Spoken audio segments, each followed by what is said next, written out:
Hi guys, it's Willing Away, and welcome to ARG Discovery. This is going to be the first episode of the series where I dive into ARGs that interest me and give you guys the full rundown of everything I know. From reading all of the text files to covering secrets hidden in videos, I'll be trying my best to put all information in one place, which will be here. So, for the first episode, we'll be exploring the ARG that caught my attention, called the Hypnagogic Archive.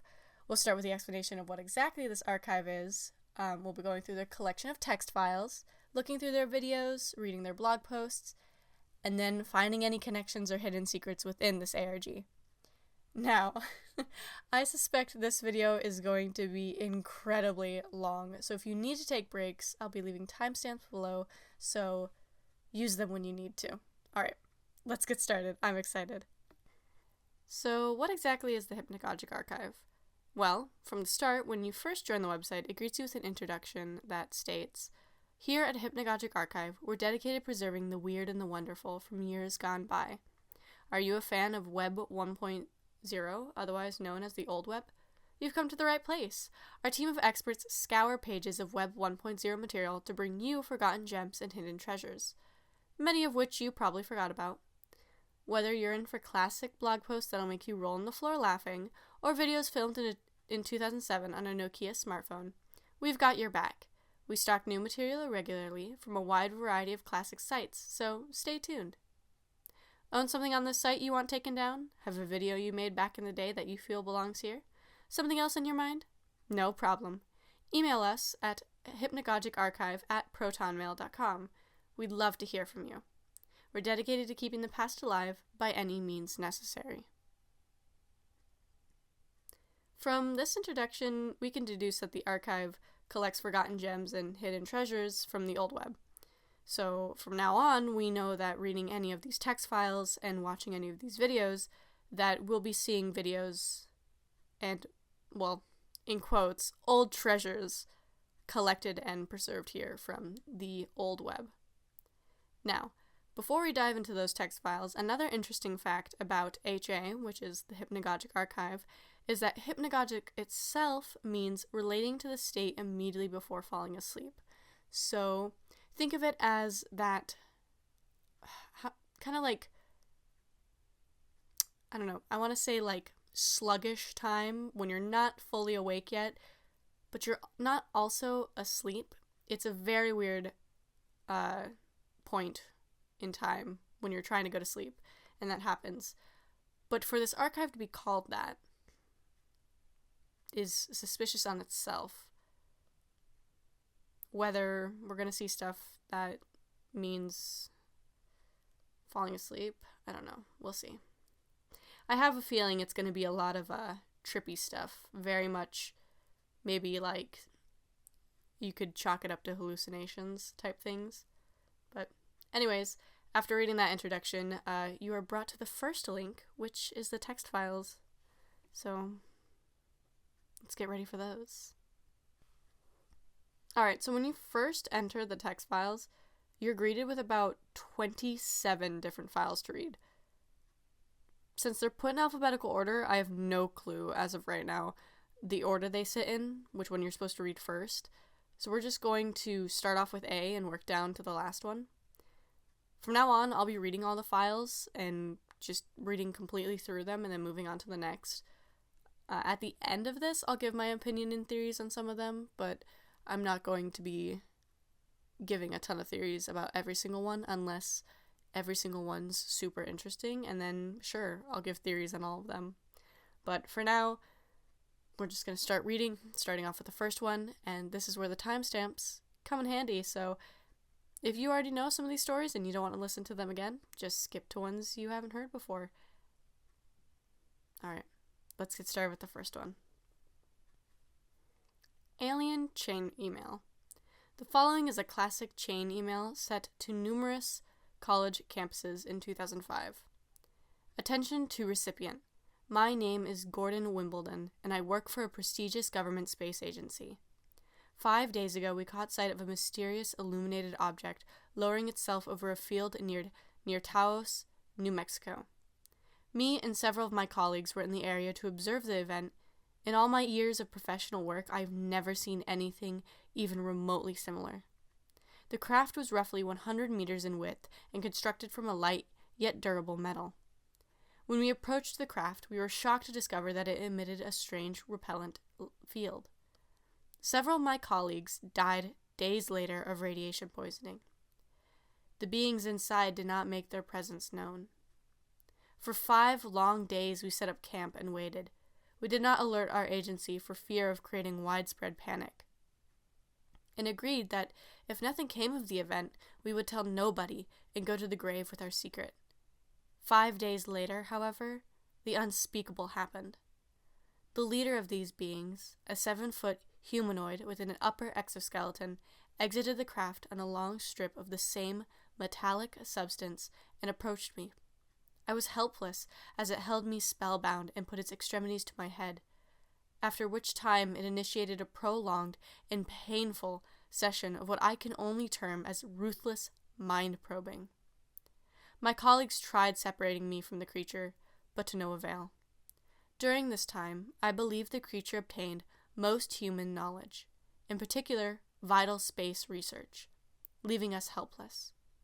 Upon the conclusion of the link, the leader ran back to its craft and departed.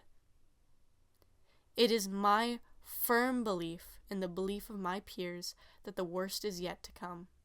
So if you value your safety, please alert as many people as possible. Unless the public is made aware of this crisis, we may have no recourse should the beings return. Sincerely yours, Gordon Wimbledon. Call and response, trial and error. Originally posted to the Talk.Experience group November 7th, 1992. 7/11/1992, 18:27:34 UTC. Hi, don't know if this really counts as something worth discussing on here, but I've had some jolt so I can stay up and recount it as best as I know how. I've been combing through the group and I find it amazing how many people have come on here to talk about things with complete strangers. My parents got me a personal computer for my birthday, which was in August. Since then, I've been trying to figure it out. Has a lot of functions, and I can also play some games on here. This is my first time posting on a public board, so please excuse me if my grammar is a little off. I've been looking through this directory for a week maybe, and I like a lot of the stories, especially the one about the shark attack. I hear sharks won't actually attack you unless you're bleeding, but it was pretty scary anyway. My story isn't as scary, but it is interesting. It's one of those things that happens once in your life, then you forget it or remember it one day and sit up straight like, oh my god, I forgot all about that. I'm writing it here because I want to remember it someday. I don't think it would be healthy to forget about it. My parents take me to my psychiatrist regularly. He's telling me that if I feel emotional, I should try channeling my frustration into something. So I'm putting it here for you guys to check out. I found out about this thanks to my friend from school. You know him as Yashar. So thank you for that. Anyway, this is the story. It was around June this year, and I was at soccer practice. My parents had dropped me off, and they said they wouldn't be coming back because they had to pick up my little brother, Kevin, up. So I'd be walking home. This was fine. It was nice out, and I live in a pretty nice neighborhood. Not a gated community or anything, but I've read the local magazines, and our crime rates are low. So I planned on playing for about 2 hours and then leaving. About an hour in, though, it started to rain, so we were called off the field and went under the bleachers to wait it out. Coach told us that if it didn't stop in 10 minutes, practice would be over. And most of us were tired enough that we wanted it to be over, so it wasn't that upsetting, all things considered. The rain didn't let up, and we all went to the locker rooms to change, and someone loaned me their umbrella. I don't remember who. It was jet black, the kind you bring to funerals. I carried it out and started walking home. It was hard to see because the air was filled with mist, but I was able to make out the street signs if I squinted. Everything was a blur, and the streets were mostly empty. It was only late afternoon, but it was so dark it looked like night. I kept going, and I zipped up my jacket. Felt kind of like I was drowning, and my umbrella was a diving bell. You see them in old books. Sailor used them before for submarines. Just a little bit of air in there for the passenger to breathe, but what they didn't know back then is that you can't breathe your own breath forever because with each cycle of your lungs, it becomes less oxygen and more carbon dioxide. It was like that. Even though I had the umbrella, I was still soaked. There were puddles on every corner because there wasn't very good drainage. I kept walking in the direction I thought home was, but it was hard to tell. At this point, all the houses and streets looked the same, and I was lost.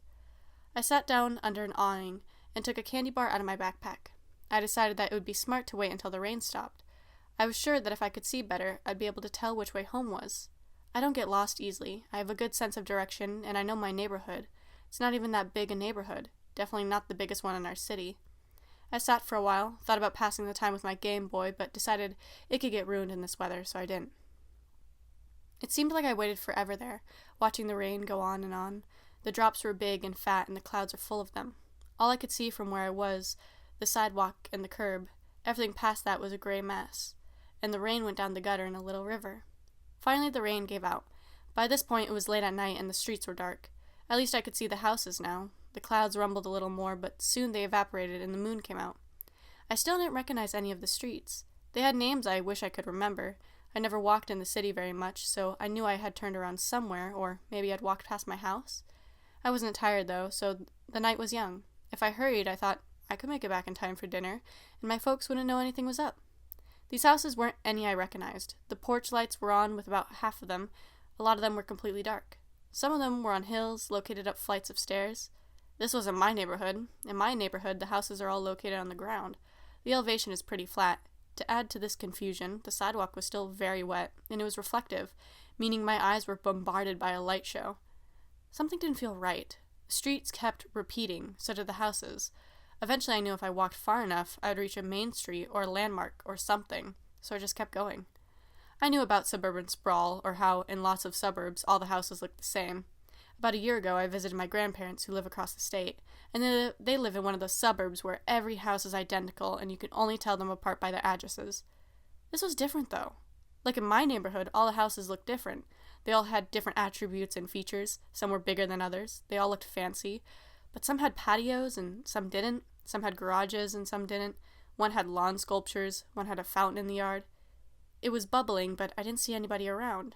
It was like the street was being generated randomly by a computer algorithm at the horizon, and that these houses were randomized while I walked past them. Some of them didn't make any sense. They were just possibilities stuffed together, like 3 stories mashed together in an ugly way that nobody would buy. The moon didn't move either, or if it did, I didn't notice. I was getting tired, so I looked around in my backpack for something to eat. I had some corn nuts and half a sandwich. I ate both of those. I had a lot of homework to catch up on, but tonight I wouldn't be able to finish it. I'd have to put it off and go right to sleep with how tired I was. I figured that if nothing was wrong then, I should be on the outskirts of civilization by now. But the houses kept going, and the streets kept going. I made a few turns right and left, now and again to see if I could find a restaurant or something, but nothing changed. The only cars out were parked, and there was nobody in them. I thought about going up to one of the houses and asking if I could use the phone, but when I tried, nobody answered the door. I realized maybe these houses were empty. Maybe the whole world was empty. Maybe I was losing it. I sat for a while on the sidewalk to collect myself. Whatever time it was late, and I felt fatigued. After walking some more, I noticed out of the corner of my eye that somebody was following me. I could hear their steps on the concrete. I thought I heard breathing, but I wasn't sure. I could have asked them where I was, but I knew somehow that they were a threat and that they weren't here to help me. They got closer. I turned around, saw who it was, and then I started running away as fast as I could until my heart caught in my throat and my lungs were going to explode. They were dressed in a dark trench coat and had a hat on. A dark hat. They looked kind of like the man on the neighborhood watch signs. That's always freaked me out from a young age. I couldn't see who it was. It was probably a guy. They were moving slowly, but walking toward me all the same, and I couldn't see their face. Then I remembered something my friend Kate had told me about a while ago. That when she slept, a man with a hat would stand in her room and watch her, not doing anything, or even move, really, just stand and watch her aggressively. Sometimes he was accompanied by other characters. I think she meant she was dreaming all this stuff, but can't be sure. It reminded me of that, and I wondered if I was dreaming this person up. There were no alleys on this block, so there wasn't anywhere for me to hide. I turned right and left and right again, hoping I would throw this hat man off my trail, but I looked over my shoulder and he came walking out from the side. He was distant, but he was real, and I didn't want to get closer to finding out more. It seemed as if he was playing with me, that he knew he would catch up to me eventually because I was walking quick and using all my energy up while he walked slow and leisurely. He knew there was nowhere I could go because I wasn't close to anywhere. Maybe he was behind this illusion, or whatever it was. The hat man, I'm almost sure it wasn't a woman, was around 6 feet tall and his movements were smooth. He glided down the sidewalk without revealing what he was hiding under his coat, which was buttoned from his neck to his waist. Around his waist he had on a belt. I didn't see anything else, but from where I was standing, he was always about half a block behind me. My throat was dry and irritated. My feet were going as fast as they could, but somehow he always caught up. I decided that since there weren't any alleys or ravines I could hide in, my best course of action would probably be to go up to one of the houses and beg to be let in. And if they wouldn't let me in, then I would break in and find somewhere to hide. I was sure that if the Hat Man caught up to me, he would kill me. So I scrambled up the steep hill in front of one of the houses. It was set back from the street. I knocked over a lawn flamingo on the way to the porch, and when I got there, I knocked and yelled. I could hear music playing from inside, so I thought somebody might be inside, and my spirits were lifted a little. The lights were on inside. All I could see was through the shutter, but I thought that if the lights were on, somebody must have turned them on. The Hat Man was almost on me by now. He was climbing up the stairs out front, so I decided to make my move and break the window. I picked up a chair that was on the porch, and I slammed it into the window, breaking glass everywhere. I climbed in. I realized that the window was open, so the Hat Man could get in. So I looked around for a room with a lock on it. I saw what had been making the music, a CD player in the corner. Nobody was using it. Something wasn't right about the house. It didn't feel like anybody lived here. Sure, there was furniture and a carpet and lights, but it really didn't have anything human about it. It was as though these items had been set up here by something cold and emotionless. I ran upstairs and looked around. Again, something about the house was wrong. The rooms were just slightly wrong. You got the feeling in this house that it had been artificially created. I went back downstairs and slid the couch around until it covered the window. The Hat Man still hadn't come in. Maybe he had given up? I locked the front door and looked for a phone. There was one on the table. I dialed it, but all I heard was a busy signal, and I pressed the buttons, but they did nothing. This phone wasn't connected. I decided my best bet would probably be to barricade myself in the bathroom until help arrived, or the people who owned the house, if there were any, got back and noticed their window was broken. I stopped by the kitchen to look for food, but the shelves and cabinets were empty, and the fridge had nothing. When I turned the taps, no water came out. At this point, I heard someone coming into the front room, so I locked the door to the bathroom and hid behind the curtain. Everything was quiet, but I knew the Hat Man was out there, and he was looking. I sat there for a long time, just breathing and waiting. Kind of zoned out eventually. The walls faded out and the steps faded away and the light went down. I guess the Hat Man had given up. He wasn't going to bother with me anymore. Maybe this world wasn't his construction. I got sick of sitting there, but I didn't want to go out the door. It was a gradual process. I dissociated from reality, and my head hit the edge of the tub, and I stared at the door and hoped I would get out soon. In an hour, I slept. I woke up the next day on the side of the road. Nobody had noticed me there, but there were people around, and the street looked normal enough. It was bright, and I was sure it was late for school, but at this point, I didn't care. I was dirty and exhausted, and I wanted to go home and sleep some more. I knew my parents would yell at me. I checked the signs, and I knew where I was.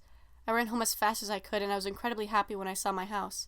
It looked the same as it had when I left it, although by now it felt like an eternity. It was also distant in some way. I ran up the walk and stopped when I noticed my parents were sitting on the porch.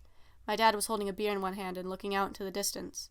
My mother was sitting next to him on the wicker chair, similarly expressionless. I went up to talk to them. I waved my hand in front of my father's face, but he didn't say anything. My mom asked to go inside, and he said she could. I went inside with her and saw my little brother Kevin crying in front of the TV. He was watching some kind of puppet show. Mom put an arm around him and told him that everything would be okay. She told him that they would do anything for him. He kept crying.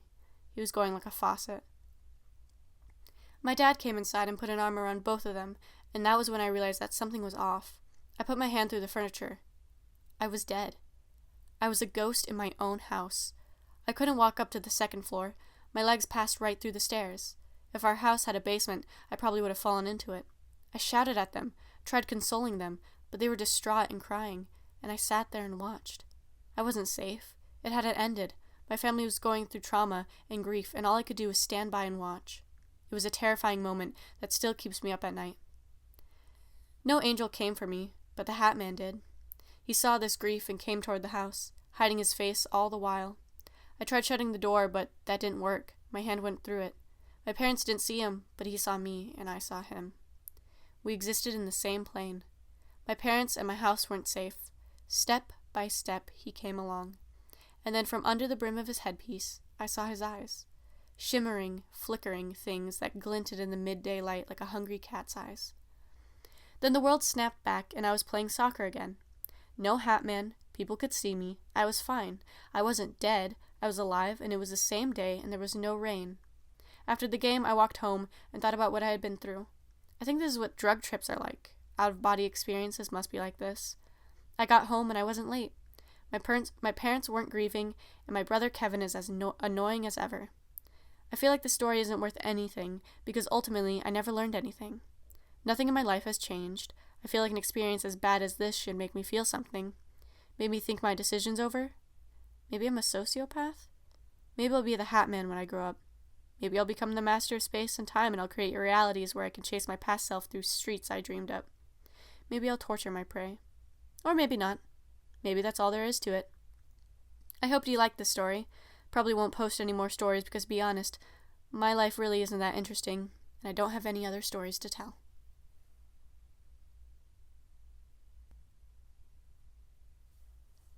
Chloe. Final thoughts. I learned a long time ago that life doesn't always work out the way you want it to. Since I learned that, I lived my life according to that principle, that the world is a cold and remorseless place, and sometimes when things don't work out how you want them to, you have to go in there and smooth out the edges and bend reality to your liking. I guess the first time I learned that was when I was 22 and living out in the middle of Idaho, and I wanted to be seen by people for something, wanted to be seen as kind of an expert on things. There wasn't a lot to do in Boise, so I went to all the local bars, restaurants, stage productions, tried gathering information on anything I could to fill my brain with the knowledge it craved. I read dozens of books on how to meet people, self-help guides from some of the leading experts in the field. But no matter how I tried to change who I was, whenever I approached some guy at happy hour, he'd always get this weird look on his face and go talk to some other girl. It got so repetitive, I almost grew accustomed to it. When I saw Steve at the AST conference in 1998, everything changed. I could divide my life according to that one event, the moment I caught a glimpse of him behind a row of sparkling new AST monitors. He was a dream, a strong jawline, impeccably dressed. You could tell he had his mind set on a goal. He was going places, up in the world, the kind of man I had been raised, believing I was entitled to. I lived with my aunt. She was a bitter old thing, and most days I tried avoiding her presence, which permitted the lower level of our house.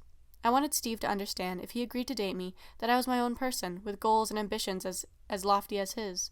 That if we were to become a pair, we would be the talk of Boise, innovators in the field.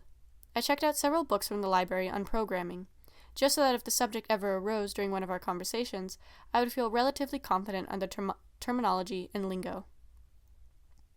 For several days straight, I wondered why Steve wouldn't answer me, why he wouldn't bend to my will. My efforts bore no fruit. My mind was as compressed as a ball of aluminum foil, and the logic of the game Steve appeared to be playing eluded me.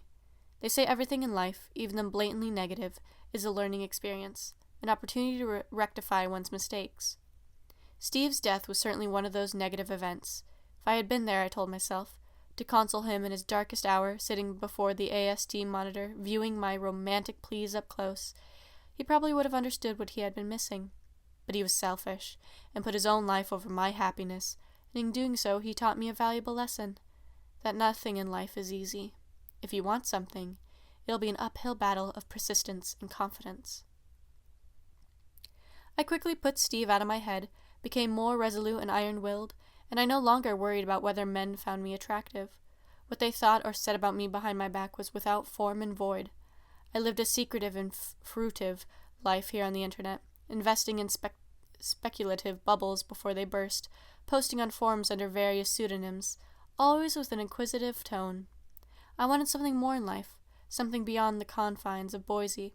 My mind was like an absorbent rag. It continued soaking up the knowledge. Sometimes I feared my brain would spill open. It was carrying so many fields of study, I got migraines often, went to sleep at 9 p.m. My aunt told me, "Chloe, one of these days I'm going to have a stroke, and I won't be here to take care of you anymore."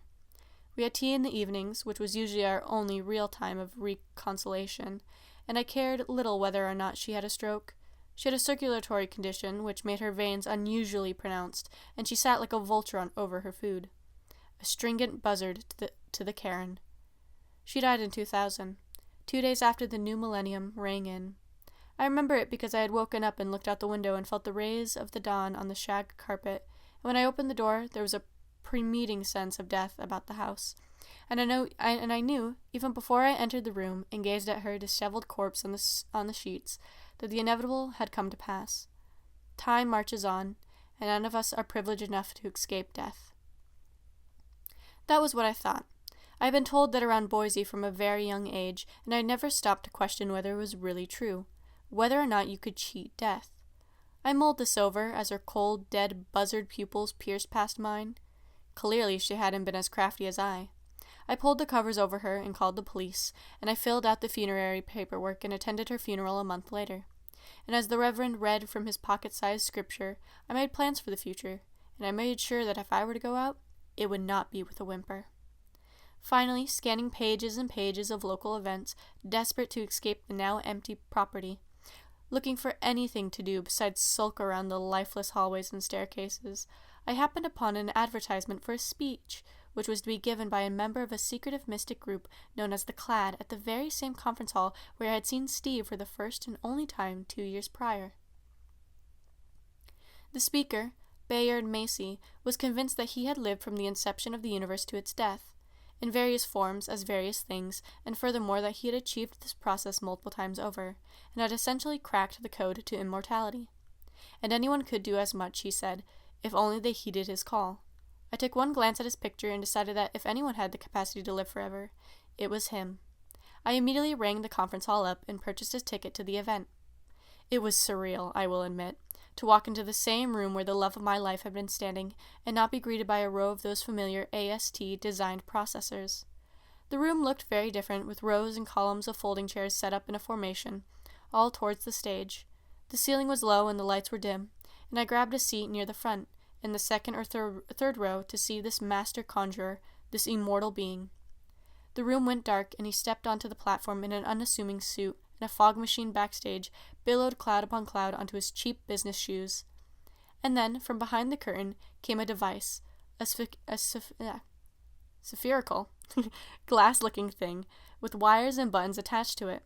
This was the Time Sphere, a device which functioned much as other time machines did, with one crucial difference. The Time Sphere had been through so many paradoxes, according to the brochure we had been given at the door, and so many logic-defying, self-fulfilling prophecies that it was on the verge of complete failure. It certainly looked that way. One side was badly scarred, microscopic cracks were beginning to form in the exterior, and Mr. Macy lifted the hatch and sat inside and rubbed his hands over the leather seat, which was similar to the cockpit of a fighter jet. I know because my aunt had taken me to an air show when I was 8, and I had been able to sit in an authentic B-52, and I came to realize just how comfortable it was, how that comfort was necessary when your vehicle was carrying around the sky at breakneck speeds that could bend the laws of sound and sight. Macy pulled a small microphone from his vest, looked at it, and then, with a dry wheeze from within the time sphere, he said in that ancient voice, "Wow, you all showed up." Polite laughter, some clapping, all people with dead stares and very little movement. It was like sitting in the middle of a wax museum. I was out of my element, though there was something about Macy's disposition that kept me spellbound, held me to the cheap folding plastic seat and the artificial nylon rug. I'm on my way back to home base, he said, grinning ear to ear with a kind of timeless bliss. Karen, I make a lot of runs between Seattle and Karen, you know, spread the word.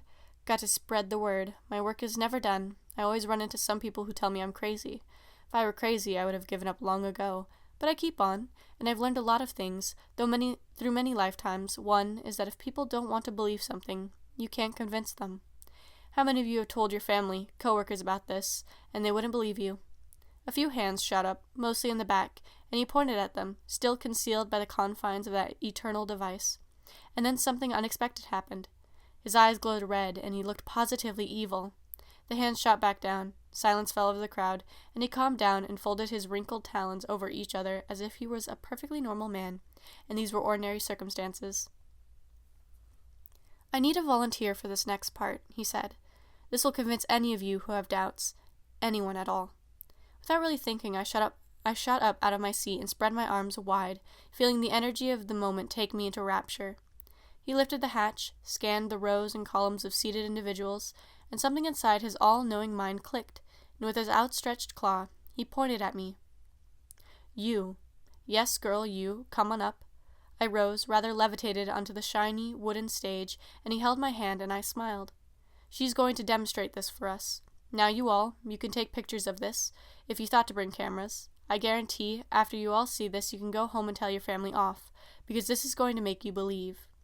He sat me down in the device and closed the hole, and I felt as if I were held in the womb of the universe, the break in the oven of creation. From outside came a few flashes and clicks as the observers shouted, and Macy tapped on the glass and asked if I were all right. I remembered how terrifying it had felt to sit in the cockpit of a jet, even if that jet weren't going to take off with me inside it. I was about to journey into the cosmos. He faced the crowd and lifted his arms, this mad sermon alight with life, and then he whirled around with more energy than a man of his physique should have been able to muster. "Where would you like to go?" he asked politely. I had infinite possibilities before me. My brain began to ache as I considered them. He may have been of infinite age, however, he was not of infinite patience. He tapped his foot, and impulsively I answered. 1992, I said, from behind that protective barrier. Boise. Right here. 1992. He appeared confused as I was when I said that, but I had said it, and when you make decisions, you can't always go back on your word. Certainly not in this case. So I stared straight ahead, hands gripping the rails on either side of the set, and before me the screen of the apparatus lit up in green computerized text, and Macy pulled a small device from his jacket, and the crowd sat in petrified wonder as he raised it and set his bone-dry index finger on a button on the oblong device. And in the blink of an eye, he lowered it, and I could faintly make out the noise it made, the final noise I could hear in that iteration of the year, 2000. It is difficult to describe the process of being displaced in the casual ribbon. Suffice it to say that Macy's voice echoed throughout the process, and when I arose from that technicolor soup of noise and pastel, it was 1992, and I was standing in the middle of Boise as it had been a few years prior, before I had met Steve, before my aunt had died. I felt rejuvenated, resurrected, and I believed that with the aid of the time spear, with the addition of hindsight, that I could live my life over again and avoid the mistakes that had led me to such a melancholic state of being. I ran down the streets and observed just how much can change in 8 years. It's a very gradual and non-descriptive ordeal, the transformation of one's environment. However, the Boise I had left no longer existed. Here I was, here and now, to create a brighter future for myself. My mood was ruined when I saw my 16-year-old counterpart standing on the porch, in that terrible fashion I once wore. It hadn't occurred to me until then that her presence here was inescapable. Her clothes were gauche and without substance, her eyes were bitter as she beheld that she would eventually become, and I returned her gaze in equivalent contempt. We stood on either side of the fence for some time. I observed her like a snarling beast in a cage, and she observed me like some callous zoo-goer. The experience must have been eerie and jarring for both of us, though more so for her. "Who are you?" The question rolled off her tongue like citric acid, echoed over the reflective buildings and facades of Boise, which were now a deep amber from the setting sun. I wanted to snap her neck there and then. I hated the little thing so much, but I displayed tact and reservation. Without saying a word, I darted off in the direction I had arrived from, and spent hours walking alone, downtown, with no means of returning to my own time and place. I was a castaway on the ocean of time. Little by little, in that nocturnal summer ambiance, as the shops turned their lights off one by one and the trees by the edge of the sidewalk swayed gently back and forth, Macy's voice found its way through the aether of years to me, filled my head until I could no longer ignore it or dismiss it as a figment of my overwrought imagination. I sat on a small green bench, and Macy asked, "Are you happy? Is this what you wanted?" Yes, it was. Well, it still is. I can't say I hate it. I hate her, though. I hate them all. "Why don't you do something about it, Chloe?" came his rustic drawl. I could picture him, even now, in the chair in Lodge, pressing his fingers to his temples in that overstated business suit, taking the time out of his day to help me with my problems. He was a wise and venerable man. Even now, all these years later, that cannot be denied or ignored. "What can I do?" I responded, quietly, muttering vague platitudes under my breath. "I'm alone here. Nobody to talk to. Not her. Not either of them." "You could kill them," Macy said, reverberating throughout my skull. "That's what I always do when things don't go my way. I erase people. In the name of my own interests. Time is like any other resource, Chloe, when you get right down to it. Exploitable, profitable, to be utilized for one's own personal gain. If I can do it, surely you can." And as this last statement reverberated into the darkness, my sights caught the corner drugstore. The drugstore, which had gone bankrupt in 1995 but was here in 1992, still operating as always, trusty and reliable, still open with lit windows and that chalk-white interior, for 5 more minutes. 5 minutes during which I could purchase certain drugs. Certain prescription drugs. For my aunt. She was found the next morning, having suffered a quiet and painless death, which was ruled by the police to be from natural causes. They never even looked for traces of the small white capsules I had dropped into her glass of bedside water the previous night, when she and my former self had been fast asleep. And if I looked 8 years older, mysteriously, to them, they didn't show it. Surely they wouldn't accuse me of being some sort of imposter, not after the trauma I had endured following the death of my loved one. My past self I had to use slightly different methods on. She was feisty, put up a fight beneath my hand. I worried that if she were to die, I would be erased. Yet Macy had said that such issues did not matter, that time could be exploited at will, with no conscience. She squirmed and writhed as I held her lips shut to ensure that no screaming came from her lips. She barely objected. In fact, while I tied her, dragged her screaming and kicking into the basement, her eyes swollen and filling with tears. I looked into them, and I saw a bit of myself in them. That bit would need to go, I reasoned. Forever. She said nothing as I plunged in the screwdriver and it began spinning. I would expect her to say something. I hadn't taped her mouth, but she only stared across at me, in dead silence, as we sat like some kind of mirror image on chairs opposite each other, framed only by a single light bulb. She without free agency, and I with it. I felt catharsis, as the driver bore into her skull. An easy way to go. Lights out. 1 puncture wound to the brain. I treated it with epoxy from the carpentry table to ensure that no blood spilled out. Then, in a long and giddy process that occupied most of the night, I took the shovel in the corner and used it to pry up the floorboards, placed my counterpart gingerly into an airtight plastic bag to prevent odors from wafting up, and then set the floorboards down again, hammered in extra nails into them, then covered the spot with a large crate. Truth be told, I was exhausted and sleep-deprived when the police showed up and told them about how I had found my lifeless aunt. Probably helped my performance, strengthened my feigned grief. As Macy had assured me, no consequence came. I didn't vanish from existence. The fabric of reality didn't dissolve. I sat on the front porch sipping an ice-cold dollar tea from the gas station down the street, eating my favorite flavor of Pringles, which have now, for whatever reason, been taken off the shelves. I felt akin to a goddess. Macy continued to speak through me, as he told of his adventures from the inception of the universe to its destruction. He told me of his infinite lifespan, his accomplishments in organizing the clad, his many transgressions against preconceived temporal logic. He had been born, he said, in Sharon, Kansas, in 1926. It was a different 1926, however, and the one I had known was only the result of his action, his deceivedness, his will. He had grown from the dust bowl to a paratemporal deity. I could become a strange goddess equivalent to him, he told me, if I trusted my decisions, displayed no regard for the welfare of those around me, prioritized my survival above all else. I would survive anything. But I could not display doubt. This, he assured me, was key. Doubt was the termite which gnawed at will. It weakened one's resolve. To doubt one's actions would be to undermine the efficacy of those actions, and so with the assistance of the voice in my head, I resolved to have Steve. Again. Nothing was going to keep me from him now. March 12th, 1998 arrived, and I woke up early in the dawn, put on my best clothes to head down to the AST conference. Though I was older now, close to 30 by my estimate, although birthdays were no longer a certainty, I felt as if the brisk walk was a ritual of sorts, an ordeal I had been made to suffer from the last 6 years. This was the payoff, the culmination, my second chance. I even bought a watch for the occasion, timed it such that I would be in the hall 5 minutes earlier. Steve wouldn't be pulled back by his friend. He would come over to say hello, and then we would leave the hall. All that blood on my hands would be washed clean. All the pain and effort would be worth it. I would have everything my way, because I knew what was going to happen and could prevent it from happening, as it had. I was on my way now. Yes, Chloe, Macy said, from the deep recesses. Atta girl. When I saw Steve, amid the row of luminescent computer monitors, I felt a wash of euphoria sweep over me.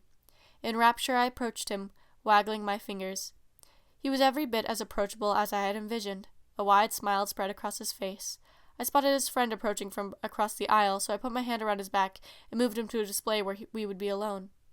"Who are you?" he asked. He had a gorgeous build, looked like a football player, with a full mane of hair and a precisely ironed uniform. Of all the conceivable permutations I had been led here, this was the end of an inevitable process. "Chloe," I responded dreamily. "Chloe Richards, just a local." He shrugged and pulled away from me. I grabbed him again, by the collar this time, and looked deep into his mind. Furtive. Scanning, nervous. Had to end the uncertainty, because uncertainty bred doubt. Remember the tenants. "Listen, Steve," I said, and he flinched over so slightly when he heard his own name. "If you're here and you want to know some of the best spots to eat or hang out, call me. Just call me. Think about it." And with that, I plucked a ballpoint pen from his shirt pocket and grasped his hand, and scribed my phone number onto his palm. He was mine now. And then I left, without saying anything. Let him decide whether or not to contact this mysterious woman. Spent a long while that night reflecting on my method, gazing out the attic window at the nocturnal Idahoan activity, tapping my fingers, waiting desperately for the phone to ring off the hook. Out on the horizon, cars wound their way up into the hills, toward Dry Creek Valley, or Chauffeur Butte, and the lights disappeared as they rounded the curves. I imagined the roads were timelines, and the cars were people, and that I was witnessing firsthand, from a bird's-eye view, the extent of temporal mechanics. The phone rang, and I answered it, and I waited with hesitant sighs. If Steve didn't say yes, I decided, in that split second before he spoke, I would kill him. "Hi, Chloe," he said, warm and friendly. "Just thought I would reach out. Listen, is there some place we can meet up? Tonight?" My mind raced. It was close to 11 p.m. Most places were closed. "There's this bench," I said without so much as a second thought. "I'll swing by your place and pick you up, and we could walk down there together. You're at the Holiday Inn, right?" "Yeah, I'll be standing by the third entrance." And just like that, the line went dead, and my mind raced with the possibilities of the future. The glorious future. The future which wouldn't have been possible without Macy's time sphere. Praise the clad. I put on some shoes and took the last bus to the hotel. Skipped my way to the entrance where he was standing, leaning against the lock, hands in his pockets, casual and prepared. I slid my arm around his, and we strolled through the parking lot and toward the street. I was in ecstasy. He held my trembling fingers, visibly alarmed by my nervous disposition. The gathering crow's feet, visible blemishes on the skin that in another time and place had been flawless. He had rejected it then, and as his lips began to open, in one terrifying instant, I realized that he was about to say, and I froze on that small bench as the wind whistled through the trees in the dead of night. "Chloe, I'm married. I'm sorry." "I know." So far that I've been descriptive in many of the things I related, up to and including the murder of my aunt and alternate self. However, I remember very little of what happened then. Something about a rock, not a very big one, merely one of those you see lining public thoroughfares such as the one we were on. I remember its heft and density as I clutched it with my fingers, ice cold and brittle. I remember something about the noise it made when I grazed his skull. Apart from that, however, I recall little. I don't, for instance, know what I did to clean the blood from the asphalt. I don't know where his body is hidden, whether it's down in the basement with the others, or if I tossed it in a river or discarded it carelessly in the trunk of a nearby station wagon. All I can say for sure is that once more, Mr. Macy, my only true friend throughout this perpetual ordeal, kept me safe from the watchful and ever-vigilant eyes of Boise's finest, and for that, despite what came later, I am forever grateful. I knew I had to leave Boise behind. Macy's voice guided me subtly. "Colorado," it said. "Move to Colorado. Start a new life. Blank slate. Clean slate. Nothing you've done matters." Chloe, it was all for nothing. So why worry about it? In a stupor, a kind of subconscious daze, I gathered my things. From outside came the glare of the police siren, passing through the neighborhood. Those all too familiar popsicle lights on the walls. Had to run, farther than I ever had before. It may not have been Macy's voice, but rather a fragmented and internalized piece of my psyche, one with no boundaries or reservations. It sounded like him, had that comforting musk, the tone of deep velvet armchairs and freshly baked bread. I heard it as I ran, sack in hand, through the hills of Idaho, the grassy knolls and the dimly lit stretches of road. It throbbed to a further extent when I hit Wyoming, made my way on foot beyond the shadowy monoliths of Bridger-Tenton by night. Cut rides with grizzled truckers who would likely have tried something if I didn't appear insane. No, I was insane, I'll admit it. Rarely slept, only 2 outfits subsided on junk food for 3 months straight as I made my way toward the site of what was to become my life's work. I lay in ditches and listened to the voices in my head as he told me stories of the distant epochs. And all the while, Ixern burned a fiery and all-consuming life from the heavens above, which rotated like a magnificent mural upon the ever-impenetrable nothing. I knew the sight when I saw it. It had been after 10 days of hard trekking down the Porter Canyon along the rim of the Front Range, coming upon towns with names which were foreign to me in this frame of mind. Berthoud, Champion. None seemed adequate for the task Mr. Macy had been subtly hinting at, and as I approached the area, the idea took form. Like a completed jigsaw puzzle, effortlessly, it dawned on me. I have enemies, he said. Mine a line of work, girl, you know. If you've ever had to deal with the IRS, it's a bit like that, but they have a weakness. Surely you've read the stories about the dragons with the tender point of the neck, the giants with the bad foot or whatever. We were sitting alongside Route 36 at around 9 p.m., and my eyes were drawn to the distant, sparkling lights of Longmont, which served as a beacon of civilization past the featureless crags and promontories which yawned up toward the sky. We heard them whenever we read something down, he whispered. Take a picture, write a book, they scream. The little bastards actually scream, like mice. I ever tell you about the time my dad set up a glue trap? It's true.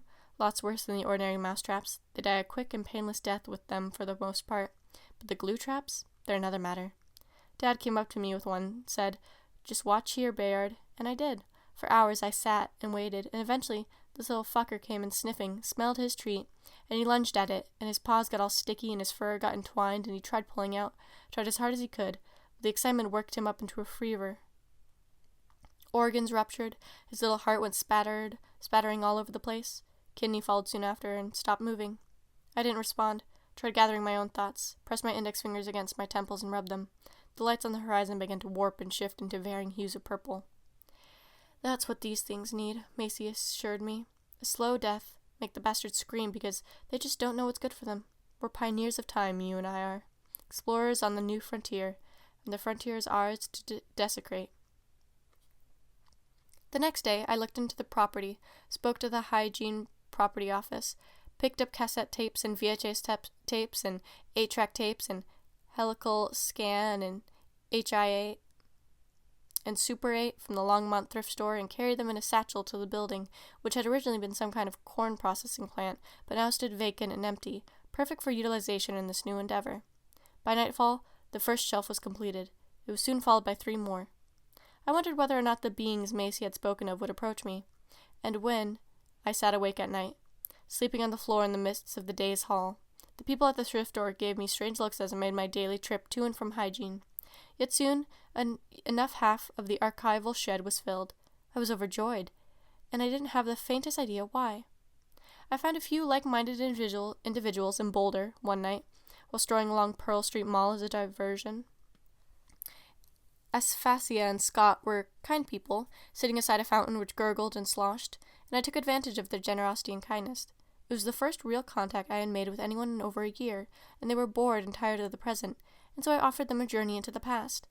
My eccentricities made a definite impression, and while I didn't think they would volunteer with no pay to spend 3 hours every weekend at the archival building, assembling electrical systems and filling our bureaucratic forms, they were on the front steps the next morning, prepared for anything that lay ahead. I guided them like insects onto their work, and they were eager to oblige. It was almost eerie. They asked a few times who the president was, and I told them he was funding this project. I was the president, of course. In theory, though, Macy very well could have been. I took orders from him, and he became less of a pronounced entity and more so faded into my subconscious, integrated himself into my head. I was second in command to him, and I believe that we remained as long as we did in part due to his vision, his clarity, his accounting for every contingency. The years passed slowly, and the new millennium happened once again, and I took little notice of it. I spent some of what remained of my money from Boise on state-of-the-art computers, servers, and infrastructures. Not from AST, of course. They had lost my business. Little by little, the organization took shape, like a planetoid accruing debris to add to its own mass, and I remained in my office and waited for any problems to arise, and none did for the most part. I wondered who the beings Macy spoke of had been, and devised attack plans in my head, which I doodled onto notebook paper so I wouldn't forget, still attempting to remain in full control of my life, even if my life as I envisioned it had long since broken into a million tiny pieces. The climate was different here, I soon realized. For our first winter, we'd put in insulation and high-grade windows, and during many of the blizzards, I and Scott and Asphasia sat around, and they told me about their courses at CU Boulder, what they were learning, and I listened idly while, outside, the world became a blank canvas of snow and icicles. Scott's specialty was local history. Aphasia was working her way up to earn a major in theater. She was particularly fond of the Shakespearean adage that all the world was a stage. She even kept a fridge magnet with a quote on her filing cabinet. More volunteers followed. I ensured that their schedules were flexible and that their time was valued. Stringing them along was the key, letting them see just enough of my ends that they'd understand what it was they had to do. The pieces continued to fall into place. Our organization was thriving. I remember the first time I saw one of those things. It's the sort of experience you never really forget. You have this jolt of adrenaline in your chest, it starts pumping and palpitating, and you've overcome by a rush of intense guilt and remorse. That's what they do. They inspire pity in you, because they are pathetic when you get right down to it, slovenly and without grace. I had been expecting their arrival for some time, because the days were still and quiet, and the noontime haze had gathered over the entire town of Hygiene. Small little wooden shacks built from quaint oak where the locals spoke little and performed even less in the way of action. I remembered Aphasia had been standing alongside me at one of the shelves in the middle of the shed, sorting copies of some defunct local magazine into boxes. All of a sudden she looked at me, and I got a sensation on the back of my neck as if something had passed behind us. She felt it too. Chloe? She screamed as the box with the magazines was torn from the shelf and careened onto the floor, whereupon it burst into flame. She ran for the fire extinguisher, and I, coughing into my elbow over the smoke and foam, tried consoling her while the tears ran down her face and she aimed at the cinders with a wavering aim. She understood, at least somewhat, that I was privy to the source of the event, and she felt resentment toward me because I would not make the information as clear as she would prefer. "Ace," I said, clutching tightly at her elbow. "It's okay. You just dropped it, that's all." "It's a poltergeist," she said. "Has to be. I saw a TV special about them once. They're manifestations of a disturbed mind. Energy manifest. Oh God, whose mind is it? Mine? Mine? Am I doing this?" She was a mess of nerves, so I brewed a cup of chamomile tea for her in my office, where she collapsed onto my futon, exhausted from the effort with the extinguisher. "It's not that," I reassured her. "Not a poltergeist. Anyway, I don't know what that was, but it's not you. You're fine. Calm down. Breathe." She took the cup and stormed out without saying another word, and we didn't discuss it after that. She may have seen the other from the corner of her eye, as I had, before it made itself invisible as they're known to do. I can't say for certain how much she was onto. The following years were filled with all manner of events, from the execution of the Melrose Hypnofest to the numerous staff changes we went through, to the construction of the facility's infrastructure. The archive was featured in several press outlets, and I became less aware of who I had been in the previous timeline. It slowly left me, and I forgot about the smell of my dead body festering beneath the floorboards. She was still up there, I realized. Even now, while my reputation grew and my domain broadened, the shadow of who I had been lay dormant, known to nobody save myself and Mr. Macy. It would need to stay that way. The next time I encountered an other, I had been at the archive late, shuffling through some tax returns, mindlessly lost in my own reverie, and the thing had manifested itself through the frame of the door to my office. I remained completely still, hoping that it would leave if I remained dormant. No such luck. It was massive, and it looked even worse than how Macy had described it. Covered in scales and bursting sores, little gray hairs over its mouth, from which protruded 2 mandibles coated in slime. And then the arms. They made a distinct sound, like the bells attached to a cat's neck, a kind of cracking sound that amounted to irrefutable evidence of their presence. The same noise I heard in cornfields when I was younger.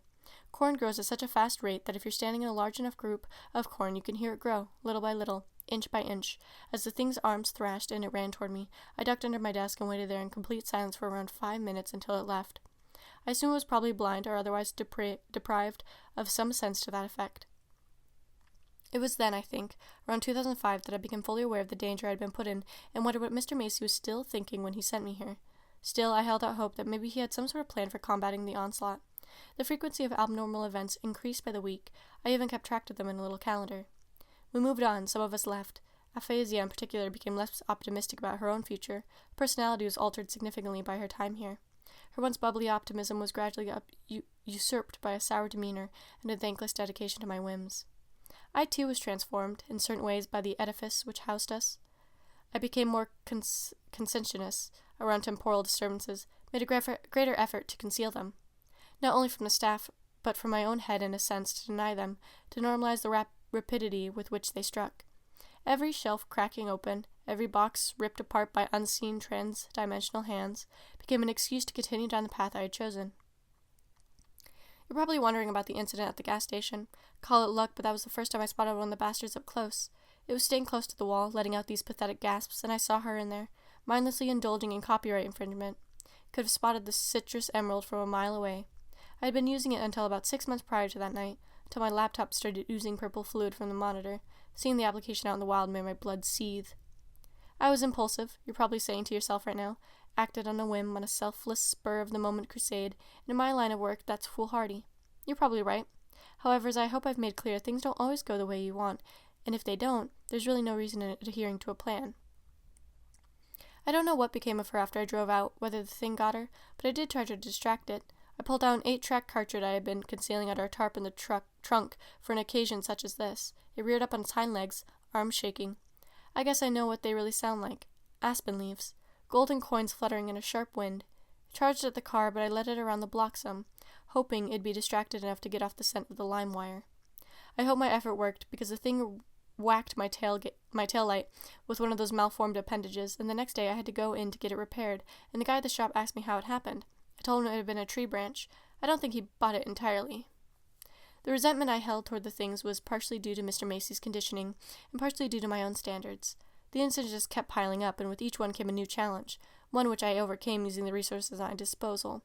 It was difficult at first, although, on my personal computer, behind a password, I created a file with a list of remedies and useful deterrents. They had weaknesses. I was sure of that. Silver bullets and wolfsbane. Above all, I tried to keep the spirits of the staff happy.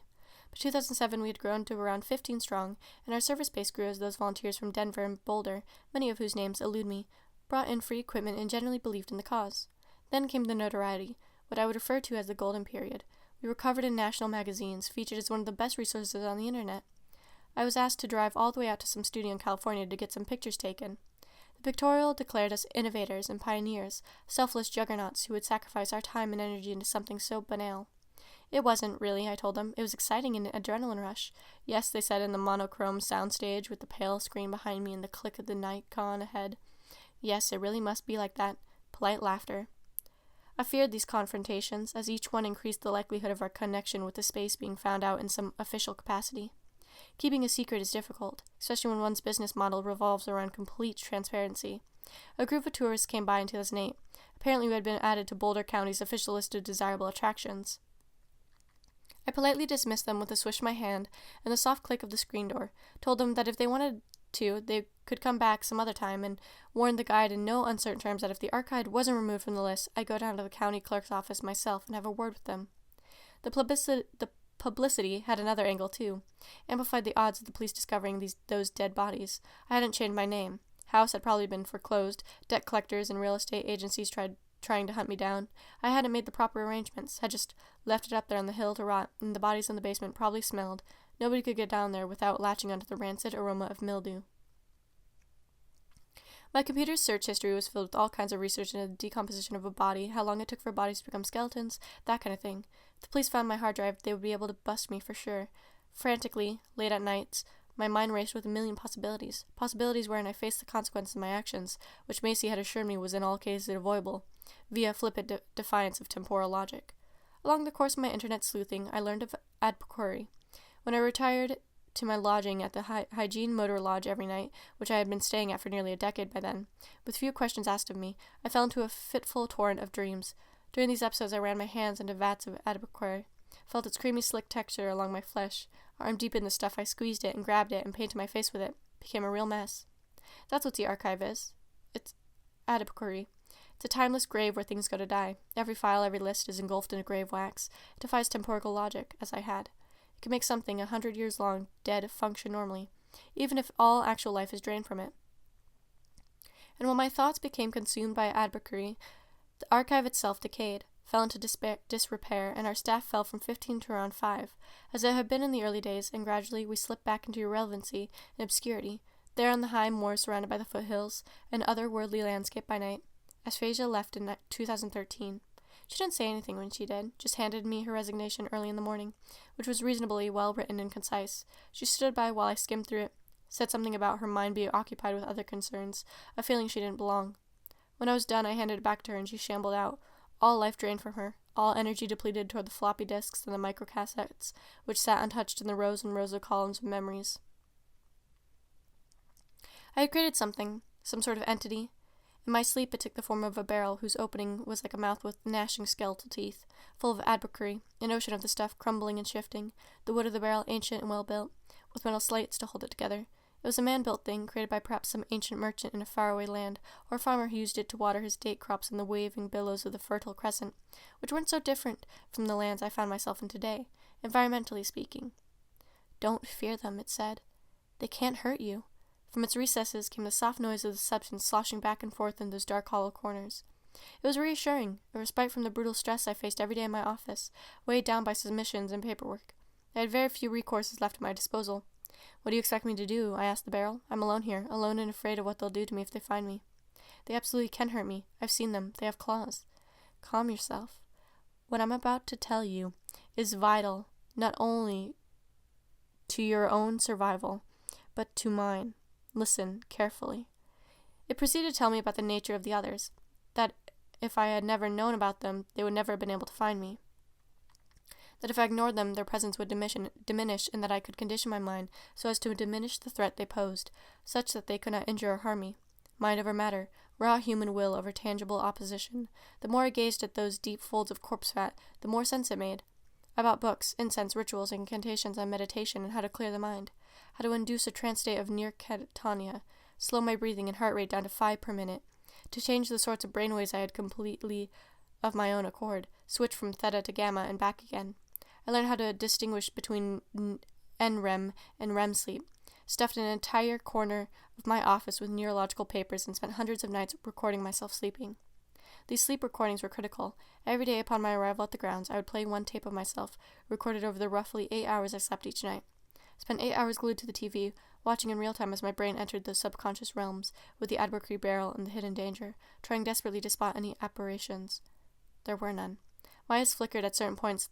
They opened and my pupils dilated. However, it was hard to prove beyond a reasonable doubt that it was anything out of the ordinary. I told myself that the others were not real, that they were only a byproduct of my fevered imagination, that I was slowly losing my mind, and I had probably imagined Mr. Macy and the time sphere and all of it. I didn't know how old I was, whether the time skip had elongated or shortened my life, and every time I tried brainwashing myself to stand in denial of the evidential apparent arachnid beings, my common sense kicked in and pointed out that they were a threat, and that I couldn't continue to function like this, in a non-stop self-imposed cycle of reprogramming and deprogramming, that if I were to survive, I would need to ignore the barrel and accept my circumstances, accept who I had become through the process of life, whatever exactly my life had been. I remember killing most of the staff in cold blood on that day in 2014. It's more like watching a movie someone else made, really. I guess it was the hypnosis that did it. You might not be you might not put stock into hypnosis, might consider yourself immune to manipulation. Listen to a hypnotist right now if you think that. Have them convince you that you can't stand up or that you're floating in space, that your tongue is melting into liquid or anything along those lines. See how immune you really are. I had done it to myself, I think, or Mr. Macy had initiated the process and I had continued it. I woke up, and instead of driving to the archive as usual, I went to the Walmart in Longmont, bought a semi-automatic rifle from behind the counter. I remember it was unusually warm that day, though not unbearably hot, the crickets in the fields busily humming to themselves, the little guppies in Birch Lake happily bubbling to themselves. I tested the rifle on the shores of Birch Lake. It was quiet. As I loaded it up, I thought about how normal this was, that this was unavoidable, that there were no alternatives. Every contingency had been denied me. Every road led to this one moment, this sense of being alive in the present, in the here and now. I remember seeing Scott standing near the fax machine. He had been in a state of absolute compliancy since asphyxia, left to see who knew where. Dear Scott, one of the first. Next to him, the Advocare barrel sat, round and full and speaking to me through the blubber. Scott knew too much. Of course he had seen them. They were right there, right in front of his eyes. I remember that when I pulled the rifle out. He didn't appear shocked or startled. He just raised his hands and backed into the corner. For a few minutes we just looked in each other's eyes, neither of us saying a word, both of us connecting over the shared experience which was about to take place. I remembered after every one of them had been eliminated, each one of their dangerous memories permanently destroyed, I went to my office and gathered up the hundreds of tapes I had filmed of myself sleeping. They were dangerous too. They hinted at the existence of the things. I buried them in the bodies of the staff underneath the floor, using little more than everyday cement in my own unstoppable will. The barrel was behind the hole, and it murmured little. Then, when the mass grave was sealed up, when the final layer of concrete dried and everyone I had worked with for a decade or more had been permanently removed from history, the barrel gradually faded away. I was standing beneath a highway underpass. It was Denver, I think, though I can't be sure of where it was exactly. The area looked run down, and it was coated everywhere with the sound of overhead traffic, and there was a man standing about 20 feet away from me with a stupid haircut and a checkered shirt. He's holding a camcorder over his shoulder and smiling. He looks down at the ground, picks something up, lets it blow away into the wind. I'm writing the same person. I'm in my villa at Orange Bay, scribbling madly on a sheet of notepad paper. Something about lawsuits, responsibility. My hands are moving faster than I can keep up with them. I put the thing into an envelope, set it out on the front porch, hope it reaches the man with the camcorder as soon as possible. I never met him, but he will find it. Need to forget what happened, where I was, what it was, all of it. Soon as possible. Drink a pineapple daiquiri, relax. I was Macy's Patsy, the worm on the end of the hook. He is only immortal because he uses other people to sustain his immortality, and I used other people to sustain mine. But it all goes up to him. He lives forever, and he used me to keep them off his trail. As a diversion, I and all my endeavors were nothing more than a side trip off the main road. I have to hand it to you, Macy. You knew I was suggestible. You know when anyone is. You're very good at that. You slip through the hands of the clock like a thief, and they'll probably never find you. But they will find me. You counted on that. I'm going over to the bar to pour myself a cocktail. Hands are shaking, so a little bit of the absinthe spills onto the wood grain. I wipe it up haphazardly, using the corner of my shirt. Outside, the sun is fading, the waves are turning choppy. I can feel them. They're out there. It's a game of waiting now. Satara is growing, layering over itself in distinctly unnatural ways. Sky is starting to look like static. There she is, the dark lady. She's silhouetted on the shore, picking her way along the pebbles and reeds, clad from head to toe in an outdated turtleneck and slacks, straight out of a John Hughes movie. I remember I used to wear clothes like that a lifetime ago, in high school, when my aunt was still alive, living each day as if it would be my last, because I understood just how undesirable immortality was. She stops outside the glass, peering in at me. I'm sitting on the chase lounge, chugging the drink down the hatch. Her reflection is difficult to make out. It's faint. She puts her hands up against the frame of the door, and they create little spots of condensation. She's not one of them, but she's probably on their side. I've heard her before, in my nightmares. Something about being caught during a singular moment in time, a time she regrets and doesn't want to revisit. I rise to my unsteady feet and tiptoe toward her, knowing that her presence here is an impossibility, that everything I've seen defies explanation, that if things went my way, and this world made sense and I had any real control over it, I could explain who she was and how she became to be. I could devise models and formulas to predict when these entities arose and why. But there's nothing scientific here, just absinthe vapors and strawberry infusions, and I've always been a pawn at the whim of the tide. Who are you? I stuttered. Outside, the waves crash upon the outcroppings of volcanic rock. The resort's main building has gone completely dark, and the only indication of any human presence, save my own, is a discarded umbrella 70 feet down the beach with a rainbow pattern on it. Joyce, she says, and smiles. The kind of smile you see in a yearbook or an old celluloid photograph, which indicates an obligation to express happiness rather than a sense of genuine satisfaction. You know me, Chloe. Let me in. The glass slips from my grasp and makes a soft thud on the carpet. Her eyes are so empty, so devoid of personage. They can shapeshift, can't they? Mr. Macy said they could alter their form if you're too impressionable. A squint attempt to put myself into a frame of mind where she becomes arachnid. All I see is her groaning mug, and behind it the rain starts up. In buckets, it washes and erodes the shore. She's getting drenched.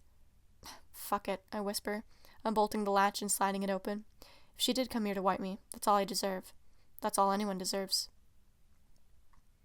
You remember me, don't you? She giggles as she brushes her hair from her eyes and approaches me, arms outstretched.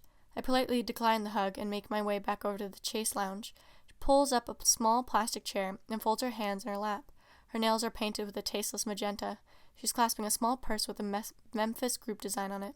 Trying to remember where I saw her, but I'm drawing blanks. As if on cue, she lifts her finger to jog my memory. On tape, I scream, before she can interject. You sat in that room. Talk to me. You're a fucking murderer. Get the fuck out. My eyes bolt open, and the next thing I know, I'm at her throat, because I remember that night at the archive, getting sucked into her world, become one with it. I remember the barrel and the tarp, and the look she had given me, that all-knowing, soul-piercing stare. She claws at my face, then grabs my wrists and forces me onto the floor. Without thinking, she grabs a bottle of whiskey from the cabinet and rams it against my left temple. For a while, all I can make out is her face. It looks older than it did a moment ago. She has crow's feet and her neck is less defined. It's hard to make out if this is illusionary or not. She probably is one of them. "What's wrong with you, Chloe?" she retorts. She sets me up on the tan polyester couch next to the potted palm I bought in the market square in Kingston upon my arrival. "Don't you remember? We talked about this on the phone a week ago. I spent a lot of money to come here. The last thing I expected was for you to get nasty." She heads over to the fridge and opens it, reaching me a stick of celery which she starts munching on with vigor. Put my fingers up to my temple. I'm bleeding profusely. Why isn't she dialing 911? If she really means no harm. A movie starts playing in my head, every bit as vivid as the tape which held her. It's 1993 and I'm 17 again. This is long before the ASD conference, before I loop back. I lived a normal life, always felt unfulfilled, but I really did take what I had for granted. In hindsight, maybe that's where I went wrong. I'm on my way to the convenience store because the old crone has asked for another packet of cigarettes. She always switches to the brand up on me. I think it's to deliberately confuse me. The sun overhead is beating down, and for a while I consider heading over to Catherine Alberston Park, a few blocks away to hang out under the gazebo. Ditch the mission to the convenience store and check out the birds. I have my Walkman on me. I'm listening to something on my headphones. A synth pop track. It goes in through my ears and fills my head, and I'm kind of standing in place on the sidewalk instead of walking forward, swaying back and forth. It's the sort of music the hag has discouraged me from listening to. She says I should focus on my grades. I'm so tired. Joyce is on her front porch. She's holding a glass of lemonade and watching me with interest. Those flickering eyes reflect on the surface of the cup she's holding. She's secluded there in a miniature jungle of shade beneath a wooden awning. It looks so cool under there in the darkness. "Hey, kid," she exclaims, raising her hand. "Do you want to make a few extra bucks?" Confused, I take the headphones off, and she repeats her offer. For a while, I consider it. I've never really spoken to strangers before. In fact, I don't get out much. I've seen Joyce a few times, mostly shopping at the grocery store, in the produce section, but I don't know her, really. I don't know who she is or why she would ask me randomly to help her with something instead of calling a carpenter or an electrician from the Yellow Pages. I'm tired, though, so tired, in that shade. "Cool," she says as I make my way up towards where she's sitting. Now, before we go back, I'm going to lay down a few ground rules. You don't tell anyone about this, you do whatever I ask, and you don't back down. Agree? I nod, thinking that whatever she has is probably pretty labor-intensive. She pulls out a crisp $100 bill and lays it flat in the middle of my palm.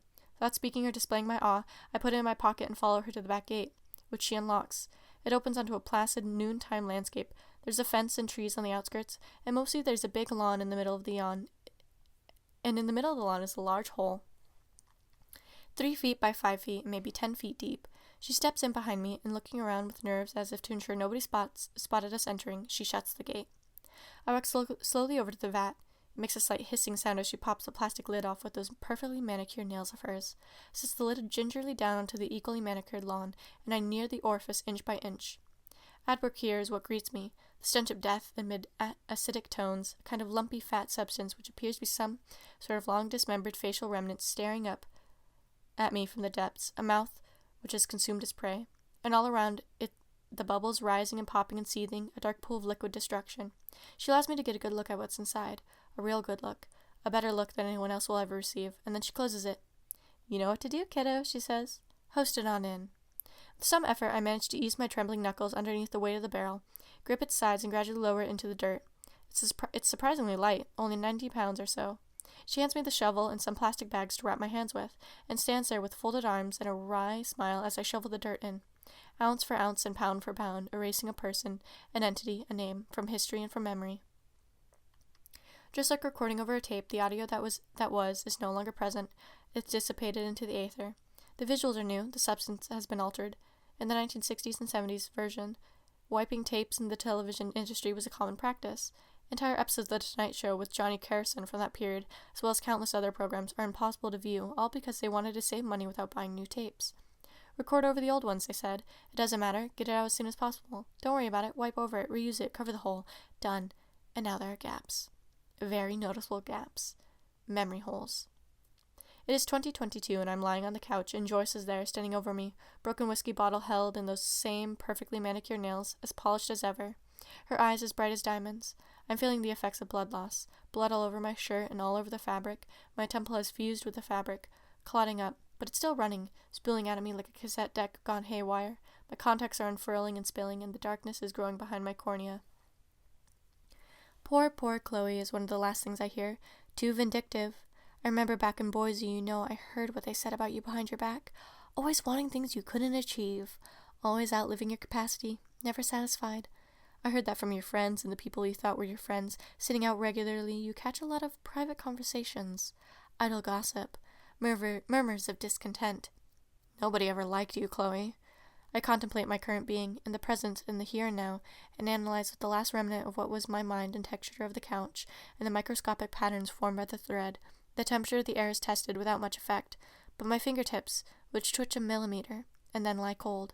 And Joyce is there, and in many ways she's the same as she always had been, fading into static, the collective maelstrom of our deceptive primate recollection, the repository of terrible ideas and long-abandoned hope. She recedes at an inch every hour, holding the whiskey bottle and speaking in that strange voice which only she is capable of, the one which simultaneously unsettles and excites. I am headed for a different area of the psyche. I am en route to a large dark room with a circular opening.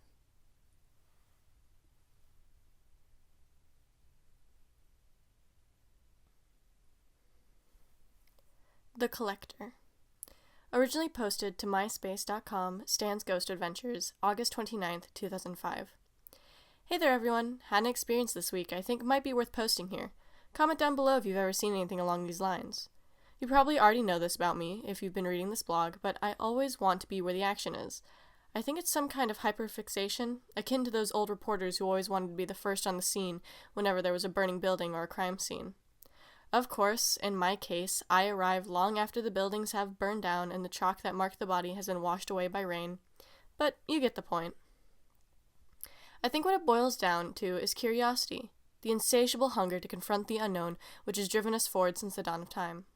My rational thinking tells me I shouldn't visit the empty sewerage pipe, that even if there are no ghosts, there's probably some jagged metal I could cut myself on, or a spider nest, or something equally awful. But then my curiosity kicks in, and it's onward to the sewerage pipe we go. Rinse and repeat. I usually go on a couple expeditions a year. It takes a lot of resources, film and audio equipment, spectrograms, which for whatever reason seem to be everyone's favorite, and of course, enough for motels and food.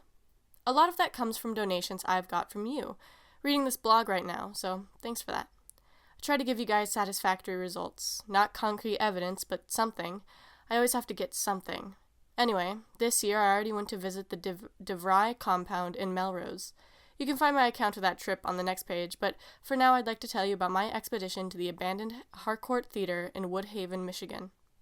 The theater, built in 1936, has, like many other buildings, nationwide fallen prey to entropy.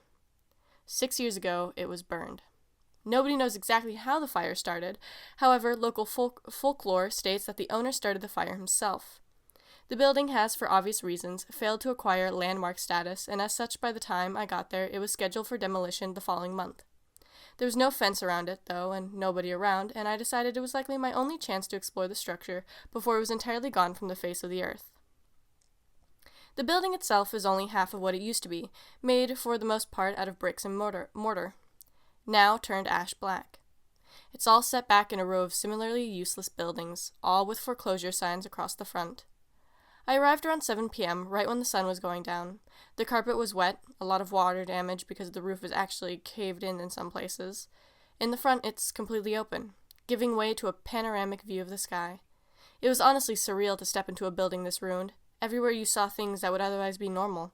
The popcorn machine had given in to the heat, glass spewed all over, the remnants of 6-year-old popcorn scattered around. All the posters were beyond recognition, peeling and flaking, and the main desk was completely gone. I guess it had been wood, but now there was just a rectangular formation of ash. Like I said, absolutely surreal. By this point, visibility is dropping, so I get my flashlight out and point it directly at the back, where the auditoriums are. I also get my camera out, turn on the flash, and start taking pictures at 10-second intervals while I walk forward. It's important in a place like this to keep taking as many pictures as possible, as often as possible. The more pictures, the higher the likelihood you'll catch something. The first auditorium I step into is strangely quiet, the kind of death knell you can only encounter in an area this devoid of activity, and the seats seem to stretch onward in rows and columns ad infinitum. The screen is tattered and beaten, worn from the storms which have pelted it. I sit down in one of these battered recliners, catch my breath. Camera is still good on battery. I point the flashlight directly ahead. Its beam glints off the particulate. This is where it gets odd, folks. Place did have some kind of presence. Breath on my neck. I whirl around, stand up, legs feel faint. Nobody there. Footsteps which seemed to sound down the aisle, back toward the entrance. I wasn't alone. Something exhaled on me. It's not often my arms start feeling like a block of ice, but I warmed them up and proceeded out of the auditorium. Whatever it was had left. By now it was night, so I turned my flashlight up to its maximum setting. I tried some of the other auditoriums. A lot of them were completely gone, not save sticks and rubble. I was about to leave when one of them caught my eye. Room C. If memory serves, though, the room labels were coated in soot and nigh impossible to make out in the limited visibility. The door was broken off its hinge and tilted askew. It gave way to a massive cinematic cave at least 70 feet high. The seats in the back so far from the screen up front that I wondered how anyone sitting back there was supposed to watch the movie. It seemed impossible. This screen was in much better condition, save one corner which had been singed by the left wall. It was intact. A vacant slate, a blank, gray monolith that careened upward in my field of vision. Fingers on my arm. Again, the sensation was unmistakable, so my heart skips a beat. I turn around and there's nobody there. But there is something. Spots made of little flashing debris the size of rice. They flicker, alternate between a stark white and a deep jet black, and they also seem to glow in the dark. I reach down and touch the substance. It's a liquid. A liquid composed of these little electric black and white things. They move and crackle like a hive of insects. They feel moist but also give your fingers a little shock, like those novelty chewing gum things.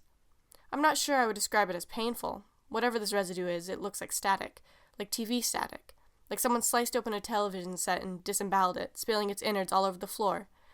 I don't know how else to describe it. It leads up in a trail to the projector room, so against my better judgment, I shamble up the stairs in the back, holding the wall and sticking close to it. 5 feet to the projector room. Never been in one of these before. I always wonder how they looked, how it would feel to watch a movie from up here as the projector is spinning and performing its illuminated magic for the assembled crowd of hundreds below. I open the door, which has been halfway consumed by those long-gone flames, and step inside. Sitting on the projector, is a VHS tape, and around me, all around me, is this crackling substance, this wet chaos. It floats in the air, some of it, another bit sticks to my shoes. I approach the projector, which has been eaten away by rust during this long 6-year interval. This is the VHS tape. I decided to take it out. If I don't, nobody else will. So now I'm running out of this room, full of this substance. At the time, I was scared it might have been radioactive. Cassette tucked under my arm, and I step over all the rubble and assorted debris and run for the exit like hell. As I do, my flashlight dies, and I'm surrounded by the claustrophobic energy of the place, how it swallows you deep inside, and if someone got lost in here, like really and truly lost, they would probably wander around before collapsing and starving. Luckily, with a shake of the light, I'm able to resuscitate the batteries. I scramble out the front, picking my way across the heap of discarded refuse, and then I'm back on the street. I turn the tape over a few times in my hands, bent down to see if any of the stuff was on me. There was a little bit, but it was fading, becoming less vibrant. It flicked on and off a few times, and then, as I tried scooping it up, I realized it was nothing more than dust. It blew away in the wind. Just dust. That's what it was. I know, right? I'm an idiot. I guess that while I was shining the flashlight on it, there was some kind of optical illusion. Something to do with the way the light reflected off it or something. I don't know, really. I'm not that good at optics. I drove to a Denny's a few miles down the highway because it was the only place open this late and got a coffee to keep me awake for the drive back. My nerves needed some refreshment. I was exhausted. I had the tape out in front of me, and while I was turning it over in my hands, I noticed that this guy in the booth opposite me was looking at the tape while he stuffed his face with pancakes. He was tall and thin, and I guess he had an alfalfa haircut. That is to say, there was this one sprig of hair that stood up on the front, and he was wearing this professional business suit. He looked kind of goofy, if I'm being honest. He got up and walked over to me. "How much for the tape?" he asks. I was confused by this, but I figured maybe he's some kind of collector. But then, he doesn't know where this tape came from or what's on it. Hell, I don't even know what's on it, and I should have got up and walked out without giving him the time of day, because I wanted to know what was on it. I still do. That same insatiable curiosity, that same hunger, the imp of the perverse, as Poe put it. I was tired, though. My senses were impaired from the experience at the hair court. $100, I murmur, absent-mindedly, really to see if he'll bite more than anything else. I doubted he would go for it, but he smiles and reaches for his pocket. I gape, wide-eyed, as he lays out a crisp 100 next to my cup. "Thank you," he said. And after that, I drove straight home. Typing this up now, it all seems imaginary. Too coincidental to be true. I suppose it's the problem with my line of work. We must remain simultaneously skeptical and open-minded, disregard confirmation bias while at the same time giving into it. We must accept the improbable while discarding the patiently impossible, and we must firmly ride the line between hearsay and fact. I still want to know what was on there. Probably just a bootleg of Bill and Ted's Excellent Adventure or something. So, the image of the VHS tape on this archive text file is of the VHS tape, but the name on it is Joyce. I thought I just let you guys know that. I feel like it's going to be important later, but there you go. Don't Look Up at the Fan. Originally posted to the Transient Memories discussion board August 23rd, 2007. It doesn't seem like something I should remember, or something anyone would ever remember, but I remember it all the same. It sticks with me, follows me around, and every so often it gets to the forefront of my priorities, and I plan on setting aside an entire day and going through all the search engines, using keywords to find it. I never do, though. Part of what bothers me about it is how fragile my weak human memory is. The fact that I'll probably never be able to get the full picture, the full context, before I die. How many other lost memories are stored away up here? It's impossible to tell for sure, and that's what's really the worst. Memory is pliable and palpable. You can manipulate and distort it. You can have a dream and confuse it with something that actually happened, or have a dream influenced by actual memories. I am relatively sure, though, that this wasn't a dream, and that's what makes it stick. The confidence of knowing that I actually saw it. This was around the time video rental was big. I got it from a video shop that's since closed down. I know for a fact it wasn't on DVD. This was before DVD got very popular. The transitional period when it was technically available but very expensive. At the same time, I think this was shot using a digital camera, or at the very least, some high-budget equipment. It was not an amateur creation. It was crafted with intention and direction, and the people involved, whoever they are laughing to their graves. It opens on what looks to be the Vegas skyline. Whether it was Vegas or a similar desert city, I can't say, only that it was vaguely of the American Southwest and had the captivating allure of a bright collection of jewels late at night.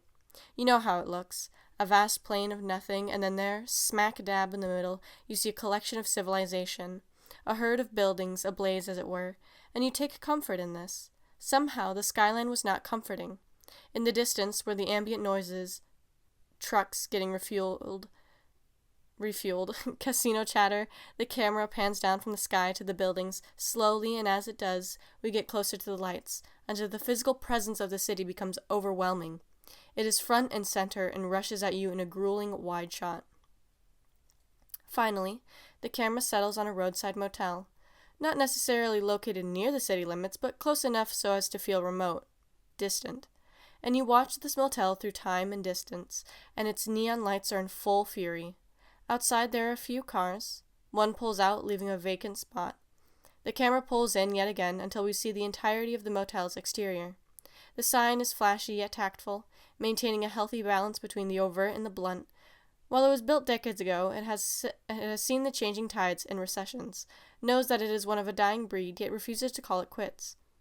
It is a humble, unassuming establishment and makes no claims to the contrary. We cut to the interior of one of the rooms. It is decorated in the typical garb of the period state-of-the-art television display with satellite hookup, stocked fridge, and thoroughly washed linens. The room is structurally low. Its ceiling is oppressive and present. You could reach up and feel the ceiling. There is only one floor to the motel. In the center of the room, sitting on the edge of the bed with her knees crossed, is a young woman in her early 20s, although by her demeanor you know she's been through a lifetime of issues and regret. Regret for what? You can't say, but she is tired of life on the move.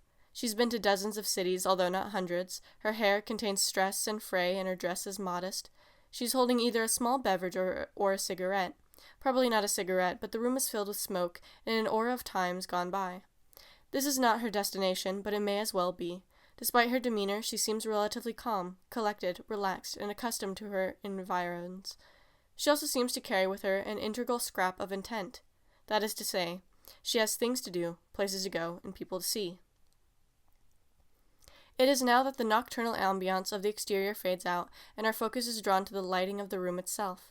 There is perhaps one light bulb with one of those old-fashioned beaded pole cords directly above her bed. It frames her in such a way that she appears isolated from the further corners of the room. The entrance to the bathroom and the window behind her. Like a spotlight, the naked bulb makes her stand out in sharp contrast to the inhuman and industrial things shown until the present moment. She is a human presence. Beside her is her suitcase, opened with a modest amount of luggage. She came from somewhere to here. She is a living, breathing organism in an otherwise dead and faceless world. A tangible entity. And with the cityscape, however, there is no comfort or solace in the scene, because above her is a rotating ceiling fan, operated, I assume, by a similar pole cord, and it cuts the light from the bulb into thin ribbons which drift hypnotically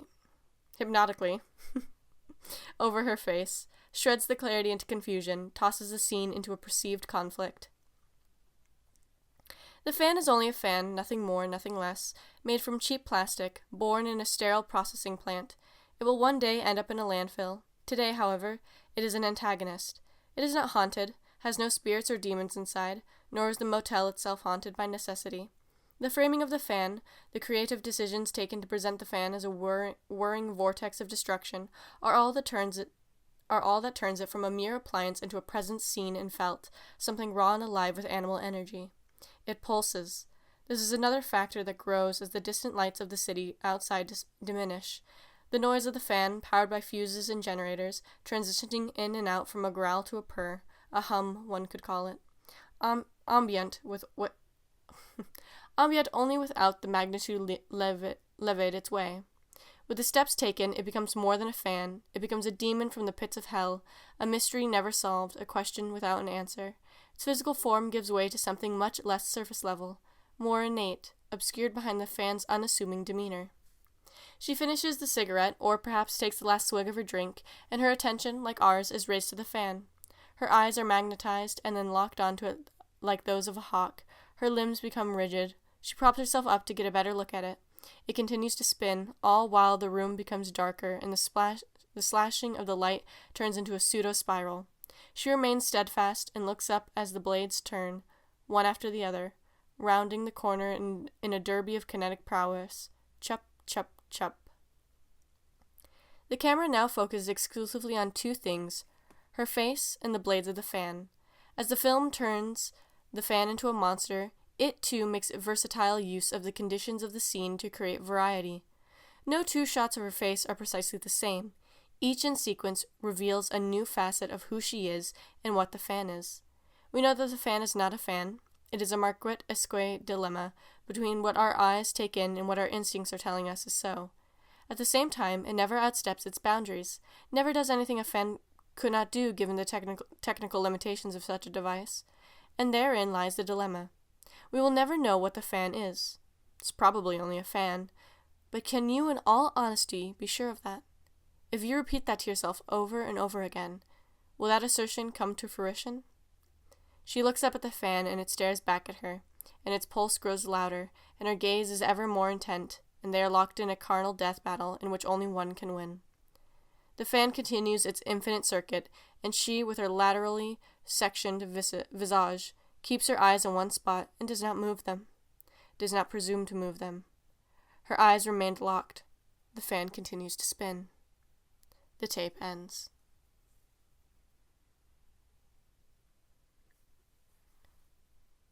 Elias, final thoughts. History is unreliable, isn't it? History isn't ever really what happened. Over the course of my time here, I've come to understand that more and more, that nothing can truly replicate first-hand experience, and if you were ever to meet me, you would certainly get an impression. Unfortunately, all I can offer you now is a second-hand narrative, and whether you see me as the villain in this case will ultimately depend on what sort of person you are, how you see things. The experience any given document provides is unique to the individual. Just realized, writing this down is useless, because they'll destroy it. What's the point if nobody's around to read it? I guess everything we create is like that. Everything is subject to time. Everything decays. The failure of my efforts here prove that. Entropy seems to be a true universal constant. a reliable friend that shoves your face in the mud. As much as we might not want to admit it, we all die, and there's a point sometime in the far future at which everything we did ultimately proves futile. I guess holding on to the past is one of the things which sets us apart from the apes, the sentimentality of it all. It's not practical, storing all this useless history. They say you learn from history, but when's the last time Hannibal crossing the Alps taught you jack shit as far as acquiring food or shelter was concerned? Still, we do it all the same, in the hopes that one infinitesimal nugget of the ultimate truth might be concealed away somewhere in there, a semi-spiritual falsehood. Why do we preserve things, or try to, if the sun will consume the earth, expand in a rapid ball of flame, and will probably be long extinct by then? Why are we programmed, biologically, with this nagging desire, this incessant pursuit? What does it achieve? Still asking myself that while I type this. Flames are only growing, and the wind outside is stronger than ever before. They're really close now. Walls can't keep them at bay this time. I can't deny that I am at fault, that somehow I have failed. One decision I made didn't account for every contingency. Now it's all going to be lost. All of it. You're probably wondering who I am, how exactly I rose to prominence. I don't even know who I am anymore, really. All I know is that some force has carried me through this, changed me in several ways. What would I call this entity? Memory, maybe? Or maybe the mouth, because its gaping maws consume all. It wants to eat. I carry its dinner in shovels of it, feed the monster, a hungry sponge representative of that human drive, the universal desire for readily accessible knowledge. Then there's the angry mob, pitchforks and torches in hand, or hands, plural. They want to destroy the monsters. It's a relatively simple dynamic, really. I've dealt with all manner of rabble, human and otherwise. I've studied them, looked them in the eye, squared off against them for as long as possible. There is, however, as with all things, a breaking point, a pivotal moment. That pivotal moment is now. I write this on October 31st, 2022, and outside, the others are gathering.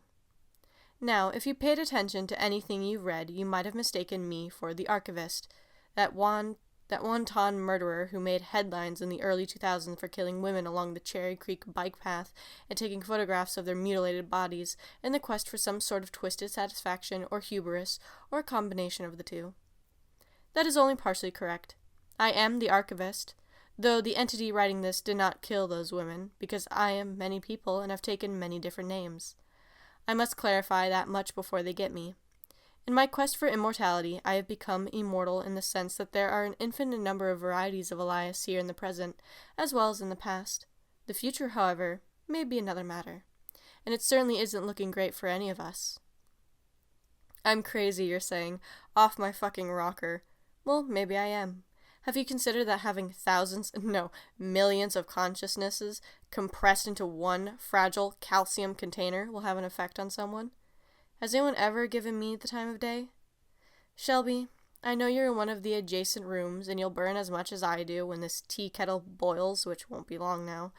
You're destined for the same fate as I am. Always have been. Probably. How does that feel, dear Shelb? You and your condescension, your sense of being above it all, how many times I felt the urge to choke the life out of you and get rid of this world once and for all of your slut behavior. You can't imagine. But I held back. No, that's the archivist talking. Pay him no mind, he doesn't matter anymore. I don't matter either. I've been through 100 of incarnations at the epicenter of all things, reading beneath the underpass in a Mobius cycle that note I wrote for myself, always telling myself that killing those women wouldn't further my life, that I wouldn't be able to harness their energy to feed the mouth, that it was unsustainable. And every time I disregarded my own advice, and this is the end result. Not only the end result for who I am now, might I add, I believe this is to be the end of all of us. Valerie. A word on Valerie. I can't even remember what she looked like. That's how long it's been since I saw any of them. That's what I've been trying to remember, that the more time you spend recording your family, the less time you actually spend with them as an active participant. It's a trade we all make. Why, I must be persecuted for this decision, a consensual choice on my part. I really have no idea. Cruel justice, twisted fate. If one of us were so vile, why must we all be exterminated? Because I am a threat to them. I'm a penny on the railroad tracks, a detriment to progress, to unceasing change, a small dust particle gumming up the cogs of the cosmic clock, and until tonight, I have kept them at bay. But time stops for no one, and it's my time now. You hear that? Of course you can't hear it, but the sound has been made all the same, never to be recorded on any tape or device, never to be heard by any human ear save my own. I forgot what that was like, almost, to have a unique and irreplicable experience. It's the noise they make when their disgusting coats drag on the dirt floor, slithering, gasping through those orifices they call mouths. I shouldn't have dragged Hav into this. If I have one regret, that's it. Should have bought a calculator and done all the work myself. I would have sacrificed hours if it meant Hav was okay right now. But Hav isn't okay. He's spontaneously combusted. I walked in on him tonight, pencil to his lip.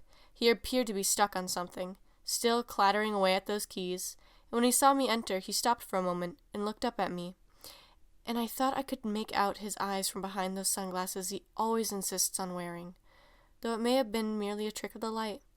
Hav said he wore them because his retinas were sensitive, and whenever he took them off during a bright day, it caused him headaches, so he slunk around in here like a bat in a subterranean grotto, among the piles and stacks of paperwork. I put sheets over the windows, turned the intensity of his monitor down 90%. There's something different tonight, he said.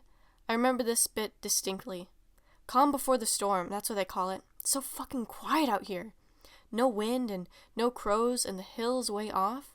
Went outside to take a look at sundown, Elle. There were lights out there. I couldn't stomach to tell him, even then in the throes of death, what I'm telling you right now, which was wrong on my part. I liked Hav. He was a good scout, gave his all to this organization. Out of all the workers under my watch, he was the only one really dedicated to keeping the enterprise afloat. I should have told him, even if it meant him getting upset, even if it meant him accusing me of holding things back. What kind of lights, I asked, knowing full well what kind of lights they were. It was All Hallows' Eve, the night of the dead, when the boundary between realms is ever more pronounced. Down south, in Boulder, jack-o'-lanterns were carved, and the wail of the otherworldly was carried on sour wind. No wind here, of course, only the noise of Hav's pencil made tapping the desk. He was jittery. They were like the 7 lights, he whispered. 7 lights on the Black Hills? Come again? I was tired at this point, exhausted from weeks of paperwork. The sheriff still gave me a strange look whenever I drove into town for supplies, even if the Carely case had been dropped and we had been determined exempt from responsibility. The stress alone from the mountains of forms and legal hassle was enough of a punishment. It's from a book I read, he murmured in a strange drawl. Long time ago, must have been 15? I can't place the name of it. It was a weird book, about the end of the world, the ultimate destiny of humanity. They all gathered in this megastructure, a towering pyramid, and waited for the inevitable, the extinguishment of all life. They just sat around, complacent, while the fabric of reality fell apart and the danger grew steadily. The inevitable, Elias. As he said this, the sheet on the window directly above his desk fell, and I could make out the nocturnal landscape, the billowing tufts of vegetation coated in a thick twilight haze. You should read less, I told him, and then I shut the door and walked back to my office. And I knew that if he died, he would die in ignorance. Ignorance was preferable to knowledge, I reasoned. Knowledge of what they were capable of. Better to die in euphoric oblivion than to die knowing that you could have prevented your own death with better utilization of said knowledge. The clock on the wall had stopped, and I changed the batteries, but to no avail. The hands read 9:19, and I knew that this was also an ill portent. Even the familiar ticking of the timepiece had left, and the claustrophobic quiet set in. Not so much as footsteps in the hallway. No noise from Shelby or Dan, despite their being here. We were all caught in our own separate bubbles, because, as every great strategist knows, you must divide the enemy before conquering.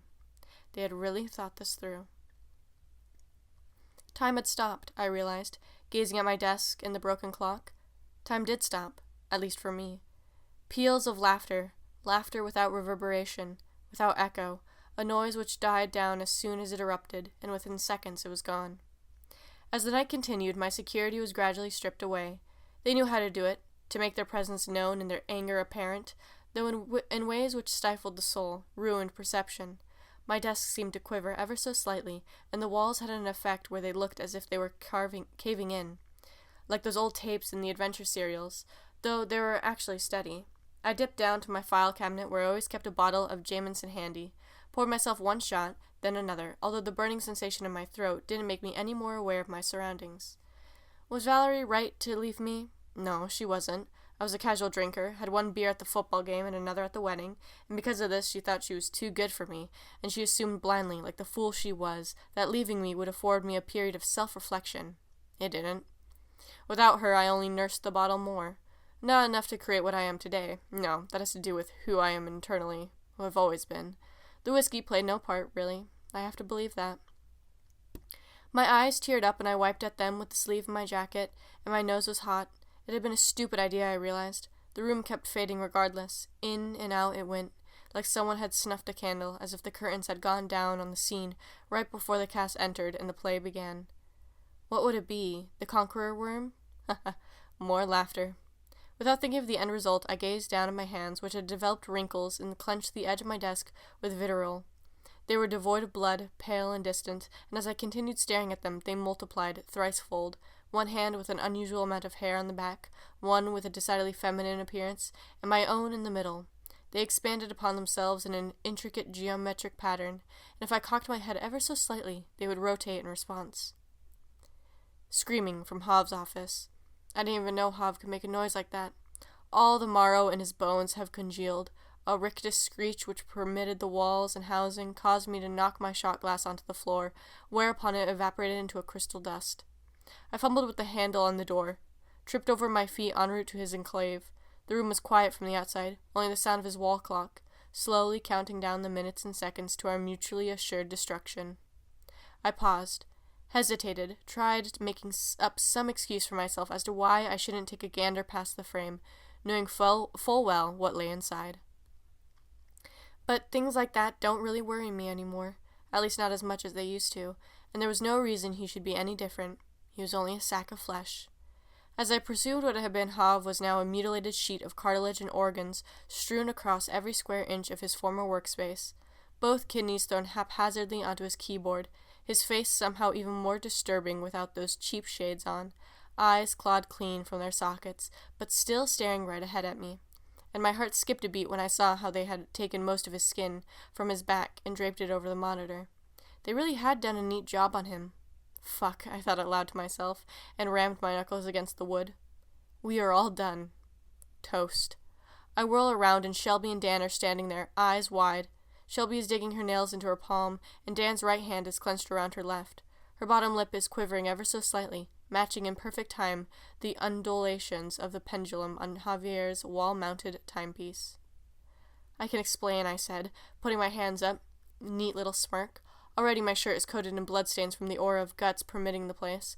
Red mist has arisen from the cadaver, and the first signs of decay are setting in, creating a real stench. They both look as if they're a million miles away, and they probably are, because to see me like this, in this state, drunk out of my mind, standing before the disemboweled remnants of my former colleague, yet with the same casual indifference I always maintain, they must find me a particularly psychopathic gremlin, devoid of a human temperament. There's nothing to explain, says Dan. We want out. Now. Fine, I say, waving them away. Just leave. I'll deal with this by myself. I've got to... The front door is locked, Shelby interjects. Back door, too. You locked us in here, so we're asking you very nicely. We are asking you as politely as we possibly can to unlock the fucking doors. There are tears welling up in her eyes. Her voice is wavering somewhat, and she's making fists.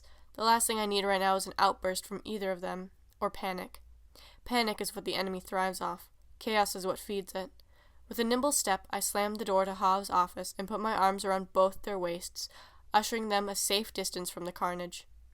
Be quiet, I say, as the overhead lighting flickers on and off. They can hear you if you give in to irrational apprehension. I never locked the door, I swear.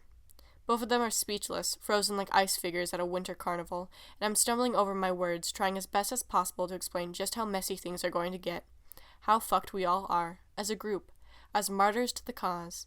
Part of it's the whiskey, the other part is merely my poor oratory capabilities. Just as I'm about to launch into diatribe, which neither of them really want to hear, I am interrupted by a faint chime, way out in the furthest recesses of the building. It's the doorbell. Shelby breaks from my grasp before I can catch her, screaming at the top of her lungs. She probably assumes it's the police or an erstwhile pizza delivery. I and Dan race after her, and Shelby, being the hapless idiot that she is, an idiot I foolishly entrusted with petabytes of information, records of things of interest to all humanity, backups of those and backups of those backups. In one fell swoop, she jiggles the handle and opens Pandora's box, letting them all inside, letting every last one of them to complete their foul work. She is the contingency. They're all invisible to the naked eye right now, of course. In their place, there's a small trick-or-treater standing on the stoop. A peculiar sight, given Hygiene's remote location. At 10 feet away, I'm 90% sure it is not human. At 5 feet, witnessing the thing's placid, all-knowing response to Shelby's unhindered screaming, I'm 100% certain. She pauses for a moment, stops screaming, lifts her hand to her jaw, and looks out at the night visitor. It's clad in shabby blue denim, an archetype made manifest. It's wearing a mannequin mask without features, displays no emotion, no personality, virtually no sentience. It merely stands there on the threshold, pail full of glistening candy clutched in its disturbingly small little gloved hands, and behind it the fields of the St. Vrain Valley blow and whisper in the muted tones, and the telephone wires above hum ever so faintly beneath the sprawling canvas of starlight. "Trick or treat," it said. I slammed the wooden slab in its cold face, scrambled to yank the metallic key ring from my pocket, and inserted it into the slot. Shelby had been knocked back by the force of my movements, which were spontaneous and loose. Dan was desperately attempting to make a call to the outside world on his cell phone, but the screen only displayed an image of 2 fluorescent eyes and a sharp grin. He yelped, tossed it to the floor where it made a resounding thud, and backed away from it. "Okay," I said, running my fingers through my hair. "Shelby, you've just let them in. That thing out there, it's one of them. I'm sure of it. You can't leave. You hear me? You can't fucking leave, because if you do, they'll kill me. We fight to the end." Shelby was sobbing endlessly into her elbow, and Dan, being the soft, milky toast he is, rushed over to console her. I stood firm and scouted the immediate vicinity, poking my head out like a tortoise. "Let them in?" shouted Dan, his neck tendons on full display. "Eli, who are they? There's you, and there's me, and there's her. That's it. Unlock that fucking door, or I'm going to beat you up and kick my way out if I have to." He raised one fist, and I nonchalantly strolled over to a desk and picked up one of the VHS tapes. "Okay, let me explain this." Deep breath. Clock ticking. "The outside you're seeing out there is not outside. It's actually inside. Inside this." I held the tape up, flashed it from face to face, yet neither of them seemed to recognize what I was talking about. I sighed. Had I been too obfuscatory? "All Hallows' Eve," I continued. "Halloween. You know what it is. It's an occasion which we, as a species, have collectively agreed serves as a conduit between the living and the dead. Tonight of all nights, I had hoped we could just come here, sit down, do our work, spend the night, have some idle chatter in my office. Hell, I even had some scary movies planned that we could watch, if we all got our work done. But we haven't been getting our work done, have we? We haven't been as efficient. No, because you know, and I know, we all in the back of our minds acknowledge that something is different about tonight, and that's where they derive their power from the collective unconsciousness." "You're crazy," objected Dan. "You're fucking insane. Let us by." "That's not a real highway, Dan," I shouted, pointing with one shaky finger out the window. "It might look like it, sure, but it's only a recording. I'm not sure of what. The highway how it was in 1992 or 1994 or newer. Maybe it's digital. Didn't get a good enough look at it. Point being, you can no longer trust what you're seeing, because they're inside. They've made it past the containment field." At this term, Shelby looked up from her mucus episode. "Containment field?" she bawled. "Elias, what are you talking about?" That voice, like nails on a chalkboard, coming from that scrawny, makeup-covered larynx. I resisted the glistening temptation to wrap my fingers around her vocal cords and once and for all put her out of her misery. "It was installed by the old staff," I muttered. "Dan, you remember the thing you found, out by Highway 36, last September?" The lights above us started letting out strange micro-noises, barely imperceptible unless one were to listen closer, and if one did listen closer, it created a feedback loop of amplification. I have no idea what you're even saying, he said, trembling frantically. Elias, you let us out. No, I said. The barrier is made out of that thing, Dan, designed by experts, and tonight, of all nights, your fucking girlfriend had to open it like a stupid fuck, and now we're all dead. Who knows, Dan? We probably died 5 minutes ago. For all we know, we're in a ghost ship now. Voyage of the Damned. Woohoo! Grabbed the tape, forcefully smacked it against the table, with the plastic hosing snapped in half. The gray reels within sputtered and spiraled to the floor in a butterfly cascade. Didn't even know I was capable of that level of strength. I'm not his girlfriend, she said, audibly choking up. I'm not yours. I work here, and I've been here since the beginning, and all I've ever received is a thank you for my efforts, without which, I might add, we'd be gone well over a year before tonight, are dirty glances and sexual harassment. She wiped her nose, her tears had smudged her lipstick, and she resembled a cursed painting lit ablaze. Whoa there, I snickered, backing up into a corner. Looks like it's someone's time of the month, huh? I was well and truly beyond these events, watching them like a spectator at a baseball game, really without agency. If this were an inevitability, then nothing could be altered, and everything I said was not of my own volition. I have to believe that. Have to try. You are a sad, sick little excuse for a person, she barked, her voice building like rumbling thunder, like the din on the horizon right before a downpour. I would feel sorry for you, Elias. I would. You lost your family, your job, everything you cared about. But I'm not your wife. Dan isn't your son. You don't have a family, Elias. You're dead. You died a long time ago. You're a ghost in everything but name. Her eyes flickered, glowing like distant candles in the encroaching darkness. Could she be? I didn't wait. Hesitancy would only lead to further regret. I picked up the destroyed spools of tape off the carpet and in one smooth reflex, motion wrapped them tightly around that thin, frail neck of hers. Made sure to loop the tape to the extent that it would be broken, 1 circuit, then 2, then 7, and her eyes began to water and a trail of saliva formed at the corner of her mouth. Dan bolted towards us, both, picked up some scissors from the corner of the desk, and began cutting Shelby loose from her magnetic death. I smoothly bent down to grab one half of the broken plastic housing, and with one smooth motion, I sliced through the flesh of his face like a chef's knife through butter. He screamed once, a loud, feminine noise, jumped back, and collapsed into a miserable pile on the far side of the room, holding the gash I had given him as the blood thoroughly soaked his tacky retro jacket, the one he always wore for whatever reason. This completed, I gingerly removed the spool from Shelby's neck, placed both the tape and housing onto the desk, and shoved her limp body onto the floor beside Dan. At that moment, the lights turned off. I was feeling the effects of the drink now, the golden mental haze, the static, the distortion. Could barely stand on my own 2 feet, lights switching on and off, noises beyond the threshold growing. All quiet on the western front, I muttered softly under my breath, holding the table to keep my legs sturdy and prevent myself from vomiting what was left of the whiskey. Outside, thunder brewed, an atmospheric tea kettle on to boil. I guess not. I moved over to the window, and there was some sort of vortex forming above the mountains, their dark outline framed by a skyward whirlpool of gray filth, concentric circles, which remained suspended a few thousand meters above the ground, yet sent long, wispy tendrils of ash and fog onto the plains, billowing over each other successfully. From the center of the turbulence, snares of jet yellow lighting could faintly be made out. I guess I'll tell you a little story, I said, pulling up a nearby chair and sitting directly in front of Dan's weeping husk. That's what captains do when their ships sink, I assume. Tell stories to assuage the crew of the horrors that lie beneath in the murky depths. Well, except for the Titanic, I suppose. They had a band, but we don't have a band. I noticed a nasty gash on my left palm. Wonder how it got there. Maybe Shelby did it, and I'm incapable of feeling pain anymore. I've mentioned her in passing. You both know what she was like, I continue. I have a special collection of her tapes, hidden in the cellar. Never let either of you see it, for obvious reasons, because if you saw it, you'd probably call the police. But I taped her all the fucking time.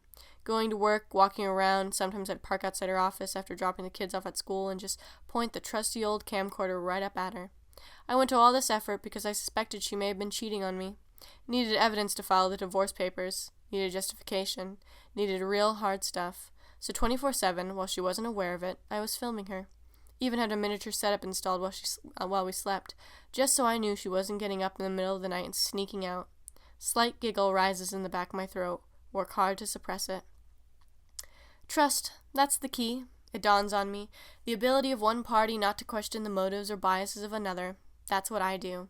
That's what recording does. It removes falsehoods, improves trusts. You might say we didn't have enough trust in our relationship, that she was dishonest with me and I was secretive with her. I had to be secretive. I had to know I could trust her. The same way you can trust me, guys. Trust is important. Always has been from the operation of this place. Honor system and all that. Dan looks close to bleeding out completely. There's a massive puddle oozing from his face, which is hidden in his slumped figure. Dear Shelby, meanwhile, lies passively on the floor. I consider going over to her, making sure she's out, but stupidly I refuse. That may have been my last option to avoid what came. So one day, I'm camped out there, I refrain, parked in the usual spot. She worked in Lodo. I'm a few stories down, just chilling in the family station wagon with the trusty cam pointed at a direct angle to where I can see her whole layout. And the whole time I'm so fucking apprehensive because I know the other man is going to walk in and start making out with her. Something about this one day in particular just kinda hit different. I didn't really know what to expect from this mysterious man. I imagined he'd be blonde, muscular, well-built, square jawline maybe, but that wasn't what happened. I sat out there for around an hour, the occasional pedestrian giving me some weird looks every now and again, but I just kept on. Right when my high 8 is about to run out, she crosses over to a certain corner of the room, out of sight, and she pops back into frame around 15 seconds later, carrying a TV. She set the TV up on her desk, then, from the folds of her skirt, she pulled out a VHS tape. Now for me, this is aberrant behavior, considering she had never expressed even so much as a passing interest in this stuff, but she holds up the tape and turns it over. Really considers it. After around a minute, she pops it in. Screen lights up. She flickers off the lights and pulls down the shades. Luckily for me, my camcorder came with the zoom, so I pushed it to its limit, trying to get the picture behind the cracks. And what I saw, brief glimpses of it, whoo boy, what I saw is the sort of thing that I think is grounds for a divorce. She's sitting in front of the TV and staring into that all too familiar aquamarine abyss, hands folded on her lap, clenched ever so slightly. A picture of me flashes onto the screen, in vibrant living color. It's an old picture from our honeymoon in Petomile. I'm standing in front of the tripod and she's next to me, waving gently. Behind us, I could just make out the rising crests of the Spanish peaks, which manifest as light twin blobs. Val stares into this portrait, this living memory, this preserved moment, and it does something to her. Neurochemistry, something I doubt I'll ever fully understand. Right before she went in, the camcorder's battery sputtered out, rendering this one of the only pieces of Valerie I can't prove occurred. I was left to witness the unfathomable, with only my eyes and memory to aid me. She began rubbing the TV, gently at first, then moved into a full embrace, the side of her head resting on top, nudging her cheek against the screen, that warm static caressing her, light sparks causing her to smile as she gazed with a profound longing at the footage. The shot had now moved to a point where I was sitting on a rock, and she was sitting on the ground next to me, and we were holding hands. I guess I had forgotten what it felt like to hold her hand. I can only imagine that was somehow what she felt, in real time, as she pressed her nose and palms up against the simulacra, a warm feeling of the past, an irreplaceable feeling, a sense of true contentment. She licked the screen. Licked it. I'm telling you, pressed her lips up against it and held on for dear life like a ship caught in a tempest, embraced that television set with every ounce of strength in her, showed it the kind of affection I don't think we had shown each other in half a decade. At this point, I was trembling with all kinds of thoughts, turned away from the window and tapped the steering wheel lightly. I had seen enough to know where I wasn't wanted. I was my own enemy, I concluded. I was the perfect man of her dreams. My past self was somehow superior to my present self, and I was the other man. A fucking VHS tape of myself. Call me crazy all you want, but I think that's about as cuckoo as it gets, kissing one of them. What happened to her? Dan asked feebly, slouched on the floor. I don't really know, Danny boy, pausing as I wandered around the carnage I've wrought. Can't say for sure. Last letter I got from her was sometime around 2016. Think she's living somewhere up in the mountains, one of those small towns where I'm unlikely to find her. Not that I'd want to. Breckenridge, Alma, somewhere like that. and I'm better off for it. How could I possibly hope to accomplish this, all of this, with her to worry about? Maybe you're better off for it, he says, giggling softly. Maybe this is where you belong, Elias, surrounded by your best friends and your all-important work, armed with your bloodless intellect and your captivating humanity. You're right to ward off the monsters, keeping us safe like this, safe and secure from the truth. Cackles like a hyena, blood-stained hands making mobility difficult for him, sticking to the rug in some spots. That scar will last for the rest of his life. It's beginning to congeal, but he's still in no state to get up. Glad to hear it, I yell, stepping on his knuckles with my full weight, producing an audible crunch. He screams once, grips it at the wrist, fingers all mangled as if he just arose from a car accident, tears streaming out of his bloodshot eyes. I can't even begin to imagine how much pain he's in at that moment. His scream sort of fills the room, but it doesn't matter. Nobody will hear because nothing is outside. The archive is no longer a fixture on the earth as you or I might define it. You overestimate your own importance, I retort.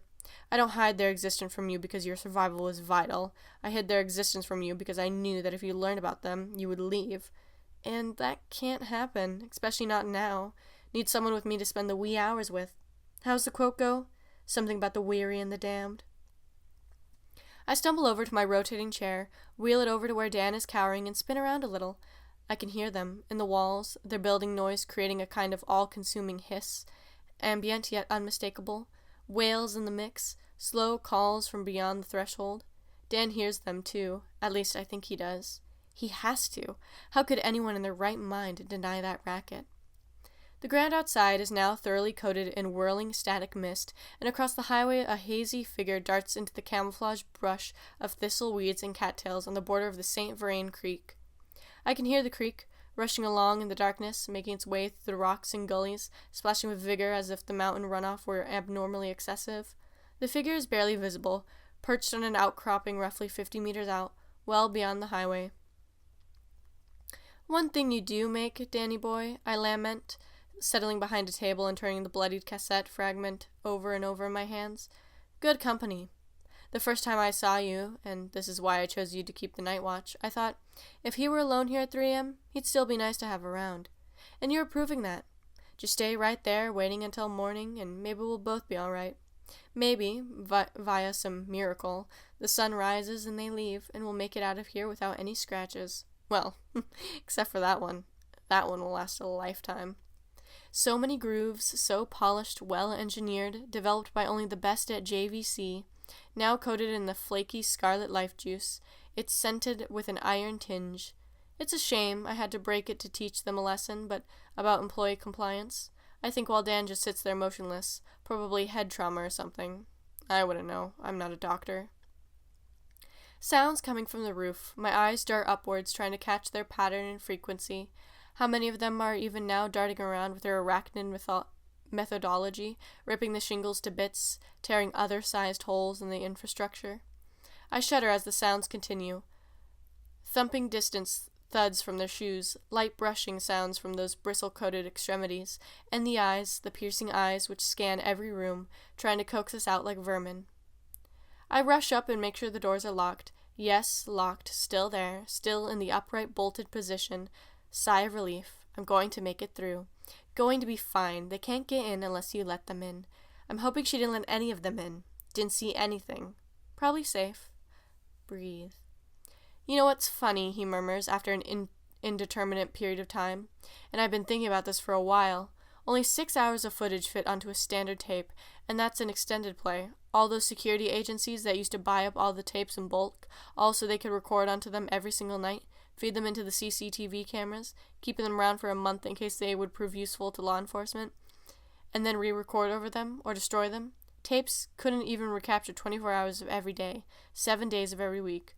What makes you think you can capture your entire life, much less the entire life of everyone who's ever lived? You haven't been doing that, I pause? We have a CCTV system and lots of blank tapes you could have fed into it, just to be sure. You are our first line of defense, you know. Or were, before tonight. Fuck no, he retorted, giggling slightly under his breath, bubbles of agony forming on the bottom lip. I use my intuition, my presence every night. I'm in the here and now, to borrow a phrase. I don't think I've ever used a CCTV system, Elias. Not once. I'm too busy actually looking around the halls, actually inspecting signs of entry. Isn't that ironic, Elias? I work here, and I exist here in the present, and I could care less about becoming like you, feeding tape upon tape into slot after fucking slot for no goddamn reason. I throw the broken cassette at him, and it hits him square in the jaw before clattering onto the rug in the pool of dried blood beneath his elbow. That seems to calm him down. You're starting to sound like them, Dan. I seethe. One of them.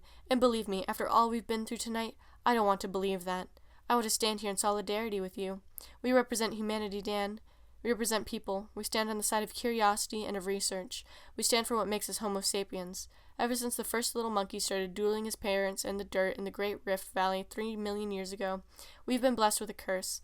Memory retention. It's not fun, Dan. It's not fun, or enjoyable, or pleasant to retain memories of what you've done, what your ancestors have done, what fucked up shit has gone on during those 3 million years we've occupied this little barely fragment. But we retain it all the same. Why? Why remember? I don't know, Dan, I yelled at the ceiling. I really don't know why. It's like the act of creation, isn't it? Why do we create anything as people? Why do we build monuments, paintings, temples, effigies, formations out of stone, knowing that they'll all crumble to soot and ash eventually? Creation and retention, both ultimately meaningless activities we occupy ourselves with, because our time here is finite, and we need some busy work. Two sides of the same coin, pointless and futile, yet each in a headlock with the other. They heard it. Of course they did. Another thump, this time from upstairs. They've made it inside the building, through the roof, on the 3rd or 2nd floor. Can't really tell which. Why not take some pictures of her? What? I ask. My mind was momentarily elsewhere. That's what we do, isn't it? He gestures over toward her limp body. We take pictures. We take videos. Take a picture of Shelby's body so everybody knows what you did here tonight, so the knowledge is laid bare, out in the open. Free access to information. That's what we do here, isn't it?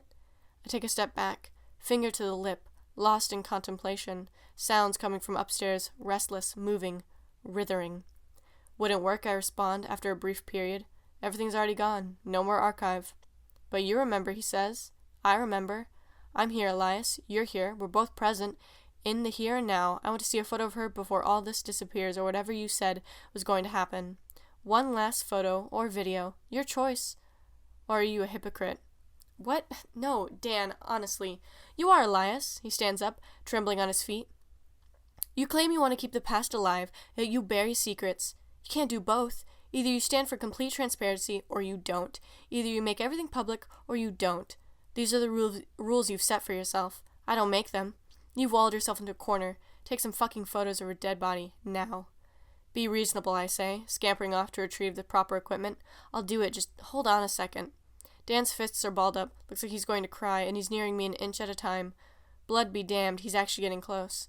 He could take me in a fight, I think, but that would only be if he were in the right state of mind. Can't be, with all that blood loss from his head. His brain is sputtering out, lights dimming and flickering behind his pupils. I dart around him, holding the gray case. Here, and I pull out the camcorder, load a fresh, brand new, never before opened Hi8 tape into it, press the top and hear the gears rotate and whir as it ejects, pop it into position, close it, listen to those gears click and whir, metal and plastic grinding together, strap over the shoulder, position myself right where Shelby's body would be, close my left eye and open my right, peer into the viewfinder. Clicking the button, it flashes on, a miniature monochromatic cinema. Stats in the corners. I point it around the room, at my chair. It makes a tiny, nearly inaudible click. Focus, fade. I point it at Dan. He's staring at me with those sunken pupils, probably going to fall over into a heap at any moment. He arduously raises his hand, waves hello for the camera, more focus, crystal clear image. Turn it toward where Shelby is lying. Shelby isn't there. I inhale sharply, heart skips a beat, lower the viewfinder. There she is. Rumpled skirt, ribbons of tape unfurled from around her neck, still not moving. Look back in the viewfinder. Gone. What's wrong, he asks. Is there a hint of awareness in his voice? Is he privy to something I'm not? Of course he is. She and him. They worked on this together. She fucking knew what she was doing by opening the door to that little gremlin. He shrugs. His wound seems to have entirely coagulated by now, and he's only barely groggy, coming out of the daze. emerging from the long, dark corridor, looks healthier now that he's standing on both feet and breathing into his lungs with a wide stance. It's impossible, I mutter, under my breath. Look back in the camera, flip through all the settings, fade and adjust the dial. My left eye sees her body, my right eye sees the floor. The viewfinder is lying to me, lying about what is immediately apparent in the physical world. My camcorder, the same I brought to my sister's wedding, to my wedding, and to countless other events, one of the only friends I have left, has become as unreliable and treacherous as my poor delusional employees.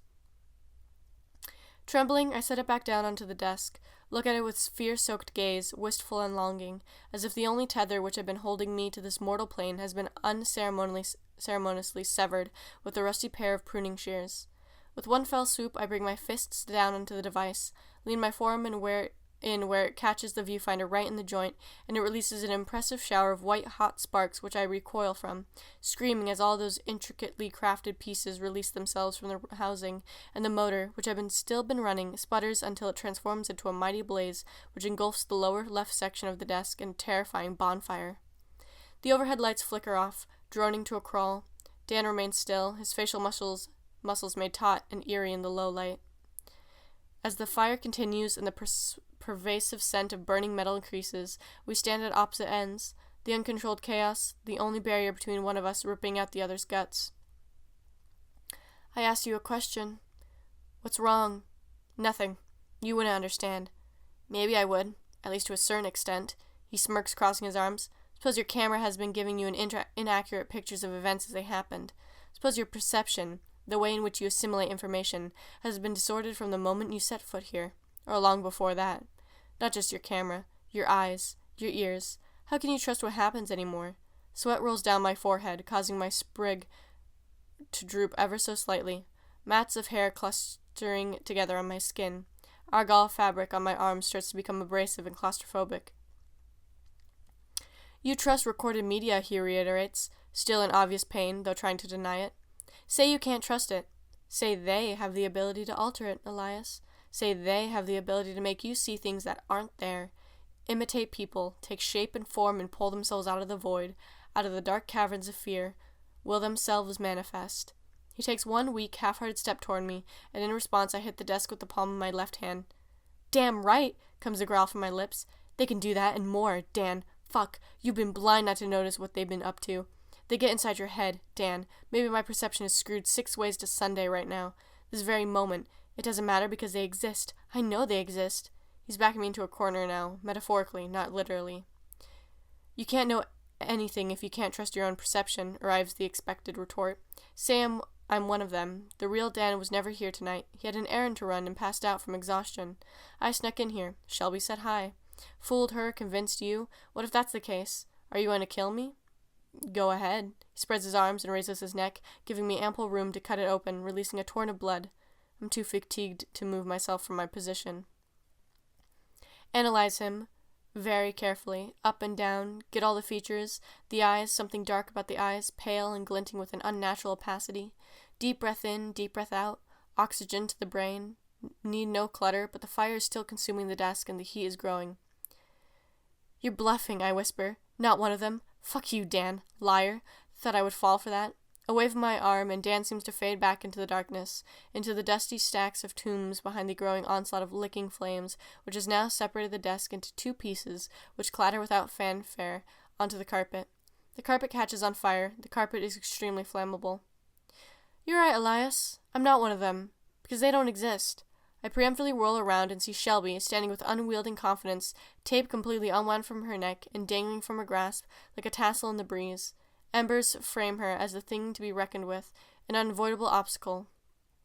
Her irises glitter in joyous malcontent, the corners of her carnelian lips drawn to a wild grin of immense pleasure. Hi, she croons. Remember me?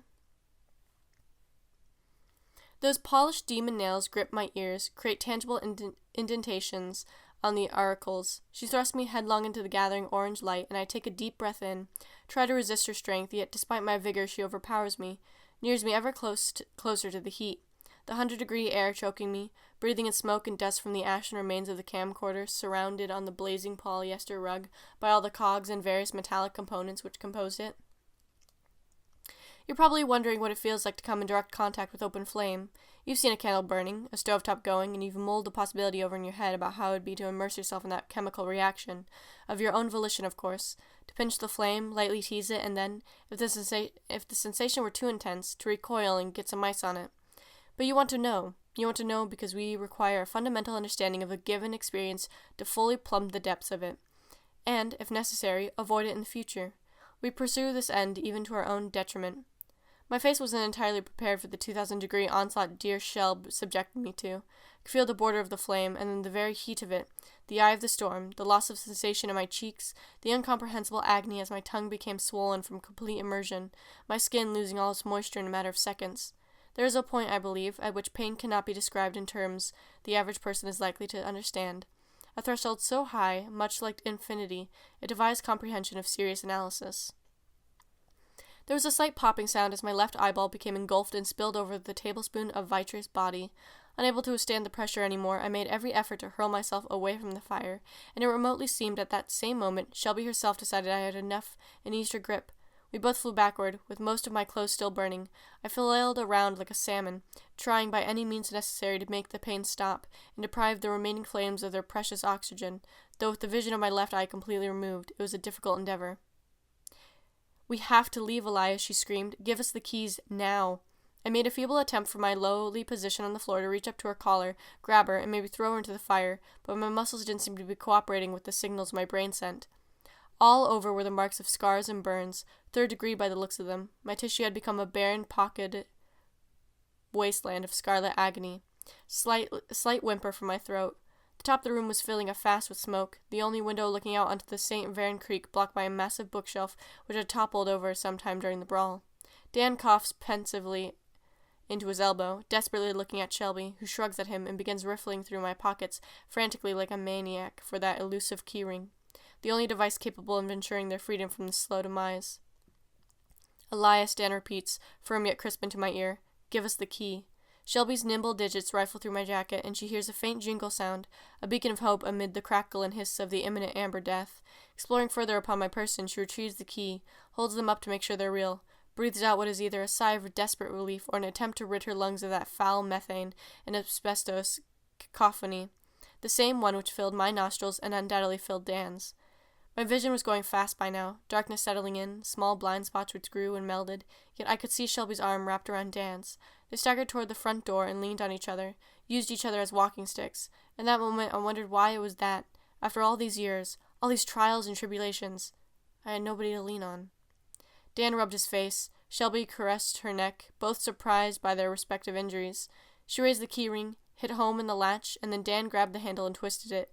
Wide open, fresh night air, stars and the moon gleaming above. Both stepped out onto the first step. Darkness. I don't know if they escaped. Don't know where they are now. Like to think I imagined that part. They'll suffocate in here with me.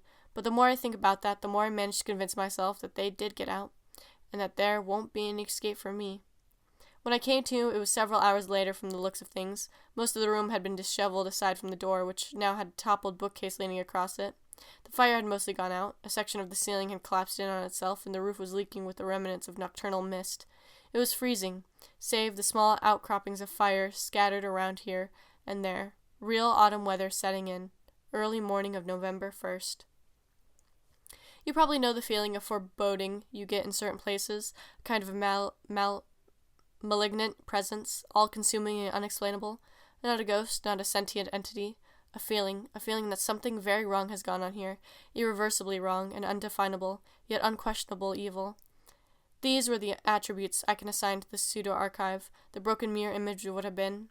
The sun hadn't yet risen, and everything was coated in a thick layer of pale blue.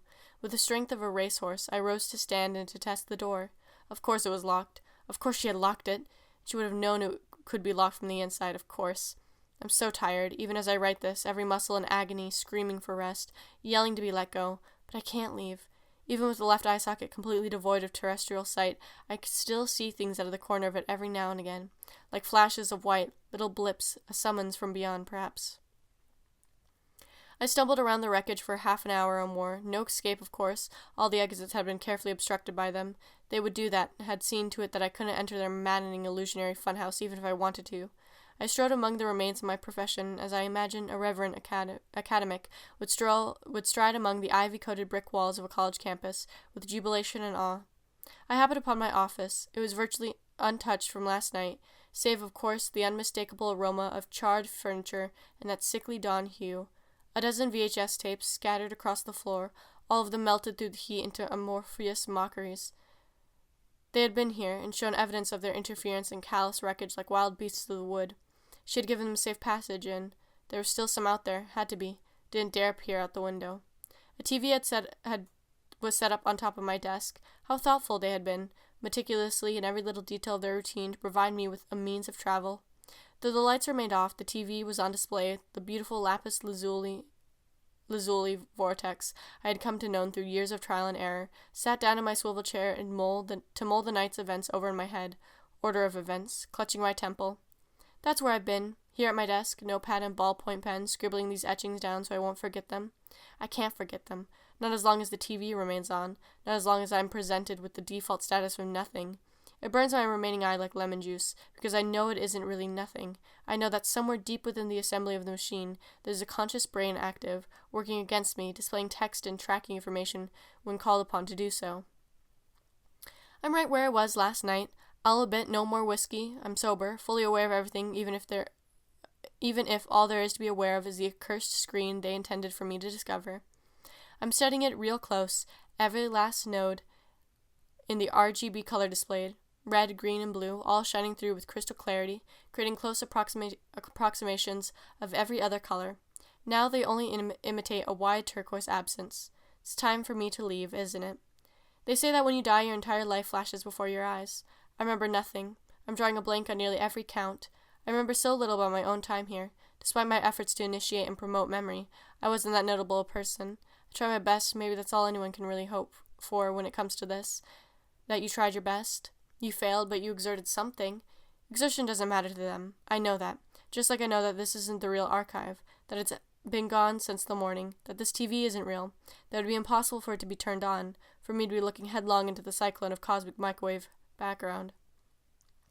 These things are all thoroughly impossible, yet they're here regardless. Slowly I'm being erased, my effort, my work, my dreams and aspirations. They're gone now, replaced by only a dull throbbing near my left cheek and mild amnesia. This didn't start with me, and it won't end with me. It started a long time ago. I know it did. Can't assume everything revolves around me. That would be what they expect, yet I defy their expectations. I'm not the main character of any narrative. I'm only a small piece, a cog in the machine, cogs and gears grinding together to turn the hands on the axis, wherever it started, in whatever long-forgotten, unrecorded era. It started with viscera and electricity. I can be certain of that. Yet it seems as if it began for me in that underpass on South Broadway, camcorder slung over my shoulder, walking along the fence surrounding the vacant lot, peering into the decrepit buildings with the shattered windows in the hot, arid, midday sun.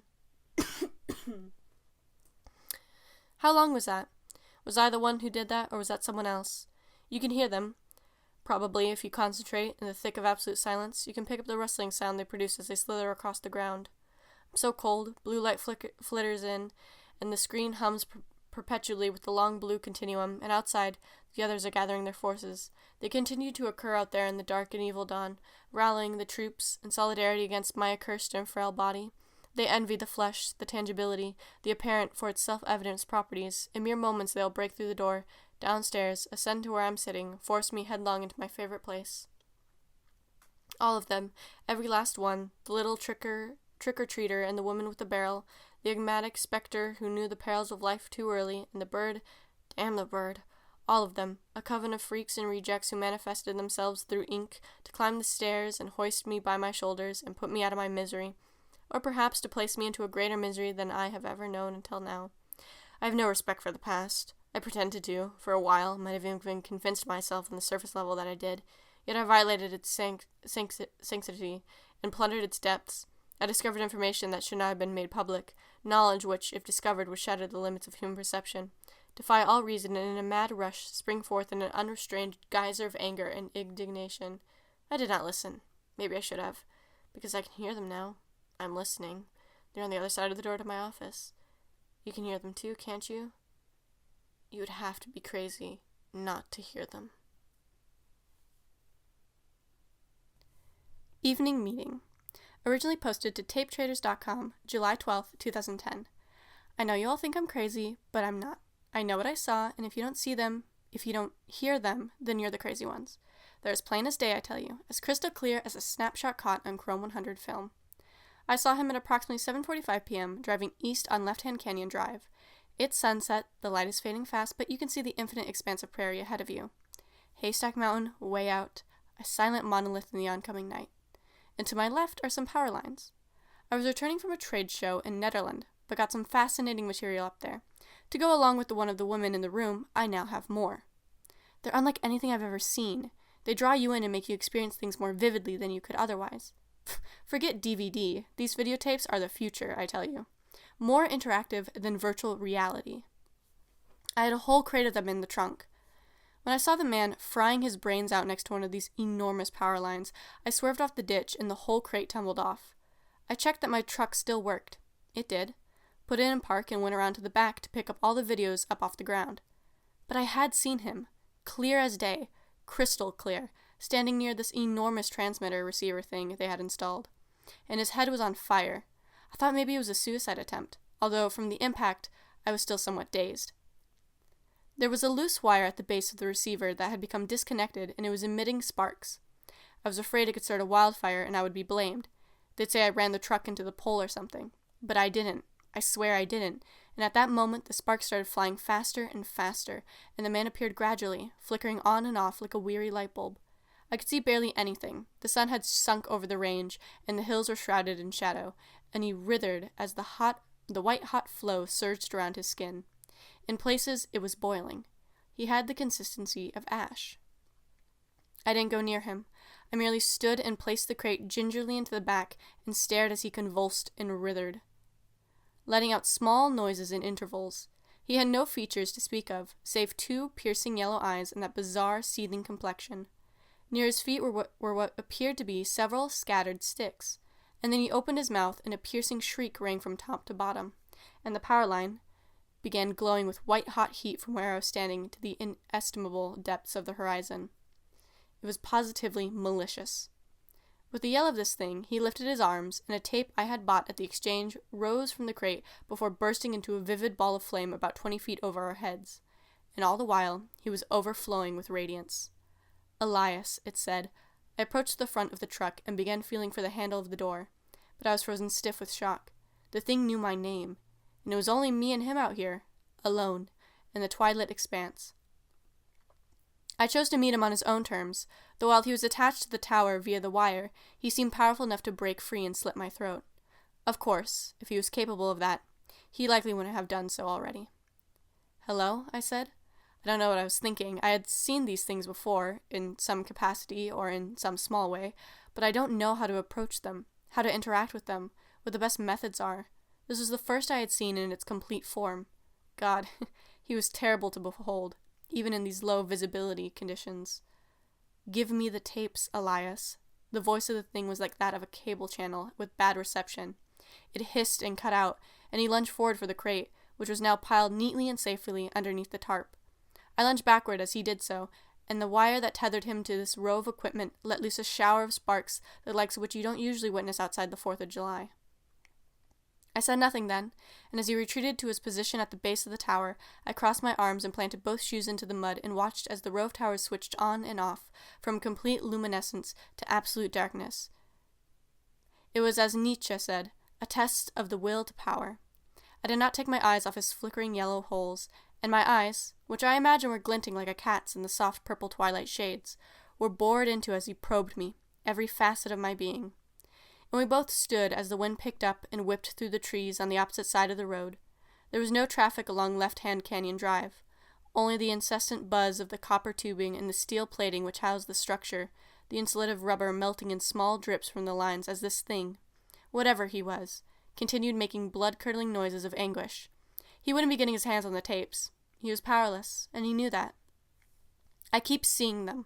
The more tapes I collect, the more I film on my camcorder, the more they pop up. Not just the weak one, which I left behind in his pathetic existence after he vanished into thin air. The new ones are stronger, better at what they do. They want my collection, have to keep it locked away in the basement, only bring it up for very special occasions now. And they whisper to me at night, I need somewhere safe to keep the tapes, somewhere I know they can't get at them. It's about the will to power. Whose will is the stronger, man or beast? Who will triumph? Will they render me limb from limb, splay my hideout on my rooftop, or will I outsmart them, somehow? Surely they must have some kind of weakness. Tapes fit into it. That thing wanted my tapes. Wanted to destroy them. They wanted to destroy all that I've worked for. Only time will tell. Hello, this is a little forward before I get into the next text file, which is an exercise in futility. So an exercise in futility is written as a chat log, which means there are a ton of usernames and a ton of switching dialogue. So for this one, on the screen, you will see, when I am talking, the username of the person talking, and depending on the message, when it was sent. Because to get the gist of this story, you kind of have to know when the texts were sent and what date they were sent. It lets the story flow better if I have those up so you guys can see them. So for this one, it's a little important you look at the screen, but it isn't required. That's about it. I'm gonna get started, but thank you guys, and I hope you enjoy an exercise in futility. An exercise in futility. Extracted from the chat room of SpectreExplorers.com, September 2nd, 2006. Is anyone here? It's late where I am, but I'm holding out hope for someone to talk to. Anything in particular? Not really. Was just hoping to introduce myself to the forum. I joined yesterday and have browsed the posts, especially on the True Encounters board. It's pretty cool how many people are willing to share their own ghost stories. I agree. It is comforting to know that you're not alone. Leia's your name? Yeah, Leia. Or my friends usually just call me Lee. Okay, do you have any ghost stories in particular you'd be willing to share? Not really. I do believe in ghosts, have since I was 4, and my grandma passed away. I always felt like she was somewhere around, but have not seen or heard anything really paranormal up until present day. Like I said, do believe in ghosts. There really is no reason not to believe in ghosts, you know? Like, we can't prove them, sure, but we can't disprove them. Agreed. Welcome to the forum, by the way. I'm always excited when a new member joins. Hi, Kismet. Any explorations recently? Ghost trips, you mean? Nah, not lately. I've been too busy with sophomore year starting to explore anywhere. But I do think my trip to the train yards yielded some worthwhile results. Orbs. Also caught what I think is some kind of voice on my tape recorder. It really shows up when you pass it through a filter. I'll do more in about a month, though. Don't worry. Don't come here, Alex. I'm really not in the mood for this tonight. Pardon?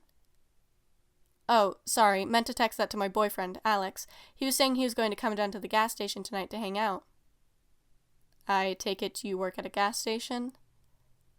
Yeah, the night shift. I signed on about a year ago, and it's been tricky to fit all my classes in and get decent sleep, but it pays really well. I work behind the counter from around 9 to 3 in the morning. Alex sometimes fills up here, and when he does, he always comes in and talks my ear off for like half an hour. It's nice because the job can be boring, and it's nice to have a distraction, but he is really annoying. Last time he came in, he started shoving licorice up his nose, so tonight I think I want a break. Plus, it's usually pretty busy about now. You're there right now? Yeah, I have a laptop and the Wi-Fi here is pretty good. My boss says I'm free to browse the web so long as nobody comes in, but if they do, I have to get up and deal with the register. So, if we're ever talking on here and I'm gone for a few minutes, that'll be why, but most of the night I just get to sit back here and mess around. Sounds enviable. So, do you have any ghost stories? I do. I've been fascinated by the paranormal ever since I had an encounter with the entity known as the Hat Man in 1992. Are you familiar with it? No, never heard of him. What's he like? I believe Spirit Guide 100% on this. There are way too many details for it to be made up. That's good you haven't encountered him, Leia. The Hat Man is one of the most malevolent entities documented.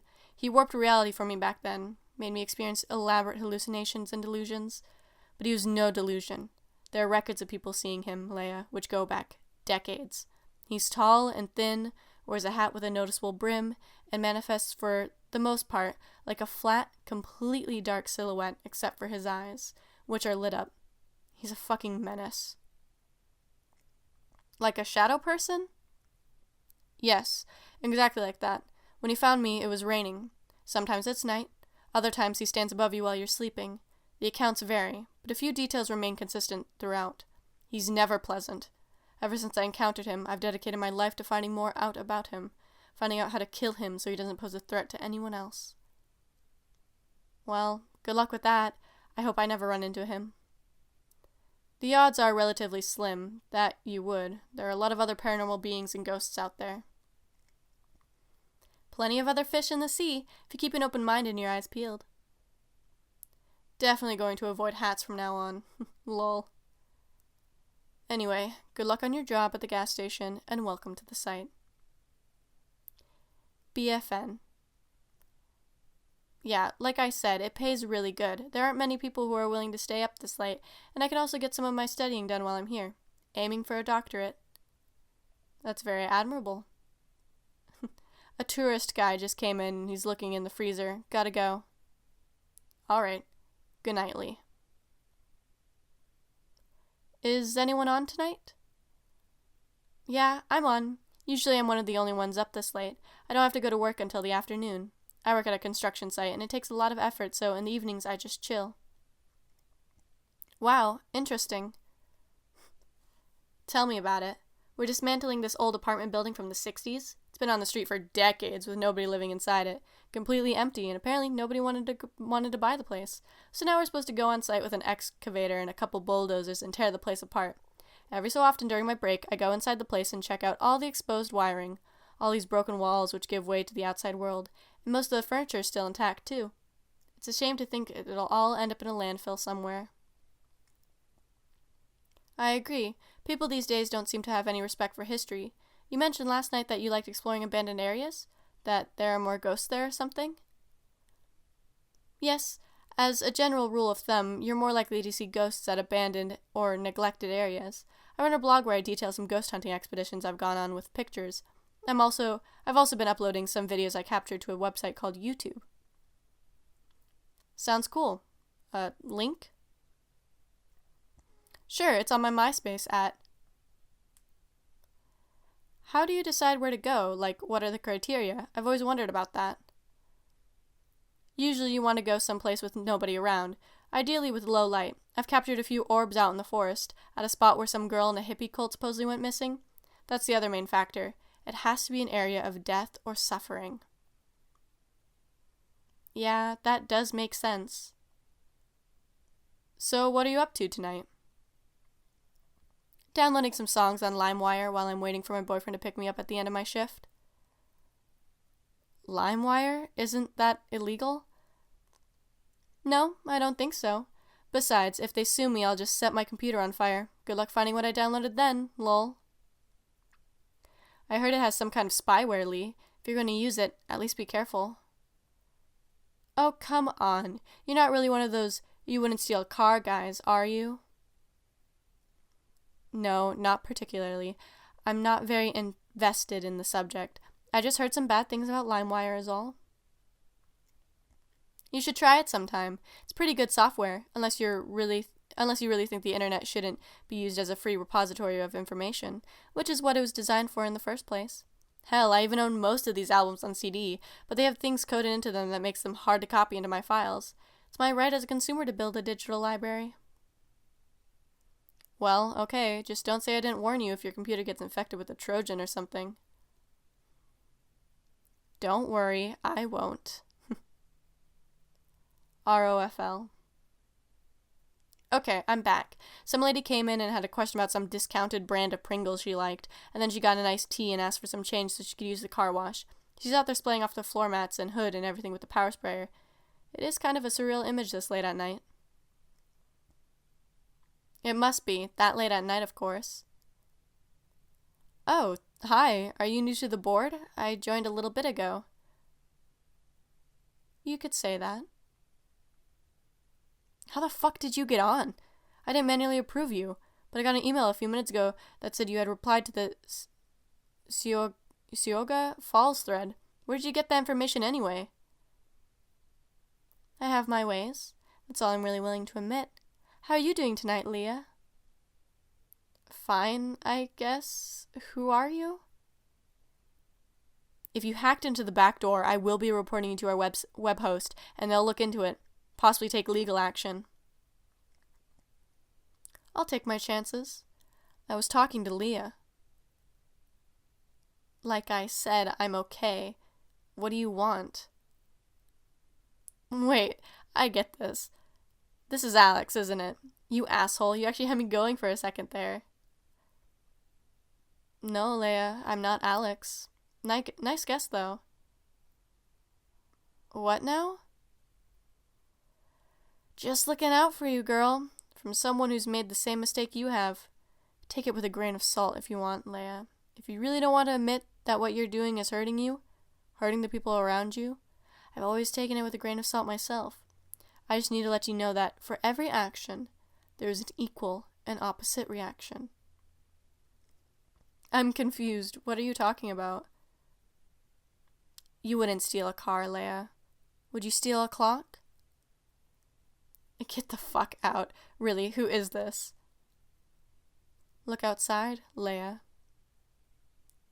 Fuck! It was that lady in the car. I ran out, but she was already pulling out of the driveway by that time. I know it was her. She probably had a computer on her. What a weird bitch. How do you know for sure, though? Are you kidding? She says, look outside, and then I do, and I see her typing at something in the passenger seat. I come out from behind the desk. She goes around and looks at me with this knowing smirk and hops in the driver's seat and speeds off. I have no doubts. What I really wonder is how she was able to access our Wi-Fi. I didn't give her the password. Only employees are supposed to have it. You should call the cops, Lee. Reporter. Show them these chat logs as proof. That would be easier said than done. I didn't catch her license plate. It started with J, I think, but I'm not sure about that. They could spend months looking for the car. It was kind of generic. Dark color, but I don't know car models or anything. Well, at least you have a description of her. You can give the cops that. She was medium height, had a black shirt and blue slacks, and some kind of necklace. She was a brunette, maybe it was dyed, and a name badge, so I guess she worked somewhere. Some kind of employee. Wasn't able to read it close. 26? 27, maybe? That's a good start. Do you have access to a phone? No, honestly, it's okay. I'm not going to call the police. Alex will be here in about an hour, and the last thing I would want is for him to get there, and the gas station is surrounded by police cars. He doesn't like going near cops. He had a run-in with them in junior year and hasn't stopped talking about it ever since. He wouldn't forgive me. I banned her account. Damned if I know how she actually got on here without being approved. I'll look into it some more tomorrow. I just need to get home and rest. I have some kind of stalker, but I honestly have more to worry about than that. If anything else happens, I'll text someone. For right now, though, I think I just need to relax. I should go. If you say so. Good night. What the fuck? Sorry about last night, when you saw what the fuck. That was Alex typing that. He says he found me asleep behind the counter with a nosebleed. He offered to take me to the hospital, but I told him I probably just fell asleep and I went into the bathroom to plug it up. But he was really confused and looked on my laptop. God, that sounds bad. Are you okay? Yeah, I'm fine. I don't regularly get nosebleeds, but I think I was so stressed out I just fell asleep in half an hour or so. But I'm okay now. I've Googled if stress can cause nosebleeds. Apparently it can. Don't worry, though. I brought my cell phone, and if that woman shows up again, I will call the police. Good idea. Always smart to take precautions. You should take a day off, Lee, after whatever happened last night. No, really, I'll be okay. It was just a nosebleed. People get those. Maybe it's that I'm awake too late. I'd have to quit this shift, and it pays really good. I don't think whoever it was will show up again. Well, it never hurts to be careful. I've learned that from my ghost hunting adventures. One time I was exploring this old factory and a pipe swung down and almost hit me in the back of the neck. Must have weighed about 500 pounds, but I was wearing those sunglasses with the mirrors on them, so you can see behind you, and I was able to duck before it hit me. I don't know, maybe it was just luck. No kidding, you actually wear those things? I always thought of them as more of a gag gift than anything else. I used to see them sold at my local Spencer's. No, seriously, they do work as advertised, especially if you get a quality brand. It's like having a 360-degree panorama which expands your periphery. You know about the blind spot, right? The part of the eye where there are no photoreceptors, right? Right, exactly. Mirrored sunglasses can really help with that, because you're practically seeing twice of what you would otherwise, and when you're exploring some underground bunker or something, it can add an extra layer of security. Not just for falling pipes, but imagine if the Hat Man was back there. You'd want to know, right? Kiss. Please don't. I forgot. Touchy subject, you're right, sorry. You can't make jokes about him, because he is real, and that's what I've had to live with, that he is out there somewhere. The thing that made me think I had died for no other reason than pure, unfiltered evil, and everyone tells me it was just a dream. The worst part is nobody believing you. That's why I made these forms in the first place, because everyone was like, oh, it was just sleep paralysis, or, oh, you just have to stop believing in him and he'll go away, because he won't. He won't die. He'll probably kill me. I know it'll happen, that he'll return, and all I can hope is that when he does, I'll be ready for him. You can only really hope, I guess, that you'll be ready for whatever happens, when it happens, not if. What are some of the craziest ghost encounters you've had personally, Kismet? There is one that will always stick with me. It was around 10 years ago. I had heard rumors that a rest stop in the mountains was haunted. If I remember, I was new to the game then, relatively inexperienced in the field, a lot more cocky and sure of myself. That's not really being fair on yourself. Based on the pictures you took, you did acquire verifiable evidence of the supernatural, which is more than I've been able to do. I just regret being so exploitative. You have to be respectful of the dead when you go out on these things. Guess I learned that the hard way. What do you mean? I still don't know what happened up there. All I know is that it was absolutely a place of unfathomable tragedy. The force I felt, whisking me around, was so strong that I still think about it sometimes, especially since the glass wall was so thin. You have to understand, there was like a 70-foot drop. I could have fallen down. I would have died. Then it would have been the ghost. I'm so sorry about that. Sounds awful. Well, I've learned from my mistakes. I can admit as much. Browsing this forum, looking over the experiences of people who have had similar experiences with poltergeists, because I think that's what one of the spirits at the rest stop was. A poltergeist of some kind. It's really confirmed a lot of suspicions and ideas I've had. I even keep a journal now for reference. Helps unclutter the mind. That makes sense. I watch some ghost hunting shows sometimes, especially on the weekends. They always seem to be right around the corner for making an incredible discovery, but they never quite reach their goals. I've wondered a long time what it would be like if the existence of ghosts was objectively proven. How it would affect the outside world, people's attitudes, that sort of thing. You said you captured definitive evidence? I did. Multiple photos. All of the female ghost who haunted the place. She was the one who initially attracted me to it. Although watching her stand there, motionless, while behind her the rest stoplights just kept shining, was really unsettling. Since then, I don't think I've ever bothered to take any breaks at rest stops. Not worth it. Too much baggage. If you think about it, they are places of suffering and tragedy, less reported on, perhaps, but some of the seediest activities would take place in a secluded, yet well-lit area like that. Hang on a sec. Alex just pulled up. I think he wants to know how I'm doing. BRB. Have you figured out the hacking yet? No. From what I can tell, it's a closed system. Contacted the web host, but they don't seem to care. That's too bad. If this site does somehow get hacked and destroyed for whatever reason, I want you to know that it was a great run, and I've had a great time on here, meeting like-minded people and all. Same. The memories are enough to last forever. Alex doesn't believe me about what happened last night. I thought you told him about everything when he picked you up. He didn't really believe me then either. Says I've been working too hard and I probably just imagined how she looked at me.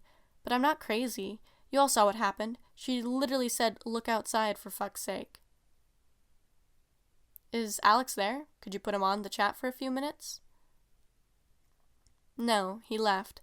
Got a big bag of sunflower seeds. I guess him and some of the guys are going to a college baseball game tonight. Didn't even think to invite me. If he had, I would have called ahead and asked for a night off. I don't know about any of you, but if I found my girlfriend passed out on her computer monitor with a nosebleed, I would at least believe her if she said she saw something out of the ordinary. He's right, though. I do work too much. This, in addition to all the courses I'm taking, it puts a great deal of stress on you.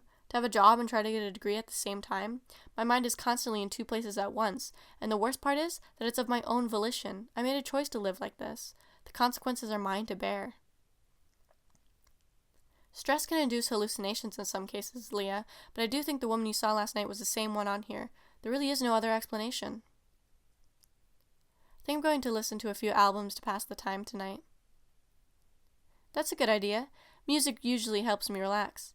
What albums do you have downloaded? Bootlegs mostly. That's one of the reasons I installed LimeWire. You can find some really cool tracks and demos that you wouldn't hear otherwise. Or just a normal CD or something. I have an external hard drive I store them on. It's mostly old shoegaze. You really shouldn't store that much, Leah. It could wear your computer down. Some guy's looking around the soda. Hang on. I'm probably going to hit the hay for now. If Alex ever gives you some baseball tickets, Lee, give them to me instead. I'll go. It's raining now. Going to try to get some homework done while I'm waiting. I'm so tired. I guess the rain is making me sleepy. Has a relaxing sound to it. It's pouring sheets tonight, so probably won't have any more customers. Just me and the computer screen and songs in my headphones. Makes studying easier. Is anyone on? I guess not. Back to work. I thought I heard the little bell on the door. Can't really tell with the headphones, but nobody's outside, so I guess it's just the rain. Kinda bored, but I do need to get these filled out before tomorrow. Somebody is fucking with my head. What happened? I'm crouched behind the desk right now. Someone came in and they're crawling around the aisles below eye level. I caught a glimpse of them. It's probably Alex, going to jump out and give him a piece of my mind. Don't. You don't know it's him. Just call the police as fast as possible. Going to peek. It's not him. Who is it? I think I get what she meant now. I think I get it. But it's too late to get it. You mean the woman? She wasn't trying to hurt me. She was trying to warn me. Can't make any noise on my keyboard. It has legs. Oh God, it has legs. I can hear it out there. It wants me. What do I do? What the fuck do I do? Stay calm. Call the police. Cover the speaker with your hand. The police can't help me. Nobody can stop this. Oh God, I think it heard me. Going to try to make a break for it, but it will hear me. Lee? Are you okay? Time stops for no one.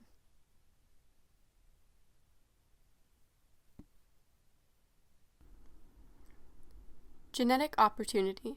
Originally posted to the Minneapolis Jobs Board, May 14, 1997. Applicants wanted. Team of highly qualified grads at UM are looking for applicant.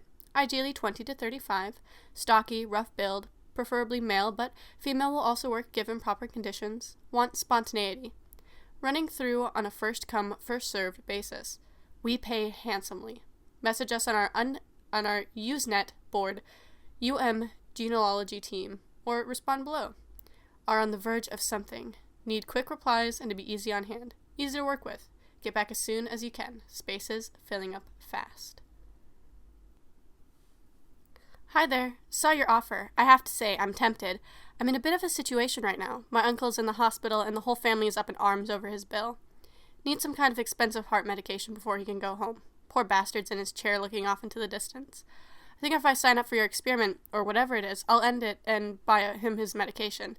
I'm not exactly charitable most of the time, but he is my uncle and he's been nice to me, so I figure, hey, what the heck? It's worth going out and putting myself on the line. Name is Derek, 21, so I fit your criteria to a T. I wouldn't exactly say I'm the stockiest guy around, but I did play some ultimate frisbee in high school. You'd be surprised what it can do for the arms. About 170 pounds. 5'9". I don't know if that matters for your purpose, but there you go. As for the fitting in part, I doubt we'll have any issue with that. I work well in team settings. Have participated in one study before, when I was 19. We tested skin cream, and I think I did pretty good. Got free samples afterward. Of course, whether I go through with this or not will ultimately depend on how much money you're talking. Uncle's heart medication will cost $700. If possible, would also like a little extra spending cash so I can buy myself something nice. We'll discuss more when we meet. I also took a look at your Usenet board. It's pretty sophisticated. You guys must get some really good funding. Posted the same thing on there too, so you'll be sure to notice. I'm available Tuesday through Saturday, but will be sure to keep my cellular phone on me at all times so I don't miss your call. My number is 612-474-9903.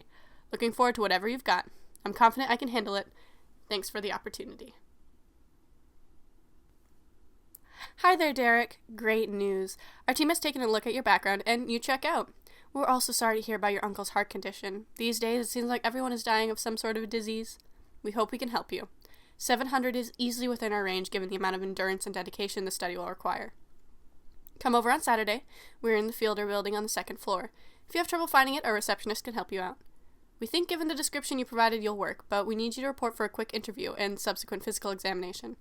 Don't worry too much. We've done this with all the applicants. The process will be quick. We can't wait to meet you. Thanks for everything. The receptionist was nice, and your staff was very friendly. Also, the upfront payment, like you said, the process was easy. Can't believe it's over myself. Anyway, how you instructed. I'm going to report the effects every day I take the substance. Not sure if this board will work, but if you have any problem with me jotting down the effects here, then just say so, and I can record them on my notes or something. I'm going through the checklist you gave me, and I'm looking it over. All this paperwork is pretty long, but I think I should be able to get it. If not, I have a lawyer friend who will help me sort through most of it. Your techniques seemed, well, remarkably advanced. I only took some chem and biology in 11th grade, but I've been reading up on this cloning stuff lately, and it really interests me. They cloned that sheep. There are pictures of her and everything. Pretty soon you could get people cloned.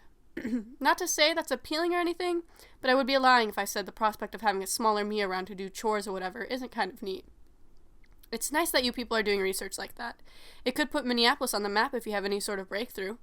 Hope your other applicants are doing well too. I've decided to take the substance after a good meal, like you mentioned. The results could be corrupted without nutrients. Tonight I'm going to make myself a steak with some asparagus, then some ice cream. After that I'll go upstairs, take a doze, and go to sleep. Need lots of energy tomorrow. Hopefully none of this will do anything. Your faculty had some neat equipment. I especially like that processor you had. Looks top of the line. I guess you need that when your field is genetics, to process all those base pairs and helixes or whatever they're called. Amazing that way down were just lines of code. If I look down to the cellular level, all those septoplasms and alleles working in harmony, it's like a little factory down there.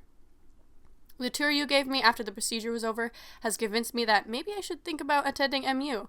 I've been putting it off, trying to start a restaurant with some starting capital my dad gave me, but maybe college is for me, after all.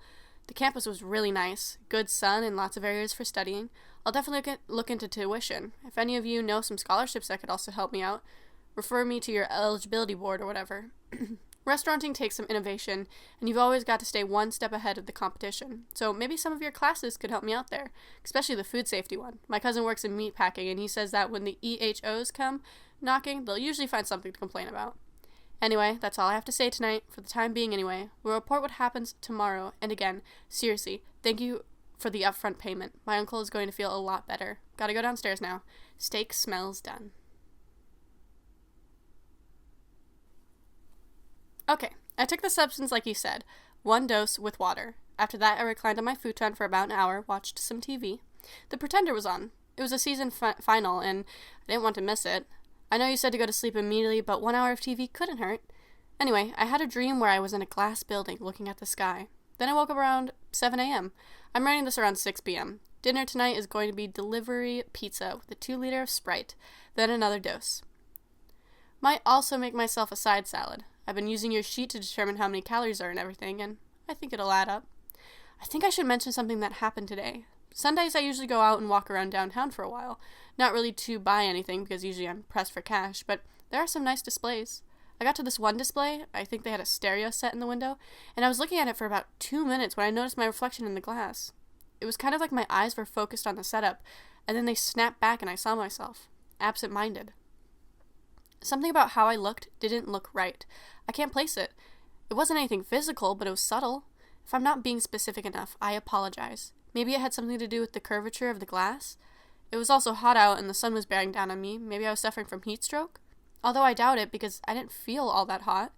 My reflection was wrong, somehow. For a second, I wondered if it was actually me I was looking at. Then everything became clear in my field of vision. I looked myself over and I was fine. The street was how it had been. The stereo set was right there and my reflection was okay. But there was something really disturbing about seeing myself like that. Again, I can't say for sure how it was wrong. Can't put my finger on it. Maybe something about the eyes. I walked around for another hour or so, looked in more windows, and nothing was wrong there either. Then I got back home and watched TV for about 2 hours. By this point, it was getting to be evening, so I ran myself a bath and tried to relax. Nothing else has happened so far. Could be completely unrelated to the substance. Might be an illusion, like I said. Not sure how that could happen, though. Given how you described this, I doubt it would affect my mental state. It's about 15 minutes until the pizza guy said he would be here, but he usually runs at least 10 minutes late. It's getting dark outside and I'm getting tired. A couple of minutes ago I called my girl. She has a lot of things to do over at her place, so I haven't had a chance to go over and see her much. Seems like she's always busy and only has a few minutes to talk to me on the phone. Wouldn't want to disturb her. She's great. Still have about 5 pages of this paperwork to go. Might put it off because it looks complex. I'm not sure, really. If I do, I'll be sure to have it to you by the deadline. I figure making these entries takes more effort, but I enjoy it. How is working at the lab going? You guys are performing miracles over there. Keep it up. There are a lot of genetic diseases that are even worse than pathogenic ones, and there aren't any cures. If you have one, you just have to live with it for the rest of your life, because there aren't any external factors. The disease is programmed into every cell in your body. Each and every square inch of you is targeted. I know you guys already know all this, but it's a disturbing thought. Anyway, good night. Went to see my uncle at the hospital today. Got everything taken care of as far as that goes. He's looking a lot better. His insurance covers all the treatment, but that medication can be a bitch. The doctors were joking at the desk about betting who in the ward will die first. It made me sick listening to that kind of thing. Doctors shouldn't be talking like that, especially where patients or relatives can hear. I had accidentally brought the substance along. It was sticking out of my pocket. "What's this?" he asks, pulling at it. "Just something I'm taking," I said. "It's supposed to benefit me somehow, something to do with something called chromatin." Then he leans back in his bed, presses the button on the side, and it makes this noise, and he asks, "Is it illegal?" I told him no, that it was officially sanctioned, and that it was safe. He sighed and put his hands behind his head, and that was about the end of the conversation. In 3 days, he gets discharged, goes back to my aunt's house. He's my dad's brother. He lives with my aunt, my dad's sister, and her husband. I sometimes wonder what that must be like, to live with your sibling when you're that old. It's either insufferable or tolerable, I guess. After that, I had lunch at the 8th Street Grill. I've always been keeping track of lunch and breakfast. Today for lunch, I had the burger and a house salad. Today's breakfast was cereal and a yogurt. Yesterday, I think lunch was a leftover carton of Chinese food in the fridge, and breakfast was orange juice and some eggs. Day before that, it was a casserole I made for lunch. Didn't have any breakfast that day. Don't worry, though, it all adds up to the correct amounts. I've been over the math, and I think it should be fine. I've been watching a lot of TV mostly, to pass the time. One thing I'm starting to notice is that I'll lie down, turn the TV on, and it'll be a show I'm interested in watching. But before I know it, the show will be over. It's not as if I forget what happened. It's more like time speeds up, and I don't notice. For some reason, this only happens when I'm watching TV. The end credits will be on, and I'll feel like I just watched the theme song. But somehow, I remember everything that happened during the episode. If I was just dozing off, I wouldn't know what happened. This has never happened to me before, so I think it's related somehow. Feels like a time warp. The first few times it happened, I was worried, but now I've kind of gotten used to it. I kind of like it. If I don't like the show, I can tune out, and the next thing I know, it's over. Kind of cool. Anyway, tonight I'm trying a new recipe, lasagna I found in an old cookbook. There's some pretty weird recipes in old cookbooks. You'd be surprised. I'll take my dose. After that, I'll probably try out this new TV thing for a while, for an hour or two, then hit the sack. I'm tired. I woke up with a lot of messages on my answering machine. A lot of them were from her. As I said, she's very busy, so her voice was upset and she has a hostile tone. She asked about me, how I was doing, if I was going anywhere, and why she hadn't heard from me in so long. As if it's my fault that she always has something to do. It's no wonder why we never spend any time together. I don't think she's cheating on me or anything like that, but given how little time she's willing to spend with me, I might break it off with her. Anyway, that wasn't the best thing to wake up to. After that, I walked downstairs and cleaned up a little. The shelves were dusty for some reason, and some of the food in the fridge had gone bad. Probably a power outage. I threw it away. The lasagna last night was good. I added some dill. For breakfast, I had some dry cornflakes. The milk had gone bad. Also had an orange. After that, I put on my coat and went for a walk. It was nice out. I walked for around 2 hours, just admiring the architecture. After this, I walked around the city center for a while. I remember going to it when I was younger. It's really changed. Looks a lot more modern. Times are a-changing, as they say. I got a turkey sandwich at the food court and a mango smoothie and sat down on a bench, watching the people go by. The cashier looked at me weird when I requested to know how many calories they were, which is a perfectly reasonable question. With the diet craze going on these days, everybody has a right to know how much they're eating. Anyways, I just stared out for a while, looking at all the shops. I noticed a shop I hadn't seen before. It was a coffee shop. I had been to the center about a week ago, and it hadn't been there. There was a boutique instead. The speed with which they renovate these places is pretty amazing. I imagine it takes a huge team to fix everything up and turn it all inside out. I threw my sandwich away, and by the time I got to the doors, it was already closing time. When I went in, it was only 3 p.m., but I stepped out, and the security guard waved goodbye, and it was night. I guess I must have lost track of time, or maybe it was later than I thought when I got to the city center, but either way, that isn't very good for the purposes of this record, which I assume you'll want to keep for your studies, and you need accurate information. By the time I got back to the house, it was about midnight. I checked the clock. As I write this, it's about 12:15. Going to order a pizza and then pass out. So far, nothing has happened except these occasional moments of me completely spacing out. I still remember everything, though. In some way, I can't explain it any more than that. Hope that satisfies you enough.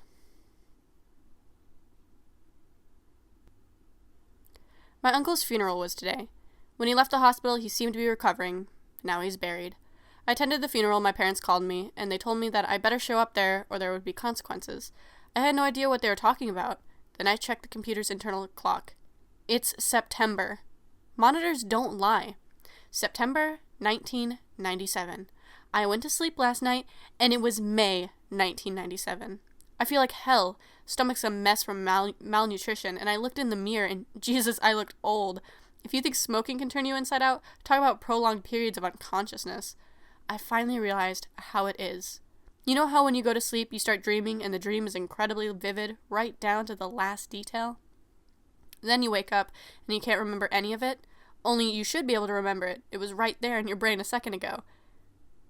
It was such a real experience that it should register in your memory, only it doesn't. That's how these prolonged blackouts are. I remember them vaguely, remember eating as well as I could, shuffling around the house, going outside maybe once a week to keep my legs active, but the whole time I wasn't myself. I was someone else, acting on commands, basic motor functions to keep my systems running. Might have taken one bath. Now those months are one giant blur, and I've snapped back to complete awareness. Feeling resembles being shot with a gun. And of course, she's met another guy. I called her and she told me to fuck off, that we were over, that this other guy could treat her better, and that he was great in the sack.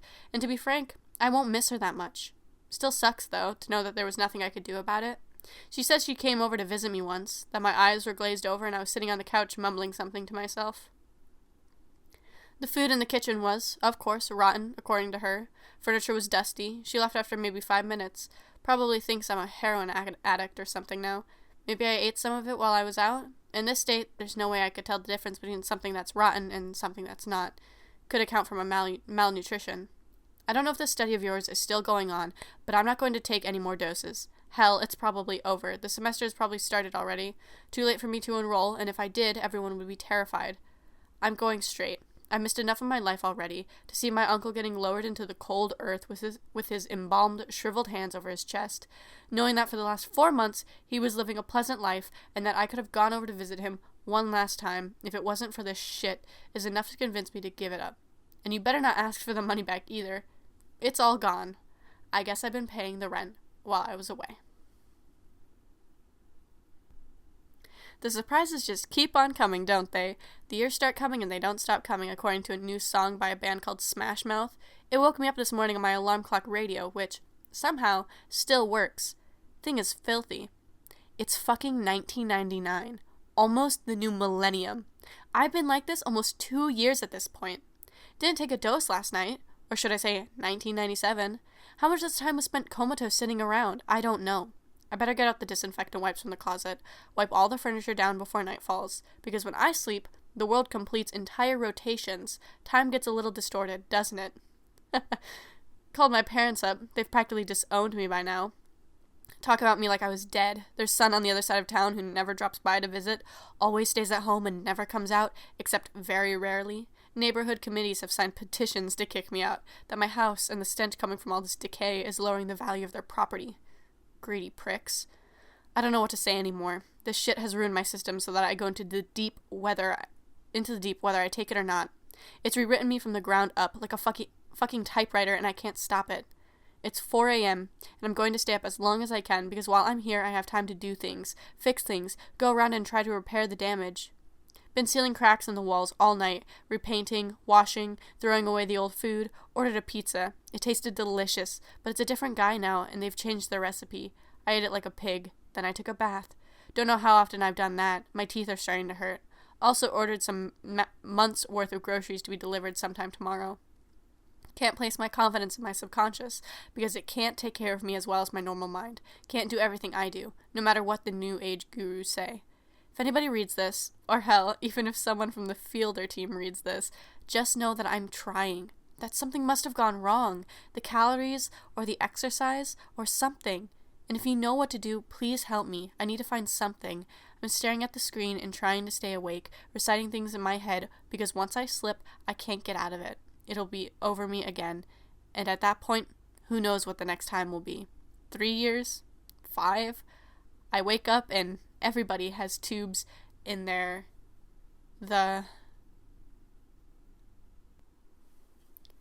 Year's 2003, and we have Bush Jr. for president. Out of everyone, had to be him. Makes sense in sort of a way. Went to campus today, spent day walking, and got there and it was hot, and there are people around, so many people. Haven't seen this many people in a long time. It's strange talking and seeing, and they avoided me, of course, because who wouldn't? Talking around and knowing what was up, and then get to the building. No building there. It was gone. Packed up and left, huh? Asked guide, said it was out, had been moved. Was gone, and I figure you're all graduated now, winning Nobel Prizes under shiny spotlights. Well, you can't ignore me, can you? Can you ignore this face? Sunken eyes, stomach ready to collapse? Just nothing but a bare field. A bare lot now. Some people talking on it. Maybe never existed. Who's to say I'm crazy and it was all a dream? Babblings of an insane person. Don't mind me, my head is about to explode. House is such a mess. God damn. It's kind of poetic now. I'm loose from time. Can go forward and the surprises never stop. A passenger on voyage to the end of time. Last redoubt looms large overhead, black monolith in that endless night. Walk toward the black hills, there are 7 lights. No one knows what they are, but I'll see them soon enough. And Mini will be a crater of fire. Things engulfed as I keep going on and no stopping now. Because why would there? Need to shit, but going to hook up my record player, pump disco through the windows, blast myself. Neighbors will complain, so what? Police will come throw me into the cell and won't care about it. I'll sit and look out through bars, eyes glazed over, embalmer's glue. Next stop, infinity.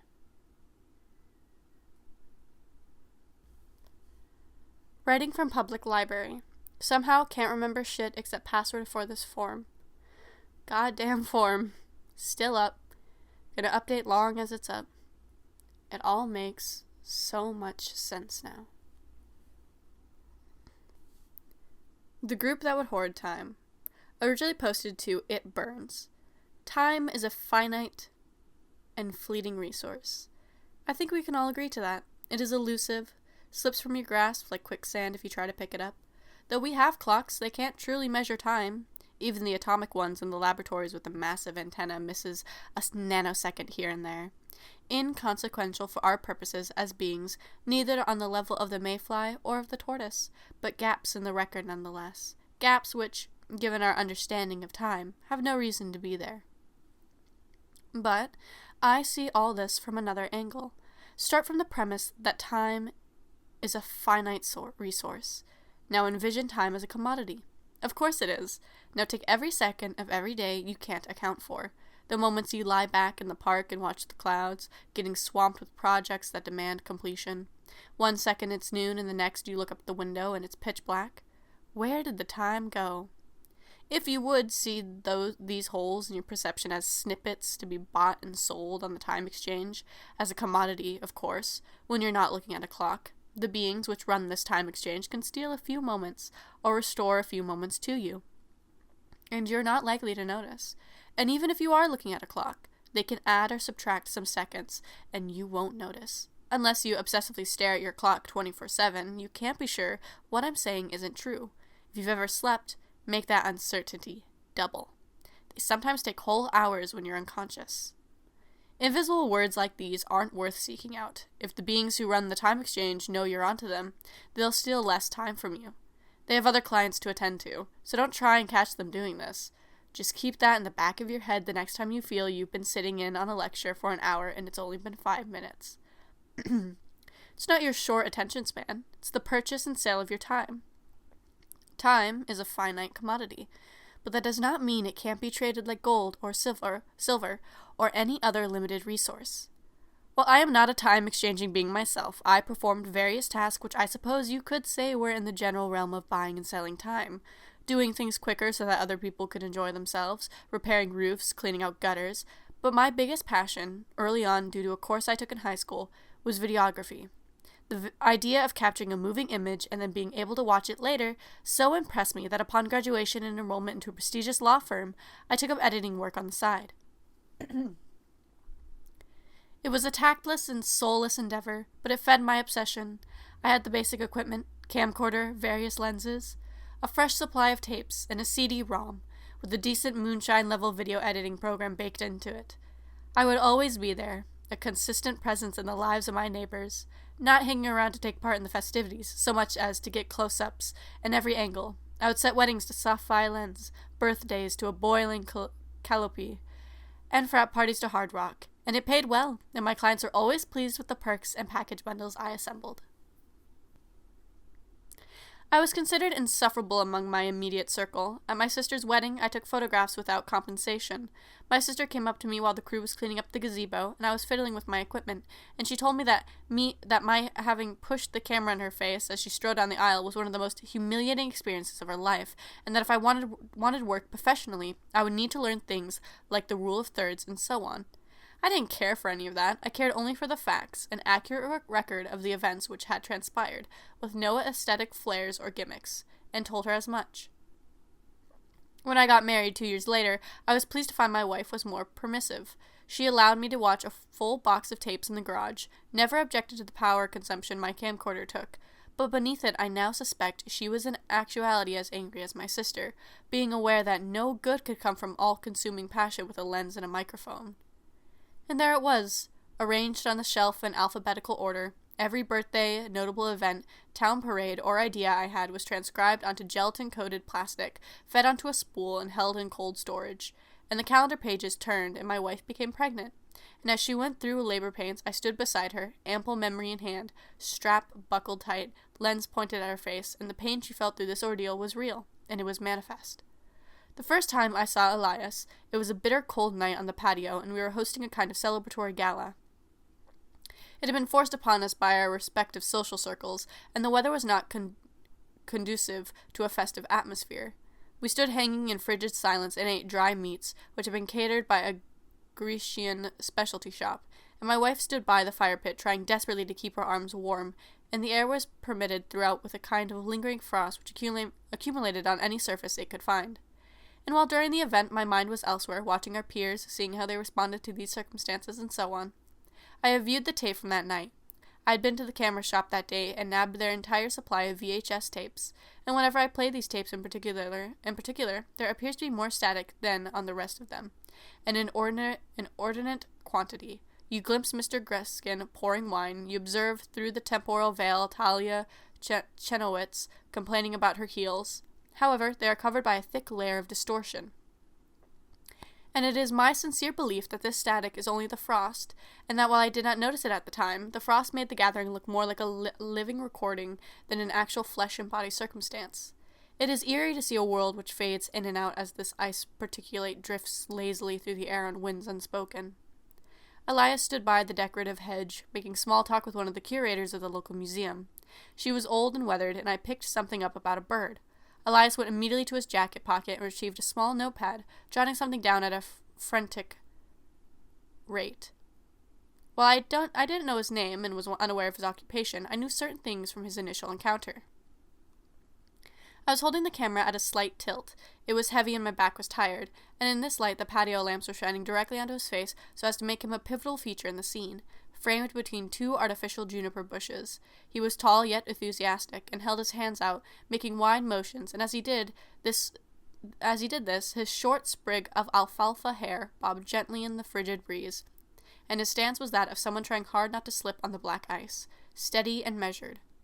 I nearly said something to him then and there, but my sister came up to me and tapped me on the shoulder and asked me if there was any scotch left.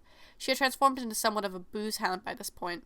I can only surmise to compensate for my camera addiction. By now our swath of suburbia was becoming ensconced in dreamlike paths of blue and swirling tapestries of purple. As the sun dissipated over the western horizon and the trees were filled with the rasping of crows, and she's standing here under the floodlights and looks out of her league, waist deep among people she has no interest in, so I offered to drive her home. As we make our way along these secluded lanes, those avenues of nocturnal quietude, she reclines and asks for me to turn up the heat. She lives on the other end of the city, and I suspect that while she and her husband have been trying to conceive a child, they've been unsuccessful. This has led to a sense of inadequacy about her, a melancholy stupor which settles onto her shoulders like thunderclouds, even on the brightest days. And to think that I recorded their union on my CCD TR31, and that at any moment I could retrieve that tape and look for the first signs of crow's feet at the borders of her eyes, for the first signs that something is off with their relationship. It's an unsavory prospect. She tells me that her husband is asleep, and that he has a long day of work ahead of him tomorrow, and that he was barely able to drop her off at the party. We pull around to the rear entrance, and she hops out and takes a can of spritzer from a cooler in the back seat. She's going to drink herself into a whirlpool of regret, I realize, but at the end of the day, it's her life to live, and I have no grounds to interfere. My brother-in-law is gaunt, homely. However, from what I can tell, he means well and has the best possible intentions given the circumstances which have brought us together like beads in a divine tapestry. When I arrived back at our house, the crowd had dispersed and the yard was devoid of life, and I spent the next few hours disassembling the accoutrements, turning off the lights and bringing in the leftover food. I'd missed out on a lot of recordable activity which theoretically would be impossible to prove ever took place in the future. No visual record of it. My wife said nothing as I snuck inside and vanished into the basement, where I kept my secret hoard. Had to put my camera away, disconnect it from its various ports, and label the tape. In this inner sanctum, where nobody was to disturb me, I conducted a multitude of experiments and ventures which would make an amateur jealous and make an outsider scratch their head. Before me, lit by one incandescent light bulb, and beneath wooden planks and dusty windows, were rows and stacks of VHS tapes, a mountain of them, valleys and crevices of recorded footage.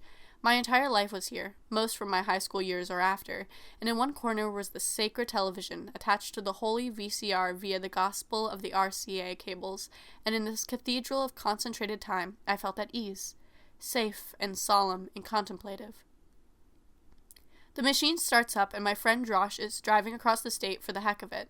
He turns in my direction and gives a thumbs up as the midday sun wavers and the radio blasts contemporary rock hits. Haven't seen Josh in what seems like ages. Last I heard, he was at a rehab clinic.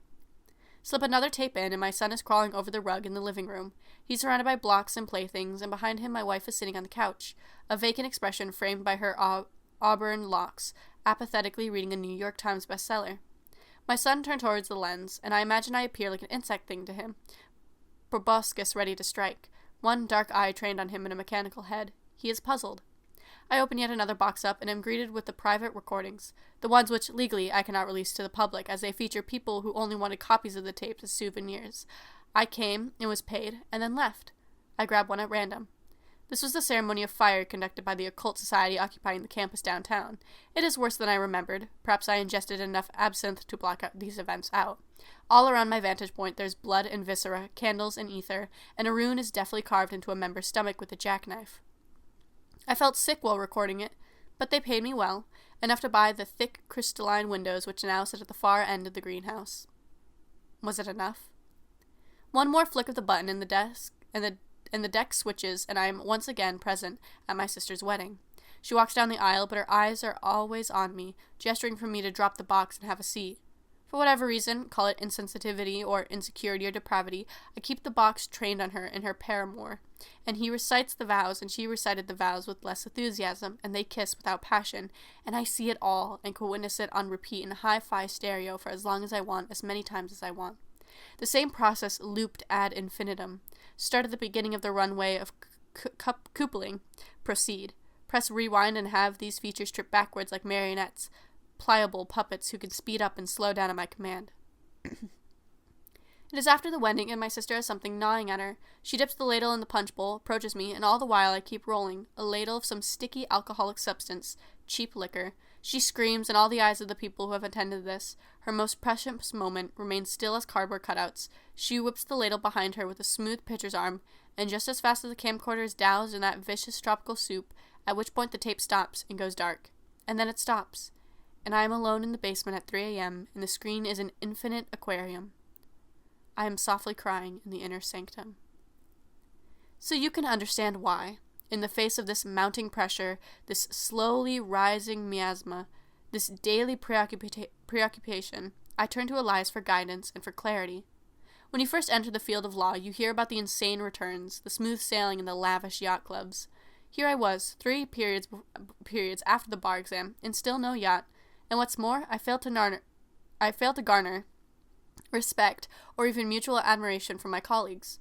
While I was performing at a satisfactory level, they always refused to speak to me in the elevator or include me in the office betting pool.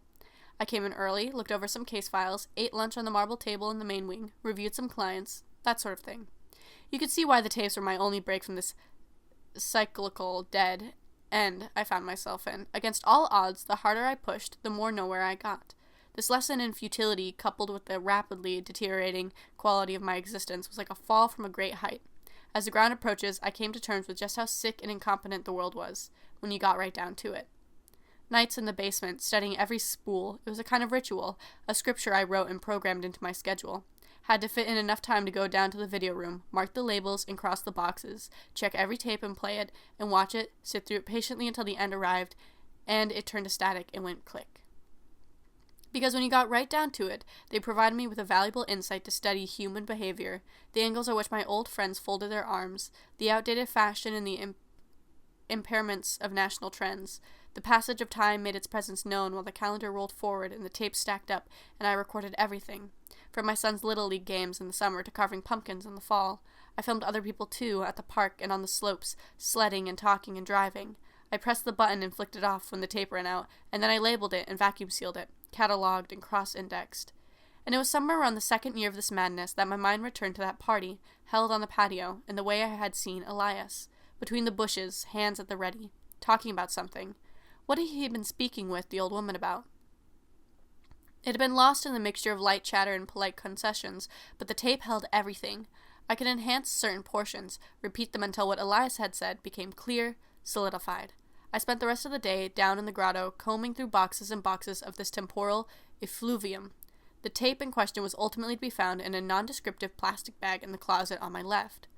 The first thing I noticed, when I popped the tape in, was how distorted Elias was in contrast to the rest of the attendees. He looked like people on thermal cameras do. No amount of distortion could produce an effect this distinct.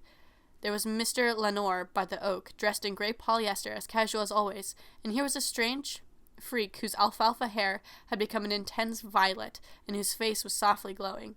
And over everything there was a thin yet unmistakable layer of static snow.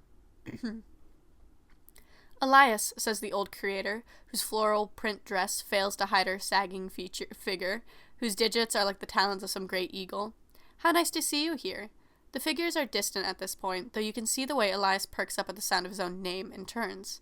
And now you can see how red he is, a scarlet wave of uncertainty on his gelatin length. And I approached through the crowd, standing and watching, one step forward every now and again. Nice house, says Elias. I wonder if they can afford it. Wry laughter. As Elias laughs, he deinterlaces, turning into several crooked little slates, then reassemble into what could loosely be termed a corporeal figure. The rest of the party continues as it had, same ice particle on frozen winds and idle small talk between islands of compatriots. We have a disc for you, she replies after some careful deliberation. The heron, you know. We spoke about it on the phone earlier, and, turning away from the crowd, though still in view of my lens, she grabs a floppy disk from the recesses and folds off that floral attire and gives it to Elias, who looks it over before taking out some sort of protective case, snapping the floppy inside and hiding it deftly. It is difficult to make out given how often he melds and wavers, but the basic nature of the disc and its size relative to both Elias and the old woman are perceptible to the trained eye, of which I possess two. Elias now turns in my direction. He sees me, but pretends, for the sake of the old woman, whose sanity would surely be dashed like a ship against the rocks, were she to know she were speaking to a demigod who can alter the state of recorded physical media at will, not to perceive the surveillance. The tape flutters and spits as the conversation continues, but the audio is now chopped, and Elias is more unstable than ever, creating lines and patterns around himself which the every man would not believe were possible to create using the medium of VHS. What he did is difficult to describe in words. His structure, head, body, legs, were not so much disappearing completely as they were echoing in and out, like a distant scream off a faraway canyon. He was phasing. I guess that's the best way you could put it. Not an entity present in the present presented by the tape, but an entity whose consciousness was so greatly expanded that he could interact with events in the present, as well as his physically recorded past, phasing slowly through all possible permutations and distortions, scribbling madly on that notepad of his, all while the creator stood idly by and waited. The tennis balls at the base of her walker succumbed to the frost. She shook and pulled her thin garment closer around her waist. The static collects like snow on the bottom of the screen, piling up on the edges, falling from the top as if the screen were a windshield. Little grains of static. Not snow. Static. Oh, Elias, you know something I don't you? As the static snow accumulates and covers the entire party, the screen flickers out and the tape cuts, and I'm alone in the cool, tepid seclusion, with more question than I've ever had, thoughts shrugging along smoothly.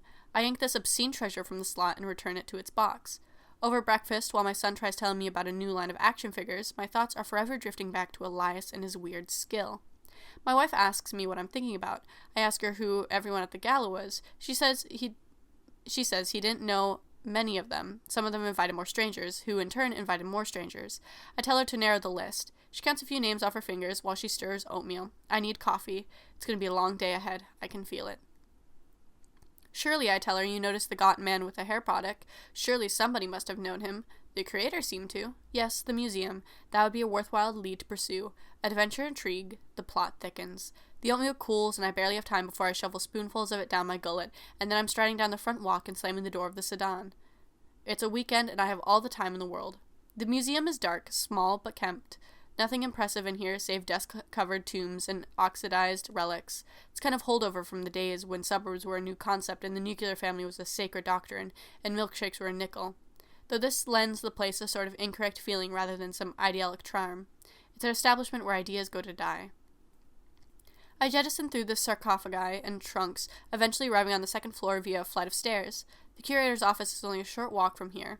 I gather my bearings, walk forward, and don't look back as the enclave seems to swallow me alive, and the particle in the air gathers like a swarm of angry hornets. In her office, she waits, talons folded in on themselves. Wizened and ripe, the overseer of an inheritance of useless garbage nobody bothers to visit. Here for something? Yes, actually. Cut straight to the point. I sit down before her. On the wall is a calendar, a decade out of print. Over her right shoulder, a broken toaster oven. That man you were talking with at the gala, you remember? You gave him some kind of data on a floppy disk. Something about a bird? She shakes her head, and the noise emanating from her lips is akin to rye papyrus, which is settled in a sub-oceanic pool in the Dead Sea, with a Proto-Indo-European language inscription which may or may not have been fabricated by a Saudi swindler. You're out of luck, boy, she says, rearranging her ornamental scarf. I don't remember much about him. Nice party you threw. Loved the cause. I always think it's important to give back, you know.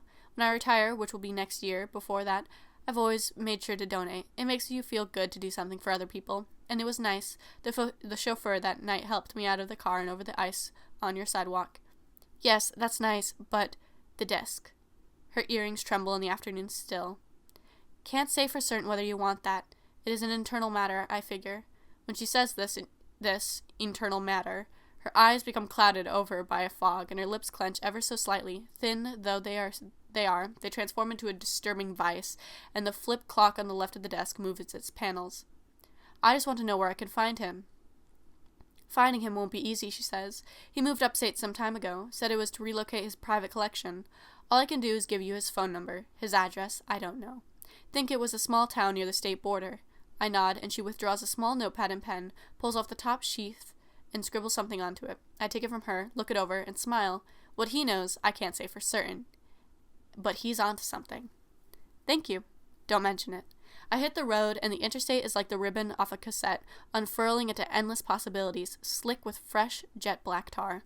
The skies overhead are damp and overcast, but shows no signs of rain. The clouds keep the small droplets for themselves. Gluttonous clouds hanging low over the prairie, they descend and swallow the earth like static. Like static. As if they were conscious. Not rain, but fog, a deep fog which clings to your clothes and makes inhalation difficult, reduces eyesight. I flip on the brights of the sedan and hit the pedal and figure the journey will seem shorter. I revisit the page with Elias's address. Flip it over, make sure it doesn't get damp. Need to roll up all the windows. The fog gathers thicker until even the red reflections cast by the rear lights of the cars ahead fade out as if they were in a movie. When the mist dissipates, it's 6 o'clock p.m., and the sun is setting and darkness is gathering, but all the same I find myself in the small town, which seems to be a kind of parallel to my own. Some of the names of the streets are identical, even down to their consecutive arrangement. Little souvenir shops line these lamplit lanes, and nocturnal pedestrians step quietly along the evening paths. The romantic gardens. All of this is fine, but it's not what I came here for. His get-up is a short, ugly little gray building next to what seems to be an office of public records. Although it's hard to make out the title on the front, the gray building looks as if it's foreclosed property. But all the same, I step out and press the imperceptible electric buzzer which leads into the belly of the beast on frayed wires, and then somewhere within this cavern of mysteries I hear a slight squawk. Someone inside shuffles papers, looks toward me, and behind the dirty glass on the window panes, he approaches. The sprig of hair stands as an electric bolt. "Hi. Anything I can help you with?" "Yeah. Can I come inside?" "Of course," he says, and moves aside. "Usually we don't offer tours except on Sundays, but I'm the only one here and I'm bored. Sometimes you get so lost in your work you need a break, you know." My pupils adjust to the piss-poor lighting in this place. It's a shambles. Cans of beer scattered around, a rusty sink in one corner which I take serves as a photo development reservoir, given the clothesline hung over it, and an easel. Elias grins and rubs his hands together. "Welcome to the Hypnagogic archive." Hypnagogic what? The quality of the air here is substantially lessened, too. I think it's chalk. Hypnagogic archive. He fiddles with the film canister next to a Commodore monitor. We preserve things, you know, films and music and like that, for future generations to enjoy. I think we were featured in a local newspaper lately. Check this out. He tosses me the canister, and I look it over. Some Super 8 reel, ostensibly of a family's camping trip in Yellowstone National Park in 1975. "Most of our collection is newer than that," he says. "We specialize in the area between 1990 and 2010. People submit things to us, we look them over, vouch for their authenticity, and put them in a database. Look here." He saunters over to the Commodore monitor and taps a key, and the thing springs to life, displaying the modern-day internet on a device which was manufactured before the internet existed. The site is tacky, with a nauseating color palette and a confusing layout. "This is nice, but it's not what I came for. Do you have VHS tapes?" "VHS tapes? Do we ever?" He lets out a manic guffaw and opens a massive bureau which is filled to the brim with tapes, all kinds, shapes, and sizes, even a section corded off for Betamax. It made my basement collection look like an anthill by proportion. I'd once seen a documentary of a Los Angeles show hoarder whose closet was the size of a garage. What Elias had going on here was nothing short of a madman's dream. There were so many of them that it would be impossible for one person to view them all in a lifetime. "Mostly donated, like the rest of the archive," he remarks casually and sniffles. His chin has stubble, and he smells like hell. He checks his watch and squints because the only light coming in is from a window which is obstructed by 7 strips of flypaper, all of which hold wriggling death. I step into the bureau and look up and around, just trying to fit into my head how so many tapes could exist in one room. It is a difficult thing to envision. "Well, listen," he remarks. "I was about to go on my coffee break. Mind joining me? My treat." I look outside. My sedan seems safe enough out there. The rain clouds gathering way out look as if they're headed in the other direction. However, the night still has a somber blue daguerreotype effect to it. Something about this room seems familiar. Maybe I see a little of myself in Elias. "Sure," I respond, after a moment's hesitation, and this lanky freak and I step out onto the front porch, which is barely one ledge, and he locks up. One thing I do notice while we make our way to the souvenir street, I spotted on my way in, is how he keeps looking over his shoulder and gets more nervous the further we are from the building. After around 3 blocks, I pick up this tick of his and checks over my shoulder as well. Nothing but the cool waving branches of the maples and the scent of a backyard barbecue. It's an hour later now, and the moon is on full display, and Elias and I are discussing preservation techniques outside a small cafe with peppermint strips on the awning and romantic neon lights on the windows. Elias's peppermint mocha possesses a thin wisp of steam. My hot chocolate is cheap and sterile, and what one would expect from a flavorless tourist trap like this, but it does offer insulation and comfort. Elias continues to pretend that we're on the same ground, but he bited his nails and can never seem to hold eye contact with me for over a minute before glancing at the nearby alleyway, where an ivy-coated fence sits steeped in unseen mystery. Anything wrong? No, well, he taps his fingers methodically on the satin tablecloth. Trouble, you know. Being the leader of an organization this large, it comes with a lot of responsibility. We get prank calls, we get nasty emails, we get straight up harassed. One guy threatened to report us to Congress, as if we were in violation of the Constitution itself. It's crazy sometimes. He takes a sip and foam collects near his philtrum, which is abnormally tall. All that about tapes and blog posts. What's there to get heated over? As I understand it, there's a fever of sorts. Look at you, for instance. You've caught it. The absolence bug. You like old shit. You think it makes you fun and interesting to refuse to move on with your life. You sit stubbornly in the face of oncoming traffic. In the same way, my wife divorced me because I kept filming things. You know, that morbid joke about the nut who witnesses a car wreck and can't help but film it? I was that guy. No joke. He points at an intersection about a block off where a stoplight hangs from a wire and you can just make out the text on the green sign. He shakes his head and gulps down another foamy mouthful. I imagine this is a habit for him. Above us, the rainbow-stripped umbrella ruffles itself back and forth. It's a surreal visage. Right there, he says, deadpan sincerity. I was walking to the drugstore with my camera to get some film developed. This truck comes barreling down from over there. A Volkswagen Bug collides with it head-on, and both the drivers are killed on impact. And I film it.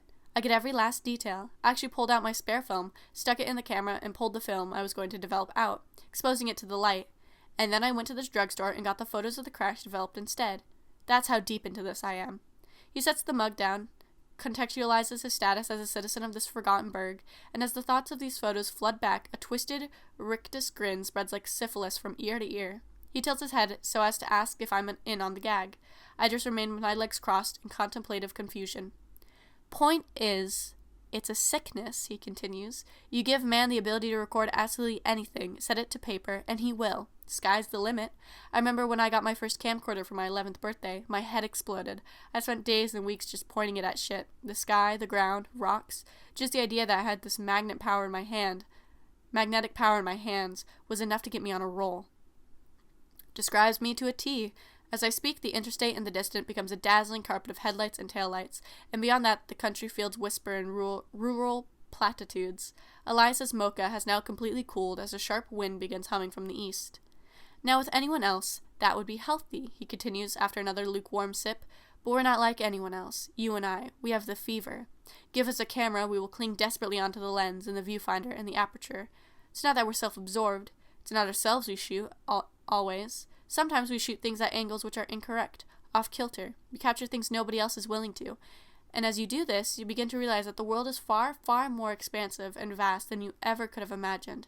As he says this, he pitches the tablecloth and holds it up, about a foot over the table.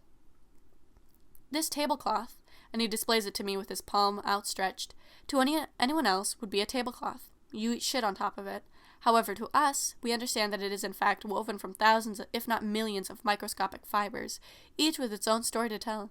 The thread which holds the seam at the edges together also tells its own story. So many stories to tell, and everything, so little time, finite, fleeting resources, but we do our best, try and document every little detail before it goes by, as if to show other people, to communicate with them, perhaps, that on a galactic and minute scale, the world is incomprehensibly complex. Infinity is the sort of concept which would put Cthulhu to shame. Infinite possibilities, infinite unseen things, infinite inexperienced possibilities. Not just in the universe, here on Earth too. There's an infinity here on this planet, if you scale the focus in enough. His speech was relatively hypnotic, and I had a difficult time following what exactly he was getting at. Okay, so picture this. He backs his chair up and spreads his arms wide, as if to make a point. You get your dream job. You are put in charge of archival efforts, the preservation of not only your own material, but the material of thousands. You are, in fact, a guardian of time. I was made owner and operator in 2018. The previous owners said very little to me, and I only heard from them sporadically on the phone. I had first been made aware of the archive in 2014. It was smaller then, but it had a dedicated following. Coming into inheritance of an establishment this important, it felt like winning a golden ticket. Dopamine floods the brain, impairs rational judgment. I spent the next few months after that fixing the place up, getting some new workers in. Couldn't pay them more than peanuts, really, but we did it, and for a while, every day was an exciting new voyage into the unknown, combing the stacks, sifting through the calendar pages, rooting around in the hourglass. It sounds fantastic, I said. As he finished his drink and set the mug gingerly down, his hands were throttled with adrenaline and his eyes were beginning to flutter. The solitary wisp of hair swayed to and fro like a kite as the wind chilled set in. Behind us, the lights of the cafe darkened, and the man behind the counter walked out and locked things up for the night. Might want to get moving, he called out to us. Storm is on the way. We'll keep that in mind, I waved back. Elias said nothing, only stared ahead blankly at the juniper-lined street, as if he were trying to recollect something from the deepest abodes of his cerebrum. Something wild and electric. I remember the first time I saw one of them, he exclaimed over the breeze, which was now dipping close to 30. Everything slows down. You get the same effect as a cassette where the heads are ever so slightly misaligned, such that one head spins faster than the other. The effect is slight, but it is noticeable. The tape isn't spooled in properly. Same with time when the others make their appearance. I was lying awake at 2 a.m, and the TV abruptly changed to static. I fidgeted with the remote, but I couldn't turn it back to the show I had been watching, and the volume wouldn't go down either. While the static continued, and the noise and the shadows it cast on the ceiling sucked me in deeper, the ceiling fan above me began spinning on its own. Within a minute, its blades were caught in a frantic blizzard, and the TV grew. Well, I wouldn't say it moved closer, per se. The static obscured my vision. The room was drenched in a sea of uncertainty, and all of a sudden my mental patterns were divided into 3 like a shattered window pane. I was thinking 3 things at once and seeing 4 things, and none of my divided selves would ascertain which among them was the true me. As the noise grew to deafening heights and the fan consumed my field of vision, a hypnotic dervish, I let out a long guttural scream, and it was then, I think, that the others came in. The others were 6 feet tall, if I remember correctly. There were 2 of them. They had thin, hair-coated limbs like arachnids. Their faces were gaunt and pale, with Medusian glass eyes and featureless, thin lips. I wasn't able to make out much of my state. The closest comparison I could draw, though even this may not totally convey the utter and abject terror I felt when I beheld them, would be to the sick feeling a lot of people report when they view The World's Wound by Brickhauser. Although, like I said, that may not be the best comparison, that work is about division of the psyche, whereas the others were of such unity and direct intent that I could feel them dissecting my mind, gradually unraveling my psyche, and I continued to scream, and then at last they spoke in my brain. I nodded. I had seen the piece in question at a local exhibition a few years prior. While the man leering from behind the corner had little effect on me, I could sympathize with whatever Elias had gone through. He related these events with the utmost sincerity. Stories are powerful tools, implements which can have untold effects on someone's mental state. Whether Elias' own experiences were genuine was largely irrelevant. In his own way, he had lived them. As the street was engulfed in shadow and a torrent of freezing rain began pouring from the heavens, if it weren't for the canopy we were seated under, we would have been drenched. The luminosity of Elias's eyes proceeded to fade in and out like a light bulb with a short circuit, and then they became static. We are the others. You must answer for what you have done, Elias. The effect was so instantaneous I nearly fell over backwards. His pupils and iris had been replaced by a constant stream of impenetrable cathoid noise. He sat in his chair and slumped backward, and the mug slipped from his grasp and shattered into 100 fragments on the sidewalk, all while the neon sign in the window of the cafe blew sparks and he merely stared ahead with that projected face like a conduit of electricity, all while I slowly stood up and turned around ready to dart.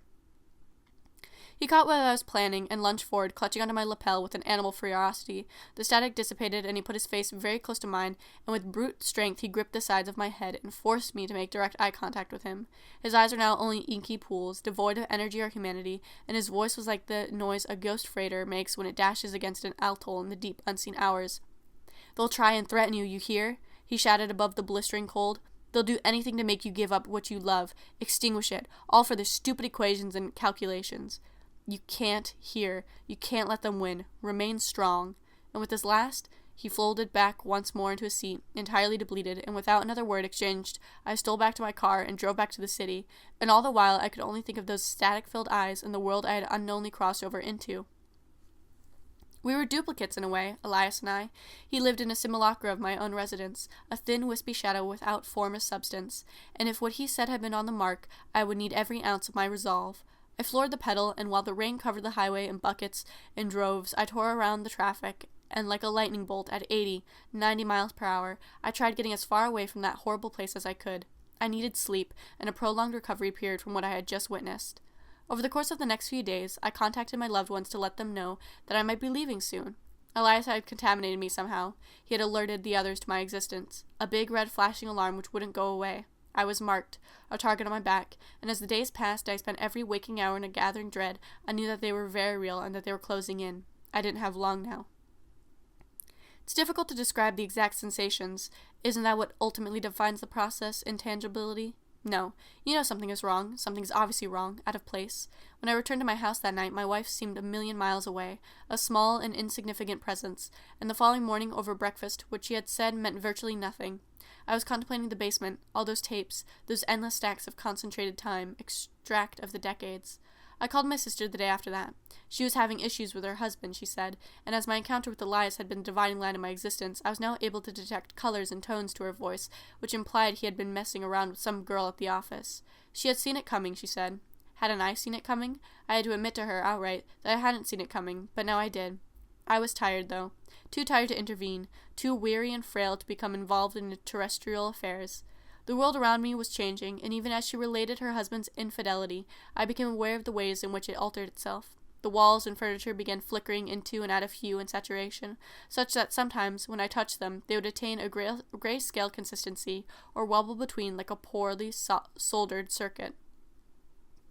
And my vision went from a flawless 20/20 to an indistinct blur. Glasses did not help, and I would not under any circumstances make my failing vision apparent to my wife, because visiting an optometrist would have been a waste of time. The damage was irreversible, and perhaps this was the worst aspect of the process. The inevitability, the long and slow decline. Like cancer, the world unraveled slowly, and I was left to watch as the skies became pale gray and the birdsong dried up, and even the taste of all food resembled sandpaper. There was one room in the house where my vision returned, and the color was impeccably vibrant, however. The basement. I spent hours watching my collection, revisiting my life, and in doing so, it was as if I lived through the entirety of my life again on those tapes, as I had filmed and recorded every event for so many years, and I sat in my broken-down recliner and viewed my recordings for days on end, and my wife remained upstairs. She knew, of course, that my mental state was fragile, that my tapes were at this point perhaps the only thing I could utilize to maintain something resembling sanity, and so she kept her own devices as I did to mine. Soon enough, the whispers permeated the upstairs hallway, and if I was walking slowly enough, I could make out small hints of their form in certain rooms at certain times of day, usually evenings. My home was now foreign and alien, a hostile environment where nothing was certain. As days bled into weeks, I saw less of my wife and son. They were present, although I didn't notice them. They left me like phantoms, became impossible to touch or see, and the house felt more like an enormous mouth with rows of daggered teeth, something that would, in due time, digest me and escort me to somewhere beyond. I spent most nights awake in the recliner, viewing the tapes in a successive marathon, knowing that if I slept, they would likely hold me in an asphyxiated grasp. I never once looked behind me, only straight ahead at the multitude of raster images which seemed to project themselves outward from the television's glass and fill the room with noises and sights which were inaccessible from me upstairs, or anywhere in the outside world. And as I combed through the stacks, I discovered more forgotten recordings which, logically, could not have been made by me, though given that I had long since abandoned reality and logic, I paid little mind to their otherworldly subjects.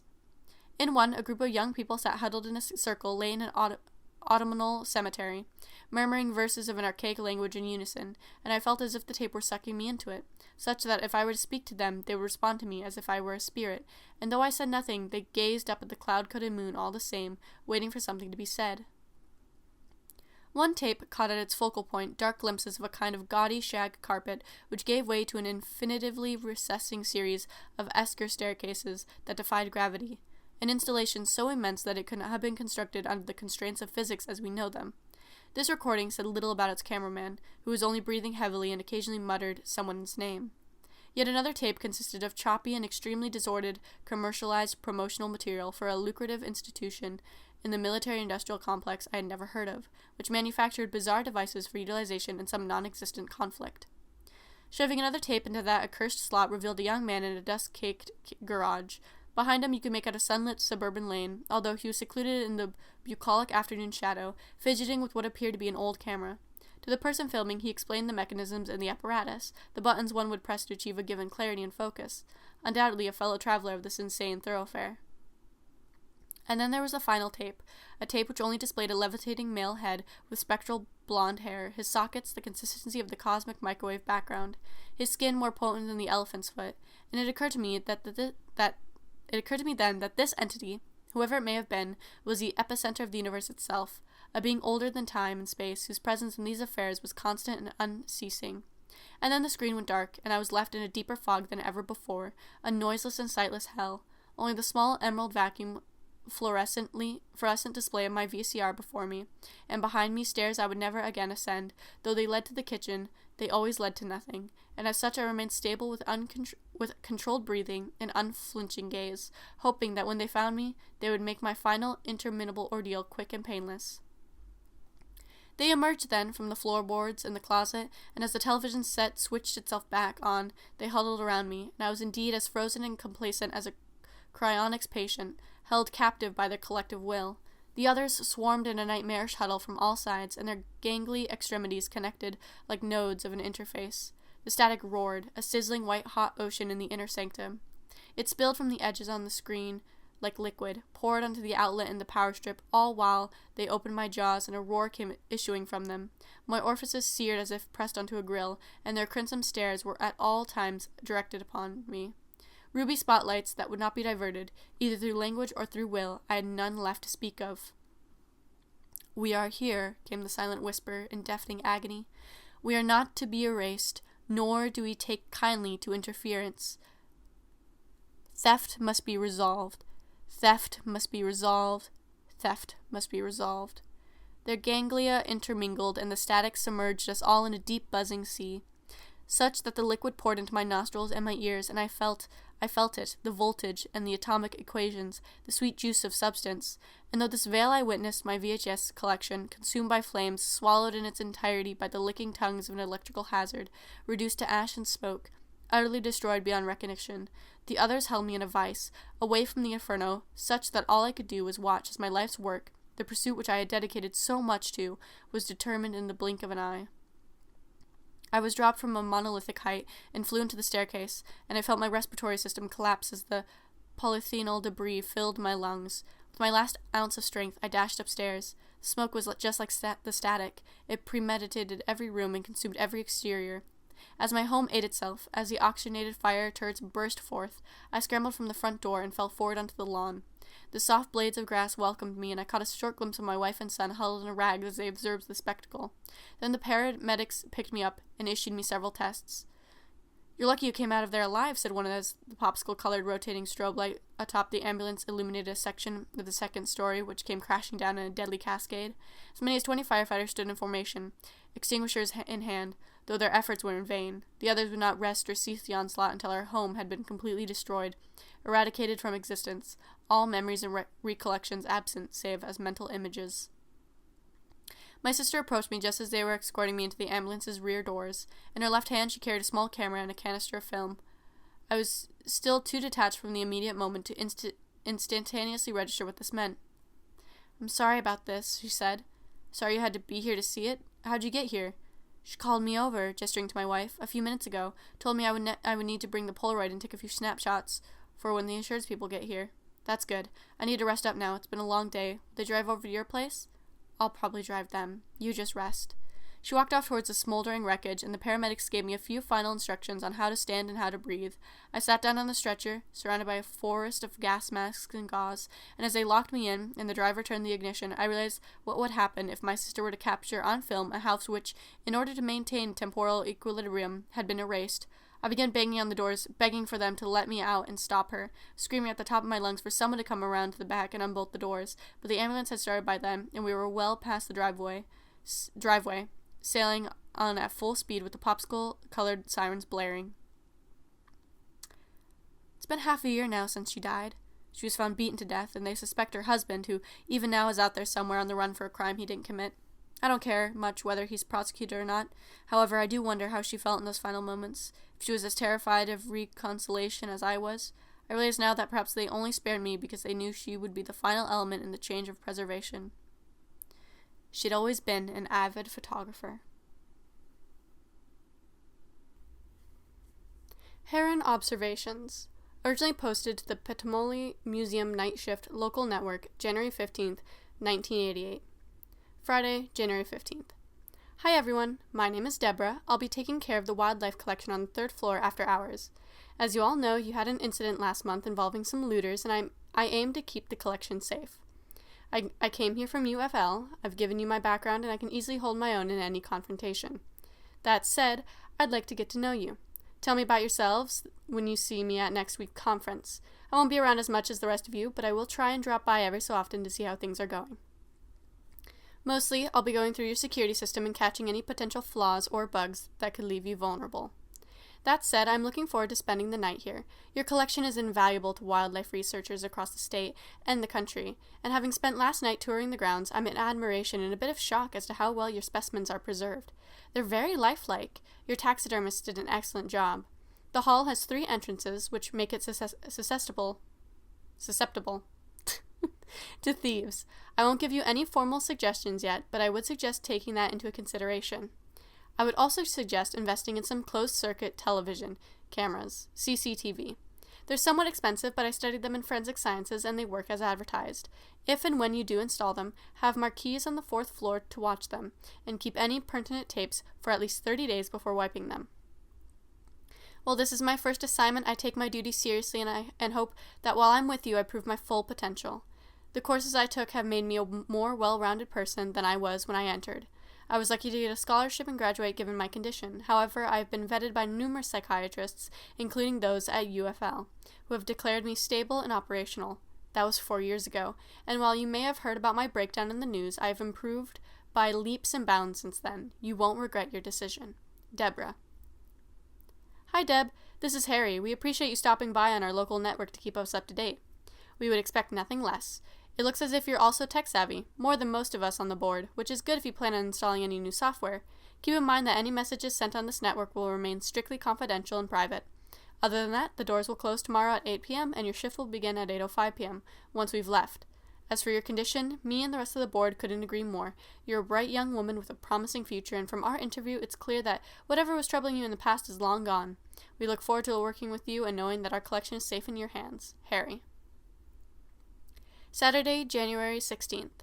I arrived on the premises at 8:05 p.m. as instructed, said goodbye to the staff as they exited. By 8:06 p.m. I was upstairs and sitting on a bench in the hall. I understand your need to conserve power, hence why all the lights are off except the ones in the display cases. However, I found it hard to navigate the room without the lights. Tomorrow I may invest in some night vision equipment. I have a cousin who specializes in military equipment and could supply me with some night vision goggles for a low price.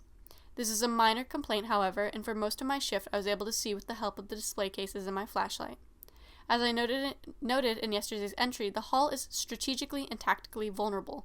There are no doors on any of the 3 entrances, meaning that if a thief is able to enter the museum without tripping the alarm on the 1st floor, they can go upstairs and enter the wildlife section without any further obstacles.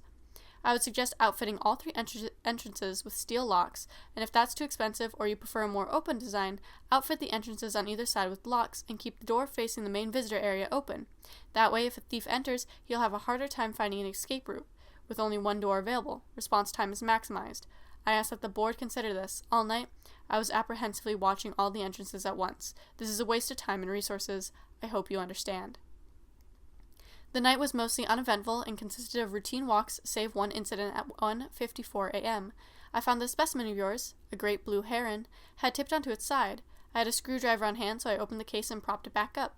Whether this is due to negligence on your part or some sort of vandalism, I can't say, though it's certainly puzzling why thieves would bother putting the bird on its side and then leaving it. Moreover, screwing the front of the case back on is baffling to say the least. Please get back to me on this, thanks.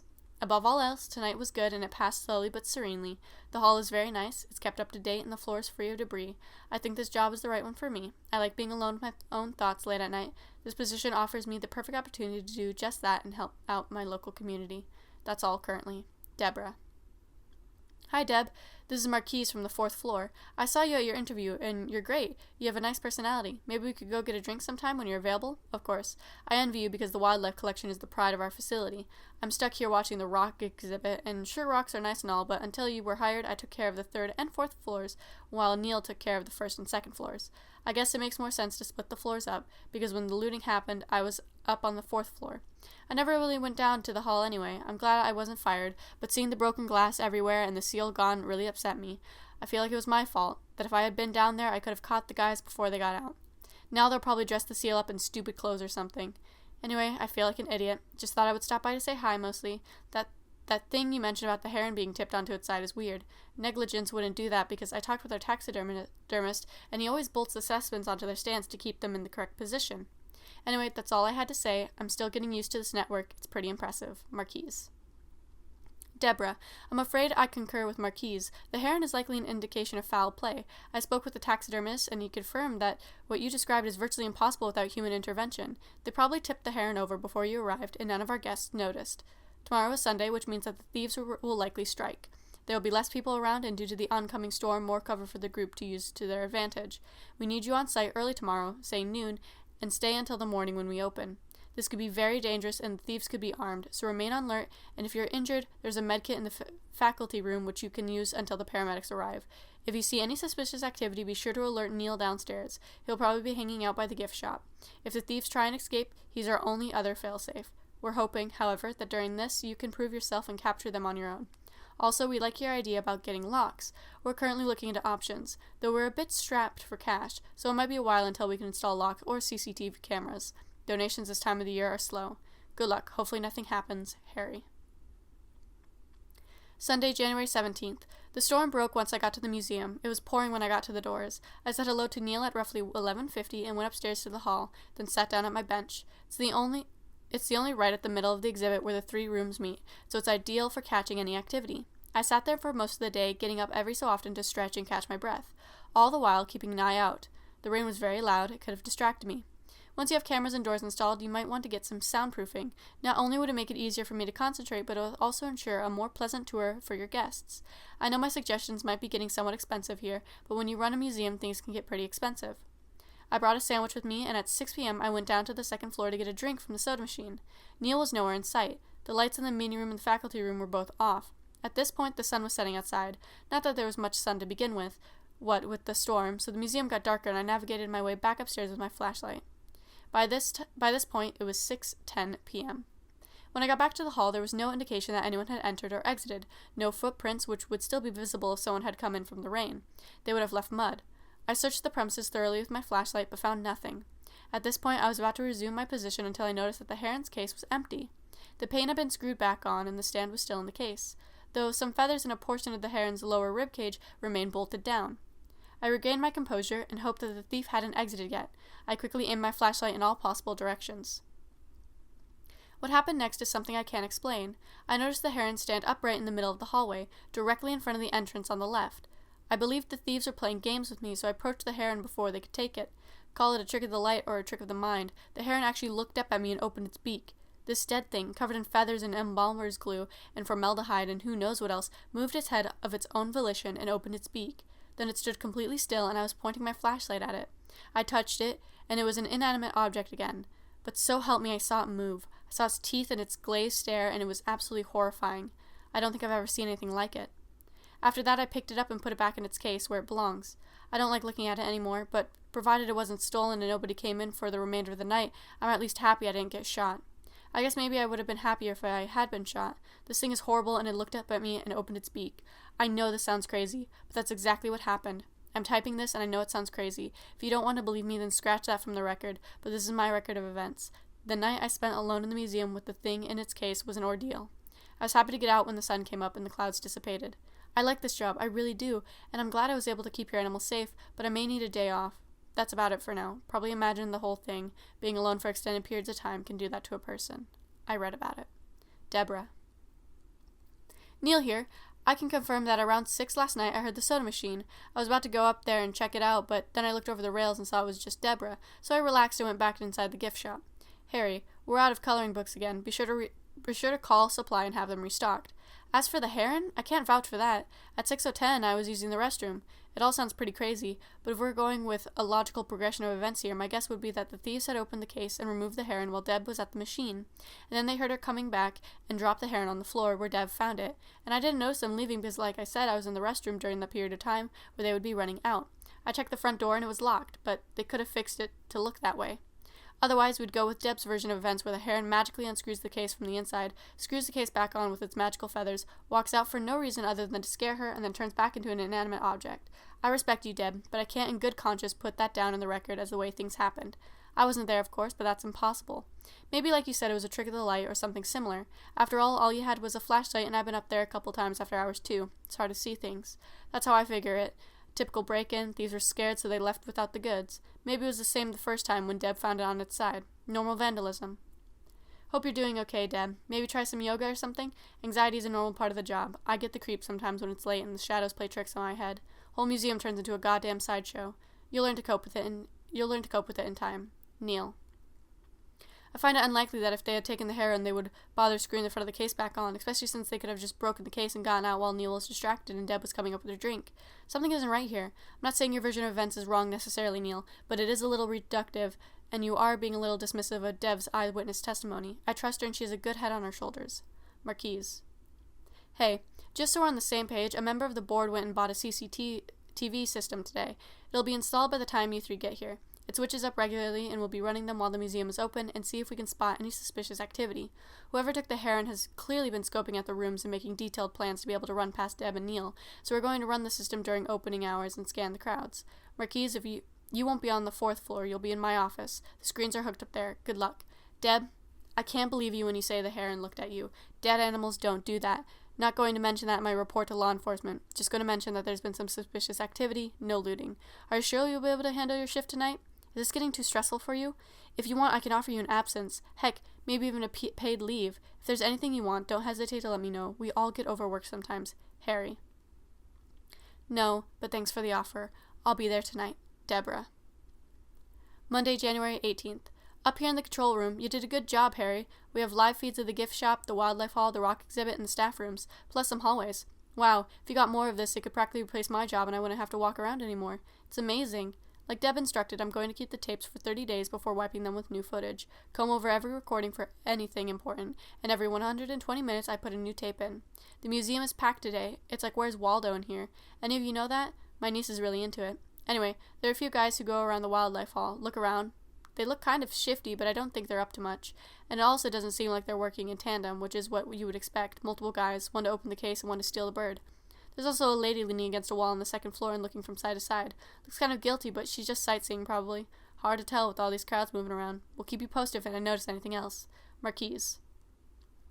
Taking a few minutes off to write this in the faculty room, Deb called me up a while back to look at something. Once again, she seems on edge. It's not as rainy tonight, but it's not exactly the most peaceful condition outside.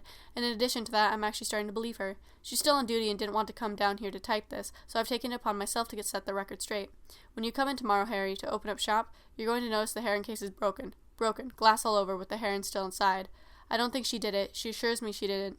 But I've also scoured the grounds to look for intruders, and there are none, and to make matters worse, the front door is as locked as ever. It takes some real lock-picking skills to relock a door in 5 seconds. I'm supposed to be watching things downstairs, so I can't explain everything right now, but I assume Deborah will be on here later to explain, and she can probably explain it better than I can. I don't know what's going on, and I really don't want to know at this point. Neil. Neil, are you still there? If you are and you see this, please call me so we can talk privately. I'm at home and I have questions. Harry. Hang on, guys. I saw what happened. I've been up here in Harry's office this whole time, and I saw what happened. I know things are falling apart, so if you let me explain for the record, this is what the tapes show. At 11:23 p.m., Deborah is sitting on her bench in the middle of the hall. At this point, she hears a noise or something in the direction of the heron, so she goes to check it out. We don't have a camera installed over the heron's cage, unfortunately. All we have is one over the middle of the exhibit, but even so, it has a pretty wide range. So she comes back a little later, at about 11:30. She's kind of staggering forward as if she's injured, but there's no blood. She goes to the main entrance, I assume to call Neil up, and then they both walk back in and go toward the heron. Then they start fighting and he walks out. Right now at 11:34 p.m., she's sitting on the bench in there, not moving. Like I said, I didn't see any blood, but I could be wrong, could be in shock. Whatever she saw was serious. I may have missed something on here because I've got to hurry and see if she's okay. We'll report back in a little. And Harry, you can play the tape back if you don't believe me. That's exactly how it happened. Marquise. Hello. I feel I owe everyone an apology. Marquise talked to me for a while to make sure everything was okay and walked me down to the faculty room to write this. Set your mind at ease. Harry, I don't know if I can do this. What happened here tonight has got us all scared out of our minds. Neil is back in the corner being Neil, looking out the door every so often. We seem safe. There isn't anybody outside. This is what happened. I don't know if you'll believe me, Harry, but this is how it happened. If you're at home, mix yourself a drink, because with what I'm about to say, you'll need it. I got here at 8 p.m. and walked up to the exhibit saying hi to Neil as I came in. He was apprehensive, but I told him I would be fine. This time, I brought some wires and a spring-based mechanism. It's an old technique, but it works. If you put up a wire and somebody trips it, you'll know somebody is there with you. I set the mechanism by the main entrance behind a potted plant, put the wire up where I could watch it. It's a shame I didn't have 3 of them, but hey, you still haven't installed locks on the other 2, so I had to make do with what I had on hand. You might not know this, Harry, but even though we try our best, we're also susceptible to fear. You don't know this because you only see this place during the day, but when it gets dark, it's a whole new world in here. These dead things look at you from behind the glass. They're stuffed and painted, but you know all the same that they used to be alive, and now they're living in foreshortened landscapes, and all the while, their flesh is rotting away.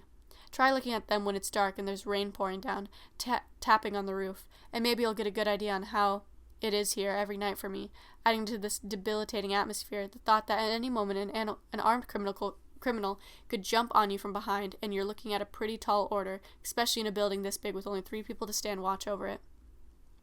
It was about 10 when the wire moved. I looked at the main entrance and nobody is there. I know that this is impossible, that the mechanism is purely physical, and it wouldn't move unless somebody had moved it by will. I stand up, move toward the heron. This is the part Marquis saw on the tape. My feet feel like lead, whether it's because I'm scared of the bird or I'm scared someone will take it is insignificant. Really. The fact is that the wire has moved and nobody moved it. So I get up and walk toward the case, and sure enough, the heron is out again, and the glass is staring at me, blank and unbroken, and the emptiness of the area is really starting to get to me. I'm sweating bullets by now, knowing that the thing could be in here with me, not only in here, but out of its case. I turn around and it swoops right by me, its wing getting real close to my face, and at this point I fire off a load of bullets. 3, I think. The thing keeps flying at me, it goes back, and then it comes right toward my face, making this horrible sound, its talons ready to pull my hair out. I shoot it again, twice. It falls to the floor and twitches as it lies there. At this point, I notice that one of the first 3 shots broke the heron's case. Other 2 got lodged in the ceiling. That's the point where I leave the thing on the ground where it is and go get Neil. That's how it happened, Harry. Verbatim. I shot the fucking thing. It attacked me. When Neil and I got back to the exhibit, it was back in the case. Probably walked back and sat on the goddamn perch all by itself. If you don't believe me, then I'm sorry, but it's my job to report what goes on, so you better fucking believe it. I can tell Neil doesn't believe me. The smug bastard is back there chewing his fingernails, but something is very wrong with this bird. Its eyes are full of malice. It makes my shift an unsafe work environment. There are no criminals, Harry. Just a possessed dead thing that wants to kill me. Please get rid of it. Please. Deborah. She's lying through her teeth, Harry. I tell you, as a trusted and long-term employee, I can tell when someone is lying. You know how many people I've busted trying to sneak merchandise out of the gift shop? The bitch just walked outside to clear her head. Harry, how do we know that's not just an excuse? She could be in league with the criminals right now. I'm not going to fucking call you, Harry. If you want me to put her away, tell her to leave and never come back here. I can do it. Just tell me what you want and I'll do it. I know she's lying because of one simple fact. Before she came down to get me, I heard no gunshots. None. The entire place was as silent as a tomb. Now, if I had heard shots, I would have immediately rushed upstairs to check things out and get myself in action. Your office, where Marquis was, is soundproofed, and besides that, he probably had headphones on, but I had none. 1 minute everything was quiet, and the next minute she's running down the stairs toward me, screaming her head off. A big emotional mess, and I was at the juice bar. I haven't seen her gun yet. She probably won't let me look at the evidence because she's guilty as sin and knows it. But if I did, I know what I would find. 6 bullets and not a single one fired. This is because there is no possessed bird. It's all in her head, Harry. The woman isn't right in the head. Anybody could see this from a mile away. Her eyes are crazy. She gives me the fucking creeps. Insane. What I say happened is she had a panic attack, went crazy. She broke the glass with her bare hands, and now she's making the story about the bird up to cover herself. The glass is thin enough to break with your hand, or she could have pulled her gun out. Probably wouldn't have heard that all the way downstairs, but you can bet your ass I would have heard gunshots, Harry. There weren't any. She's insane. That's all there is to it. Neil. There'll be no need to check her gun, Neil. I've dialed the sheriff's office up, and they should be there in a few minutes. I'm driving there myself, and I should be there by 4. Hopefully we can get all this under control before we open. I believe you, Neil. Deborah is a danger to herself, and we shouldn't have trusted her. The police will be combing the woods for her. She's probably escaped, and within a week, posters for her will be up. The sheriff told me that she's a repeated offender, and that she's been known to take antipsychotics under the table. I wish we had vetted her background a little bit more, but everyone makes mistakes. Right now, Neil, go upstairs and watch the wildlife hall. Stay there until the police arrive. Thanks for bearing with all this. I know it's been hard for you. Harry. Wednesday, January 20th. I hope everyone enjoyed their day off. I think after the events of Monday night, we all need a little breather. Me and the rest of the board also took the day off. They've all been informed of what happened, and we're a bit shaken to say the least. The public will wonder why we were closed yesterday. If they had seen what I saw, they'd understand and sympathize. We've all been through so much. Sheriff Carter still has no explanation for exactly what went on, but he chalks it up to suicide. After Deborah said she needed to go outside, she went back upstairs, scooped up the heroin which was contributing to her delusions, locked herself in the bathroom stall, and systematically used the bird's beak and claws to disfigure her face. In the official police report, her cause of death has been put up as blood loss. Seeing her lie like that, as the last few ounces left her face and her eyes were both ruptured, she was holding the heroin in one hand and staring at me as if something was wrong. When Carter was out of the room, she beckoned me forward. She whispered into my ear, "It happened," and then she was out like a light. The burial will be this Friday if either of you would like to come. I know her death is tragic, and rationally, as a sane man, I need to accept that she was insane. Still, in the back of my head, I think about that bird. Think that if it were alive, and if there was something evil in it, not just the spirit of a bird, but something genuinely evil, that it could do what I had seen in the bathroom. It could be full of such a violent rage that it could rip off chunks of flesh with its beak. Sinew from sinew with those talons. The heron was as still as it always had been, but dear God, something about it didn't sit right with me. I'm not one given to philosophy or spiritual matters, though, and they would never put that in the police report. If either of you were wondering, I spent my day off in the park looking at the clouds, saw some birds take off from the swamp, migrate under the sunset, and after that I wanted to leave because I was getting to be dark again. I may never look at wetland fowl the same way again. I know her story is inaccurate, I know that, but I won't be visiting the wildlife hall anytime soon, and if I do, I definitely won't be looking at that heron. If I do, I have this fantasy about getting to be as mad as her, falling into those glossy pupils. The thing may have the blood cleaned off, but all the same, I still won't be able to remove the image of her cold hand clutching it by its feet, gripping onto them like she was in a mortal struggle, knuckles in a rictus phase. Can't ever put that on my head. Is that irrational? I guess it is. I guess in some ways, everyone is a little irrational. I wish you all the best of luck. Harry. An austere remembrance of Redline, originally published in blank. My best friend, Redline Halcyon, died today. Redline was born in 1959 in Trinidad. His father was a mechanic at a garage that's now defunct. His mother worked the switchboard for Pueblo and Walsenburg. I admired them both, but I admired Redline more. Red was a visionary with a larger-than-life personality. I wouldn't say I could call him a go-getter, but I wouldn't say that description is inaccurate either, or that it couldn't be used to describe him. The man wasn't an opportunist, but if he saw something, he got it. Red and me? Memories. Where did it start? It started at 15. Saw him on the sidewalk with an amateur camera, shooting something. This is what Red did. As a bird flies or a fish swims, Red shot movies on his cameras. Over the span of his unremarkable life, he shot over 600. I know. Sounds crazy. Sounds unbelievable. Let me tell you something. I'm from Pueblo. Pueblo is bigger than Trinidad. Pueblo has an abandoned factory to look at. A river runs through it. Pueblo is exciting. It stirs the imagination. Trinidad is a little nothing town near the border. Few people respect it. Most mix it up with Telluride. Trinidad is a town people pass through. Living there, I can understand how Red's imagination was stirred like a swizzle stick in coffee. How being born in such a setting caused him to jump up and revolutionize film as we know it.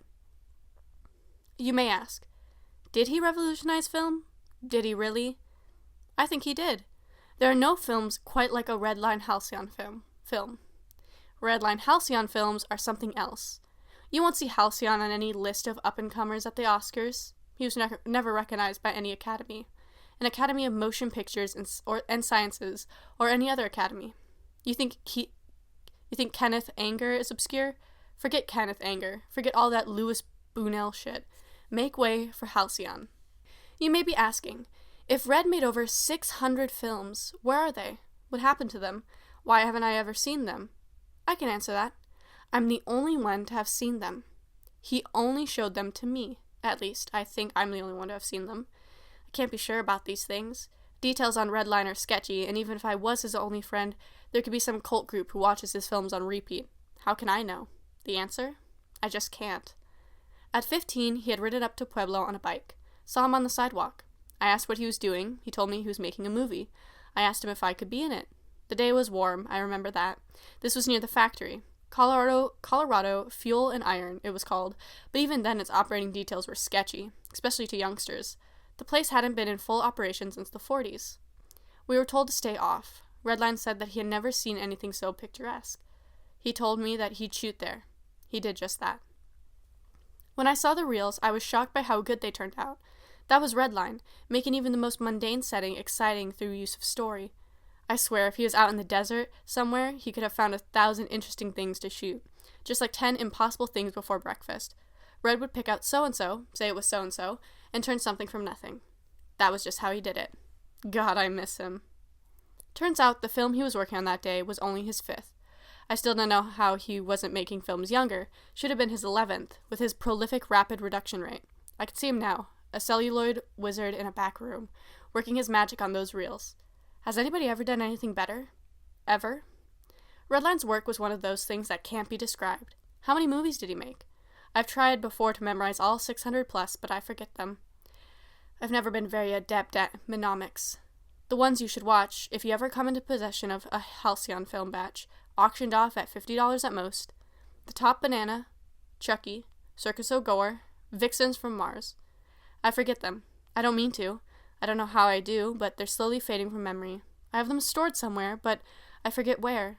Do you understand? I need to tell you so that you know how Redline was before my memory fades altogether. I'm old now, tired. Maybe Redline's energy was sucked somehow from me. He was a whirling dervish. Vixens from Venus. Or were they from Mars? Do you know why I'm angry?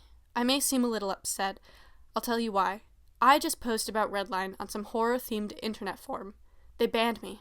They claim that Redline doesn't exist, never existed, is a mere figment of my imagination. Do they really believe that? I memorialized him, this man, this legend, on a cheap post in the backwater of cyberspace, and for my troubles I was cast out. All because this man, this legend, doesn't have any Google results. That's not Redline's fault. As I said, he's as obscure can get, and as far as I know, I'm the only one to have seen his movies. Is that a crime? These films exist. I've seen them. I know they exist. I know he existed too. They mock a dead man. I'm sorry, Redline. I don't know if I can do you justice. The sheer amount of movies you put out. I can understand why they didn't believe me. But they do exist. They're either in my attic or my basement. They're somewhere, buried under VHS tapes and diskettes of a forgotten format. And road maps. They're somewhere. I won't let your efforts be in vain. Redline was like that. I still wonder what the limits of the human mind are. If one human being can make 600 films, then how far can we take that? What's the maximum amount of content one human being can produce during one lifetime? What are the limits of expression? I still don't know how Redline pulled it off. The man was an electric and eccentric whirlwind of ideas. He never stopped. You might think he died from a heart attack, but he didn't. Natural death. For him, there was no such thing as stress or overwork. Every day was used to its full potential. How are the films? 9 are black and white, the rest are Technicolor. You may think that with 600 films under his belt, they would be low quality. You would be wrong. They're some of the highest quality things I've ever seen. The scripts are excellent, the lighting is excellent, the sets are excellent. These movies should be low budget, but they exude a high budget feeling simply because Redline had a feeling for what would stick and what wouldn't. With titles like Vixen from Venus, Circus O'Gore, Swamp Demon 2000, Fangs from Nothing, you might think they're schlock. They're not schlock. Far from it. In fact, there isn't even a Swamp Demon in Swamp Demon 2000. Watch the whole thing through. There is no Swamp Demon. What's it about? I wouldn't know how to explain it to you. I don't know what the plot is, even though I've watched it through. I know it has a plot, but I can't describe it with words. Redline's movies are like that, beyond description. I wonder how he was able to do it. He was 15, hopping around steel rust pipes and archaic towers with his amateur camera, walking his bike. Every so often he would stop, look around, set his camera up on the tripod, and let the reel spin for a while. Then he would put it back over his shoulder and move on. I followed him that day until dinner was ready. I forgot about him for about a year after that, but I knew in the back of my mind that me and him were destined to see each other again. Even if he was from a different town. Halcyon interested me. His father, as I said, was a mechanic. Mechanics tend to have very mechanical minds. This part goes here, this part goes there, etc. Everything in its place. And then I think of his mother, working over a switchboard, putting each peg in each hole. My theory is that Redline was a borderline obsessive. That's nearly the only explanation for how the elements in his films fit together so well in synchronized harmony. Complete perfection. The man didn't need to weigh each option one by one as he went along. He didn't need to edit. The man knew exactly what fit where, even before he shot it. A kind of sixth sense. That's why the vixens from Venus still inspire fear in me. Why the open maw is made from nothing more than modeling clay but engulfs the viewer and eats your face alive. Why the lurking beast is nothing more than clothes stuffed with toilet paper, and its shadow is something more than human. Peculiar, the way these films all fit together into one grand cinematic universe. I just noticed how they all fit together, by the way. I just noticed. Chucky was constructed using yarn, cling wrap, and a skeleton of Tinker Toys. This was done so masterfully that some viewers of the film, myself included, thought he was made using CGI. I was surprised to learn this, but I found the original model a few years ago and knew that this was, in fact, the model that was used in the movie. It is a testament to puppetry to think that only 3 things could be combined into such a compelling, horrifying thing. The skeleton can even be seen during the point at which Chucky is tossed into the street and crushed. March 22nd, 2019. Red stood next to his projector. He was upset. It was late 1980, and Redline was determined to echo a kind of grainy effect despite his newfangled equipment. His aging father had given it to him a year earlier. The man earned almost nothing in these lean times, but he had struggled to give Red a new digital camera, top-of-the-line stuff, almost unheard of at the time. Practically a black market item. It was so rare, and Redline had snubbed it. He didn't want to hurt his father's feelings. He wasn't insensitive, but as he later told him, the new digital cameras couldn't capture film. I never knew what he meant by that. I still don't think I know exactly. He was 21 and I was 20, and I was going to University of Colorado up in Colorado Springs, meaning I didn't get to see Red and visit him in the cutting room as much as I would have liked. Red didn't go to college, instead signing up with the Pueblo Taxi Dispatch. Often he filmed his passengers without their knowing it and interspliced the footage, a strategy which was probably illegal then and is probably still illegal now. Here in the studio, holding the digital camera, dressed in slacks and a plaid sport jacket, he was the antithesis of trendy. He was a member of a singular subculture for which I don't think there's a name because he was the sole member of it. I can't tell you what the halcyon aesthetic was. On this particular day, he was holding the camera in both hands, reviewing it, going over every aspect. He was determined to make it look old-fashioned. Sure, he didn't like it, but he was up for a challenge. Somehow he would defy his father and make it look old-fashioned. He called me over. This look good? He was currently on his 87th film, if I recall. Something called Mass Panic. He pointed the details out to me, and with his nimble hands he showed me exactly where he had cut it so that the shots lined up exactly. Just so. The camera was a large thing, don't forget. Thousands of wheels and dials and buttons. A block, twice the size of a camcorder, of which Red would later get 2 in 1982, months before Sony released them. Ahead of his time. That was Red. Looks good. As always, I had nothing to say. I didn't even know what he considered me. A consultant? No. An audience? He wanted an audience, even though he wasn't willing to admit it. I suggested he submit these to film festivals. They could win gold at the Telluride Film Festival, I told him. He declined, saying that the public wouldn't understand. The way I describe Red, he may sound pretentious. Don't believe me. He was an earnest guy, decent and hard-working too, and if my descriptions of his films, meager as they may be, might sound like blurry crap, I apologize for that too. They weren't art house films. They weren't anything like Kenneth Anger stuff. They were, I think, approachable for a mass audience. Maybe even had some appeal to them. But at the same time, I knew that Red would never share his work with anyone but me. They were meant for my eyes only. I still don't know why. This may have been because Red found everything pretentious. We had gone to see Star Wars when it came out. He had told me that George Lucas was an idiot. He said the same thing about Steven Spielberg when we went to see Jaws. The same went for Robert Zemeckis, E.T., Close Encounters, Jurassic Park. All these blockbusters, Redline invalidated. He also hated small-scale stuff too. He laughed at art house stuff when it was screened. I suppose this was because halcyon films weren't just a little quirky. They were a genre all to their own, and they defied any descriptions I could put to them. They had such an aesthetic, one that put him apart from anyone else. It was so distinctive. Why can't I describe it? I just can't. Outside on the street, there were your typical late summer sounds, lawnmowers. Someone even started a leaf fire, and to paint the scene, let me say that in 1980 there were still plenty of boxy cars, especially in a small town like Trinidad. I had come here myself in a 1978 Ford. When Redline was on the cut, the air was silent. Every voice was gone. All air particles were suspended. Mass panic, he told me nonchalantly over the phone, was to be even better than lunatics of suburbia, whereas lunatics only scraped the surface of paranoia and emptiness, of the thought of someone lurking around the corner. Mass panic would explode the concept into a frenzy. When I got there, he had shown me some stock footage on his PC. As I said, Red was cutting edge. He had got this stock footage somewhere, a major urban area, people running everywhere and screaming, buzzing about something. I still to this day have no idea where Red got the footage. It's from no movie I know of, and this was a large city street where somehow every resident had been coerced to run amok. Maybe there's some kind of stock footage subculture back then. I had no idea. All Red would say is that yes, he had gotten permission from the owner, he had paid for it, and yes, it was legal. I don't think Red would have needed to pay the owner for it. The end result was so different from the original stuff. This was what Red did. He was a filmmaker in the purest sense. He turned the ordinary and molded it and shaped it like modeling clay and turned it into a refined, sharpened, and golden product.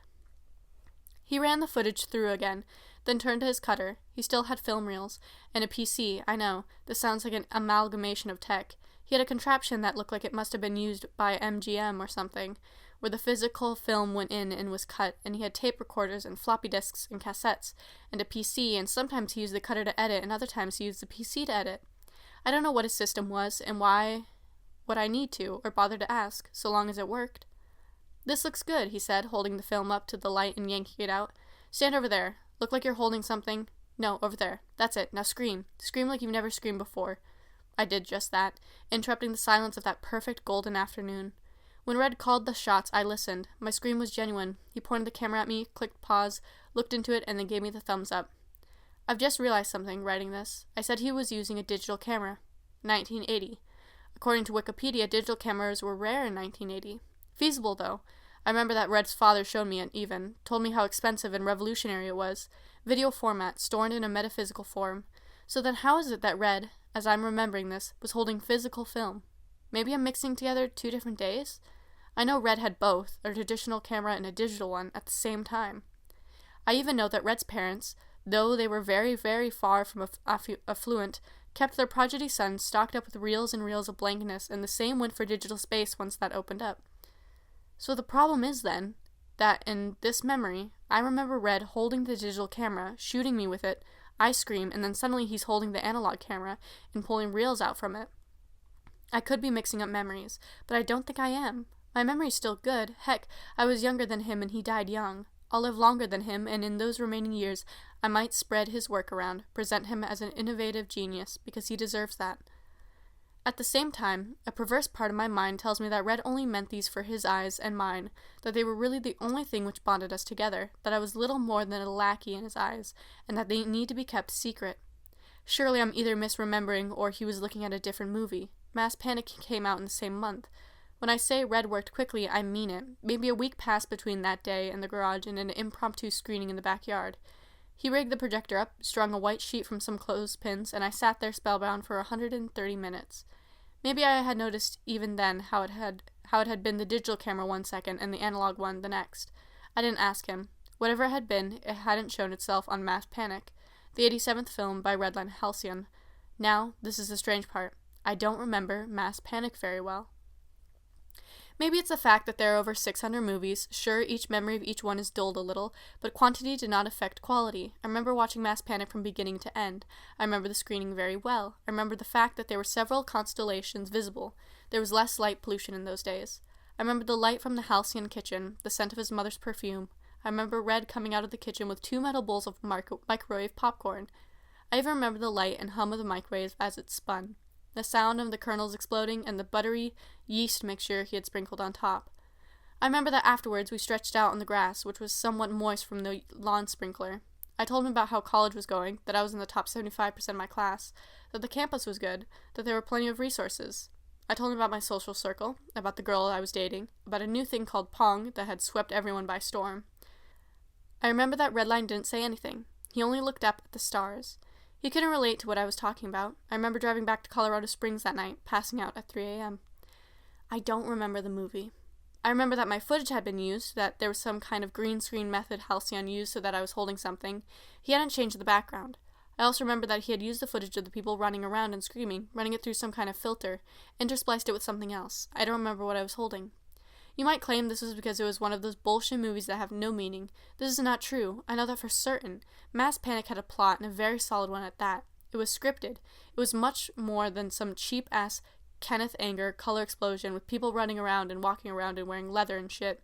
Red's films weren't like that. They didn't provoke the viewer at all. They did not demand that the viewer provide some kind of explanation for what was happening on screen. Redline Halcyon movies were not experimental. They were movies, as much as The Towering Inferno or Fantastic Voyage or 2001 were movies.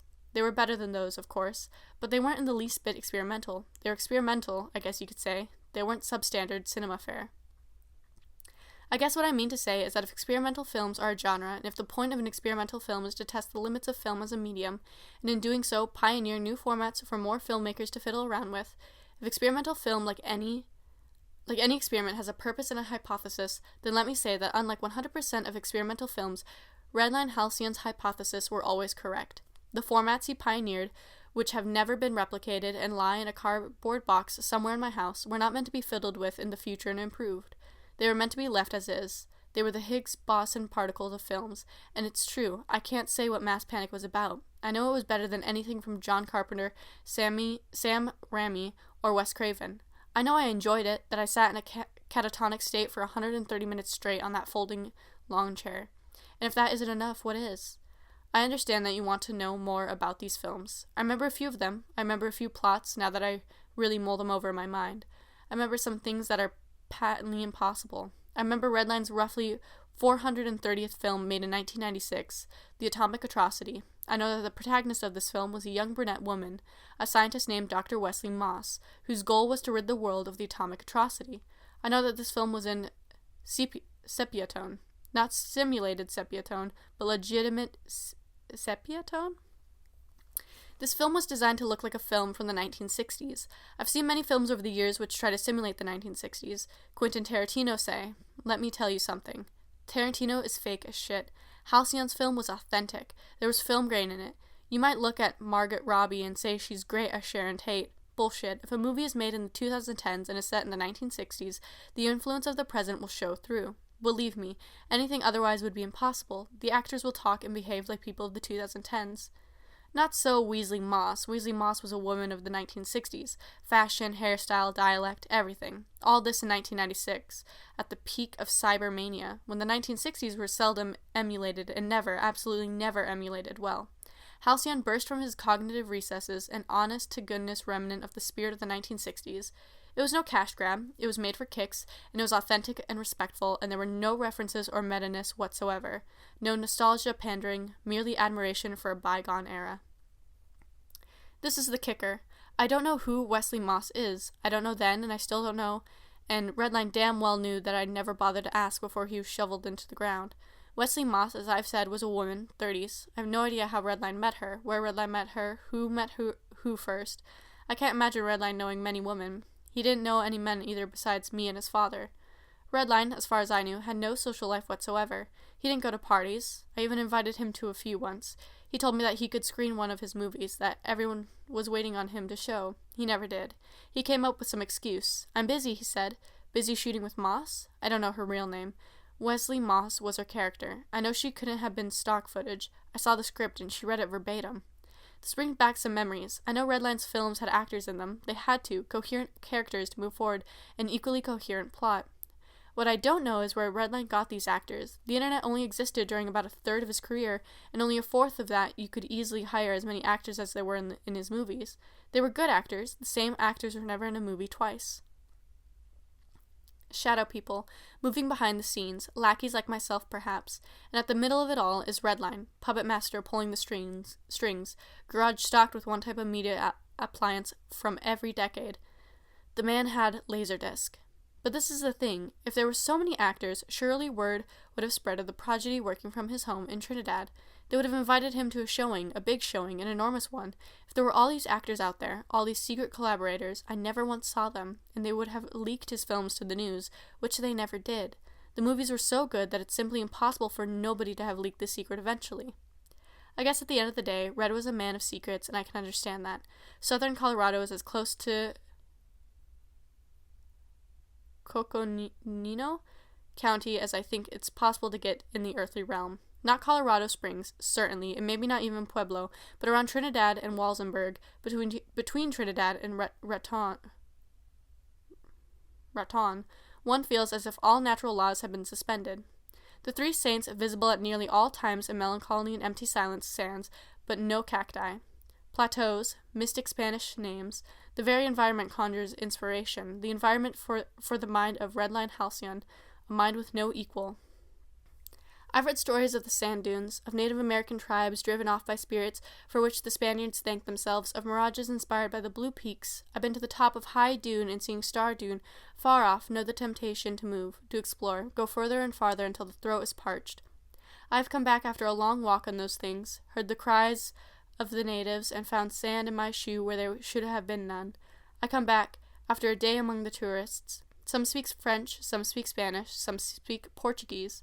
My pockets are filled with sand for weeks afterward. My shoes inundated with particulate. An alien landscape. I've eaten Wonder Bread and ham sandwiches at 3 a.m. at the gas station in Fort Lupton. If sand can appear from nowhere, if the spirits can save the Spaniard armies through an inexplicable miracle, if the desert haze, by all that is holy, can create an aura that cannot be found in Santa Fe or Denver, a kind of limbo between both, then who's to say what Redline could have accessed, alone in that garage as the lawnmower's word? I'm tired. My left knee aches from these cramped conditions. I must go on, though. To preserve his memory, I'm writing this on a modern, standard computer word processor. Would Redline have approved? Perhaps this memoir deserves a typewriter, or better yet, a notebook and pen. Oh well, I follow the letter of the law, if not the spirit. I will resume tomorrow. The more I think about Redline, the more things I remember. Yesterday, I looked up and down the house for the boxes of film. I still haven't found them. Maybe I can submit them to Telerude. I don't know if they accept posthumous submissions, much less posthumous submissions that garner no recognition during their span. Maybe they'll be rejected just because if the entire Halcyon collection was released, it would win every award known to man. I don't know. The point is, I still couldn't find them. I need to see them again. The more I think about Redline, the more questions I have. The more I think about my relation to him, he had no friends. I was an acquaintance at best. How can I call him a friend? I stopped by from time to time, checked up on him, sat and watched his movies, yes, but I never went out with him. Not that there's much to do in Trinidad, but I offered him rides places. I would point at the car. Heck, I would say, I'm bored, let's go up to Colorado Springs, Pioneer Museum, Garden of the Gods, kick around statues. If we're really bored, we can make fun of Focus on the Family. Come on, Red. There's a world out there and it's begging for us to go and conquer it. I would point at the car and make come on motions, and he would sit at the computer. No thanks. And that was it. No, that wasn't how it went. Not at all. I said earlier that Redline bicycled all the way up to Pueblo just to shoot some rusty machinery. And I wouldn't say that quality ever left him. I wouldn't say he never took advantage of a good setting.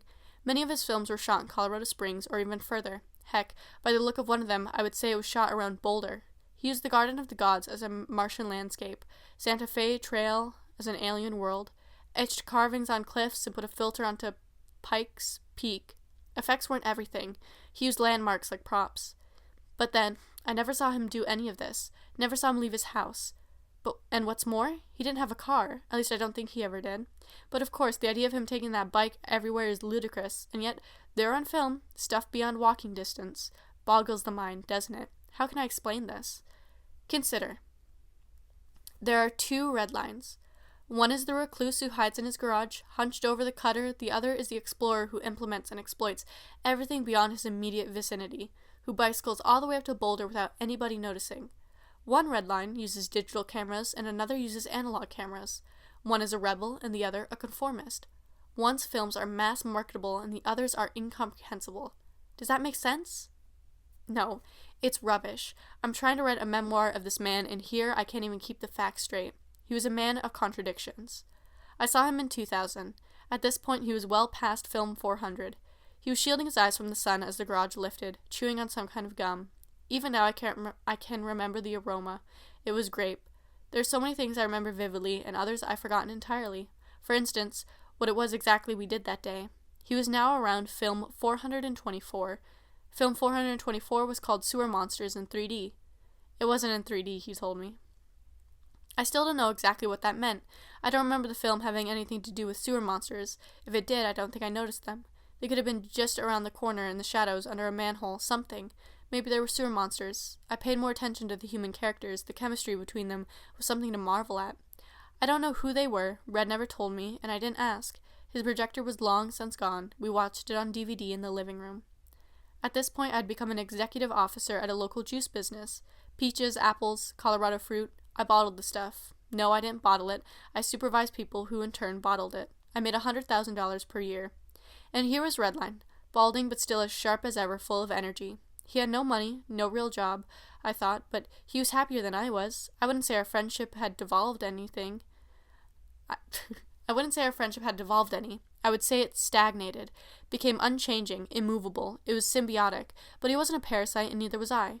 I needed an entertainment, and every time a halcyon film switched on, it was an excuse to remove myself from the world for 2 hours, to let Red's cinematography and scripts and anonymous actors carry me away.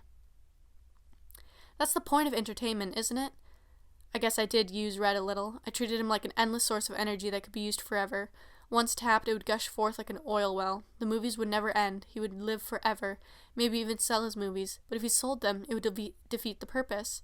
He was like solar power. His art was free and limitless. Another inconsistency. I came to his garage around 2001. Still the same. Mounds on the back of outdated technology, computer, TV, tape recorders, and shelves of cassette tapes and VHS, all cataloged and titled. How did he maintain it? He had lost his job as a taxi driver in 1990 at least. They had fired him. Or did he ever work at a taxi company? Was he lying to me? Now that I remember the taxi tapes, as he called them, many seemed to be filmed not from the perspective of the driver, but from the perspective of a fellow passenger. Maybe he took them by coercing someone to ride with him, switched on the camera and flashed the lens out of his pocket as the taxi rushed through the night streets like a phage through a capillary. And then he got home, stitched them together into a photo collage, showed them to me, tried to prove he had a job. That would be something, huh?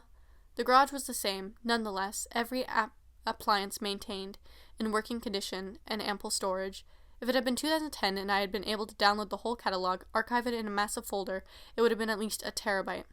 Who am I kidding? More than that. Way more. How did he allow for all this maintenance, upkeep? He wasn't good at technology. He was good at using it, but he didn't know how it worked. To maintain it, he needed at least 2 technicians, one for the analog stuff and another for the digital stuff. And I knew that by 2000, Red couldn't afford these things. He just couldn't. But there it was, everything, in order, stacks and stacks of it. I didn't even know if Red's parents were still alive at this point. It had been a while since I came down. They still were. Red's father was old and getting older, had quit his job as a mechanic, and Miss Halcyon, well, she had been out of a job ever since switchboards went out of vogue. They were living off of pensions. They didn't have any time to support their sons. Well, I guess you could call it an occupation since it took up all his time. It was too much to be a hobby. What I mean is that the garage I was standing in front of was nearly impossible.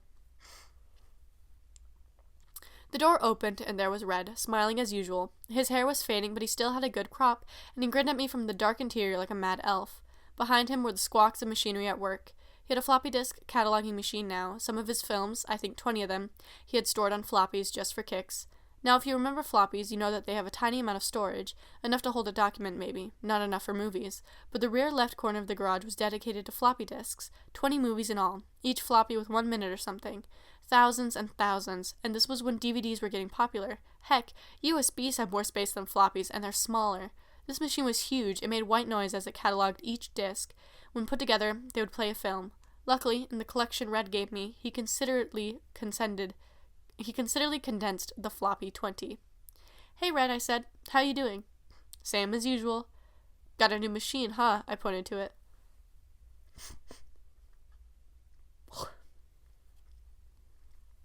"Huh? Oh, yeah, new machine." He went over to it, switched it off. The blinking noise stopped, but his computer remained on.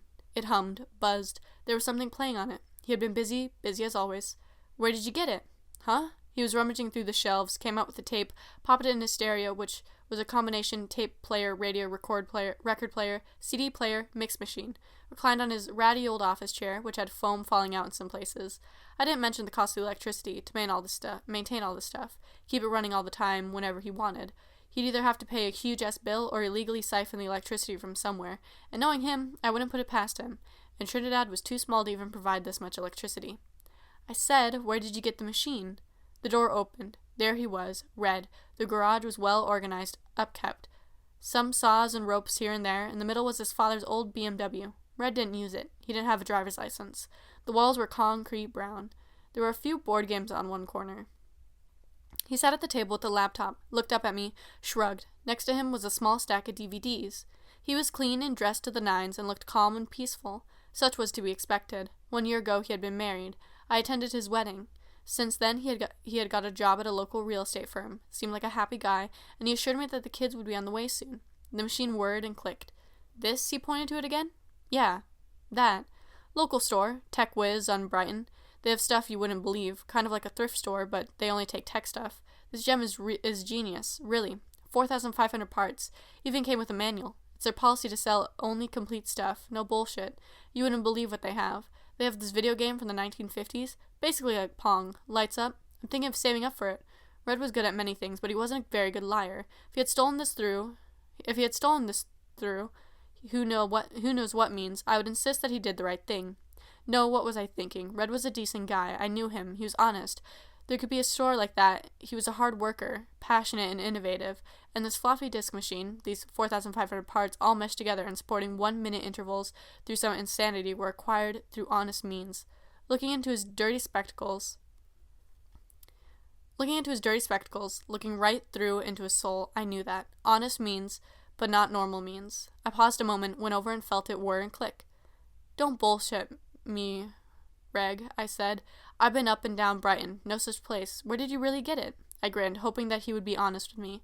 I was his friend, right? Since the 70s? Surely that amount of loyalty, the times I had left parties, left my social life in the dust, even lost money for movie nights with Red, surely that deserved something in return other than movies, didn't it? Didn't I deserve an explanation? Apparently not. I'm sorry, he said, hunched on his decrepit office chair, but despite the inherent sadness of the scene, enjoying himself as he reassembled footage of what looked like a clay spider. There are some things here that I just can't talk about, I promised. I mean, all of them are human. You don't need to worry about that. This floppy disk machine, it's a real model from people just like you and me. He slammed his fist on the table. He had said too much.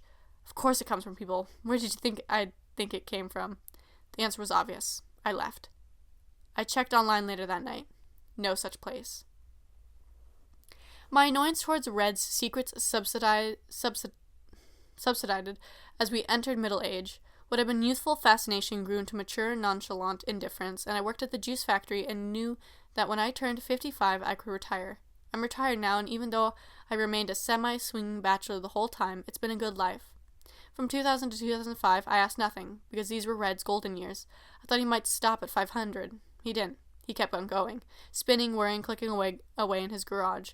I visited him quite a bit. During this time, he was a speed demon. The movies during this time were even better. Circus O'Gore came out during this time. The Beast from 5,000 meters, spilling ooze. He even made a puppet of the open maw. Wonderful things. I spent time around the garage, puttering with his things. This absorbed maybe 25% of my time. In 2004, something strange happened. I don't want to remember this, but it's risen from the deep. The thing is, before I set my fingers to these keys, I've never had memory blocks or anything like that. In fact, I went to see a neurologist last year, and he said I was perfectly okay. I suppose that these memories coming back is good. It shows that I'm not slowly deteriorating. Red called me on the phone in 2004. It was late, and I was up in Pueblo. By this point, I had rented a decent apartment, also owned a house. Mortgage would be gone soon. Juices were surprisingly profitable. I was happy to hear Red's voice over the phone, but then he started crying and weeping. I got up and put on my shirt, still holding the handset. Mom died. I hung up and sped over there. I knew that Red would thank me later. He needed to see me in person, not just talk with me over the phone. I was there in about an hour. The house was dark and the curtains were drawn. The garage was locked. I knocked on the door. Hands appeared behind the curtains. They were Red's. His father, I assumed, was drinking. His condition had been bad for a while. Red turned the lock. I'm so sorry, Red. He undid the chain and opened up. He was older than me, still 10 years or so, getting fat. Still, he looked at home in the garage. He looked tired. There were bags under his eyes, and he was wearing some dusty pajamas. He looked over my shoulder at the car in the driveway to ascertain that it was there. Sorry about what? Your mother. Huh? He shook himself awake. Yeah, Mom. Sad. Do you want to come in? I have hot chocolate. I can spike it if you want. He looked puzzled. He yawned. Hot chocolate? Red. Screw the chocolate. I screamed. Your mother, Red. Where's her body, her corpse? When does the undertaker get here? Or have you been so busy in that fucking garage that you didn't notice your mother died? Just now. He stepped back, scared out of his wits. I drew back, scared of what I had just said. Mom died. A long time ago. He was right. Of course she had died in 1995. I was there. Whoever had called me had been a crank caller. Sounded an awful lot like Red. They were crying, sure, crying to get a rise from out there over the lights and mountains. Some smartass on the wire sounded like Red. And here I had disturbed Red. I panted and came in, put my hand on his back. Let's have that hot chocolate, I said. He went over to the cabinet and got out 2 mugs. He had it unspiked. I told him to put whiskey in mine. He had abstained from alcohol ever since his dad had started. From the other room, I could hear his father, old and gray, snoring loudly. Nobody with him. Red brought both the mugs over to me. I sipped it. Good. Warming. Mind if I stay the night? I'd be wasted soon, no condition to drive, and I was tired besides. Sure. He flipped on one of his movies, somewhere around 510. We sat together on the couch, sipped. Red even gave me refills. He was a decent guy. Around 3 a.m. he switched the TV off, went to bed, brought out some pillows and blankets. I sacked out on the couch, woke up at noon, drove home. When I woke up, the house was empty and silent, picturesque even. How was it I drove a full hour, Pueblo to Trinidad, and never once remembered that Red's mom had already died? The more I think about it, the more I remember that voice. The more I think about it, the more it seems like it was Red's voice. Did he mean she was dead? And he just then remembered? Maybe he was having some kind of nervous breakdown. I could imagine it, cooped up alone in the house with his ancient father, and when he answered the door he seemed like he hadn't remembered calling me. More than that, he seemed perfectly sane, as if I had woken him up. And even if he was going crazy, how was it that I drove 1 hour without remembering the funeral until Red reminded me? I still don't know. The more I look back, the more I'm reminded of how Red was. When I started this memoir, I figured I would kind of make him out to be your typical indie filmmaker. Then I remembered that nobody else had seen his work besides me. Then the memories rise up. They come from my synapses, explode from the purple abyss of meat matter. They spring in like photographs. I assume the best biographers experience the same thing. Click.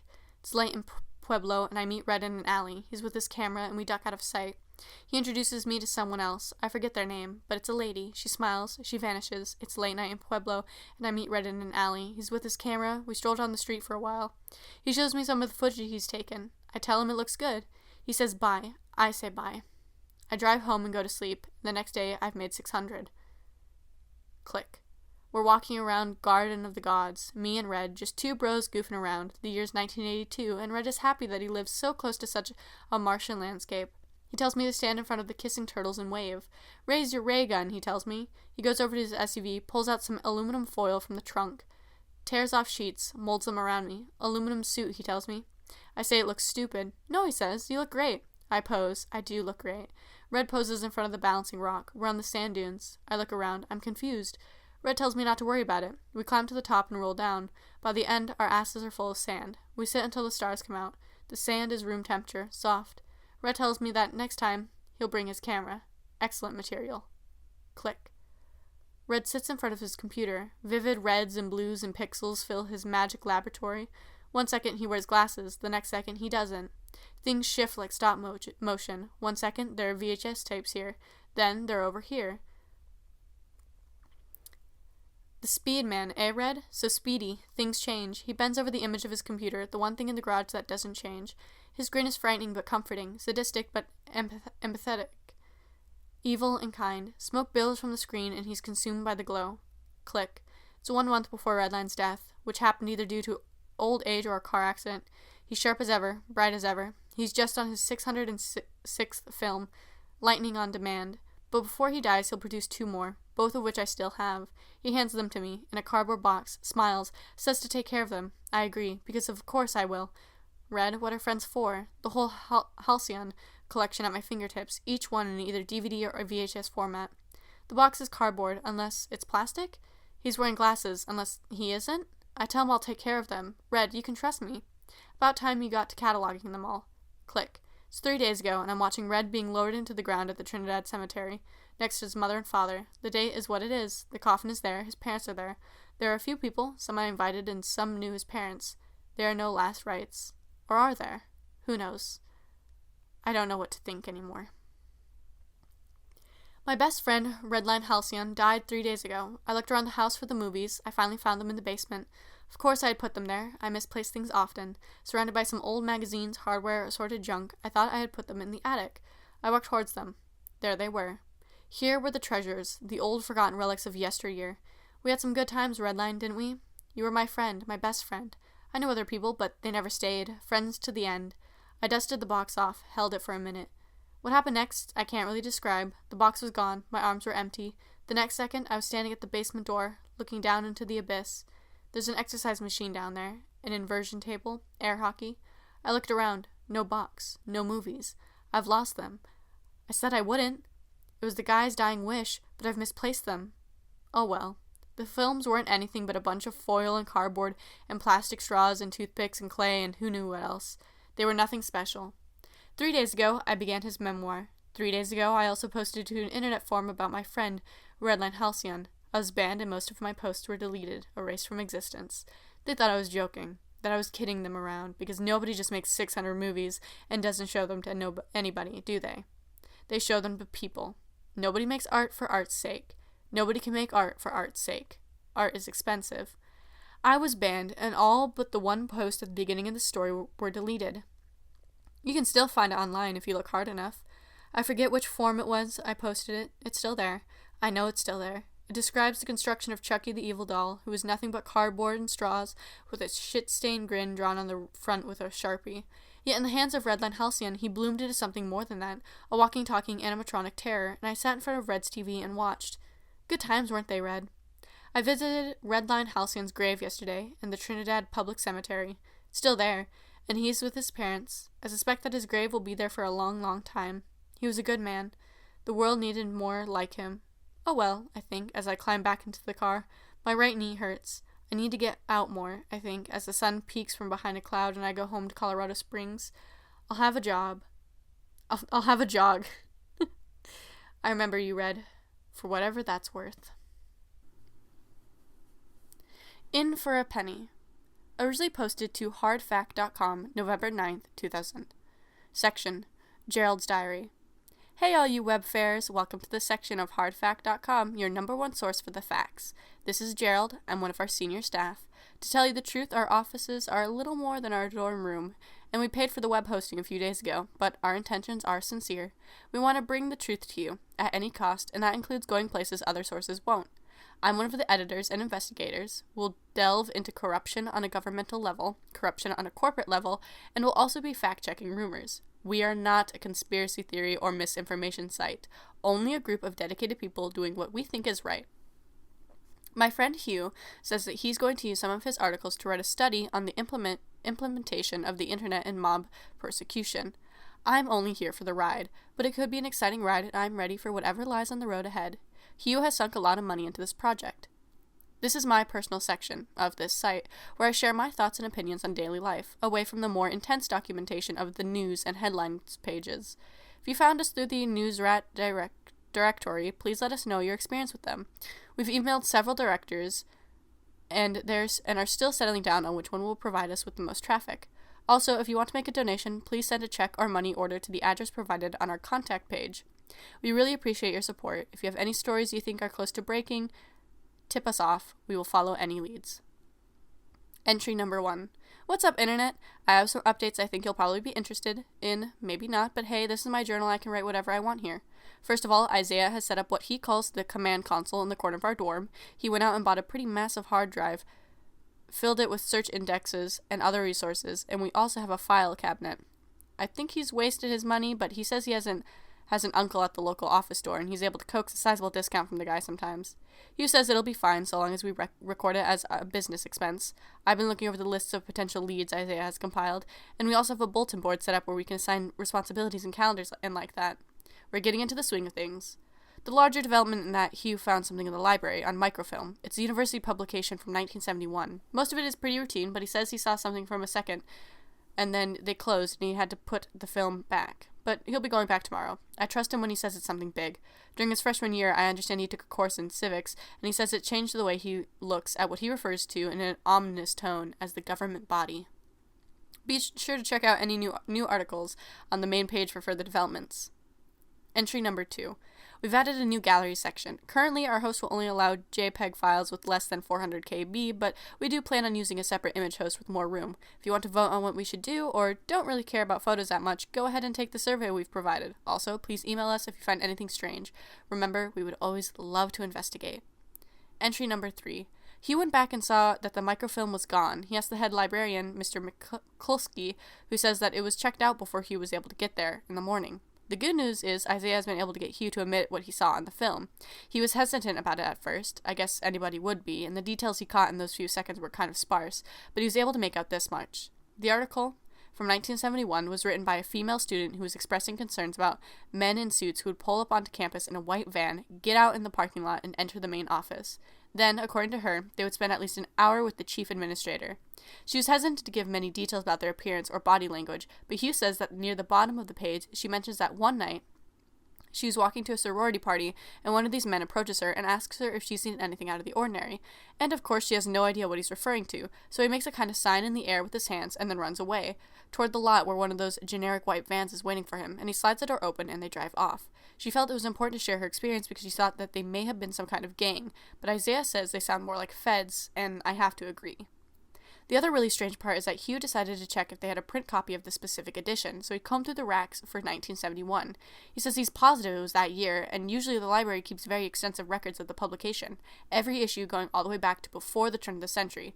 But for 1971, they had a missing issue. Usually there are 8 issues every year, only 7 for 1971. And he asked McCuxley, who says nobody has checked out one of the print copies in decades, so either they're holding this article back, or they're just very bad at keeping records. Either way, it's an interesting story and worth keeping our eyes on. We'll report back soon. Entry number 4. Today I decided to check out the chief administrator's office and see how much has changed in the last few decades. The door was sealed off with wire across the front and locked with a deadbolt. According to the placard, his name is Michael Wilcox. Couldn't still be the same guy. It was dusty inside, just a ray of light coming in through the window and not much else. One desk, a bookshelf, what seemed to be a mini fridge. After this, I decided to go around campus for a while and hang up flyers for Hard Fact. Hugh says that if we don't make our presence known, we won't amass the same kind of prestige and presence other weblogs do. So about a week back, just to start things off, me and Isaiah passed some links out. They were messily scrawled out in pen so as to be more intriguing. Today was one of these days you only get during the fall here. Sidewalk covered in maple and oak leaves, and you see all these couples walking around and crunching through them, holding hands and smiling. Sometimes I wonder why I haven't looked for a girlfriend. I guess I just don't have the prerogative. After I finished this, I went down to the King's Inn to get a drink and some hamburgers to bring back to the dorm, and while I was in there, it was really busy. Everything was brown and it was hard to make out what was going on. It's usually not that rowdy in the afternoon. I got up to the bar and asked for a Coors, but he says that they're all out and there's been some kind of shortage. I'm in a bad mood by this point. Usually when I'm just walking around on my own, I prefer to do it buzzed. So I get some hamburgers and some onion rings and take them back to the dorm, and he was out for classes and Isaiah was asleep. I didn't bother waking him up. That's all I've done for now. I keep thinking about that girl in the van. Can't get it out of my head. Entry number 5. I woke up with a headache, and he was on his computer listening to a CD. It was about 7 a.m., so we decided to walk to the library together and see if the microfilm had been returned yet. When we got there, it said it was closed for repairs and that we should check back soon. So we just sat on the bench in the main square for a while, watching time pass us by. I don't have any classes until noon, so mornings are usually slow unless I go on a bender the night before and sleep in. Hugh left me at about 11 and said he had something to check up on. I told him I would see him later. I got to my journalism course, and the professor was late by a wide margin. She comes in, takes off her glasses, hangs up her coat. It's only about 20 degrees out, and from there she talks to us about how to properly format an article. I usually take extensive notes during this part, but for whatever reason I was feeling out of it and decided to just try and remember most of it. We were given a guidebook from the New York Times on which kind of language is appropriate and the proper font and everything, which is helpful if I ever get hired by any national syndicate. My current expectations are to work on Hard Fact for a few more years until it becomes big enough that I can add it to my resume. The professor calls me over to stay after class, and then she shuts the door. I wonder if she's coming on to me or something, but it doesn't seem like that. If anything, she seems really shaken. There are rings under her eyes and her hair is frizzed. She sits down, takes a long drink from the water bottle she always brings with her, deep breaths all around. And by now, we're the only people in the lecture hall. Behind us, there are just rows of seats with nobody in them, and the midday sun is shooting through the east wing, and she asks me if I had been up to anything. I say no. She explains that she had been called up to the board, and they had informed her that I would be dropped from the course because I had been caught tagging one of the buildings, one of the faculty residencies, I think is what she said. I told her it was bullshit and that I was going to ask the board about it. Just stay safe, she tells me. I leave and she's just sitting there, head in her hands, looking melancholic and drowsy. I get back to the dorm and Hugh motions me in, shuts the door, and we both sit down on the couch. He runs over to the shutters, looks out, and then uses the remote to blast the volume of QVC up. He asks if I've seen Isaiah since that morning. Now that I think about it, I haven't seen him. Nobody has seen or heard from him, and he always comes in for a sandwich from the fridge around this time. I get his pager and press it. He'll show up, I say. Sure he will. And then we just sit in the room like that for a while jewelry is advertised to us at 75 whopping decibels. The shutters are still closed. Hugh hasn't been telling me anything, but he is over there writing something down. I think we're onto something big, and Isaiah still hasn't shown up. I suggested calling the police about 30 minutes ago. Hugh grabbed my cell phone from my hands with an animal ferocity and flung it to the ground. And it's broken now. Entry number 6. Hugh was passed out drunk on the couch this morning. I tried leaving, but he stopped me and locked the door. I tell him that it's time for my journalism course, that I spent most of the night awake worrying. He reminds me that I was expelled. Makes sense. He tiptoes over to the shades and raises them very quietly. We both look out, and there are 20 men in suits standing in the middle of the square. The entire area has been cordoned off with yellow tape, so we just spent most of today locked in our rooms quiet. Entry number 7. Hugh went out to look an hour ago. He isn't back. Smell of smoke. Ashes wafting in now. If there are no entries after this, know that we are gone. The Janitor, originally posted to helpforrevere.com September 19th, 2004. Ingo Valdez did not look as we had expected him to when we answered the ad in the paper, offering his services for a meager rate of $50 a day. He was short with a bristly mustache and a gray cap. His age was indeterminate, could have been anywhere from 40 to 60, and his eyes were difficult to make out beneath his brow, which was coated in sweat. Nerves characterized him, he told us, as he had been deliberately excluded from entry to the country due to the Patriot Act. Some amateur Border Patrol agents at the gate in El Paso had accused him of having ties to Hezbollah, which he had denied outright, and even so, his visa was rejected time and again. Finally, at his wit's end, he had chosen to ford the rapids of the Rio Grande illegally, risking his reputation and freedom to enter the country. According to the interview we conducted with him, he hadn't even done so out of economic desperation, as he had come from a decent family in Cancun. According to him, his father, Ricardo Valdez, had been the owner of a beach resort. Ingo had learned of American geography and dialects at the Autonomous University of Yucatan in Merida, and craving adventure had envisioned himself as a sort of modern-day Zorro. His obligations to his father got in the way, however, and soon he found himself in middle age. No women were interested in him. He was despondent and reckless, and after scuffles with the aforementioned bureaucracy, he threw himself headlong into the States, determined to acquire a low-paying job and remain under wraps.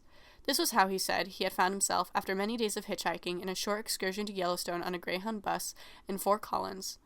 In that time he had picked up on the local phrases, had shaved the beard that showed up conspicuously on his ID, and had ultimately decided to settle in northern Colorado because he assumed, due to the semi-rural and centrist atmosphere, it would be the last place the feds would think to search for him. We told him that he would need to show up 5 days a week to clean the shelves, and that he could also borrow whatever he wanted for the weekend, to enjoy at his own pace. He gave me a firm handshake and told me he'd be ready bright and early the next morning, and we supplied with him a uniform and some other equipment. True to his word, he stepped off the bus at exactly 7:15 a.m. with no objections and without saying a word, and in that gray cap he went directly to his business. At around noon, he took one of the tapes off the shelf, turned it over wistfully in his palm, and asked me if he could listen to it on his Walkman. Of course, I told him. It was Perry Como. As he swept the floor and sprayed it with lemon-scented disinfectant, he related how the music was nostalgic for him due to it being played regularly at his father's resort over the loudspeakers. Something about Valdez Sr.'s ailing health, how if Ingo wasn't found by the government, his father would find him first, and that he would likely be expected to attend the funeral and would likely inherit the property. A prospect he wasn't particularly looking forward to, considering his spur-of-the-moment sensibilities. The way he inspected every wall was methodic and mesmerizing, thorough. He left no stone unturned, pausing to look for cobwebs under light fixtures and mildew behind racks. Over the next weeks, he became a regular fixture around the premises, and spent all his time combing every room with bleach and ammonia, save his periodic breaks at 3 p.m. and 8 p.m. When he went outside for lunch and dinner, which he brought with him on the bus and kept in our mini-fridge, he wasn't very talkative with anyone besides me, in whom he seemed to confide a great deal. Perhaps it was that they were jealous of him, being the only paid worker, or perhaps it was just that he largely minded his own business, ambling along the dirt paths, stretching his arms, breathing in that clean and refreshing Boulder County air. He was especially fascinated by the layout of the grounds, the arrangement of the respective buildings, and gradually developed a routine by which he was able to reach each one as fast as possible if an inspection was needed. He didn't ask any questions about the dust, not where it came from or how there was so much of it piling up in the corners in the ash cans, or what it was composed of. He wasn't the type to ask questions, because he knew that the feds would do the same to him if given the opportunity. Questions and inquiries generally made him uncomfortable. Early on, he asked me what I would prefer, and I told him he could do whatever he thought was best, and he generally did. His routine was cut short a few nights ago. I and Asphosphia had been working late, consumed by a stack of 35mm film, which I told her I could restore. I was fiddling with one of the projectors we had on site, trying to feed the film onto the reel. She came back into the room with a bag of peanuts from the pantry closet and sat down and watched me work. She ate the peanuts slowly. I'm not sure why I was still holding on to some sort of extent hope by then that she was interested in me as any other than a friend, which is what we had been ever since our days at CU Boulder. To be honest, it was difficult for me to think of her as anything else than that. We both had our own internal problems, but she was worse off than I was. Since we started out here, she had lost some weight, bags appeared under her eyes, and half the time she looked like she was having an aneurysm. Right when it seemed I had the projector set up, Ingo came running in, clutching the peculiar gray cap in his hands with an incredible force. He was out of breath, and the veins in his neck were visible, dripping with perspiration. He was screaming incoherently. Asfasia offered him some peanuts, and he took them and gulped them down, and then went over to the water cooler to douse his forehead. "What's up, man?" I asked. He was trembling, his nervous system careening into overdrive. I offered him a chair so he could sit down. He yelled at me. Those eyes, usually demurrer and timid, were now wide open, his throat dry and cracked from all the running he had done. It was then that I realized it was 8 p.m. and he had probably been out eating his dinner, which usually consisted of a deli sandwich and peach, in his usual spot on a grassy knoll overlooking the highway. "Tell me more," I said. He hesitated somewhat, and then his breathing became slower, and he replaced the cap onto his matted hair. He told me to close the blinds of the window, as if there was something out there he didn't want to see. I pulled them down, and the room was immediately thrown into deep evening shadow, as if on cue the projector sputtered to life, and the film displayed a sweeping panorama of a vibrant city street from what appeared to be the 1970s. "El hombre del sombrero," he repeated. "Fuck's sake, you don't know Spanish. It's not that hard. Be quiet or he'll hear you." He pulled us closer, lowering his Candace to a whisper. "My aunt told me about him when I was young," he said. Furtive glances to us both. She had difficulties with her pregnancy. Doctor prescribed her some kind of sedative. This disrupted her circadian rhythm. She would wake up at midnight and sleepwalk, stuff like that. And she saw him, and now I've seen him. He knows I'm here. His eyes seemed transfixed on the projector. Light peeped out from the cracks in its shell. Lines of exposure crept over the walls and furniture. "He is the most fucking evil," Valdez continued. "He was chasing me, in the grass, through it, goddamn, trapped on all sides, need to get out of here, please, drive me somewhere." His hands were moving around, and he looked as if he was on the verge of having a heart attack. So finally, Asphasia gave in and took him out to her car, and I stayed behind to watch for anything suspicious outside. Hours passed, and I wasn't able to make anything out, but it was overcast, so I could have missed it. I kept looking behind my shoulder for whatever reason, flinching, hoping I wouldn't become like Ingo. Whatever he had been witness to had been enough to make blood congeal. It had been terror manifest. By 11 I saw the headlights of the car pull in, and she came in without making any noise and sat down next to me, and we both reached out and felt the sides of the projector. "Where'd you take him?" "His house," she said. "I'd never been to it before, actually. It's a duplex in Fort Collins along the border of East Dalles. He has all these drawings and charts on the walls. Looked insane. I asked him about it, but he just slammed the door in my face and said goodnight." She was tired too, so I reached across and put a reassuring hand onto her shoulder. "Probably for the best," I told her. "You look sleepy yourself. How about we call it a night?" She connected with my pupils, and I was with hers, and just for one tantalizing electric moment, it seemed as if she was going to perform the inevitable and reach across the table and pull me onto her face and press her lips against mine.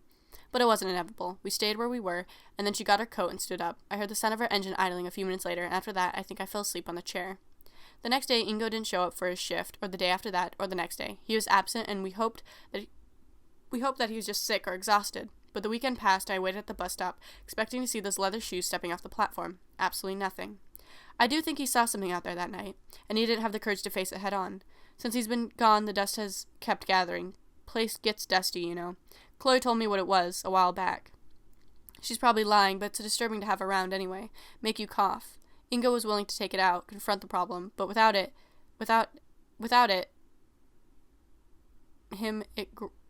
grows by the hour. I went up to see how he was doing yesterday. I spent the drive up I-25 listening to that same Perry Como tape pulled up in front of the address. Asfasa had given me and knocked on the door. No answer. I called out. It was then that I realized the door was unlocked. So without as much as a second thought, I stepped inside and looked around. Glued to the ceiling, to the walls and a bookshelf, and covered most of his bed were amateur sketches of an eerie silhouette, wearing a trench coat, with wide brim hat and enveloping cloak. Oh no. Hundreds of these drawings, jutting out from the floorboards and arranged in patterns, tacked into the drywall here and there, but no sign of Ingo. Ingo was gone. Today we decided not to mention him anymore, bring him up to the local police. He's beyond the reach of the law, beyond our reach. I don't think we could do anything for him, although maybe we never could have to begin with. Maybe some people are just naturally unlucky. Wherever he is, he's found some kind of peace. Whatever that means these days. Joyce. Originally posted to the Decreed forums August 19th, 2003. The adage goes that if you look for anything, you will find it. Doesn't matter what you're looking for, the moment you make your mind up to discover it, it'll make itself clear for you. This is true for most things, though the world is vast, its contents are finite, and if something has been conceived, it will make itself clear in time. Go from being an undefined concept to a well-defined and understood reality. And if you want it, you'll get it. Only a matter of time. I comb the racks regularly with an astute and well-versed eye, looking for old things, things which are not coated in spiderwebs, but are just old enough to elicit an uncanny quality. A few decades back, maybe, just enough time to alienate the viewer. Any earlier than that, and the viewer has nothing to relate to. Napoleon's ghost is about as real to the participant as Grimace, but give the viewer something to care about, and they'll sit up and take notice. Show the viewer a celebrity they're familiar with, doing something they never in a million years imagined the celebrity doing, but they'll believe it, because it was a while back, and who knows who did what then. Remind the viewer of what they were doing right before 9/11. Get a little deeper. Remind them odds are there was a time that they existed when they had no idea 9/11 was going to happen. Temporally speaking, a version of them is out there who doesn't know the significance of that date. I run a parlor of ephemera, a bijou of obscurity. I will not name names, but let me say that if you're the curious type, you will run across my establishment. I'm in your town and I operate there. Whether you want me to or not, I stock a full legal team who clear all the tapes I screen, and on a good night I can compete with all the big budget movie houses. Despite our location on the seamy side of town, we often see people pass through our double swinging doors, who you probably know. Many of them arrive here thinking they're in for a blue movie, so we have some, don't get me wrong, but we have so much more. Content that is shocking, not because it offends or is connected to any rational human fear, but rather because it is hardwired by some mad programmer in a forgotten studio to unsettle. If you look for Joyce, you will find her. I found her in a bulk lot of 10 old programs, all treasures, each one ensuring hours of perverse delight for our clientele. She stood out on the case, had this sort of look in her eyes. She wasn't looking at the camera, but she wasn't looking past it either. She had her eyes right on the edge of the lens where the outside world and the celluloid world met. I knew right away that she had the ability. Nobody would intentionally look there, not unless they were trying. I bought the whole kit and caboodle, but especially looking forward to seeing her. She could elevate my establishment in the ratings. My lawyer sits back in his room, wondering how he wound up in such an enclosed and claustrophobic space. The building is set back in a row of other shops in such a way that the window directly behind my dear counsel gives way only to 2 inches of fresh air before it meets a featureless brick wall. The sky is up there somewhere, but he can't see it because he can't stick his head out the window. This disturbs him. He feels that either the wall behind him should be solid brick or there should be no window, as the window serves no functional purpose. I, of course, know the truth. It does serve a functional purpose, that purpose being to unnerve. It's doing pretty well. He's sweating bullets and he's on his 5th screwdriver of the day. New lot, I announce, setting them on the desk in an unorthodox fashion. 10 of these. Want you to look at them. Check them out. Get back to me on this one. This one too. Both of them look good. I point to Joyce and to one which promised untold wonders, courtesy of the Illuminati. Neither look as if the feds could bust us for them. Of course, here ratings are non-existent. How do you rate men walking in treadmills eternally against a blank background that never changes? You want to get ruined? Keep it up, he says. Can't wait to pop more of these in. Subject myself to this never-ending torment. Looks like a cool group this week. Where did you find these things? Trade secret. I smile, cross over to the wall, and slide the tapes in one by one. For me to know and you to learn gradually. The machine takes them, duplicates them, slides the material over the drum, and gets to work. In 5 minutes, I'll have master copies of all 10.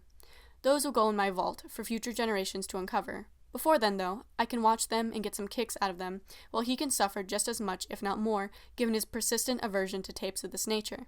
While he knows none of them are illegal, he always feels they should be. Through some loophole or catch, in the 8 years he's been working with me so far, though, he's never found one, and he hasn't been acclimated to his environment either. I look him over as the machine hums silently. He's diminutive. 5'5", might be attractive for his age if he didn't drink so much. His hair is combed back and his tie is nearly choking his neck. His suit is thoroughly starched, and on the wall behind him he displays his degree, as if anyone besides myself would ever visit his office. Next to him he keeps a personal fan. It can get hot in here sometimes. There's very little ventilation. Just the way I like it. Closed and no way out. I've only undergone one fire inspection since opening, and the sergeant told me that the building was fire safe. But if it weren't for a few key details, it would bust into a spontaneous inferno. Life on the edge can be hard to master. As I take the tapes out and hand my counsel the originals, I reflect on how every aspect of my life and work has been precariously arranged to unsettle outsiders. The hallways outside are long and claustrophobic. They contain subtle optical illusions that make the occupant feel nauseous and displaced. The seats are barely too small, some of them are barely too big. The projectors have been tampered with to make a grotesque noise as they spin that somebody could miss if they weren't paying attention. All part of the experience. The entire building is set into the row so that there are no glimpses at the exterior. If someone has the guts to explore past the initial chain of auditoriums, they are led into a simple yet clever labyrinth that ends at the same brick wall my legal team is currently sitting in front of. They will come to the end and then walk back, and all the while they will be disturbed. I step into the waning day as storm clouds gather overhead. The street is empty and it's getting windy. Through the summer heat continues. Soon, night will fall and the lamps will come on, but in the meantime they remain dark. The world is a place of shadows and secrets. Down the block, a few couples leave a mediocre diner. They say goodbye and get into their respective cars, then drive away from the city center, out towards the suburbs. I am reminded of how the center is much older than the outer rim, gentrified and sterile, how the city has its own peculiar charm, and how my establishment is yet another example of a dwindling class of locals, designed to give one an experience. In this, the modern age, atmosphere is so often neglected. I will keep it. It will not die under my watch. A bus pulls up like a forgotten phantom in the grainy twilight mist. Twin spotlights flood my field of vision, a ghost vessel in the fog. As I embark on the excursion, the clouds give way and the windshield is pelted by drops of all shapes and sizes, coming faster than the earth can account for. The street is now nearly invisible, washed out in a blur of pastel hues. I hand the driver my money and take a seat. On the way home, I can hear a drunken man singing a song I have forgotten the lyrics to. Outside, the atmosphere is bombarded with a stew of negative ions, battling and fighting. The scent is contagious. It is the next day. I have eaten a rigorous breakfast and come to work early, before anyone can arrive. I check my watch and dash into the closet auditorium. Room C. This one has entertained countless guests. In fact, according to popular opinion and what I hear every so often in casual whispers and murmurs, it's nearly the favorite. Something unique in each offering a separate and irreplaceable experience. I slip the tape in and the projector lights up. Make sure all the switches are arranged just so, all the dials turned optimally. Yes, there it goes. I exit the booth and walk back down the narrow staircases that nobody besides myself can access. I sit down, make myself comfortable, and breathe in and out deeply. The air in here is stifling. The fans overhead move too slow to circulate anything. The lights installed on the walls never completely dim. They're always visible in the corner of one's eye. I should know. I installed them. The room is large. I'm infinitesimally tiny by comparison. The screen blinks to life in a surge of photonic activity. My face is lit and I'm greeted by Joyce. She sits larger than life, 30 feet above me in unparalleled quality. She is morose and alone as I had expected given the picture on the case, but there's a spark of life about her too. She sits in a modest dress on a nondescript piece of furniture. Can't make out if it's a bed or a couch. Background is hazy, lots of noise. She sits silently a while, studying me, watching me. I watch her. Below my arms are the armrests, and on them I release profuse amounts of nerve juice. My pulse is racing, and my eyes are glued to her. She is fascinating. I know that what I am seeing is nothing more than magnets and fiber optics, circuit boards glued together, chips and buttons. Somewhere out there may be the real Joyce. She's probably a lot older now, but not by much. If I passed her on the street, I could recognize her, but I know I never will because she lives hundreds of miles away. She has a husband, maybe children, lives in a home, goes to work. She's a real person. What I see is not her. What I see is a moment captured in time, like a mosquito trapped in amber. One snapshot into one perspective. For further information, call your travel agent. And all the while she scrutinizes me with those endless inkwells, she's also staring right at the border. The boundary between reality and the semblance of reality, just as the picture did. The theater begins to fade out. This happens every so often. I'm used to it by now. Usually only happens when we're not open. My clothes become transparent. The location of the theater lends itself to all manner of parlor tricks. Peculiar vibrations, disturbances in the ether. Call them what you will, but they've been observed. Whether Joyce is behind this event, I can't say for sure. She remains complacent and still. The anomaly reaches its peak. The year is 1993, and I'm sitting across the room from her. Outside the sun is shining, and the sky is blue. It is a bed. Next to her is a small bureau with lipstick and a mirror on it. Outside I can hear nothing. There's an uncanny silence to the room. No noises outside, no noises inside save the ticking of the clock on the wall. She's clad in a dull gray skirt and casual shoes. Her hair flows long over her shoulders and her eyes are empty, dark, meaningless. If they're the window to the soul, then she has none. How's it been so far? Fine, I respond without thinking about it. Granola this morning, new kind with added fiber. Also, half a banana.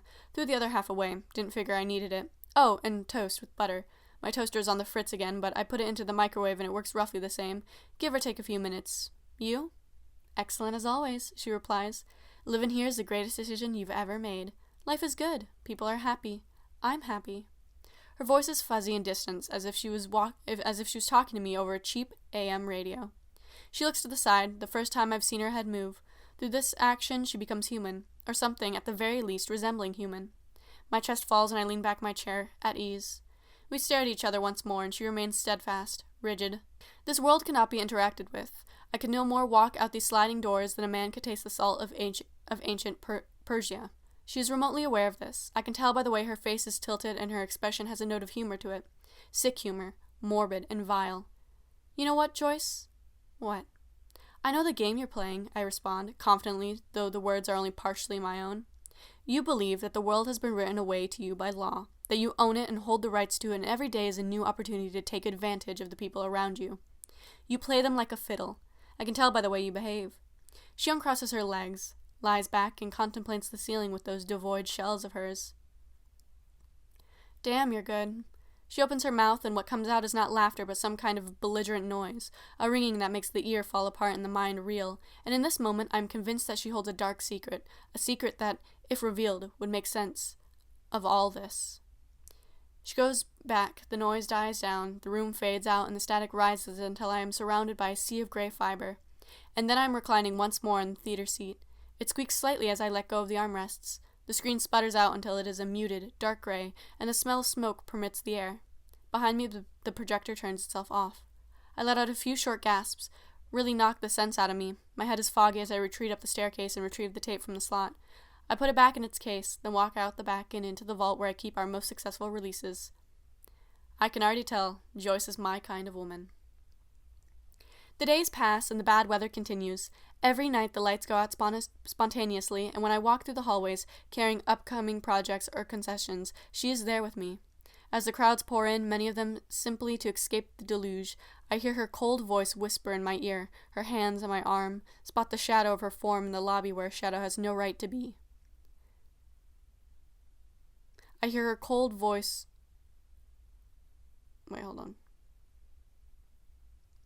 As the crowds pour in, many of them simply to escape the deluge, I hear her cold voice whisper in my ear, her hands on my arm, spot the shadow of her form in the lobby where a shadow has no right to be.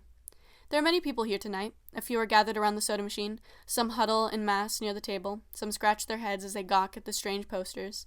I designed them on my own, made sure to incorporate nightmarish and grotesque elements, pasted in some mixed media courtesy of a local magazine I subscribe to.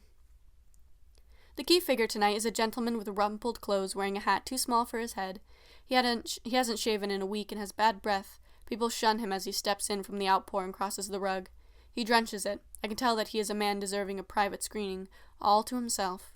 He takes out some crumpled money and lays it onto the counter. I smile and scoop some free popcorn for him. I then take him by the back and guide him past the lobby and into the row. Come here often, I ask. He walks slowly, the sign of someone cautious who looks before they leap. He'll be ideal for a certain tape I found last month, a Mondo film which illustrates in vivid detail the slow, ritualistic process of infestation. Heard about it, he says. First time here. Ad in the classifieds. Don't think nobody looks through them anymore. He's lying, of course. I never place ads. He came here to escape the flood and get some heat. Probably hasn't read a newspaper in his life. He coughs into his elbow, wears a tattered navy jean jacket and slacks. Ideal material. In here, sir, I recite softly, as I push the door open for him. He holds the popcorn and walks down the aisle, taking his hat off, and looks around in the darkness. As I stand at the door, he looks distant, fading. This one is designed to amplify the sense of perspective, since that someone in the back row will see the people in the front row as they might be from an airplane, tiny and far away. This illusion took years to master, but now that it's been done, nobody can tell me otherwise. Really hurts your head. I head up to the booth and take out the Mondo tape. The wheels turn and he sits down there, motionless. My work here is done. I return to the lobby and escort the other guests to their rooms. Soon the process is complete. All auditoriums are packed, all save the one with the lonesome wanderer, and it looks as if business is doing better than it has in years. The night wears on, and outside the street is pelted with rain. The lobby is illuminated by a few bulbs, but every corner is filled with shadows, and the cash register's monitor glows a dark blue-green before me. The popcorn smells delicious tonight. I take a single kernel from the machine and try it. My lawyer walks down the stairs and pauses to admire the posters. He puts his hand to his brow and lets out a deep sigh. My determination is what unnerves him, my ceaseless business acumen. In his hand he holds a suitcase, probably full of more tapes which could potentially land him in prison. He knows they won't, though. He won't be getting off that easy. Good crowd tonight. Sure is, I respond. Doesn't happen so often anymore. The house is getting packed. We've gone under the radar. Only makes these nights a whole lot sweeter by contrast. Right now, 200 people back there with their eyes affixed to analog wonders. Does the heart good. I cross to the back and get a soft drink from the fridge. Water droplets have condensed on its surface. I tilt my head back and let it run down my throat. Your heart, maybe, he mumbles with a bitter tone. You're the one getting paid. I get the scraps. And what about them? Do they matter to you? Are your torture chambers functioning properly? Is your sick mind satisfied with your designs? Have you given any consideration to them? From behind us comes a loud scream, though whether it was artificially produced is uncertain. This is followed by a few moments of soft moaning. Makes me sick, he finishes. Hey, hand me one of those. I comply. He takes it and swallows the whole thing, then tosses the bottle in the trash can and walks out the door. His footsteps echo down the street and make little noises in the puddles before the entrance swings shut on its pneumatic hinges, and I'm left alone in the lobby with nothing but my own thoughts. The fans spin overhead, creating a hypnagogic effect, and outside the rain continues, obscuring everything but 3 feet of sidewalk and a fire hydrant. To entertain myself, I pull out my ledger and start calculating my profits and expenditures. I didn't tell him this, because if I did, he'd probably quit on the spot, but I'm very close to going under. Variations in the ether or no, the taxman comes, and when he comes with a vengeance. Tonight's crowd, it seems, has delayed the inevitable. My thoughts are interrupted by the creaking of chairs and the approaching footsteps. How time flies when you're doing simple arithmetic. The people filter out like sheep from a gate. Their faces are wrinkled and disgusted. They groan. A few pop their backs. A group of college students with piercings and fashionable outfits express their angst by looking around like rabbits in a trap. Some feign etiquette by waving at me and thanking me for a good time. I wave back and tell them to come again soon. They exit. The man I pushed into the premium viewing comes out. He is the most shaken of all, perhaps. His eyes are like a rabid dog's. They twitch and buzz as he stares morosely at the red carpet. I know her, he trembles and sways. Know who? That woman. One in the room. Talks to you very slowly until you give up. Don't ask me how, but I do. That's impossible. I scoop myself a bag of popcorn and sit down. You weren't watching anything about a woman in a room. It was about ant torture and gruesome stuff, yes? But nothing like what you describe. He pulls his hat over his eyes and buttons his coat. He wants to make a hasty exit. Watch yourself, he crows, pointing in my direction and looking out at the rain. Backing it toward it. She's trouble. He makes a mad dash for the door, pushes it open, and runs like a bolt. I eat my popcorn. Another day rolls around, and as I unlock my facility, I am tempted to view the tape again. It is a morbid curiosity, or as Poe put it in The Imp of the Perverse, Joyce is an imp all right. She's the devil in disguise. The lobby is dusty. I can't remember the last time I vacuumed. Not worth taking care of. Dust finds a way in no matter how much you try to keep it out. I wander upstairs, the calm whir of the air conditioners surrounding me in every direction, the walls closing in. I reach my office and look inside. It's a modest room, nothing to write home about, but it is important to me. I cross it and head back to the vault. The vault is located in an area so close to the end of the building that the distance isn't worth mentioning. It's greased and locked tight. It's equipped with a lock that even the best locksmith couldn't break, and it's filled with my hoard. Joyce is staring at me. She looks chipper as I carry her over to screening room 4 and pop her in the slot. She was in the vault last night, I'm sure. I'd planned on showing her, but I hadn't taken her out yet. Lawyer still hadn't cleared her safe release. I'm not sure if I feel safe showing her myself. She might be too dangerous even for me. The screen flickers on and I clutch my box of candy. The apprehension is killing me. The tension is like a thread about to be snapped by the fates. In the Hypnagogic darkness, my respiration is amplified tenfold. I know she'll come on and she'll be the same old video vixen.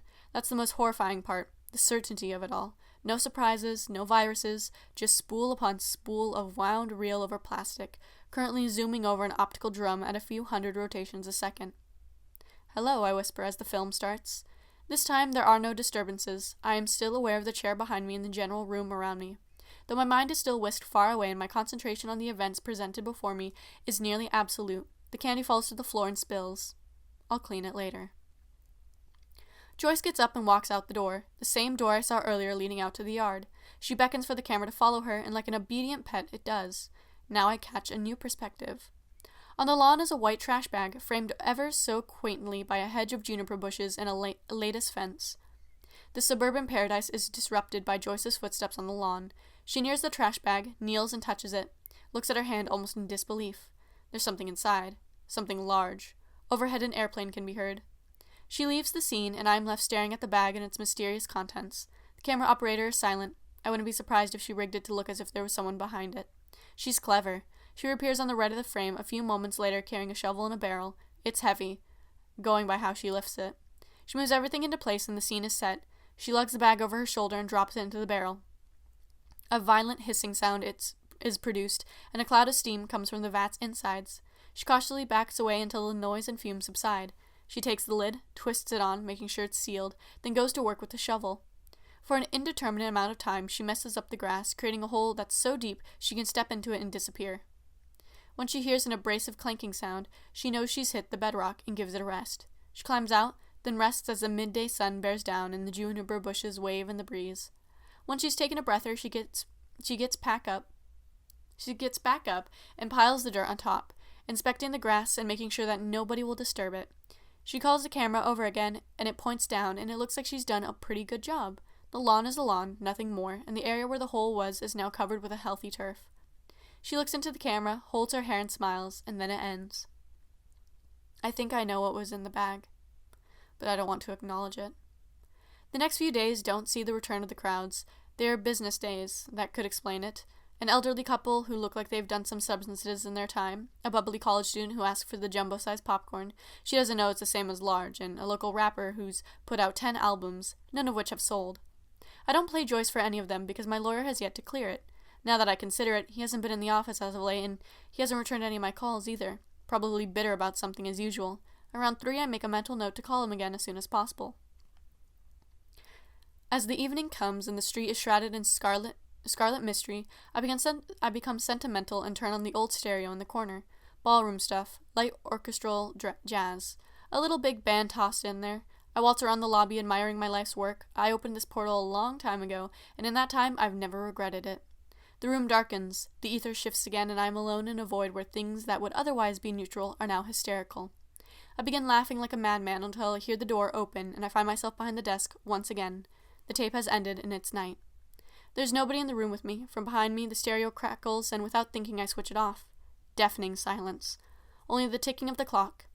Outside, the moon is covered by an encroaching fog, and the lights become signals from beyond. I am alone in a room with a ghost. The ether moves just a little. If I blink, I would miss it, but there it is, all the same, a minor dilation in time and space. The corner of a poster is slightly offset, and the wall caves in.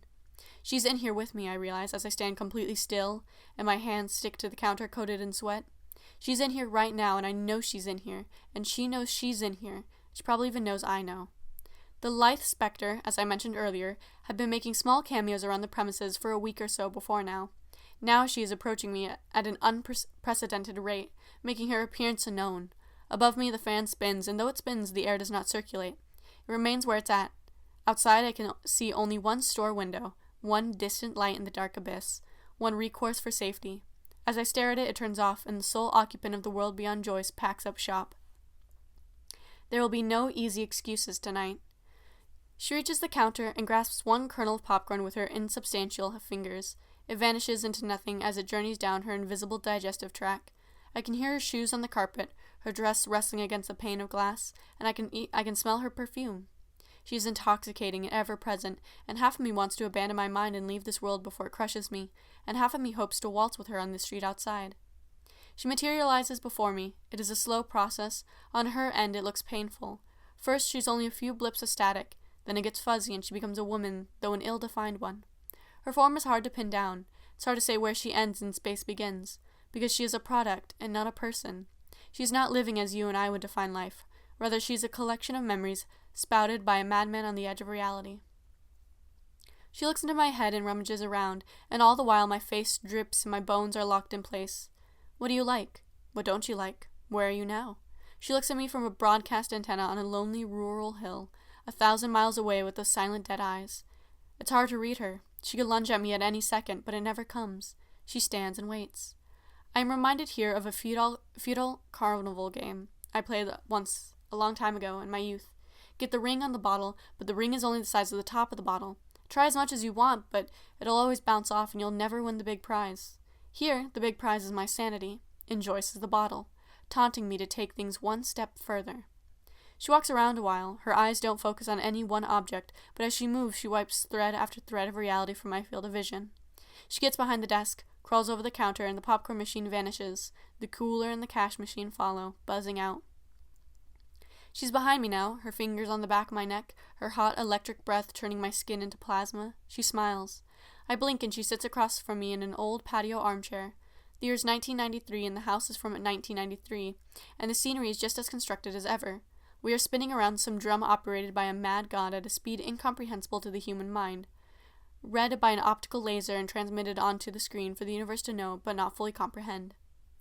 She's reclined and staring up the sun. It's a calm day and the weather is slow and the grass is lush and alive. 3 yards from my chair there's a large hole. On its outer rim there's a white plastic trash bag. 2 feet from that there's a barrel filled with a steaming liquid. Joyce pauses, looks over at the bag, grins at me. Want to have a look? With a flutter of her eyelashes, she beckons. I know you want to see it. Don't lie to me. I know you. You're a vulture. You live on the sick and macabre. You have no limits. What's one dead body? One hole filled with dirt. One pleasant day captured forever. She stands and sets her drink on the table, then looks down. As much as I don't want to, as much as every fiber of my being is telling me I shouldn't, I succumb to the inevitable and follow suit. I join her at the edge of the hole and she grasps the strings of the bag, pulls them apart. My eyes are drawn to the opening. Inside is the body of my lawyer, dismembered and deformed. He is screaming, but no sound is coming from his lips, which have been acidically charred. His scalp is bare, his teeth are loose, his arms and legs are everywhere. Though the sight horrifies me, I do not react. Perhaps it is a property of this dream world, this neither reality. Perhaps to react to the sight would be to break the script. Whatever the reason, I stand next to Joyce and look into the bag, and my mind is devoid of thought, my body devoid of action. She ties the bag shut and dunks it into the barrel. A violent hissing sound escapes. The year is 1993, and I'm witness to a murder. Joyce takes her shovel and fills the hole up, taking extra care to keep the grass flat and featureless, knowing that the hole is so deep that nobody will find it, that her husband has been plucked from the future and brought to the past, that at last she is at peace. She watches me with a quiet look. We have a mutual understanding now. The year is 1993, and Joyce fades into the background, so much static and so many particles across a cathode ray. It is the present. I am standing behind the counter. The fog remains, but the theater burns like the edifice it is to the ground. It shouldn't burn with such ferocity, such intensity, given the condensation, but it is a portal, and it is also a kind of hell, so the method of disposal is fitting. I stand outside with a book of matches and the last drink in my hand, the only proof that the establishment ever existed. I watch as the building crumbles, and I run while the fire engine comes around the corner to collect the remains. It will be their funeral, I think, as I run around the corner, taking a long, cold swig and dash into the night, perhaps forever. Time will move on. The last boards will be carted off on an ambulance stretcher, and memory, like all things, will give way to uncertainty and confusion. In time, I too will become a celluloid specter. I'll be found in a closet, and I'll be tested and printed, and if luck serves me, I will be remembered in some small way. I round the corner, and she is there to greet me, taking my hand as we journey together into the unexplored night. The street ends, and the world fades away, and we're left with only the memories of the world we knew, and the eternal blue mist, the ether of yesterday, and the ether of tomorrow. Longing for something greater. Originally posted to the California Hotel Review Boards, July 21st, 1995. Section, Rest Stops. July 21st, 8:09 p.m. Here in the Golden State, we don't only want you to enjoy our incredible national resources and famous hospitality, we also want to make sure you have a place to pull over, use the restroom, or get a drink. With hundreds of rest stops statewide, many located near famous monuments and landmarks, you'll have no problem finding one if you use our maps. If you recently used one of our rest stops, please leave an honest review below. Report on the stop's condition, its cleanliness, and anything else. The better feedback you give, the more we can improve. California Tourism Coalition, Los Gusanos Chapter. July 22nd, 10:43 a.m. Pulled an all-night shift last night delivering some canned goods and writing this in my room at the Holiday Inn. I had to go back in the woods for a while, so it was great to have this facility to get out and stretch. The stop is located to the left. It's behind some trees, but is visible from the main highway. The design is circular, with windows on the outside and restrooms, water fountains on the interior. This design would, I think, allow for some good views during the day. I got there at about 9 p.m. It was dark and I was the only one around. The parking lot was empty. I filled up my water bottle and then I looked at the bulletin board, which had a helpful list of nearby activities. It also had a historic poster depicting the pioneers in the area, which I thought was educational and well-researched. After that, I left. Great rest stop, good condition, bathroom seemed in great shape. You guys must come out here all the time to fix and inspect it. Do maintenance and everything. I don't know if this is what you want. I've never written a review for one of these before, but 4 out of 5 stars regardless. Joseph M. July 25th, 9:27 p.m. Hi. I don't know why I'm doing this, but here I am. I was at your stop a night ago with some friends. We were mostly drunk. Our driver wasn't. How he manages to stay sober while we're all having fun is beyond me. Maybe he feels obligated to. Anyway, we got to your stop. The sun was going down and we pulled in to walk around the forest. We parked in the parking lot and our driver stayed behind. We brought some of our beer and some potato chips with us. I remember my friend Nikki telling me we were going for a 15-minute short hike. I said okay, and we said bye to our driver and started heading into the forest. I was behind Nikki. Colt was behind me, and I think Doug was in the front. Didn't have a compass, but I think we were walking north. Anyway, we got to an open clearing and decided we were ready to go back. But before we did that, we sat down in a circle and drank and ate some. Then Doug said he had to pee, and he was thinking of doing it out here, but Colt reminded him that there was a rest stop, so he decided to hold it until we got back to the parking lot. So we all got up and walked back the direction we came. I get why he had to. All our bladders were full. If we got pulled over by the police, they'd probably arrest us on the spot, even if our driver wasn't drunk. It was hard to navigate, but we made it. So we got back to the parking lot, and just as we see the rest stop in the distance, our driver screams like he saw something. Colt told us that maybe it was a mountain lion. They were around this area, so he told us to stay behind and he would go check what was wrong, and he had his pocket knife with him. Doug stayed behind and he tried telling a joke, but I didn't get it with the state I was in. Nikki laughed, though. After a few minutes, Colt tells us it's okay to come out, that he's okay. Also, I should mention our driver's name is Phil. He's a total square. He's sitting in the car and breathing deeply. Colt's trying to calm him down without much luck. Phil says he saw a lady walking out of the stop. She's tall and about 25 to 30, has a suede jacket and slacks. Looks like a tourist, but he doesn't know how she got there because there weren't any other cars around. She looks at him and he says hi. She says hi back and comes over to sit in the car with him, and he's like, okay. Nothing romantic, especially. She looks at the car and feels it, asks how much it costs. Phil says she was kind of sad and also nervous. Looking around, and Phil thought maybe she's a convict or something, only that doesn't make any sense because there are no prisons around. Then she looks at him and starts crying, face on the dashboard. She was going whack. So he tries putting a hand on her shoulder, telling her it would be okay, and she's crying, and he thinks they're coming to get us. But then he looks around, and she's not in the front seat anymore. 1 second, she's there crying, and the next she's not there anymore. He says it was a banshee, which is a kind of Irish spirit. At this point, Colt slaps him and tells him it was probably just a drug addict or something.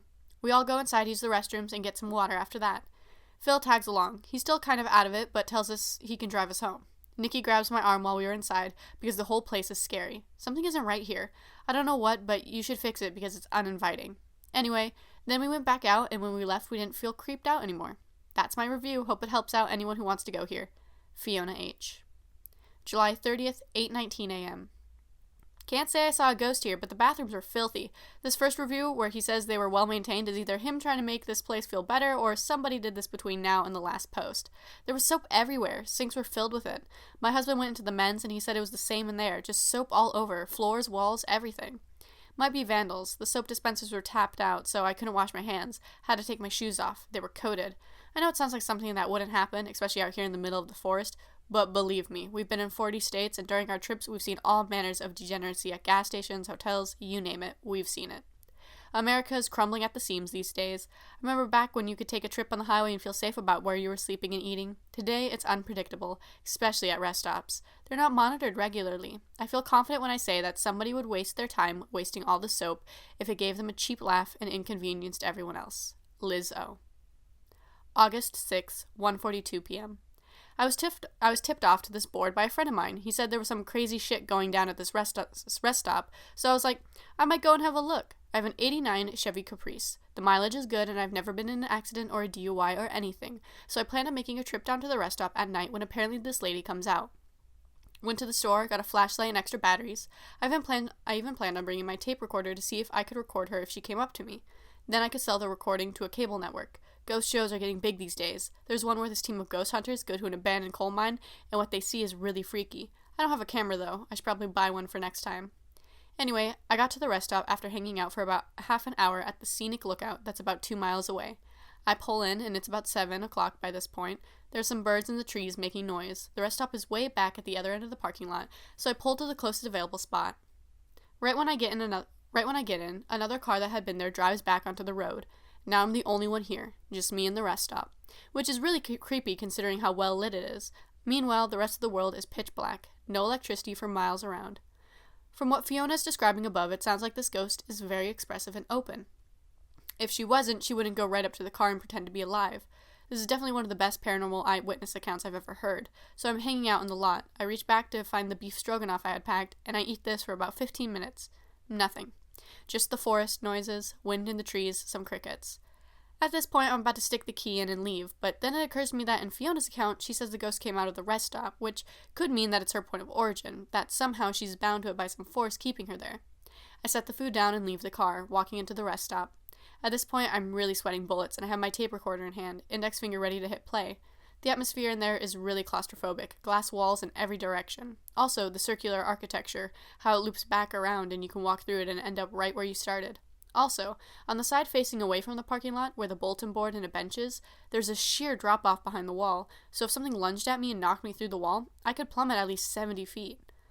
I walk around slowly, making sure to look in every direction. I reach the men's bathroom, which is on the side.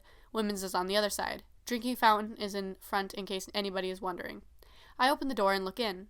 There isn't soap all over like how Liz described. It was a pretty normal bathroom with three stalls and 2 urinals, 1 sink, a soap dispenser, and a towel dispenser.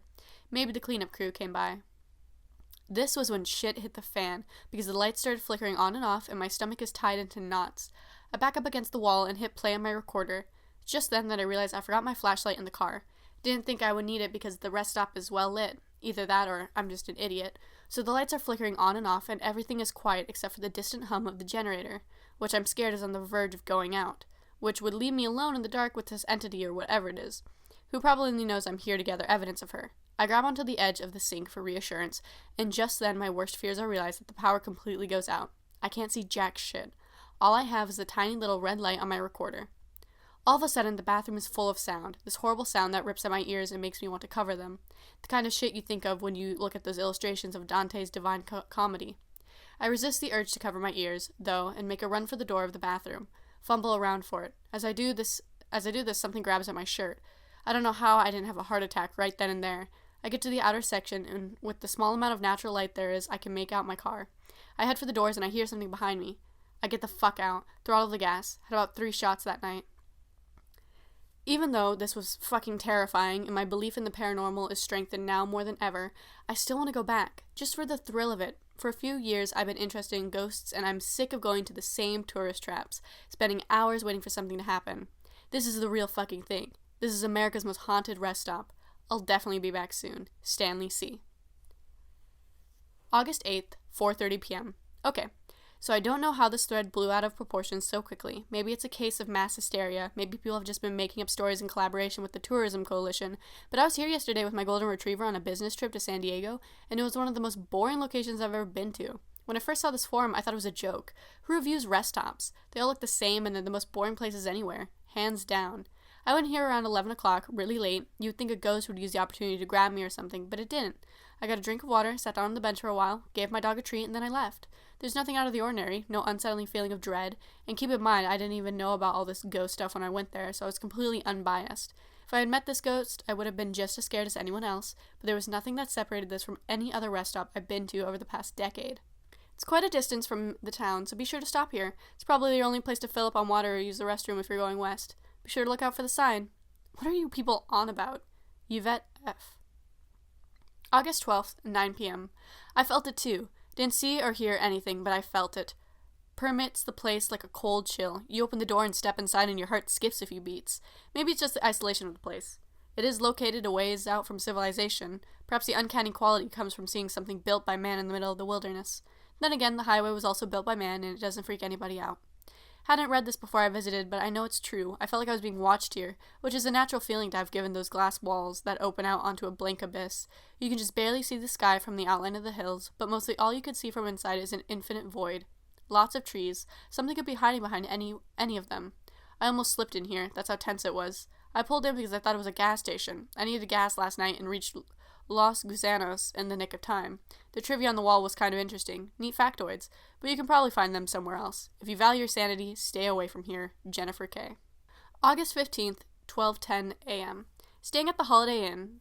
They were full because some guy was having a high school reunion, but they managed to slip me in at the last second. My fingers are shaking because I can't believe what I saw tonight, but I did see it, and the sooner I come to terms with that, the sooner I can go to sleep. Probably drank too much coffee. I saw her outside the rest stop. It was getting late, and I had packed my truck with all sorts of equipment. EVP meters, sacred artifacts in case she was demonic in nature, night vision goggles for making my way around. I also got a camera and some instant film. Turns out I wouldn't need any of that because she was just standing there on the sidewalk. I knew it was her, given how she was described. It couldn't be anybody else. She was smoking a cigarette and staring off into the distance, and when I saw her from the road, I almost thought about driving on and not confronting her. But I knew this was the chance of a lifetime, so I bit my lip and drove in. She kept her monotone expression. When I parked, I looked at her for a while. She had something about her with which anybody could tell she wasn't really a person. She wasn't really there. A glow, maybe? Or an aura? She was wearing a long dress that went down to her ankles, and the smoke from her cigarette billowed out. I stared at her, and she didn't acknowledge my presence. I was shaking all over as I loaded my film into the camera. As I did this, she turned and started walking down the adjacent path into the thick of the trees. I grabbed the camera and followed. When she stopped momentarily near a bush, I got this picture. If you look, you can see her in the middle. She looked a lot more substantial when I was there. She kept going and I stayed behind. There was enough light that I could see her and the trail, something to do with how the sun hit the clouds. In these conditions, she seemed to float a few inches off the ground. My eyes became watery and the trees got thicker. My face was whacked with branches a few times. Why anybody would build a trail here, I don't know. Eventually, we reached a clearing. It was about 30 feet across, and the silence was deafening. No noises from animals, not even a breeze. Me and her, standing apart as the sky went from navy blue to jet black. And there were no stars despite us being miles from any city. She looked on edge by now. She glanced over her shoulder at the forest. Her cigarette died out, and she flicked it onto the ground. Time crept along. It was too dark to take any pictures. My camera was one of those cheap ones you get at the department store without a flash. I stood still and quiet while the tension grew. There was something behind her, the same presence I felt when the lights were flickering on and off. Now that I really think about it, I don't think that was her. It was this thing. This thing was enough to scare her. I thought about going over to say something to her. But I knew she wasn't really there, so I stayed put. If I interrupted this scene, she could vanish, and I would be left without answers. The thing suddenly came out. It was red and abstract, and it filled my field of vision, and she was screaming, and it was the same deafening noise from before. I ran back on the trail until I thought my fucking legs were going to fall off, and suddenly the noise stopped. It didn't fade into the background so much as it abruptly cut out like a pause button. I considered going back to the clearing, but decided against it. I was alone out here, and nobody was around. I caught my breath, and then I walked back to the car, made sure to keep the camera safe. When I got back to Los Gusanos, I got my pictures developed, and then, when I got back to my room, I scanned them in. Most of them were blurry, my hands were shaking, but this one is clear enough. This is all I have to prove that I saw a fucking paranormal battle out there. I hope you read this far, but if you didn't understand, this has been a draining experience for me, and I'm sure for all of you as well. I don't think the rest stop should be condemned or anything. This may be our only chance to study these phenomena. Keep it open. Put a sign up to warn travelers that if they go here, they do so at their own risk. Hell, sell some merchandise, raise some revenue. Just a thought. I'll probably never be going back, but it was fun. Until next time, Stanley C. August 24th, 11:12 a.m. Friendly reminder, Los Gusanos National Park will be closed to the public by August 30th. If you want to go and see the fabulous vistas of the wild open frontier, go now. California Tourism Coalition, Los Gusanos Chapter. August 25th, 2 p.m. This rest stop is great. Me and the kids stopped here during our week-long trip to Yosemite Valley. They said they wanted to come along, and their mother said okay. We're divorced, but we're still in good terms. She trusts me with them. Anyway, we stopped here on the way up, and they really like the scenery. I also did. The air is nice. A lot cleaner than in the city. It's great to get away and leave your worries behind. We filled up on water here and got to Yosemite the next day. Someone else said you should look out for this rest stop. That's true. You can miss it if you're not paying attention. I especially like the stop's modern construction. In the sunlight, it looked really nice. Whoever designed this place is definitely skilled at what they do. The kids ran around in there for a while before I called them back to the car, and we had a picnic lunch out on the grass. It was delicious. Great place to stop, almost as breathtaking as the scenic look. 5 out of 5 stars, would recommend. Walter H. August 29th, 11:59 p.m. I understand it now. After nights of this, I finally understand it. I've been trying to make the pieces fit together in my head. Sometimes I stay up until morning trying to convince myself I'm wrong, that I saw or heard something incorrectly, but this is how it happened. I need to live with that, and I need to do something about it. We went up to the park like we always do, one last trip at the end of the season, but Nikki had some meeting to get to, and Doug was coming down from a cold, said he had to rest. I told him that was okay. In the end, I called everyone up, but only Fiona and Colt could make it. I knew they would bring a shit ton of booze. They always do, and I always let them get shit-faced. But tonight, as we were driving up those isolated curves, I could tell something was different without Doug or Nikki. There was some sort of drama between them and them alone, which they had never revealed to me before. Colt kept telling offensive jokes, and Fiona told him to stop, and Colt got angry and snapped at her. Then they both started going back and forth, and Colt took a bottle and slammed it into the window. The window broke. Without even thinking about it, I turned off the road, put the car in park, told Colt that he had to get out and that he could hitchhike back. The window would cost a shit ton of money to repair. Then I looked out the windshield and saw that we were back at the rest stop. It was looming out there in the night like a monument. Colt got this awful look in his eyes. I saw it from the rearview mirror. It was the kind of look you see right before something horrible happens. Sure enough, it did. He grabbed Fiona out of her seat by the arms and dragging her, kicking and screaming, onto the pavement, and he took her toward the forest. This same horrible expression on his face. I sprang into action and tried breaking it up, but he was quicker than I was, and before I knew it, they had both disappeared. They hadn't reached the forest. It was more like they had walked into a mist that materialized out of nothing. It swallowed them, and I was left standing in the parking lot. There was broken glass everywhere. My headlights were blinking onto it, and it was surreal. Me, my car, the rest stop, and they weren't there anymore. I got back in the car and turned the radio up, turned it up to full volume so I wouldn't have to consider what I had just seen. I sat there, staring at the rest stop, and time lost meaning. Eventually I saw someone coming out from behind the trees. I was about to leave because I thought if it was Colt and that he had come to beat me up, but it was Fiona. She was bleeding heavily from her right arm and she was a mess, but she was conscious. She leaned against the car to catch herself. I turned the radio down, got out, and helped her into her seat. She looked empty inside. I took my jacket, tore it into strips, and wrapped it around her arm to stop the bleeding. I asked her if she needed to go to the hospital, but she said no, that it was fine, that she had a lot of antiseptic and gauze at home, and that if she went to the hospital with alcohol in her breath, I'd probably be held responsible. She was right. We couldn't tell anybody about this. I told the repair team that a branch broke my window. We didn't say much on the way home. She cried a little, looking out at the wilderness as it passed by. She had done something back there. I knew Colt was dead. He had crossed a line and he had suffered the consequences. No more trips up here anymore. Not with all of us. Probably not with Fiona. Probably not with me. What had happened was something we could never mention. To anyone. I dropped her at her house around 11. When I got home, I walked around for hours. Couldn't sleep.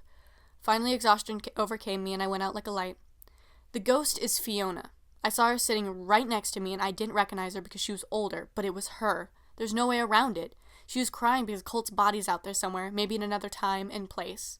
Fiona's only 22 now. She'll be 26 or 27 when she revisits the rest stop late at night by accident and falls over the cliff to her death to join Colt down there. By then, she'll be beyond the limits of time. She'll exist at that rest stop forever and always, a presence. And Colt will be a presence there too, the red thing. And she'll sit and look out into the forest and wait for Colt to come out, and she'll see every car that comes in and live in the building and walk around the outside, and her and Colt will be stuck up there. Unless I stop it. Right now I have the power to warn her, to tell her to never go back. I'm the only one who knows, who really understands. I have to tell her before it's too late, before she moves away and wipes that night from her head. Hope I'm not too late. Sometimes it seems like all I can do is hope. Philip R. September 1st, 2 a.m. The Los Gusanos National Park is now closed for the season. Please visit again next year, and remember, nature's only one step away. Support your local national parks and they'll reward you with infinite beauty and splendor. California Tourism Coalition, Los Gusanos Chapter. Mirror to the Abyss. Origin unknown. If you look far enough, you might see just how insignificant you are in the grand scheme of things. I took a flight through rain-soaked cities, flew away in abandoned wings. Now you might say that I'm too condescending. I say, gaze inward and you'll find it. You missed it, now it's behind your house, now in front. It will always be there if you keep this up. Call now, get $5 off. Oxide of the Void. Originally seen on melrosehistory.org, August 11th, 1996. Marlene was only 17 when she was spiritually awakened, when her eyes were opened to the cosmos and she knew there would be no going back, no returning to the way things had been. It had been the early spring of 1967, and she had been fighting with her parents, who, like many residents of Melrose, New Mexico, were firmly ingrained in the social issues of the day, kept the TV on for constant news updates, subscribed to the large city newspapers for accurate, up-to-the-minute information on the situation in Vietnam, which seemed to Marlene, at least, to be unfolding now more than ever. She wanted a way out, an exit from the bloodshed and the dirty looks her father gave to her over the dinner table, which was now only a place of silent consumption, far from the home she had known in her halcyon youth. Her father now gave her hour-long lectures on which clothes to buy and how to put her hair, while her mother idly knitted and gazed out the window so as to avoid this raging domestic turbulence. Marlene often snapped back at her father during these disputes, and just as often marched up to her room on the second floor and locked him out. And she would sit and gaze out at the quiet desert night and leave them to brood downstairs. With the school year out, she had little to do in the mornings save sit on the porch and observe the banal activity of Melrose over the rose-pink banister. She had insufferably idle hands. So it was that after one such disagreement, she had walked out onto the porch to gather her thoughts and catch some fresh air, while in the lit room behind her shoulder her father had stuck his hands into his pockets and given up. And she had walked out onto the lawn and felt the cool blades of grass as down the block a lonely pickup truck rounded the corner and roared out of sight, and one by one the lights in the houses across the street were extinguished.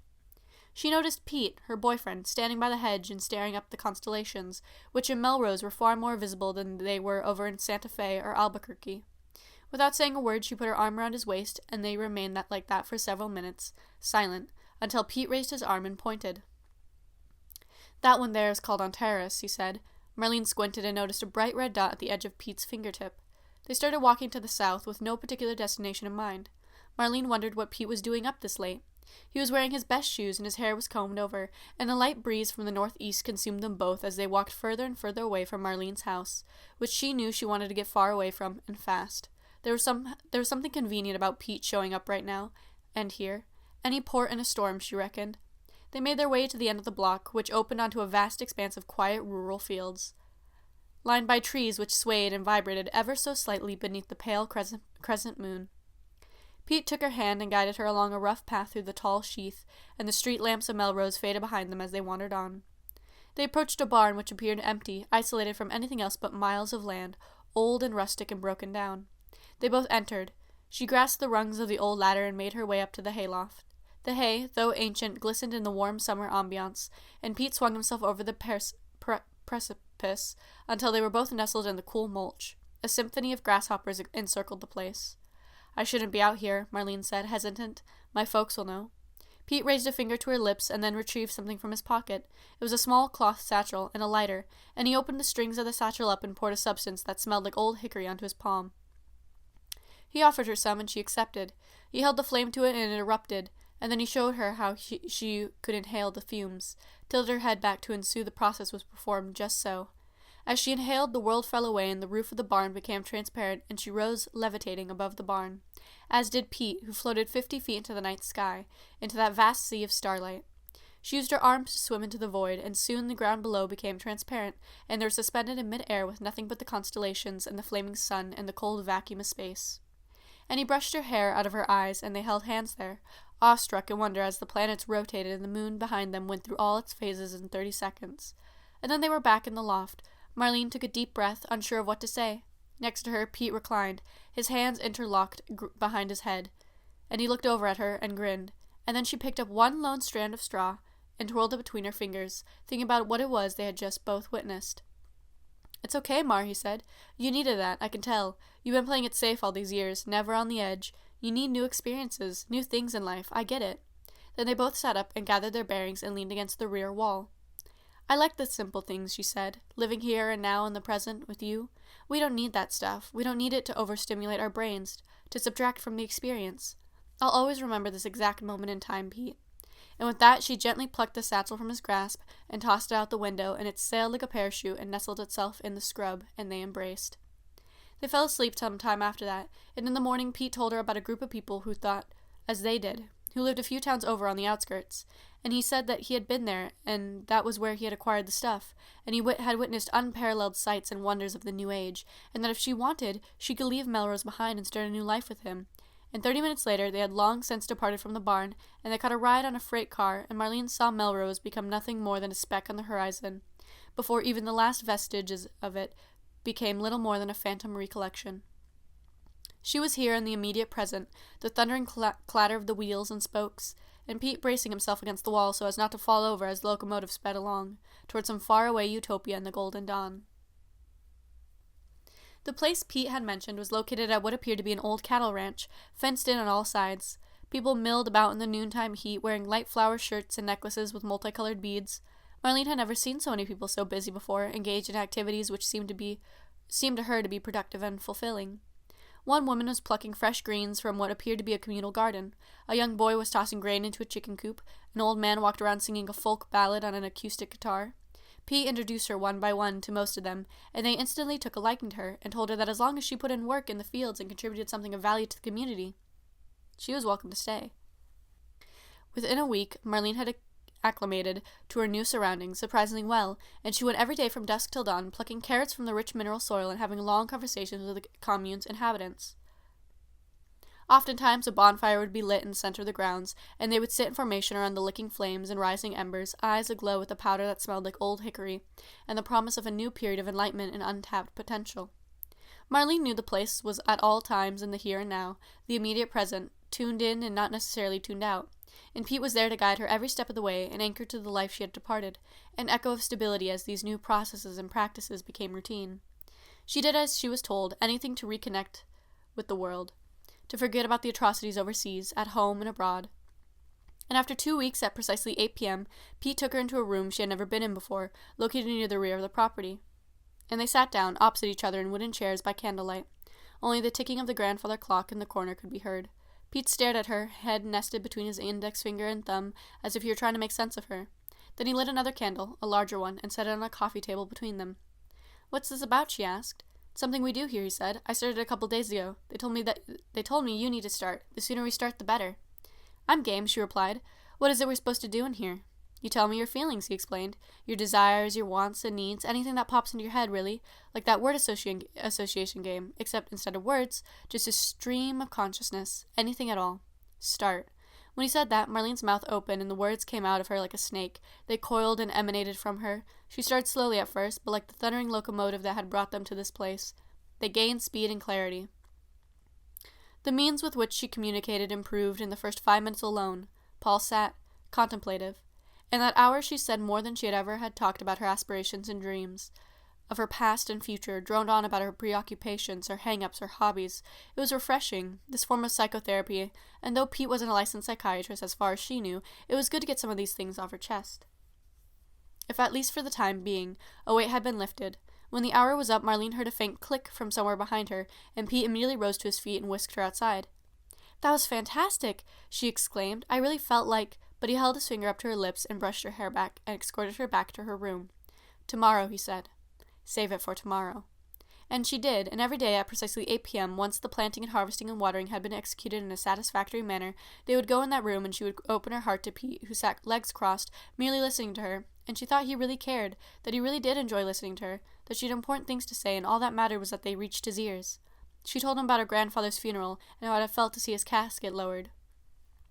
She talked at length about the intricacies of nail polish, about how she had scoured the library for magazine articles about how the stuff was formulated, about her subsequent passion for chemistry, about how it felt to live in a small town like Melrose, where nothing ever really changed, time seemed to hang still and in perpetuity, and how things had sped up since moving to the commune, how in these whirlwind days every single moment was spent doing something genuinely fulfilling. And then came the faint noise from behind the wooden chair she sat in, and Pete would escort her out, thank her, and she would sleep, to repeat it all the next day. She wondered how Pete was going to absorb all this information so effortlessly, that given all the thoughts she poured into him, he must have had a truly expansive and stunning intellect, one with a tremendous storage capacity. As the days grew into weeks, however, she noticed that during their evening sessions, Pete was less talkative, more removed and distant. Still, she pressed on, revealing to him intimate details about her personal life, things she probably wouldn't have told him even if they were properly married. Things she had only really considered late at night on the thin line between awareness and slumber. She assumed that eventually they would run out of things to discuss, that her knowledge of the world would be tapped, but strangely this never came to fruition. After a long day milking the cows and feeding the chickens and pulling up turnips and cilantro, conversation was really the only form of entertainment to be had here. The people were friendly, but they knew less than Marlene, or Pete for the matter. They were simple country folk, many of them without a proper education, and many of them had lived here for a decade or more. Sometimes she caught them throwing wary glances in her direction. By the time May rolled around, she was tired and overworked. The initial satisfaction from the garden and stables had been replaced by a kind of dull monotony, and when the hickory stuff was exchanged around in the evening, Marlene politely declined. Even if she did take the stuff, it certainly wouldn't fix her mood. She was bored out of her head. Marlene began to wonder if leaving her hometown had been the best choice. Sometimes, on clear nights when the moon was less pronounced, obscured by cirrus clouds, she thought she could just make out the sparkling glitter of Melrose somewhere to the east, and she wondered what her parents were up to, whether they had informed the police, what her mother assumed had happened to her. Then as quickly as these thoughts came, they were gone, and she was in the immediate present, the here and now, the substantive.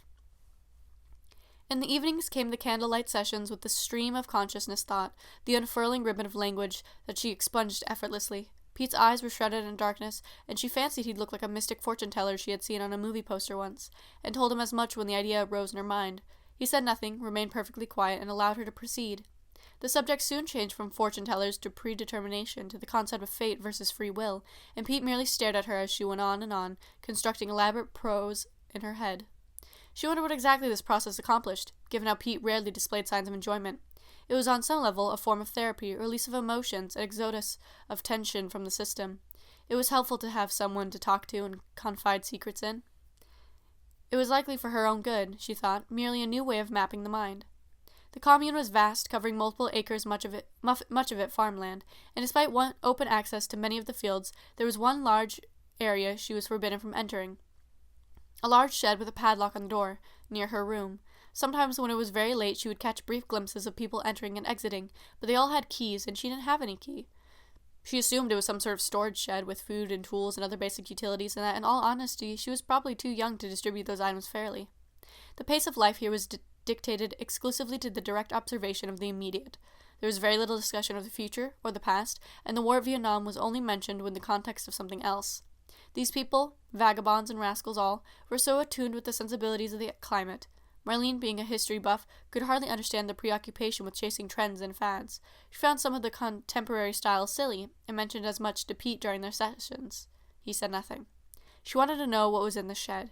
Night after night she saw light filtering into her window, but the shed remained locked during the day, and she was under the watchful eye of the commune's residents, and all she had the energy to do was to pick the vegetables and fall into a long and unbroken slumber, awakening to the rooster's cheerful crow. One night, in June, while they were on their way to the session room, she asked Pete what was kept in the shed. It held some sort of magnet spell over her. She obsessed over it every day, and the fact that everyone else could enter and she couldn't had been gnawing at her. "Don't worry about it," was all he said, and she stopped holding his hand.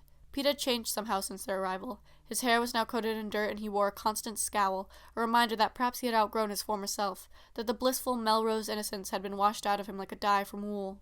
And now when he leaned back in the wooden chair, and Marlene heard the faint click from the reverberant chamber, his sunken sockets resembled not those of a clairvoyant, but those of a deathly pale skull.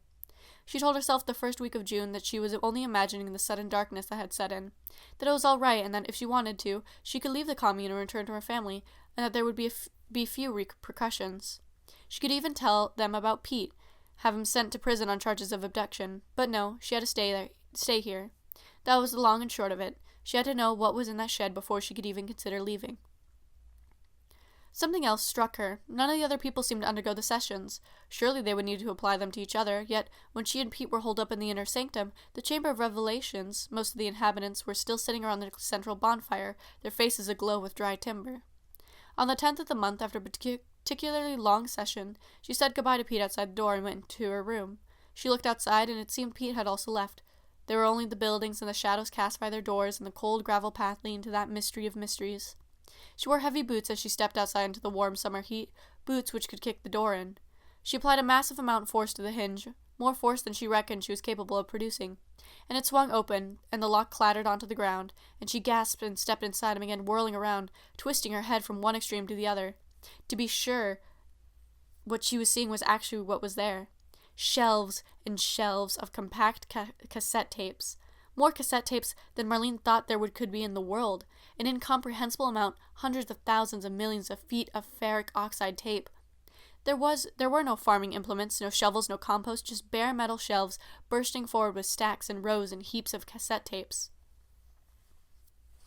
And in the back of the room was a shrine composed of several television sets stacked atop one another, cords and tangled wires running down the front, all turned on and all broadcasting something different on one. Some sort of Soviet meeting with men grinning at each other. On another, a baseball game.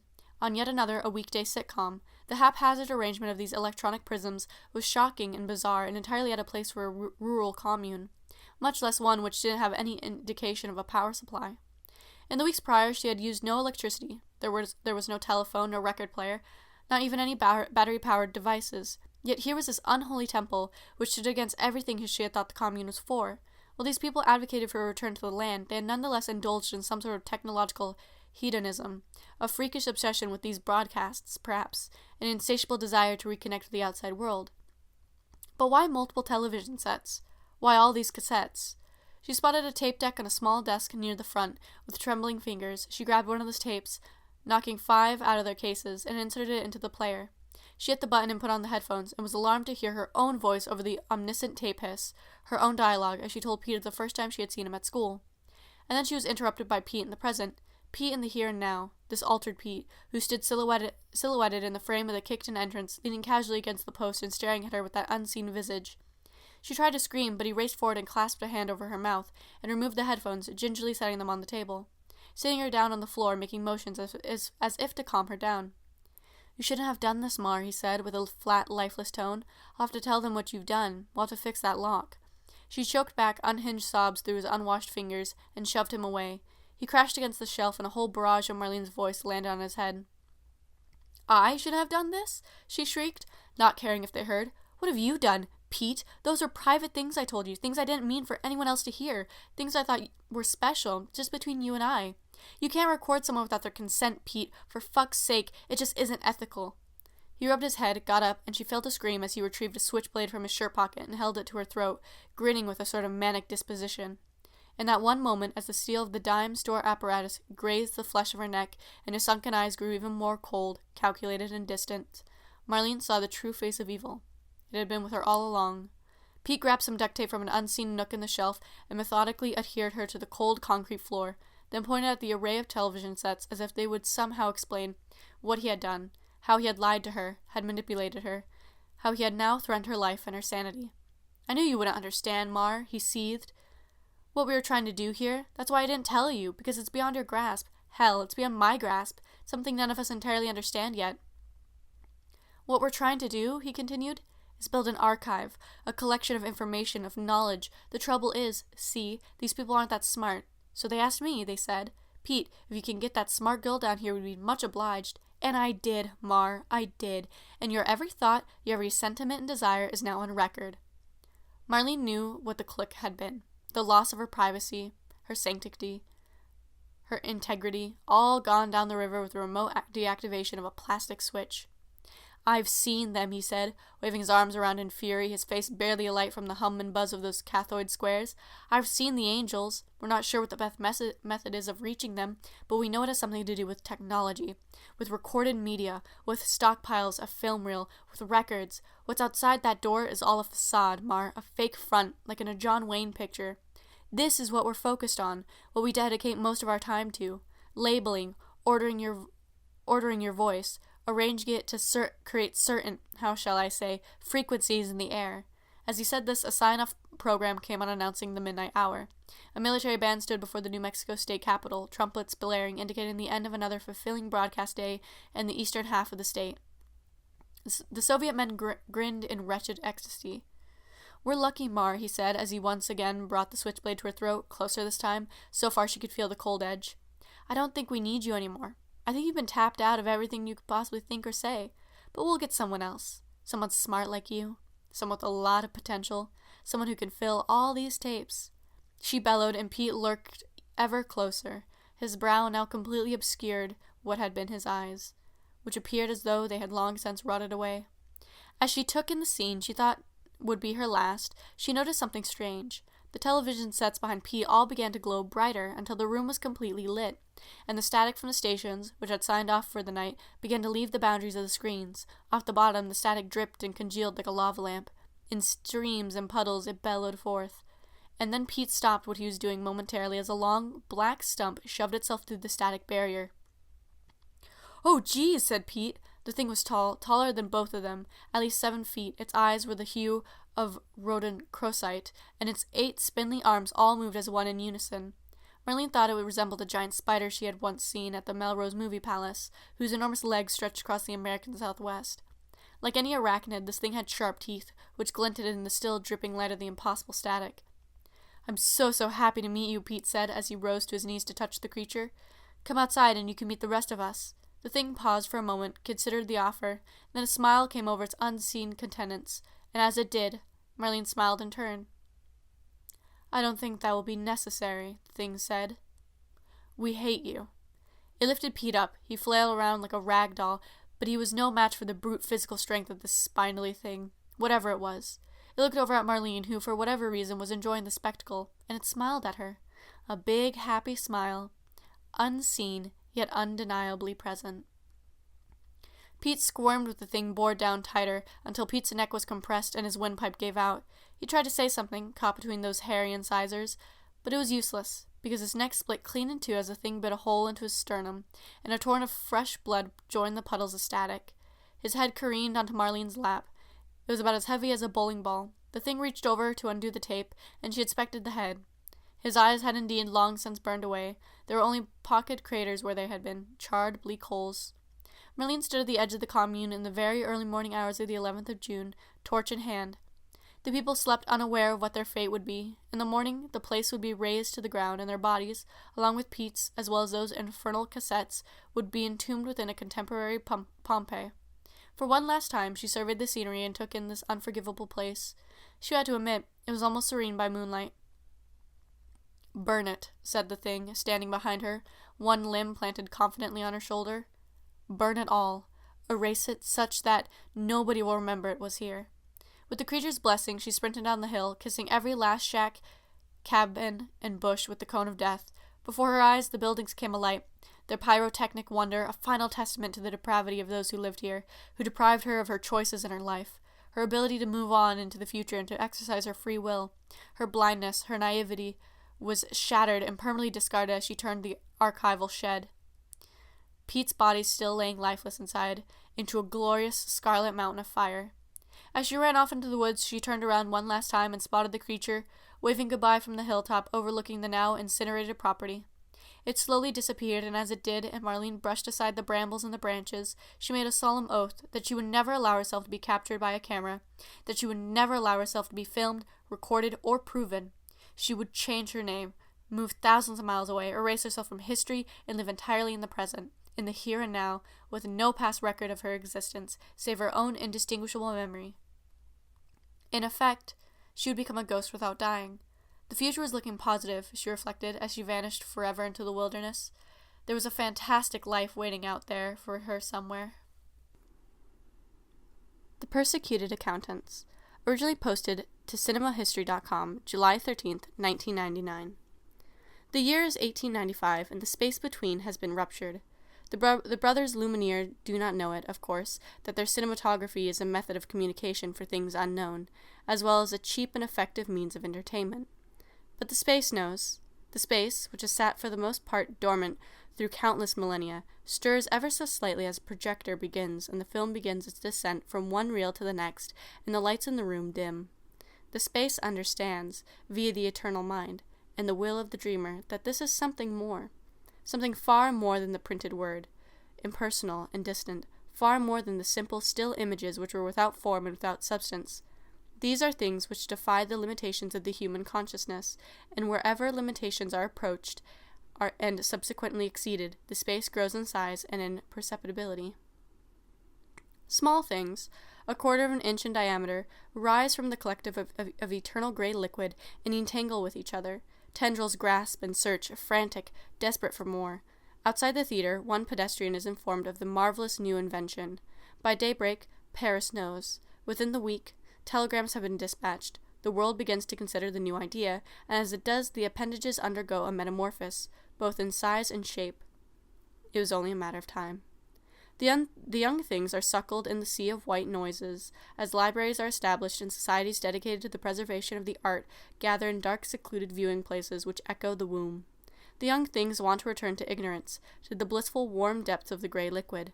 However, this is an inevitable process, and deep down somewhere they know it. They know that time moves forward, and the people outside the space, the real people, will do anything in order to perpetuate the life of the young things. New sensations are introduced to the embryonic concepts. From far away, the rattling echo of a grand piano in an abandoned theater, which gives way to a slow, operatic ragtime piece composed by Scott Joplin for his new opera, Tremontia, which will alter the manner in which Americans view popular entertainment and figures of authority. Then the ears of the beings are folded in impossible geometric configurations and bombarded with jazz quartets and the garbage cans of Tin Pan Alley, and as they listen to these things marching in constant progression like a marching band at a grand civic parade, their eyes record Melis' frantic rocket and Christensen's dark Wiccan cauldrons, and they begin to understand. This comprehension is exponentially strengthened as the first words begin to seep into the gray liquid. Language, music, and sight, in a holy trinity which causes the young things to break from their puparia and move in the substance. They can vaguely make out the surface above the depthless sea, the unfathomable infinite ocean, and their arms begin to emerge. As the information outside flows inward, the things begin to know pain. They begin to understand how it feels to interact with a samba, to undergo an intermission, to weather through Act 2. These sensations are not all entirely pleasant, and as consciousness sinks in, full and total clarity, the things begin to understand their purpose as they drift slowly upward across the void, 10 feet per decade. They are to serve as the mirror image, the antithesis, the balancing of the scales, as it were. They are to monitor, to record, and all that is delight for the people outside is to be pain in here, agony and suffering. They are something else, something other than. The inevitability in irreversible process continues as projectors are made lightweight and film cameras are made affordable to every consumer. A 21-year-old named Philo Fransworth creates an entirely new process by which form might be manifested, this one operating off an electric circuit. The gray liquid boils and the infernal box is made solid as a furnace which scalds the still developing flesh of the things. In this adolescent of obligatory service, the things grow bitter and the first signs of rot emerge. The teeth, which grow pointed and jagged, the optical sensors fade from a calm and serene white to a hideous ruby, reflected from far away and Antares. And the arms, all 8 of them, protrude, and the dry residue flits away and reveals spiny, cartilaginous sticks. They are enveloped and coated now in non-stop sensory input from all directions, and the things all scream in unison. For the solid flesh manifest in the world beyond, innovation in the field is actively encouraged. Breakthroughs are made, camera tricks and lighting effects and narrative structure are refined and edited like a sharpened blade, a straight-edged razor. Again and again, and year after year, this razor cuts into the indeterminate flesh of the things, and they bleed background radiation and vomit pure static. They know little, but they are angry, and they are quickly learning the cause of their plight. The year is 1963, and sound waves are funneled through the speakers of dictaphones, etched onto a ferric oxide and reeled safely into a plastic housing. The compact cassette offers a portability to sound which had previously been impossible, an instant gratification, an insanely small and cheap device with unparalleled sound quality and practical application. Every vocal memo, album, and speech is blasted at the things who are now mere centimeters from the surface. The noise of everything all at once can barely be made out over the endless scream, the eternal wail. For some time, their motion upwards is halted. The dream people understand that this halt is merely temporary, the result of a faraway war which rages on and stifles progress. They gaze at the light as it beckons them, waiting to break through the embroic shield, the final stage in their development. For 10 long years the things wait, their limbs extending, their internal organs becoming hard and bitter as sour brandy. The year is 1977. VCRs hit the American market. Everyone can now, with the press of a button, instantly record and view any video. The things spring up, buoyant and energetic. From their long slumber they arise, and they acquire their first breath of the static atmosphere. The static is sharp and jagged. It cuts through their spiny exoskeletons, a blizzard of information, of pain, of torment, and they understand just how connected they are with that pain, that it is an integral facet of their identity, that they are experiencing more pain than any corporeal being would be able to withstand. An existence of pain, such that their tolerance for the sensation is heightened, and in a few seconds of mere exposure to the flashes of light and the hailstorm of noise, their exteriors are strengthened 1,000-fold, and their eyes grow 3rd and 4th eyelids, and as the waves of vicious memory pool around them, they howl in unison for the dreamer to arrive. The dreamer manifests in a small vessel with oars and oarlocks, and the storm of information does not at all affect him. He is frail and thin, as he always has been since time immemorial, and will be until the heat death of the universe, yet he radiates a consciousness more tangible than any of the things have yet encountered, and with a flourish of his robe he beams the meaning of life on a rainbow of clarity into the cranial cavities of these disfigured and unwanted abominations, and it is this: the preservation of that which is no more prevents the inception of that which is new. In unison, the things repeat this mantra from their dry mouths, desperate for a release from the state. The tapes are being inserted and ejected, traded and copied, and each particulate of the light transmitted across the head of this horrible new consumer-level format creates insufferable wounds which, against all odds, heal instantly, yet cause that same stinging pain in the instant they exist, that same sensation of rupture and of chaos. You are to destroy that which injures you. Yes, they nod in unison. Free us, let us experience the same which they have experienced, such that we may eliminate it, such that every memory we eradicate may be one less mark on our flesh, such that for every record lost or misplaced, the storm will diminish. We understand. The comprehension is felt among and between them, as the dreamer places his fingers to the back of his neck in the small wooden boat manifested from his own thought. As this process is achieved, the digital era begins, and the information becomes faster and faster, harder and harder. Several of the things are pulverized by erstwhile data packs. Time is of the essence. Time is the essence. There's another way to diminish your suffering. How? They scream above the winds which whip over them, yelling and staring at the empty atmosphere of background scatter above. The dreamer points at one of the group, an extremely malformed and malnourished individual. His finger is like a dagger in that silent moment, the moment the internet becomes a global phenomenon and is widely adopted by most households, resulting in the unlimited spread and access of everything, for everyone. The world may be at the fingertips of the people of the space outside. However, for this one unfortunate wretch, he is held captive at the fingertip of the dreamer. His peers moan and shamble toward him across the everlasting ebb and tide.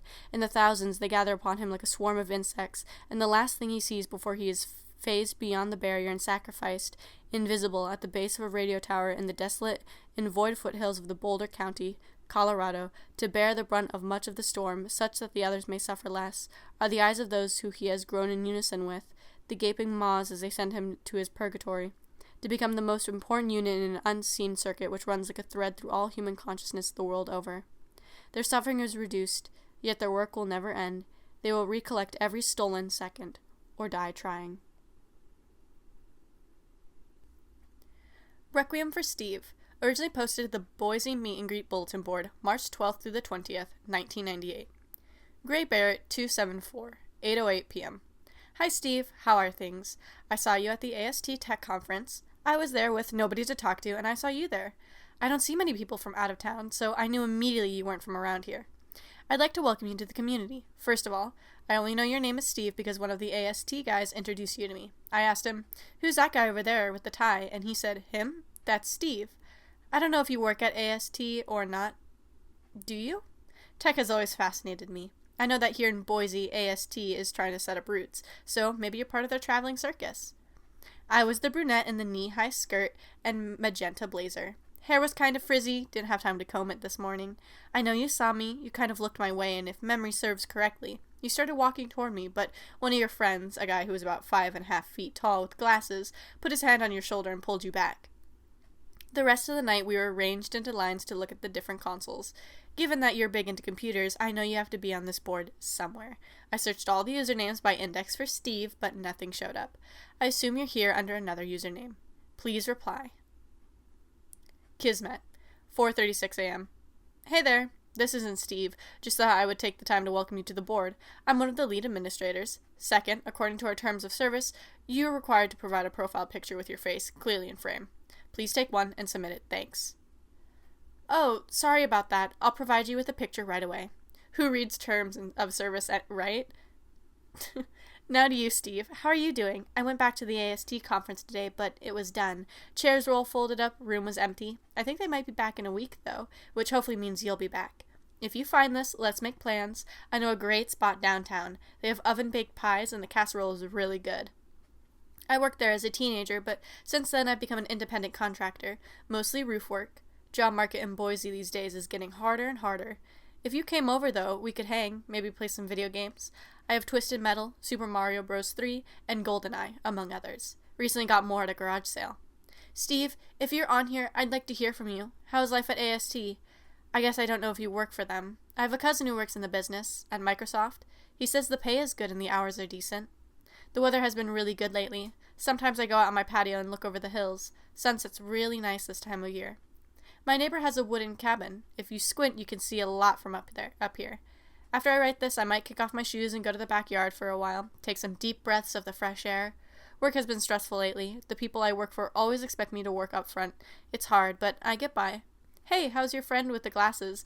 Maybe bring him over and we can get sauced on Merlot. Hi again. Just thought I would drop in and say hi. After my last post, I went out to do a job for one of my neighbors. Not the one with the log cabin. An old guy who lives on a corner. He's great and always pays me extra. His roof is infested with termites. If you saw them, you probably wouldn't be able to stomach it. He calls an exterminator to fumigate before I repair his roof, but he says they keep coming back again and again. Nasty little things. They bite me in the hot sun with their little pincers, and afterwards I have to rub on some ointment. Grueling work. I guess that's why he pays me extra. Termite nests and amazing. When they get in the walls, they can burrow in and set up shop. Really amazing stuff. Even if it is unsettling to think that insects could be so powerful. On to better news. Gosh, it's great outside tonight. Anyway, I looked on the AST forums and saw a user named Steven Inert. Is this you? It sounds like you. I guess Steve is a shortening of Steven. Is anybody just named Steve? I guess there's also Stefan. I honestly don't know at this point. This account only made 2 posts, one about a shipment of processors and one about the capacity of the Pen X. I had a Pen X a long time ago. I think I still do. It's in my closet somewhere. Maybe when you come over we can check it out. I might go look for it after I finish writing this, so it'll be ready. The stars are starting to come out and someone is barbecuing down the block. Sounds like they're having a good time. They're talking things over and drinking heavily, and I can get the smoke all the way up here, 5 houses down. Trees are waving lightly in the wind. It's a really nice night. And it's all the worse that you can't be here to share it with me. Well, hopefully soon. I have Steve on the mind. If you see this, just type it in the box below. Writing this earlier today because I have a big job coming up. Going to Hill Road. Somebody's fence needs repair. People over there are loaded, so this could be big for me. I might be busy all day, but while I'm working on the fence, I'll be waiting to get back here so I can see if he left anything for me. I assume you're busy too. Believe me, I get it. We all have our own obligations and things to take care of. Go ahead and get whatever done. I look forward to seeing what you have to say tonight. Now that I think about it, you probably don't know your way around Boise. I can show you the sights, give you a taste of the city. Let me be your tour guide. How's that sound? Maybe we can take in a movie? If you reply to this before 9, we can go and catch something late. Reply soon, though, because if I don't keep posting on this thread, it could get lost at the bottom. And I want to make it on top so you can see it and notice it. Anyway, that's about all for today. Wish me luck. Hey again, Steve. Taking a break off work to sneaky this real quick. I'm in the ranch right now. It's almost a mansion, and if they caught me in here using their computer, I might not get paid. So I'll be quick about it. I noticed you still hadn't replied. I think I heard the door open. Gotta get back out there and back on the fence. Whew, that was intense. The lady almost caught me. She was coming up the stairs, so I ran out the back door across the front lawn and picked up the nails. Then I started hammering them into the wood as fast as possible. Really hard stuff.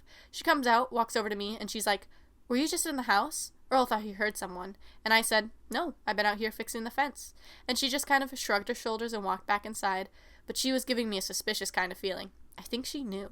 I made sure I closed the window I was talking with you on, but maybe she can find out another way? Her husband, Earl, is getting dementia, so she might dismiss it as that. I hope so. The rest of the day I spent out there. Fence was really splintery. Luckily, the day before I had driven out to the hardware store and bought some pallets. Also some paint, and I think I did a pretty good job of it. Apparently the fence was broken by a drunk driver, but now you'd barely be able to tell. I'm really good with carpentry. I took wood shop in high school, and everyone always said I have a knack for it. After that, I drove back here and looked for a response from you.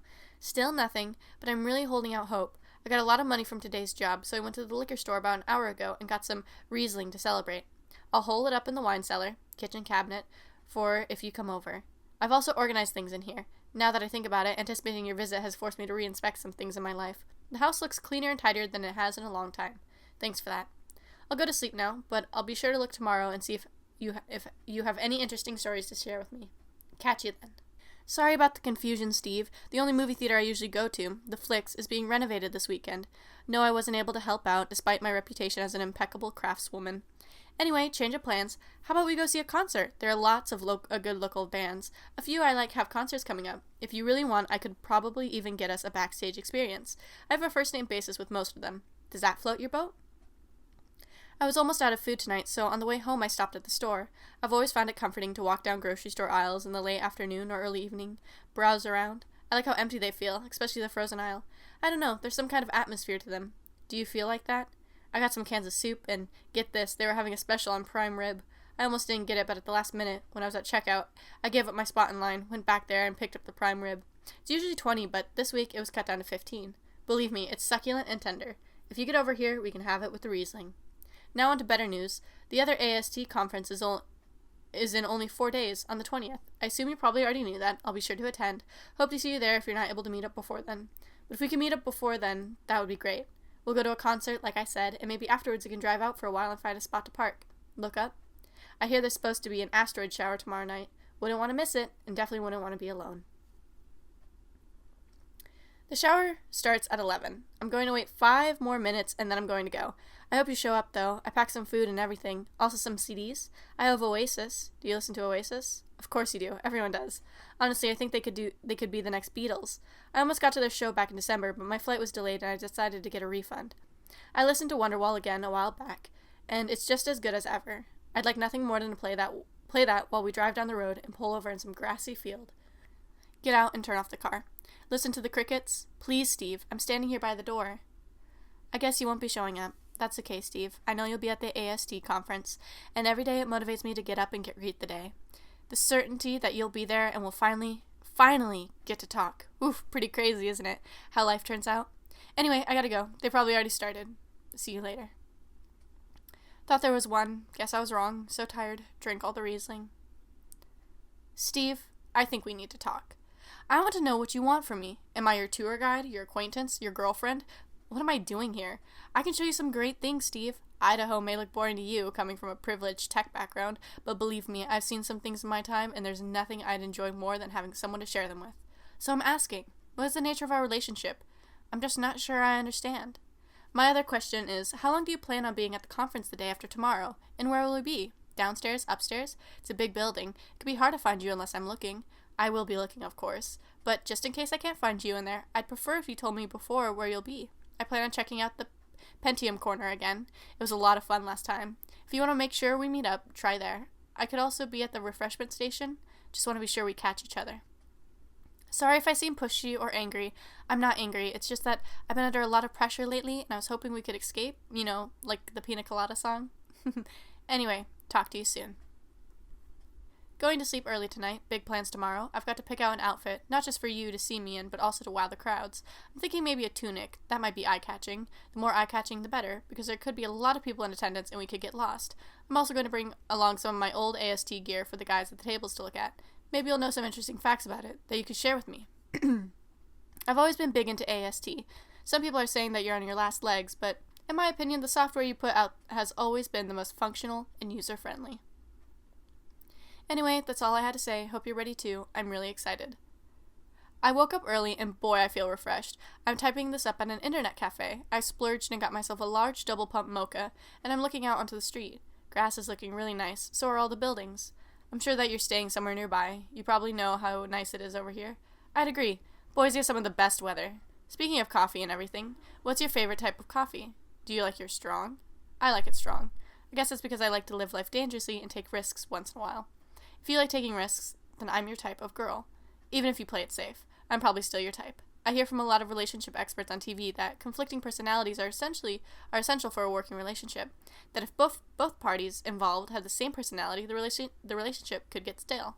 I tend to agree. It sounds counterintuitive, but in the end, the reason we as social animals form bonds is because we want new perspectives on life. If you're staying at a hotel nearby with the rest of the AST technicians, then I'd like to know where it is, and maybe we could get together today before the conference tomorrow.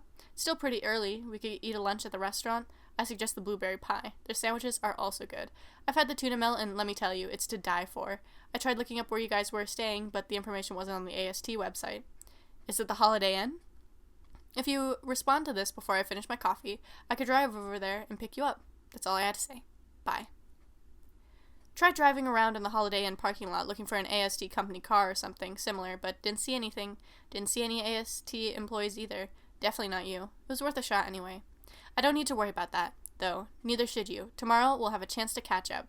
I can't wait to get in there and have a look around with you. Loads of people, tech tips, even lectures. They have some good speakers planned. After the conference we can come back here and have some prime rib. It's still good. Expiration date is still a ways off. Really looking forward to it. After that we can talk for a while. Maybe drive for a while. Or just hang out. It's up to you, Steve. I think I picked out a nice outfit. It's a red cotton shirt and yellow slacks. You won't be able to miss me. I'll probably look incredibly taxed and stick out like a sore thumb. JK. It looks good. You'll look great with me by your side. Wasn't able to find my tunic. Maybe next time. I put a lot of thought into how I'll look there. Tech expos aren't necessarily known for great-looking people, but it's important to leave an impression on the people you encounter. I'm sure you'll have all sorts of friends you'll want to introduce me to. I can't wait to meet them. It must be really great work for a big company like AST. Exciting. I'm going to sleep now, Steve. Sweet dreams. Kismet. You still haven't provided a profile picture or any means of identification, and we've been very lenient with this deadline. For that reason, and for some complaints from the other members of this board concerning intrusive and bizarre inquiries, me and the rest of the admins have decided to issue a permanent ban until further notice. Gray Bray. It's okay. I'll leave on my own. It's just, I never thought he would off himself. That was never the goal here. But I asked around, and they were all sad. They all had this kind of expression that let me know that something really bad had happened. And then, when they said they had woken up and gone to his room, heard no answer, so they called the staff to unlock the door. We're already running an hour late. And then they find him, sprawled out on the floor with his eyes staring toward God, open and inquisitive. The eyes I only saw once. JK, lol. I know it's hard for you to know about this or how bad it feels, but he did himself away, and even worse, get this, on his computer, they found this thread, this exact thread on his monitor. I honestly don't know what to do anymore. It's lonely living here in this sick town. I want out. I want to escape, but it's so hard unless you know somebody who's willing to hear you out and listen. And maybe that's why he did it, and maybe it's not. And I guess we'll never know, but the point is this. That I just got back from the conference looking straight ahead at the road all the way home. My palms are glued to the steering wheel with sweat and tears, and now I'm curled up in the fetal position here on the couch, picturing this in my head. Steve on the floor like a rag doll. And knowing that minutes before, he was looking at what I said. I don't know how you see it, but as I see it, that's about it. So let's close the case. Ban me all you want. It won't change anything.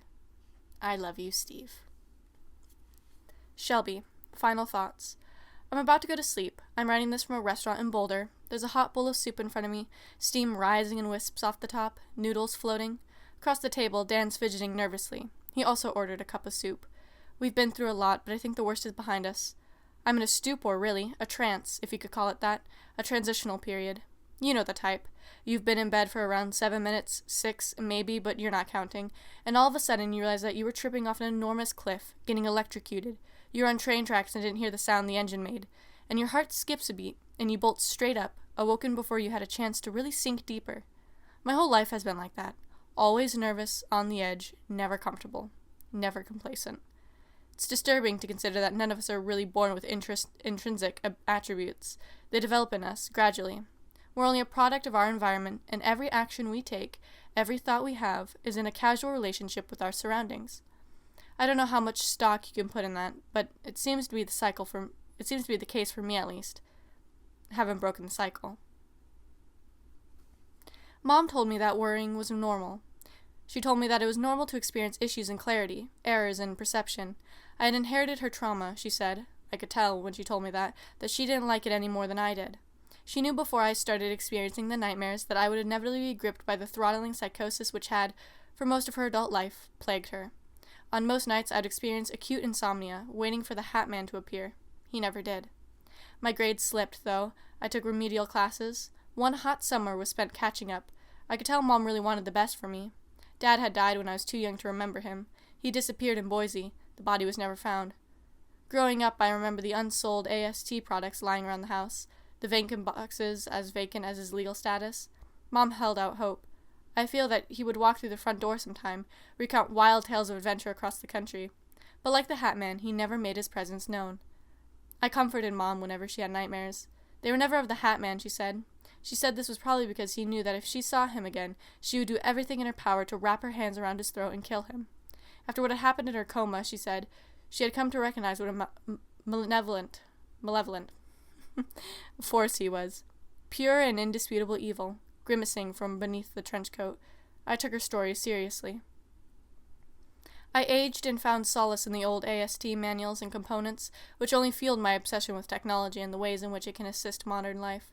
Eventually, I graduated from the outdated AST software, which gathered dust in our closet, to a Linux system in the computer lab at school. Took a lot of courses. I feel this was to counteract the chaos that I felt was consuming my day-to-day routine. Numbers don't lie. Code is infallible. A sacred text of sorts. Disillusionment and nihilism were what I turned to in 8th and 9th grade. I decided that if I didn't care about the Hat Man, he couldn't hurt me. During this time, I remember carrying on long email exchanges with Uncle Kevin, who lived halfway across the country. He told me about Mom's coma, which she had told him growing up, and like that. Kevin was cool as a cucumber, indifferent to all that took place around him. I guess some of that indifference wore off on me. I asked Kevin about what Dad had been like, and he said he didn't see Steve much, but that he was a very decent and upstanding kind of guy. The kind of guy who doesn't like getting involved in other people's problems, but does whatever he can to help out if push comes to shove. And the long nighttime email exchanges with Kevin sort of molded an image of my father in my head. My parents had been young when they met in 1996, but I think he was good for Mom, knew how to console her, help her through everything, drove her to therapy appointments. It was my 13th birthday in 2009, and Uncle Kevin showed up, brought me a special keyboard with decals on it. I think he designed them himself, by painting nail polish on all the keys and then scratching it off to create really intricate patterns. Matter of fact, I kept it and used it up until tonight. Now it's just ash, like everything else in the archival building. I remember the faces of some of my friends from school, the few who didn't treat me like some sort of outcast freak. Mom and Kevin, all gathered around the cake, their faces lit up, and all of them singing in unison. I remember being happy, feeling genuine delight, and as the song approached a fever pitch, the thing opened the door behind them, silently, without so much as a whisper. It slid effortlessly over the shag carpet, arms sprawling, jaws open wide, nearing us, and as it did, I let out a scream I didn't even know my lungs were capable of producing, an ear-piercing wail, and knocked the cake in the direction of the creature. Before the cake could impact it, it vanished into nothing. My friends were shocked and disturbed. One of them pulled her cell phone out and called for her parents to pick her up. The others just stood in the corner in abject contemplation while I paced around the mess of frosting I had created. It's a wonder I didn't light the room on fire. Mom and Kevin rushed over to me, put their arms around me, told me it wasn't my fault, that they would clean it up. After that, I went up to my room and fell asleep to the barely audible sibling dialogue below. In the morning, Kevin came in and hugged me, told me that he and Mom had both been through a lot, and that maybe I was seeing what Mom had seen. He asked me if the thing I had seen was wearing a hat. Yes, I said. It was wearing a kind of hat, at least I thought it was. But then I told him about the arms, all 8 of them, and Kevin told me he didn't remember anything like that in her account of the night she had gotten lost in the fake neighborhood. The Hat Man, according to her, was mostly like a human. Then again, it made sense to him that since I was her daughter, the Hat Man might try to come after me, might try to hurt me, to torture Mom even more. Has Opal ever told you about what she saw in her coma, he asked. She never had. I'll tell you then. She didn't want me to, but you're 13 now, and as I think you can handle the story. It is real. As real as her first encounter, anyway. I teased her about it sometimes. Don't do what I did. Sis is real sick. She needs clarity and order. What happened? Kevin took a deep breath, as if the memory was hard to recover. He carried a little bit of trauma with him, too, even though, by his own admission, he had never suffered from sleep problems of any kind. His job was miserable, and being so far away from his immediate family did take a sort of toll on him. He always felt like a stranger who didn't belong. I guess that was what made him I guess that is what made me identify so strongly with him. By now I was well indoctrinated into my gothic phase. I had bought 50 shades of eyeliner I never used. Sis didn't feel anything for a while, he began. She bottled it up, tried going on, but then one night, and keep in mind, I was young, so I don't remember all that much, she passed out, collapsed, and we were horrified. We thought she was going to die. She stayed like that for a week, and then 2 weeks, and after about a month, they were actually considering pulling the plug. But out of nowhere, she just sat up, and she looked like she had been through a lot. Sometimes we just spent hours on the couch, and she would tell me about the places she had been in that state. She called it the between something. I would make a plate of chips and dip, and we would just spend all night with her going over what exactly had happened, and I was kind of enthralled by the details she gave in her observations of this place, how many characters she had put together, the ways in which they all connected. It was amazing. Your mom's a natural-born storyteller, I nodded. She had told me some of these things, often waxed philosophical, while working out in the garden under the hot sun. But the main event, he continued, and what she claimed had made her wake up, was the Hat Man. He had found her somehow, locked onto her presence, and in the final week he made her coma even worse, conjured up elaborate delusions where she would wake up and we would all be dead, or she would wake up and we'd eat her alive, and he would expand time such that 1 minute in one state, in our state, that is to say, the waking state, was a year in her state. Finally, she had enough, and she became so accustomed to these manufactured illusions that she broke through them. She told me that it was like breaking a sheet of plexiglass, that she came out on the other side and the Hat Man was standing there like the Wizard of Oz behind the curtain. When Kevin said this, he shivered a little and glanced at my Sioksky poster. I could tell he really did believe every word he was saying. And she walked right up to him, Kevin went on. It wasn't even difficult. She asked him about what he was, why he did this, what sort of sick pleasure he got from it. If it had been me, I wouldn't have been nearly as strong as she was.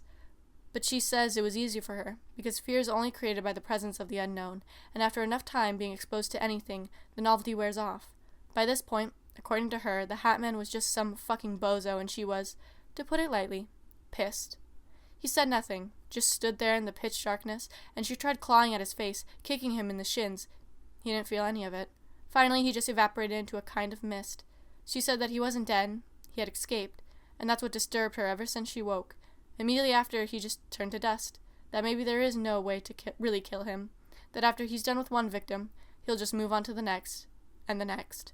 No justice for him. No consequences. Kevin had a really terrified quality in his voice here, as if the Hat Man was standing right outside my bedroom door and listening to us as we spoke. Something probably was. Probably that thing with the arms. Do you think what I saw tonight was the Hat Man? No, he said, with a tone of absolute certainty. I've been thinking about it. It couldn't be him. If it was him, you would know it, and you would have known instantly. There wouldn't be a doubt in your mind. You did see something, though. Don't run away from it like your mom did, Shelb. That might have been her error initially. Denial. Suppression. Try to find out what it wants. And with that, he patted me on the knee, exhaled, and walked out of the room. That was the last time I saw him alive. There wasn't a day that went by where I didn't consider the implications of these things being real, crossing over into my life, potentially apprehending me at any moment. Clearly, Mom believed in them. She didn't want to talk about them, or it, or whatever you would call it, but she lived with the unspoken assertion that we had been under someone's watchful eye ever since that strange day back in 1992. I focused, though. I created a kind of hypervigilance to prevent slipping over onto their turf. I completed every assignment at school, studied so hard Mom decided to buy a coffee maker just so I could stay up late to finish work for extra credit. I became fixated on concrete terms, algebra, and then calculus, determined that mathematics could be trusted, that one could never fail with an equation. In many ways, of course, I still believe that. They don't exist beyond science. They just aren't categorized yet. The second time I saw one of them, I was more prepared. The initial shock had worn off, and while it had been a long time since the incident with the cake, I still remembered it, albeit faintly. I had been sitting beneath the willow tree at the southern end of the high school campus, finishing some trigonometry problems. I remembered that it had been around 5 p.m. one second and well past 9 p.m. the next. That can happen, sometimes, when you're consumed by your work. You glance up and the sky is pitch dark and the crickets are chirping. Whether or not the distortion was entirely a product of my fever brain, I can't say. It could have been due to the thing's presence. I felt it, the indescribable feeling of every second being slightly off. I think I can describe it.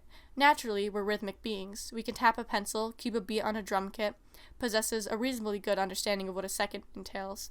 When you're in close proximity with them, that all goes out the window, and you're left without any sense of temporal orientation. As if the fluid in your ear which creates your sense of balance was drained and you collapse in a heap. I lowered my paper slowly, taking quick inhalations of the blood draining from my face. I was somewhat nauseous, groggy in an unpleasant, altered state. Above me the willow towered, bending over so slightly in the gentle evening breeze, and out on the soccer field the thing stood as tall and straight and as a flagpole, its face in the shadows despite the crackling yellow street lamp above it. Then, with no fanfare and no warning, it began moving toward me, and I sat on the plastic bench, leaning hard against it until it created a mark on my back, trying to disappear or to hide. It was slow, but I could not move. I couldn't stand or run or walk. I was held spellbound by the creature, whose glowing red eyes stood out like twin pinwheels from beneath the folds of its massive trench coat.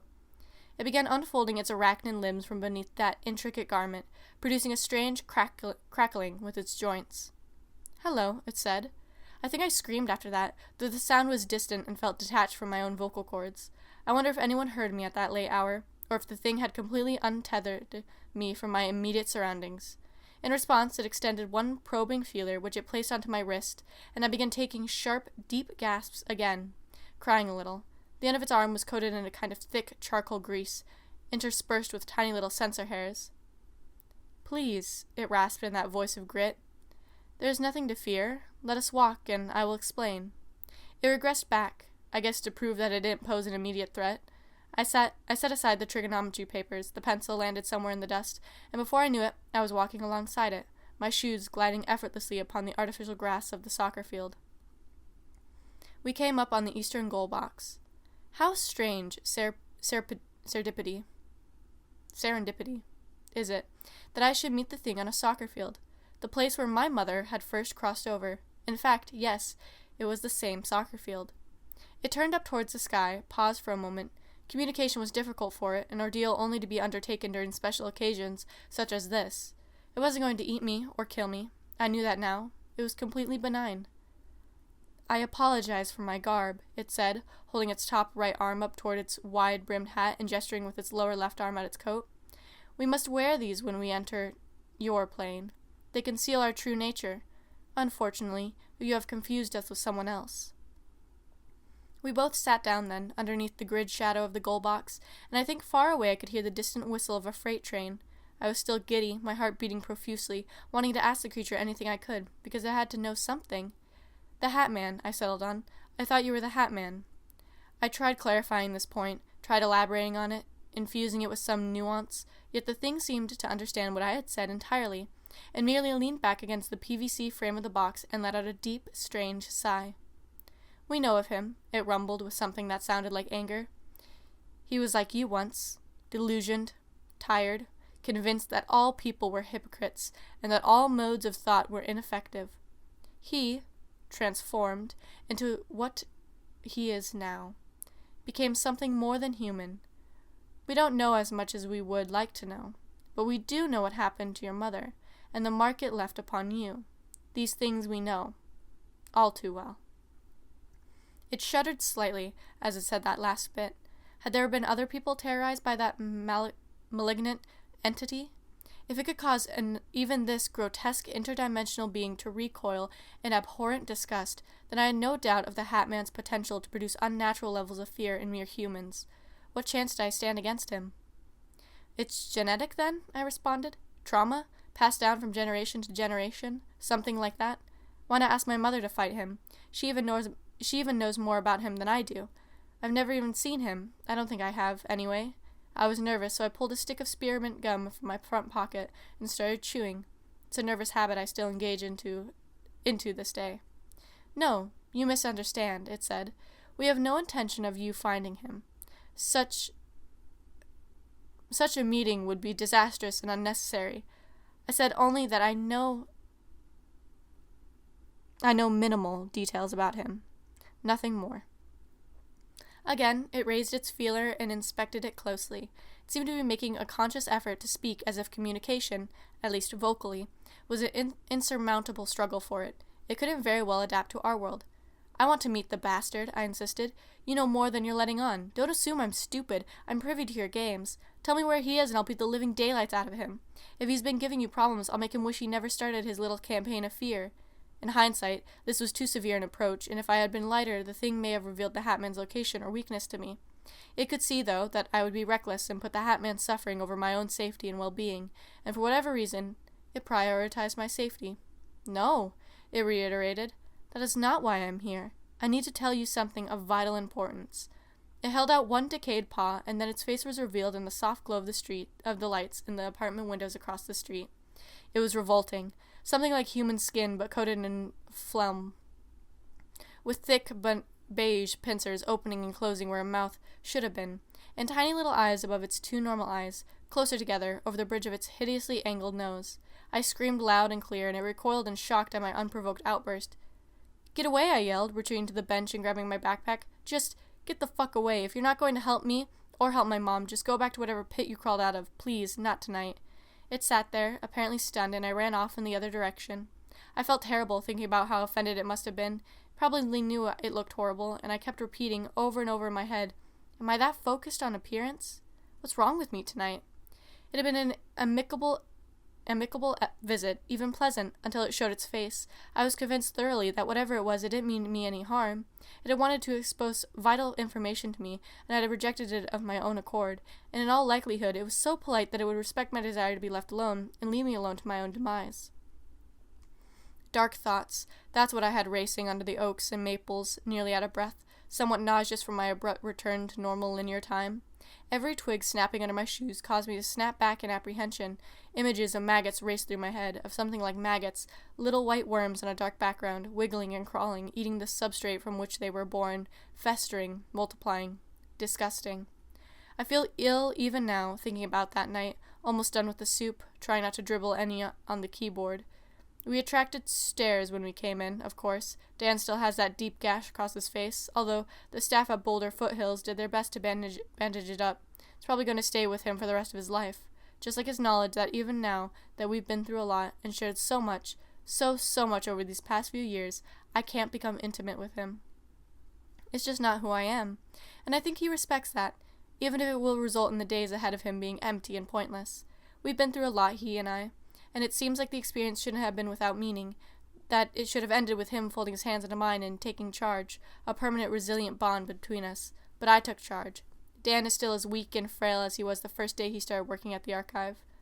Arguably, I've been through more. That night, I was talking about that night, racing home, mind was all cluttered, kept seeing things, stoplights between blocks didn't seem to work quite right, and for a few moments I wondered if I was starting to slip into the reality Mom had warned me of, the Hatman's domain, where every street led onto another equally unremarkable street, and escape from his slithering talons was unattainable given that he was the architect of that domain. I had walked streets like those many times in dream. Her vivid descriptions were enough to make them fully realized inside my head. I kept waiting for him to appear behind me, kept looking over my shoulder nervously. Nothing came of it, just darkness, echoes in the wash, small, jittery sounds.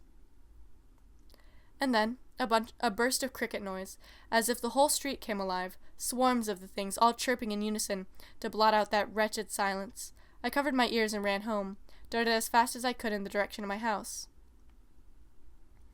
The windows were dark, and with my palms still held firmly over my ears, I tiptoed to the front porch.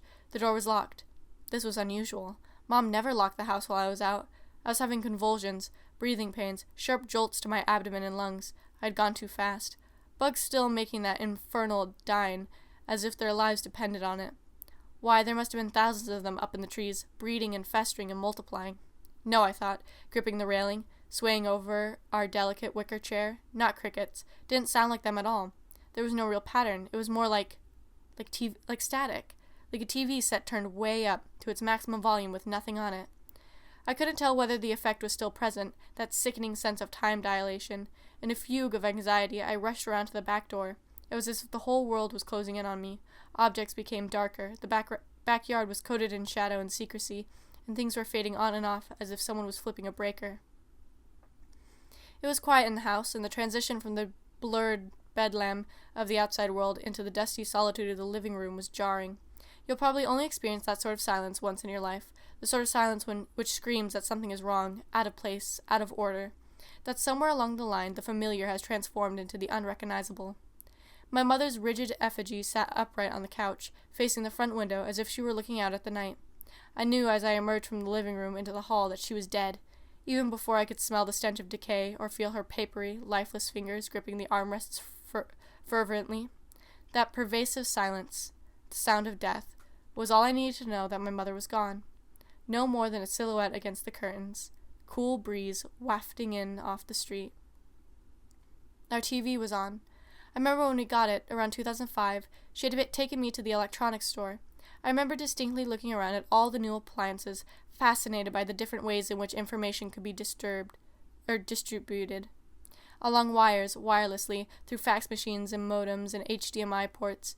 She had picked the TV off the shelf, told me that it wasn't the newest model, that it didn't have the most features, but that it was affordable and reliable and that we could watch pretty much anything on it. It was an old model, on clearance if I remember, a cathode ray tube TV, the kind with the expansive projector in the back, the curved screen that creates the illusion of depth, the static particle which clings to you if you get close enough, stretch your arms out and feel the tiny little electric blips hitting the glass at a rate well beyond what the human mind can imagine. It was on, inexplicably, tossing static and shadows across the room, warping too as if someone were dragging a magnet carelessly across its surface, trembling and shaking, lending the room a quality which signaled to me that it was no longer my home, that things I did not comprehend had made their nest here, burrowed in like a colony of termites, and that I was witness to the mere aftermath of some seismic battle which had been fought, in which my mother had been on the receiving end of. She was pale, her eyes open. I remember her eyes most of all. They had glazed over, and the light from the TV reflected dimly off them. Even in death, there was no rest for her. She would be subjected to the electrons and photons as they mindlessly made their way into her inactive brain. I tried closing her eyelids, but they remained stiff in place. She was staring into the long dark. Switching the button on the front panel of the set accomplished nothing. The broadcast continued, and little by little the distortion subsided until it was quiet and I was left alone, crying and curled into a heap on the carpet, inspecting every strand of the rug as if it were a microcosm of the universe, gazing down every fragment of dust particle as it wound its way lazily down onto the dull gray surfaces of this alien landscape I had stumbled into. Anechoic tears. I knew then what had been done, and I still know what had been done. I tried lying to myself, insisting that she had some kind of accident, too much to drink or smoke, but she didn't drink and didn't smoke, and she had been in perfect health, the prime of her life. The Hat Man was the only real explanation. I repeated those words breathlessly over and over again like some kind of ritualistic chant as my own muscles contracted, first in terror, then in anger, and finally, when it became clear to me that nothing could be done, that Mom was gone, into languid despair. I remember very little of what happened next. I vaguely recall climbing the stairs, collapsing into bed, misery and fatigue regarding the state of the world I occupied, a desire to move somewhere where things made sense, where physical laws behaved as you would expect them to, where everything could be categorized into neat little boxes. These boxes gradually transformed into binary, rootkits, algorithms, carrying me down the electric river into a dull, peaceless slumber. I remember, too, the faint touch of a tendril, a hair, something standing over me and watching me, reminding me that it wasn't my place to be upset, that these things were beyond my control and I had to seize what was readily available to me without complaint, follow the path, that revenge would accomplish nothing, and that, in time, all would be well, that nothing lasts forever. Kevin, as I mentioned earlier, was dead by then, too. I don't think the Hat Man had been involved, though. He could have been. Records of Kevin's death were vague and inconsistent in some places. However, the general consensus was that he had been run over while trying to cross a highway and spent the last 10 days of his life hooked up to an IV drip in the hospital. He was still so young, so much in the prime of his life, that when I heard this, it was difficult for me to fully accept. In the end, I decided to live with my grandma on Mom's side. Her name was Andrea, and I had seen her a few times every year, but she was reserved and getting on in age and hesitated to let me move in with her. She lived near the south of Denver, close to Cherry Creek Reservoir and the tech center, and it took me a while to adjust to my new school and the long commute downtown. She didn't ever say much about Opal or anything like that. She seemed to be in denial of her own daughter's existence. Sometimes Grandma would act as if I was her daughter, and I wondered if she was playing around or going off the deep end. I wondered why she resented Mom so much, to the extent that she refused to talk about her over the dinner table. She was sullen, withdrawn, and didn't interfere with what I did or where I went after school, provided I got good grades and worked hard. She said even less about Grandpa, who, according to her, had made off to Las Vegas with half of their divorce money and was probably staying in expensive hotels and making out with prostitutes every night. Although she had no proof of this, and I was confident that maybe Grandpa was just living a quiet life in the Nevada desert in an RV or something, finally at peace from the intricacies and nuance of what had happened to the family. I think my reaction to Mom's death was less severe than it should have been. I brushed it off, still hung out at the Cherry Creek Mall every now and again, even if it meant taking the light rail, just so I could sit back and lean against the wooden pallets of my favorite bench in front of the fountain and listen to the water splashing and gurgling. It was an extremely hypnotic noise that I don't think could be replicated anywhere, and helped take my mind off what went on every day. Somehow it reminded me of a computer, a thinking machine. Computers are much, much older than we assume. The Antikythera mechanism is 2,200 years old. When it was first discovered, people couldn't believe what it was, because they didn't think the Greeks would have been able to build a machine that could think, calculate, sort out problems and equations. It forced the modern world to reconsider what we thought we knew about history, and in doing so initiated a sweeping paradigm shift, a recontextualization of the ancient.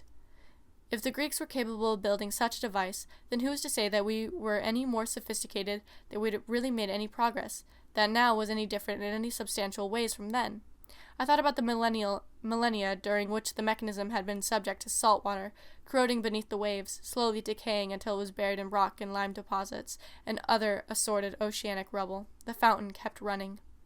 I found I liked the atmosphere of South Denver, noticed that there were a lot of nerds who were obsessed with computers as I was, and initially I figured I would join them for an internship at the tech center, maybe work my way up to one of the higher level positions. I spent afternoons wandering the aisles of the tech store they have down there, gazing at all the connectors and hookups that were possible. All that potential. A hungry brain. Grandma didn't really understand the style or fashion I had fallen into. She felt the need to point out that my eyeliner was smudged or that my leggings were torn, as if these weren't intentional decisions on my part. It was around 2015 by then, and I was taking a gap year after graduating from high school. Still wasn't sure where I wanted to go, what I wanted to make of myself. I knew, though, that the only way to be certain was to explore around Denver and feel the opportunity out. I was vividly aware, through some means, that when my destiny made itself clear, I would know. I fell into a sort of daily routine where I would wake up, head down to Cherry Creek Reservoir to watch the wide expanse of water and the dam at the far northern end, a massive stone monolith which curved around the rim like a barrier to the outside world.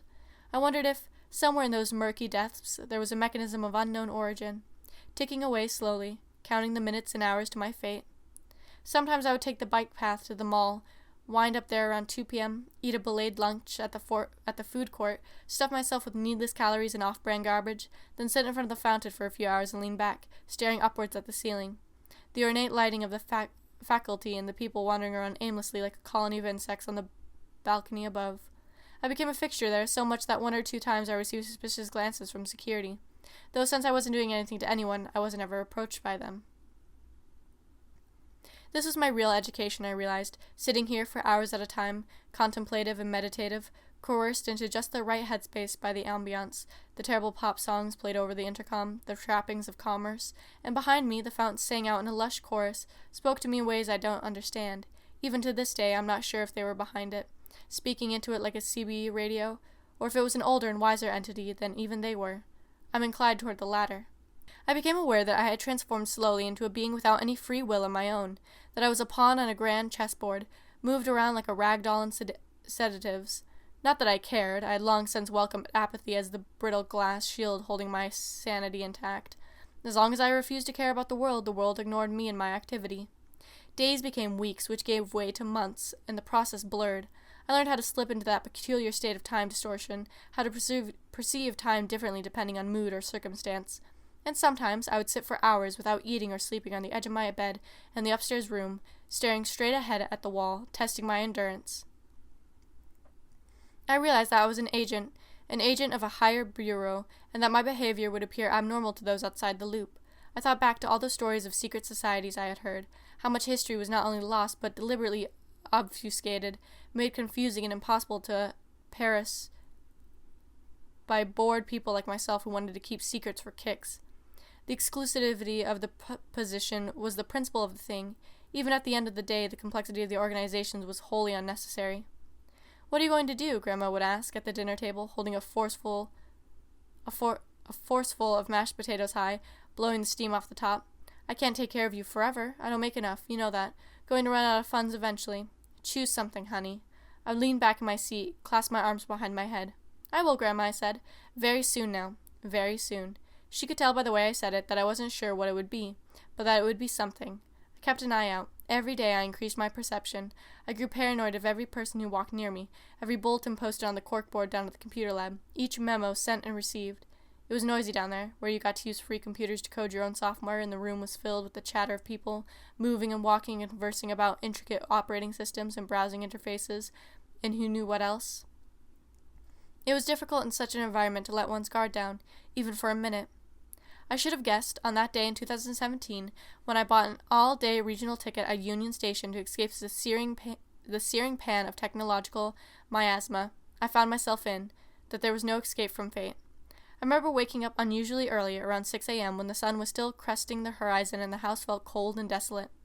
I normally slept in, so the feeling of the brisk morning air in my arms was enough to make me sit straight up and immediately walk downstairs, where I proceeded to pour myself a bowl of cornflakes. I sat there, eating very slowly, mulling the idea over in my head. Yes, today is a good day to get out. Should go to Boulder, hike the Flatirons or something. She caught me right before I left, her own face in an atrophied grimace. I had grabbed $10 from the bowl of spare change we kept near the door, said nothing to her, shut the screen, and fidgeted nervously with the money, stuffing it like a lunatic in the pocket of my jeans, well aware that this was more than a mere getaway. The concourse at Union Station was massive, still is by my reckoning, a grand testament to infrastructure, a wild chamber of echoes and escalators with a perimeter of dark amber corridors sunlight cannot access. I'd never seen it before then. I was giddy with the prospect of adventure and high on wanderlust, and immediately crammed the old $1 bills into the slot at the ticket machine. The ticket popped out at the slot in the bottom, effortlessly. I inspected it, its silver lining to prevent counterfeiting, its sleek, polished design, the promise of something else. Details remained scant. I felt out of breath as the bus soared onto the Denver-Boulder Turnpike, glided into Church Ranch Station and McKelson Station and all the rest, the roar of its engine beneath me, the highway like a ribbon on into the distance. To Boulder, and the secluded opportunities therein. My lungs were crushed. I felt as if I were a passenger aboard the International Space Station, as opposed to an unassuming rapid transit bus. Twice I felt the necessity to repress vomit. This was something. And as that arid Technicolor wonderland rose into view from the detritus of Broomfield and Louisville, I caught sight of the mountains and foothills and the vast open green spaces, the rivers and valleys, and way out on the plateau, all the buildings that compromised the reclusive metropolis, made ethereal by the early morning haze, a landscape of miniatures. I found the advertisement on the wall of the Dark Horse bar near the turnpike as it winds its way into town. I had walked there completely devoid of thought or intention, my feet becoming mere vessels, my mind a complete blank. It was as if someone was controlling my legs and arms, propelling me forward as a pilot propels a submarine through darkened waters and subnautical eddies.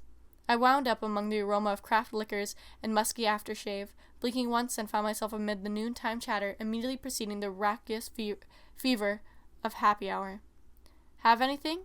I whirled around and spotted a waiter with a slick haircut and acne. He was holding a notepad. Must have caught me standing obliviously here. Thought I was in a coma or something, which I may as well have been. I stuttered and felt a lump forming in my throat. "Not right now," I said. "I'll let you know." He gave me a strange look, but turned around and walked into the kitchen. I had no money left. Hadn't prepared to eat. That was something else. Why wouldn't I grab a little extra cash on the off chance I went to a restaurant? Unless I knew, somewhere in the indeterminate depths of my subconscious, that I wouldn't need it. I resumed my position, looking at the wall, something about the decorative sensibilities of the place. I had never been there before, had never even been to Boulder, I don't think, but the wall, something on the wall. I rounded the corner and found myself in the vast atrium of the place, lots of decorations, ceiling and walls coated in Kitsky ephemera, wagon wheels and mounted deer heads which stared out with glass eyes, and the dusty sport pendants from before I was alive, everywhere something to look at. In the back of the room, one bulletin board, like the one back home at the tech center, composed of cork and thumbtacks, flyers and business cards hanging in an intricate arrangement, the arrangement one often finds in spontaneity. Order out of infinite possibilities. A data set, I told myself, steadying my nerves as I neared it. Collection of points on a grid. No need to get uptight, one foot in front of the other. But you know when your life is about to shift. Some people call it love at first sight.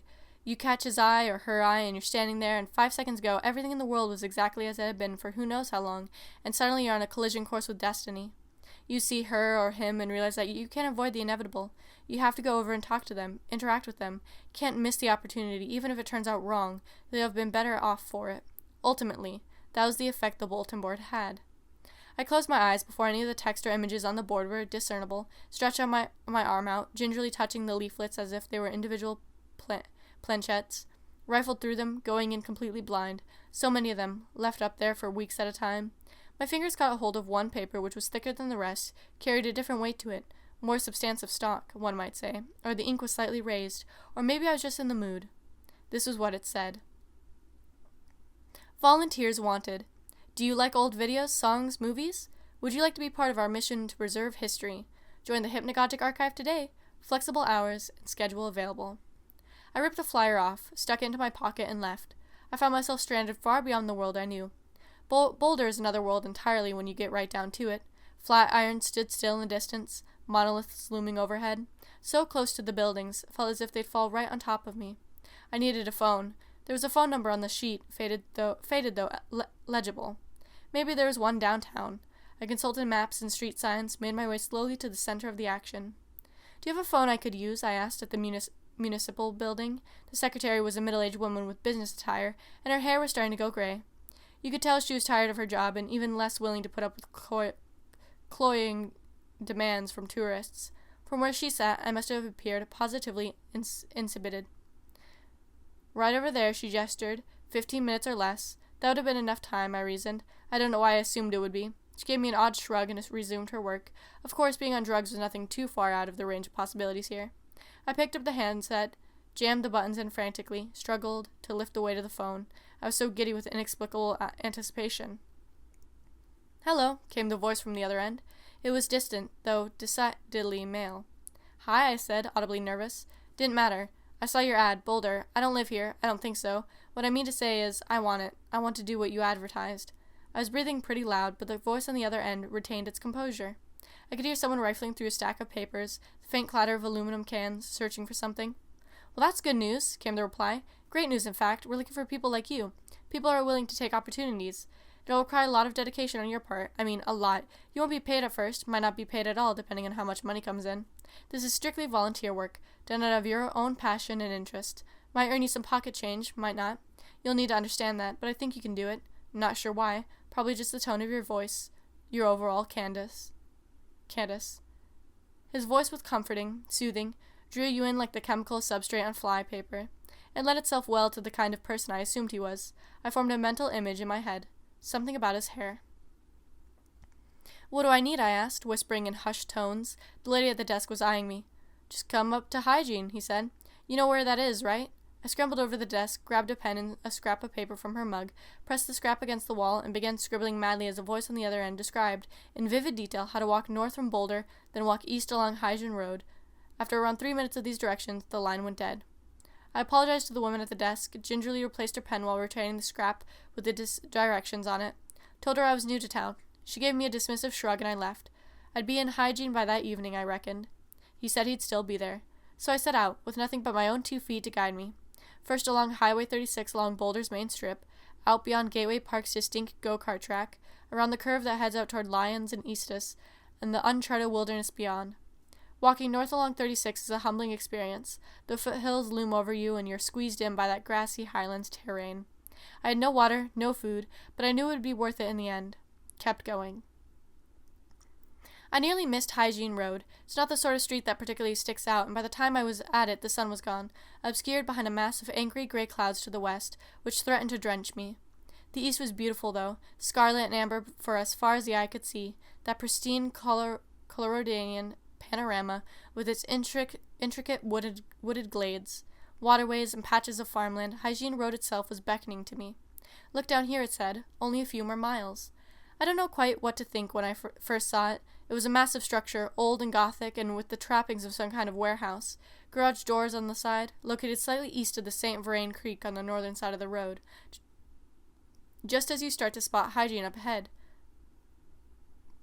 The town is unassuming. The archive, it sticks out like a sore thumb. A building that makes no sense and has no right to exist where it does. Near those placid, gurgling cottonwood-shaded waters and the quiet hum of tractors mowing away to the south. But there it is. There it was. I should have turned around. No, said the voice in my head. They need a programmer, someone with expertise, someone who knows her way around a computer. For a long time, as darkness set in and all the lights and hygiene lit up like a candle in a jack-o'-lantern, I considered whether entry was advisable. I told him to expect me. He'd be expecting me. No sense in worrying, I told myself. Open up the screen door. Main entrance. Unlocked. Quiet. Come in, said a voice from somewhere in the stacks. Don't mind the mess. We're not officially open to the public yet, and we've had a lot of imports and exports these past few weeks. Just step over it. I followed the sound, breathing in the dust. There's a certain distinct scent to it. Newspaper trimmings and old leather. And, of course, all that iron. Oh, this is fantastic, he said, clapping once emerging from behind a tower of Betamax. Shook my hand. Shelby, right? You're a little late, but that's fine. Come on, I'll show you around. He molded his fingers onto the small of my back, ushered me up a stairway onto the second floor, started opening and closing doors at random, peering inside. The place was terribly lit, and I didn't get a very good look at him, but there was that unruly sprig bobbing up and down above his forehead. I remember that as the first thing that stuck out, as if no matter how much he combed his hair in the morning, treated his ugly vintage haircut with brile cream and conditioner, slicked it down with gusto, that one tiny strand eluded him and acted of its own accord. In here, he proclaimed, motioning me into an expanse of debris. This is, well, I don't know what this is yet, just got here, so it's really as much to you as it is to me. The rest of the applicants will arrive soon. I'm pretty sure you're the first. Half-hearted smile between us, he steps out beneath a poorly insulated 50-watt bulb, and I register, for the first time, his entire face. Creases in a relatively young appearance, creases which he attempts ineffectively to suppress. You said this doesn't pay anything? I posited, running my fingers along the panels of a vacant bookshelf. He stops, pauses. His fingers extend one by one as if he's heard something. Stands bolt upright like a scarecrow. There's something infectious about his movements, the way he slinks from one wall to the next with agility and fluidity. Well, I'm sure you need money, came the dry response. We can arrange that. Mostly the volunteer thing is for tax purposes. My accountant will take care of that. You'll meet him later on. But if you need a car, like you said, you live in Denver, don't worry, I think we'll be able to take care of that too. Anything you want, we can cover. Not as much as some other jobs, say IT support in Boulder, but from speaking to you, just your voice, something about you, I have a feeling that wouldn't really be up your alley anyway. He races forward now, and I struggle to keep time with the frantic pace he's setting, rounding the corner into an adjacent hallway where he spreads his greasy palm over an ornate wooden barrier. Check this. He pushes it and it gives way to a catacomb of old computers. Amigas, Commodores, Tandys, ASTs. I remember the ASTs from my childhood. Looking through those catalogs, all those models, lost to time. Gone because AST went bankrupt. All here. All the chips. Arduino boards, mouses, keyboards, every model stacked upon itself, ready for operation, in pristine, otherworldly condition. All the coding experience I could ever want, computing so basic it would serve as a fundamental connection between myself and the technology I deal with, advanced hardware so complex it pushes the limit. It's too bad to think all that is gone now, blown away in cinders, but it had to be done. Little by little, over the duration of my time there, they ate at me, guided my hands and eyes in subtle ways. I barely noticed it at first. It was the brief sensation of not being inside your head, being somewhere else while your motor idles. You're reading a book one second, you're half a page away the next, with no recollection of how reading that half page. Haven't been paying attention to the words, with your eyes have just been scanning the text without comprehending it. It was clever, I'll give them that, for beings completely cut from the world as we understand it. They have an inexplicable comprehension of how we operate, an ability to anticipate our next moves, which is why, ultimately, I chose not to resist, to see where their will would lead me, and to get back at Elias. Was it petty? Yes, unfathomably petty, but I hated him. I could see the malice in his eyes, the snide remarks he gave me and Dan. We weren't people to him, we were tools. I'm not about to defend what I've done to Dan, of course. I've given him a lifetime of scars in helping them. He's the real victim here, not me, because he's the only one who remains oblivious to the truth, genuinely thinks that Elias was merely insane, and he's really won nothing out of it. But he has survived, and I can only hope that inspires him in some small way going forward. The archive was destined to fail from the moment I entered. There were few other applicants, we were understaffed and overmanaged, and above it all his constant, unflinching iron grip, a dictator, a tyrant, a perfectionist. He noticed what I did to the flies, planted subtle malware in them, old worms that time forgot. Secret passcodes I discovered in the manuals, floppy disks full of programs that could potentially erase the archive overnight, kept in my pocket as a backup plan, if he ever crossed the line. I think I intimidated him. He felt threatened by my presence, by my existence in his space. It was incompatible with his plan. I was a spontaneous element thrown into the cogs of his machine, and he wasn't prepared. I feel, though, that even without my participation, the archive would have been burned long and vibrantly within a short while. Tonight I got to witness firsthand the effects of an interdimensional conflict, the final hours of a long effort on their part. It was amazing. Dan had already started walking down the road, inhaling to clear his lungs of the smoke, and twice he called out to me from down the road to hurry up and join him. But I remained where I was, held spellbound by that roaring miasma of the otherworldly life. I'm Pandora, I realized, opening the box, letting all the malice out. I hadn't destroyed these ideas. I had rescued them from their captor, their oppressor. Now they were free. To explore the world however they saw fit, to grow and evolve of their own accord. Shapes and effigies rose from the massive blaze, shadows out of time and space, linear reality distorting around me. What a lovely feeling, what a gorgeous, bright, autumnal evening it was. There was a massive red thing, nearly indistinguishable from the flames that licked up its sides, but which possessed a clear sentience, which rose and billowed out over the archive's blackened roof, before collapsing to the ground and moving slowly westward, in the direction of the mountains. There was a bird unlike any I'd ever seen here in Colorado, a massive, prehistoric thing with a wingspan to rival a dragon's, soaring from the carnage like a phoenix, red eyes and long, jagged teeth extending its wings in jubilant celebration of its triumph over man. Tasting the delicious air with wretched joy, it circled and looped up there among the clouds before leaving a vaporous trail toward the cosmos. There was a man clad in rags, unshaven and tired-looking, who burst out of the second floor and leapt onto the field below, unaccustomed to the world around him, displaced through years of temporal distortion, a distortion initiated by a dangerous alteration of a pivotal genetic substance called chromatin. He was not what he had been, not even close. He stretched his arms high, this contemporary Rip Van Winkle, and seemed to dart as fast as possible towards lions, staving off atrophy through an insane amount of energy consumption. In all shapes and sizes, this nexus of phenomena surged and bubbled, flames coursing in unnatural green and purple hues, the scent from the burning VHS tapes and cassettes, a once-in-a-lifetime treat for the olfactory nodes. Yes, I declared to the legions of forgotten things, I am pivotal now, a known part of history, an actor in a larger play. The press will refer to me as the hygiene arsonist. They surge forward in enthusiasm, a crowd of eyeless forms and outcasts, a festival of destruction and a celebration of impermanence. They all wanted out, and I encouraged them, eyes alit with the reflection of the building, which by now was little more than a few charged rafters. The activity dissipated, the bonfire subsided to half of what it had been. The stragglers picked themselves up, still alight like marshmallow sticks. They emanated in all points of the compass a diaspora of bedlam. And then came the last spirit. She was thin but happy, content at what her daughter had achieved, and she strode forward with admiration and pride. Her eyes, though long gone, were replaced by flickering silver dots, and her hair was as well kept as the last time I had seen it. All that time ago, sitting on the couch, she had been exonerated of her torment and pain, her suffering, and now she was one of them, different, yet the same, transformed through sublime alchemy. You did good.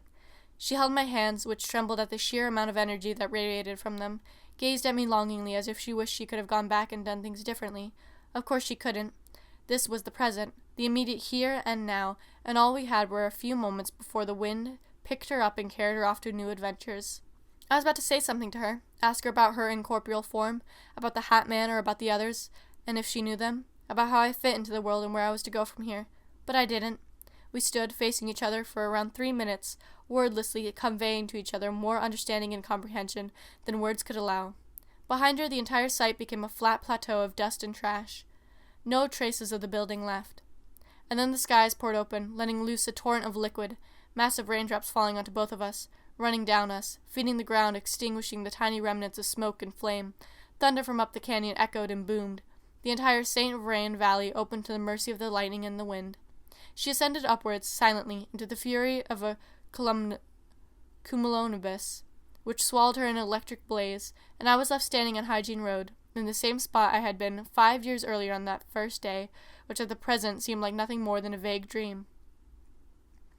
Dan hurried over to me, pulled me forward, and we walked quickly amid the gathering darkness, the vanishing of the light. The storm was vivid, abrasive, yet it made us feel alive, and Dan's wound was washed clean with the vigor of the rainwater. My own scars were cooled and tempered. I finished my soup. Dan has finished his. It's time for both of us to leave. We're not going together. We'll be parting ways the moment we step out the door of the restaurant. And I think that we both know that. I have no idea where either of us will be going from here. I know that Dan has suggested that he move back to Providence. He's always felt out of his element in large environs. Claustrophilic, he says. I don't know where I'll go now. I think I'll always be moving around, displaced, uprooted, never content to settle or fall into routine. I live off spontaneity, off spur-of-the-moment decisions. My time here is in accordance with chaos, and they know that. They'll keep an eye on me, to ensure I adhere to the principles of entropy, which I don't mind one bit. I'm sick of computers. You reading this right now, whoever you are, wherever you are, you'll probably finish this, turn your computer off for the night, go to sleep, and then forget about it. I'll enter your mind occasionally, of course, but you won't be thinking about it all the time, every day for the rest of your life. I don't have that luxury. It's part of my life now. There'll be no escape, even in dream, especially not in dream. I am a lone wanderer, and in the hours of the distant pulse I am summoned from one locale to the next, a weak signal traversing a frayed line. In the darkness I linger. In the corners of your eye I spend idle hours. In the cavernous pools of your subconscious I wade. I don't know what I am anymore. The Traveler. Originally published in blank. This is Mr. Pat Mitchell. He's a normal person in a normal town. The town in question is Foley, Illinois. Population 937. It's just an average American town, and Pat Mitchell is nothing more than an average American person. He leads a mundane life. He works as a restaurant cook, Monday through Friday, and he desperately wants to escape his mundane, pathetic life. That's almost how it happened, but not quite. At the time of the moon landing, Foley had a population of 938. Other than that, the events reported are accurate. Today, even residents of Foley recall the story of Pat Mitchell, the man who disappeared from existence, possibly because he didn't belong in it.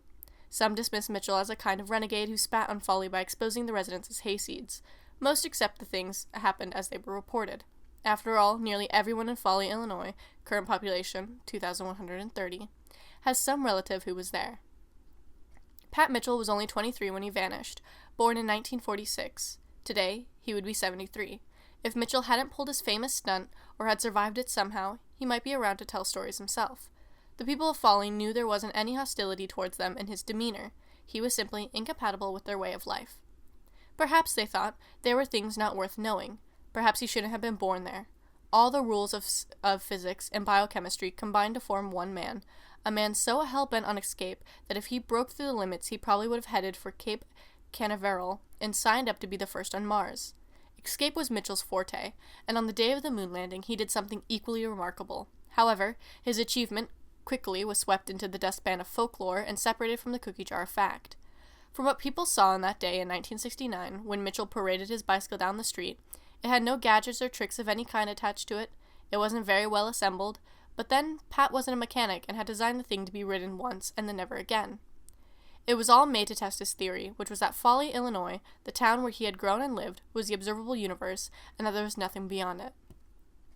Mitchell had stared at short orders since he was 18, when his father, Hank Mitchell, had recommended him at the diner.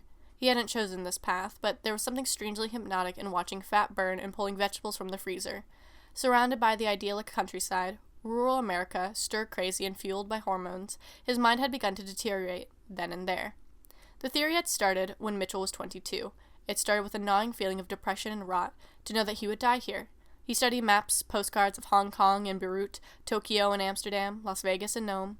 They all looked real to him, were in fact real, but he couldn't be sure of this because the scientific method dictated clearly that if one couldn't see or observe something directly, with all five senses, the thing was incorporeal.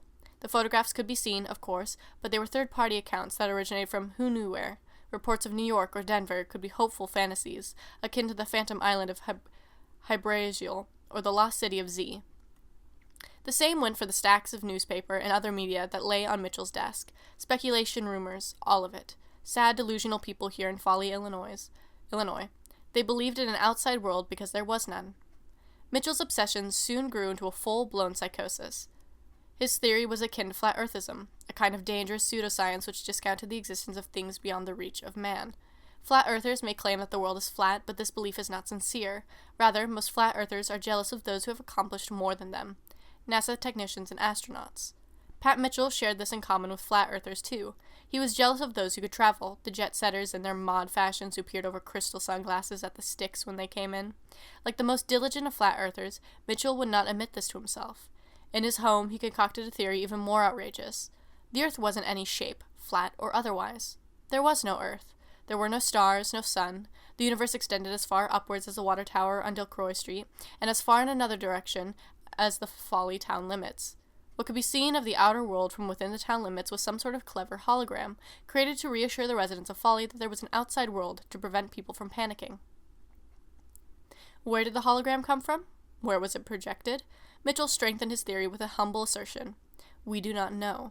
He did not claim that it was projected by NASA or some evil government, because NASA did not exist, nor did the United States as a whole. Did the residents of Folly project it? No, they were oblivious. And here was where it reached its logical endpoint. Perhaps the projection had no reason to exist. It just did. No being, malevolent or otherwise, created Folly. No being would destroy it. Such moral quandaries were best left to theologians. Mitchell was a pseudoscientist, and he recognized no intent in any of it. This was simply how the universe was. This was the nature of the world. The people of Folly might not ever discover why the universe was so, a small, tiny town in a sea of nothing and chaos, but at the end of the day was the difference between the edge of the universe, beyond which nothing could be seen, being hundreds of millions of megaparsecs away, and the edge of the universe being a few kilometers away. Science, Mitchell convinced himself, was an ongoing process with no end, where no conclusions could be derived because the universe itself was only a bubble of something in a space existence that was beyond human comprehension. And besides that, a complete theory was never the goal of science to begin with. Small things were enough for now. To Pat Mitchell, who was born here and would probably die here, Folly was the universe. However, unlike many flat earthers who refuse to build rockets with cameras to test their own hypotheses because they're afraid to prove themselves wrong with tangible evidence, Mitchell was much the opposite. The idea of a tiny universe disturbed him, and he wanted to be proven wrong.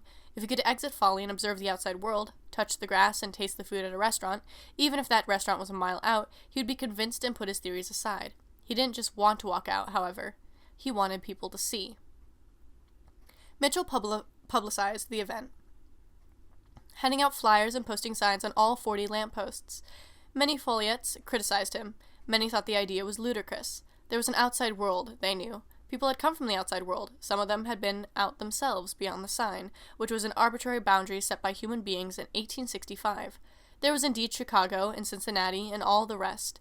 Mitchell's idea was, as he expected, met with ridicule and nothing more. He didn't want to believe it himself, but the facts were just so. He had never been out. He had spent all 23 years here, and as a result, he was a sort of unwilling bigot who scoffed at the concept of elsewhere. Folly was all he could see, could feel. It was the universe. The scientific method proved this, he told them, and if he exited the town and nothing went wrong, he would change his mind. They went along with his lunacy because they found him interesting, and all small towns need some gimmick. From Mike the Headless Chicken to the backward ramblings of Plenty Wingo, they tolerated him because they were a tolerant folk. Most of them had voted for Kennedy, and they all knew that the world was going through a phase where societal norms broke down. If there were gurus in California and cults in Philadelphia, they could bear their own resident lunatic, unless he performed his futile experiment and did not accept the results, in which case they would insist that he give up and face facts. Finally, all preparations were made for the big day. This was not a random incident. It was planned from the very beginning, but given the illusion of spontaneity so they could act as if they were seeing some lunatic perform an erratic show. In fact, the people of Folly convinced Mitchell in advance to conduct his experiment on July 20th. Once it was over, they could go in and watch something greater and more important. Mitchell agreed, but not because he wanted to play along with any ruse, but because he knew that if his hypothesis was proven correct, it would mean more than any silly interstellar voyage. It would mean no interstellar voyage was possible. Only 3 people came from out of town that day to watch Mitchell perform his act. Signor Villi, an expatriate Italian, Patrick McCauley, an Irish reporter from Boston whose office had pleaded for a story concerning the eccentric lunatic of Foley, Indiana, and Celia Hicks, the leader of a cult in Oregon named the Seventh Gratification. All three of them landed by chance at O'Hare on the same flight, and after arriving in Folly, went to the only bar, Mix, where they coincidentally sat in a close circle. Within minutes, they knew they were the only outsiders. "I say it's a load of bunk," exclaimed Macaulay. He had been looking forward to observing the moon landing, and didn't appreciate being called away from it on business. He wouldn't be able to catch a flight back before the broadcast, but maybe this bar would be playing it. What bar in America wouldn't? "Think of this," Villy stated, "a man who thinks my Italy doesn't exist, that your respective Oregons and Massachusetts don't exist. Such a man is clearly under some sort of delusion. I will remain in Folly a while after today to prevent some kind of mass hysteria. I am aware of the effects of these sorts of things on the weak and impressionable mind, the ones to be found in towns of this sort." He sipped his malt and looked over the phone with a nervous look in his face that caused McColl to wince. Hicks stared at the walls, a far-away and empty look in her eyes. "There are forces here beyond our control," she said. "Oregon exists. Italy exists. But for this man, they do not exist." Macaulay winced again, more this time.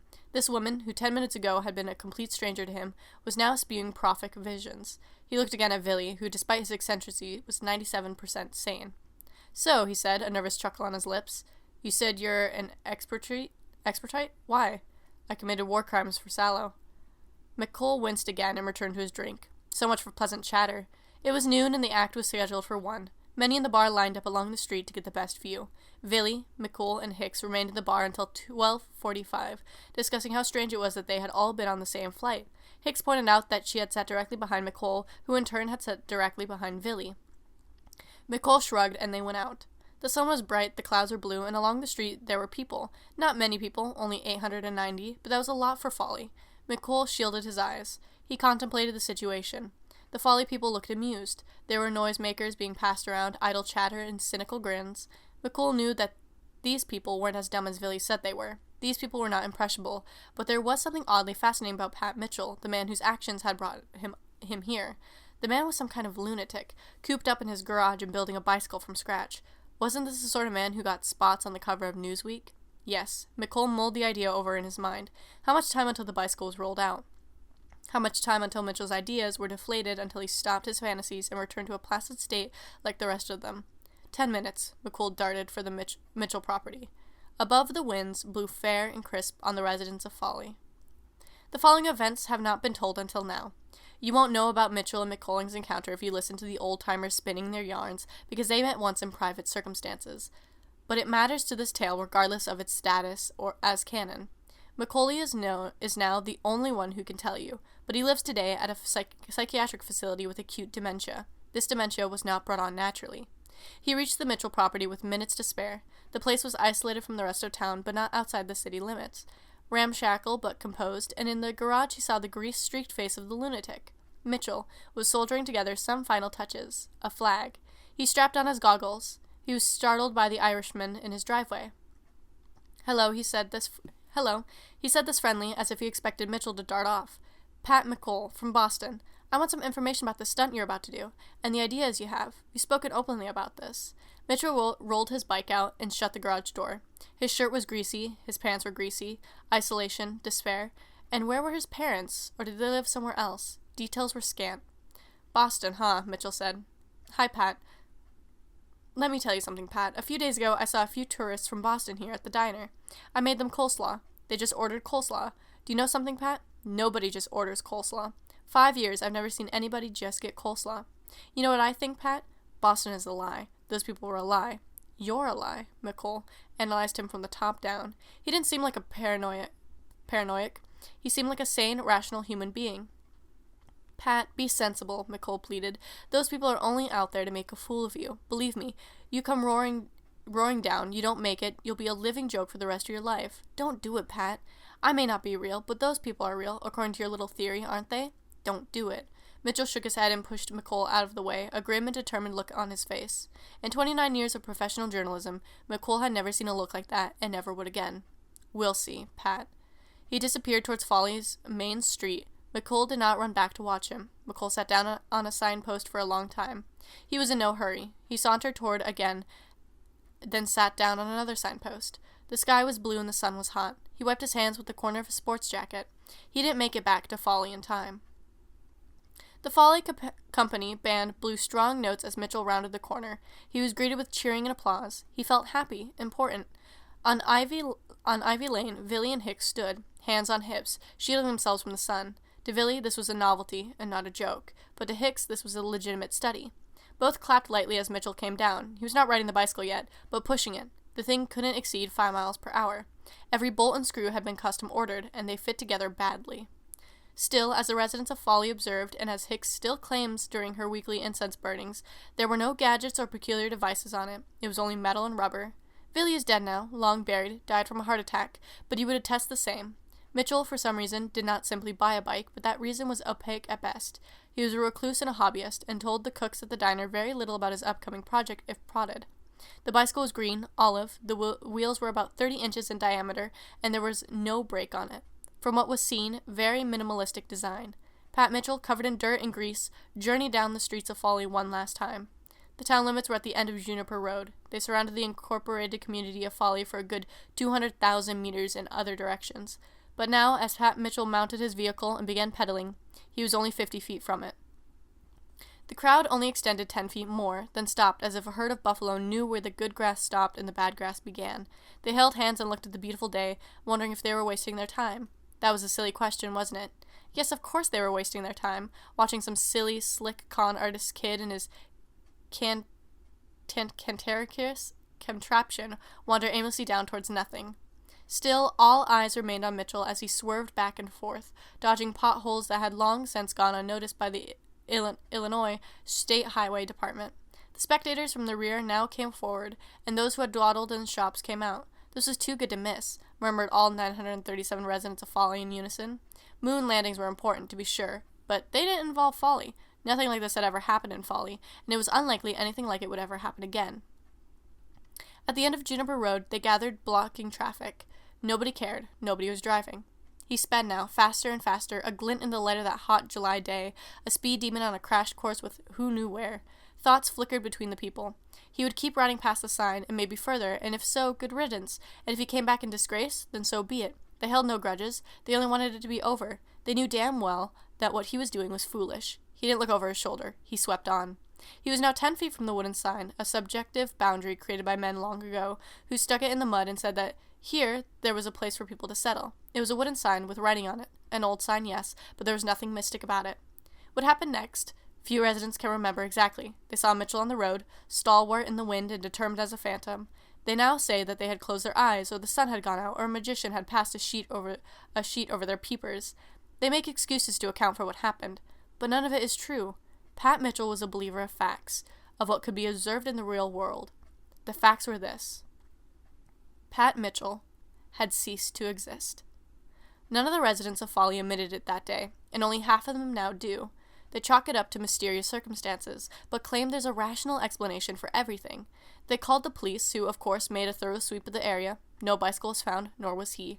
The prairies waved, and the sky was blue, and the sun was hot, and they waited with anticipation for the grand reveal, when he would step out of an alleyway and reveal to everyone that he had pulled a fast one on them, and they would all good-naturedly laugh. But no such reveal came. The people of Folly, disturbed and confused, went back to the shops and restaurants, silent and white as ghosts. Villy and Hicks, less confused but still disturbed, left on different flights in different cars. Folly saw the moon landing that night, but they did not care. It was a collective spectacle, sure, but while the rest of America crackled with lunar brilliance, Folly was somber and quiet, hidden in deep introspection. The broadcast was on in all places, but no breaths were held, and no rocket forts were made for the men on the moon. For the people of Folly, a legend had been born, a story to pass down for generations, one which could only be told in their collective. A town which once had very little identity now had an identity. They did not want to accept this identity, but they had to. Pat Mitchell, lunatic genius trickster, had perhaps not tricked them, but given them a legacy which would now be joked about with wry subtlety. Wry subtly at the drugstore or asked about a bus stop. He had done it, all right. They would never admit it, any of them. Pat Mitchell would never garner any memorial or shrine or television broadcast. He has no grave. Why should a man who doesn't exist have a grave? McCole informed his editor that he hadn't been there when it happened, but everyone in town had seen it. Disappeared, flat out of nowhere. Police said that it was right at the town line. He missed it. He was sorry. He got some interviews. Wasn't that good enough? I'm sorry, Pat. He turned off the lights in the office one by one. We've got to report the moon landing, front page things. Without your writing and first-hand accounts, the story doesn't even deserve a spot in the personals." He laughed and left Pat waiting in the dark. Pat, unlike the others, is willing to admit that what happened that day, but he can't. He knows the truth, but he's old and has Alzheimer's and brucitis and leans back in an electronic bed while orderlies feed him jello. He wears a sly smile because hidden somewhere in his brain is the truth, the ultimate truth about the boundaries of the universe. Perhaps it was possession of this knowledge that gave him the dementia at the low age of only 60. Or perhaps it did come on naturally, and the diagnoses were wrong. Pat McCool chuckles in a deep whisper to himself when the lights go out and the floors are mopped. He knows the truth. For all people except Pat Mitchell, the boundaries of the universe were megaparsecs away, light years in unfathomable distance. The universe was huge and filled with gaseous clouds and energy and hydrogen bonds and strange fields where the laws of physics did not apply. The universe is a huge place to all people except Pat Mitchell. And on the night after Pat Mitchell ceased to exist, the universe was further explored. For all people except Pat Mitchell. For Pat Mitchell, the boundaries of the universe were the town limits of Foley, Illinois. Vegetative State, originally posted to drweb.net, June 14th, 1995. Hello, I hope this reaches someone. I pay a lot to access the internet, and I was wondering if there are any parents here who can identify with my situation, or any medical professionals who could diagnose it. Our daughter stopped speaking last night. It was dinner time, and I had just put the roast in. My son Kevin and my wife Andrea were reading a book in the living room. My daughter Opal was sitting at the table. She seemed to be fidgeting with some kind of charm bracelet she had found at school or something. It doesn't really matter. But I do remember are her eyes, which seemed to look right through the wall ahead of her. 1,000-yard stare, I think they call it. Opal went through some kind of traumatic experience 3 years ago. She was a freshman in high school then. I'm not sure what it was anymore, the exact details as she related them to us, but it was extremely vivid and detailed. We took her to a therapist to see if that would help her work through whatever experience she had. It didn't help, and she stopped seeing him a year later. Now she's a senior, and things seem to have calmed down. Ever so slightly. She talks with her peers more, is more involved in her schoolwork, generally seems to have moved on. Every so often she'll have one of those nights. She'll be screaming at the ceiling, howling until her voice gives out, pointing to something neither I nor Andrea can see. This doesn't happen very often, every 3 months or so, but it has persisted since the initial event. Like I said, I don't know what the event was. Maybe I just blocked it from my memory. Those eyes of hers, on the nights when she does experience this abject horror, are enough to make me want to never remember what she said it was. Me and Andrea will run in, and wake her up, and she'll ask for some water. Always water. I think maybe she uses so much energy screaming, she gets dehydrated in the process. It's terrible. She was just sitting at the table, picking at the bracelet, and I was looking through the recipe guide for her herbs, and she suddenly collapsed off her chair. No warning, no indication. She just falls off and she's lying there, and I call Andrea in. We both look her over and decide to call an ambulance. Kevin comes in. I tell him to go dial 911, and he does. And all this time, Opal seems completely out of it. Nothing. As if her mind had been there 1 minute, and it was stolen the next. The paramedics get there, and they cart her off, and I tell Andrea to go to the hospital with Kevin, that I had to get my things, and I'd be leaving in about an hour. Actually, I just sat in the big armchair in the living room and looked at the wall for a long time, trying to remember what it was Opal had told me. 3 years may not sound like a long time, but someone's memory can actually deteriorate enough in 3 years. After a while of this, I get up. I drive over there, and Opal is just lying in the hospital bed with that glazed expression on her face, eyes toward the ceiling, rigid disposition. Kevin is looking at his big sister, and he's about to cry. I'm about to cry myself. We sit down and try rubbing our hands, snapping in front of her face, anything. The doctor comes in and tells us we shouldn't do that. Andrea asked if she was in a coma then, and the doctor replied that she wasn't, that what she was stuck in was more like a suggestive trance, that somehow she was willingly unresponsive. She was breathing, her pupils would dilate and retract under light, all her organs were still working. I didn't really understand any of what the doctor said. That's why I'm posting here, for the possibility of a second opinion. Has anybody experienced something similar, in any capacity? The strangest part was that when he brought her out an encephalogram to track her brainwaves, she was thinking. Her mental activity was as constant as it was before. In fact, it was heightened. He had no explanation for this.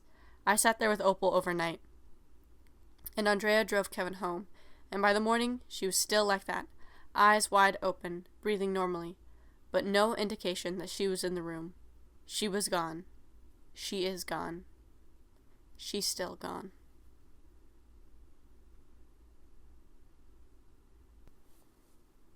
Vessel of Commerce. Originally posted anonymously to offyourchest.com, July 11th, 2000. The less open-minded among you will say I killed those women. Couldn't be further from the truth. I kept them alive. I gave them something few will ever know. Immortality, plain and simple. They say nobody has figured out the secret to eternal youth. Well, I have. It's called a camera lens. You reading this, fake psychiatrist, earning maybe $2 an hour on this lousy anonymous form, you might want to call the police after you read this, have them track me down. Shouldn't be difficult considering you know who I am, if you've been keeping up to date with the news, know the general vicinity in which I operate, the methods I utilize, and you know what I mean, too, when I say I provide immortality. Think about it, just for a moment, before you rush to any conclusions. Those women, all of them, will live longer lives now that they've been dragged out of the shadows, out of the mundane, the placid. Last week their faces were plastered in a deluge of ink onto every major regional publication.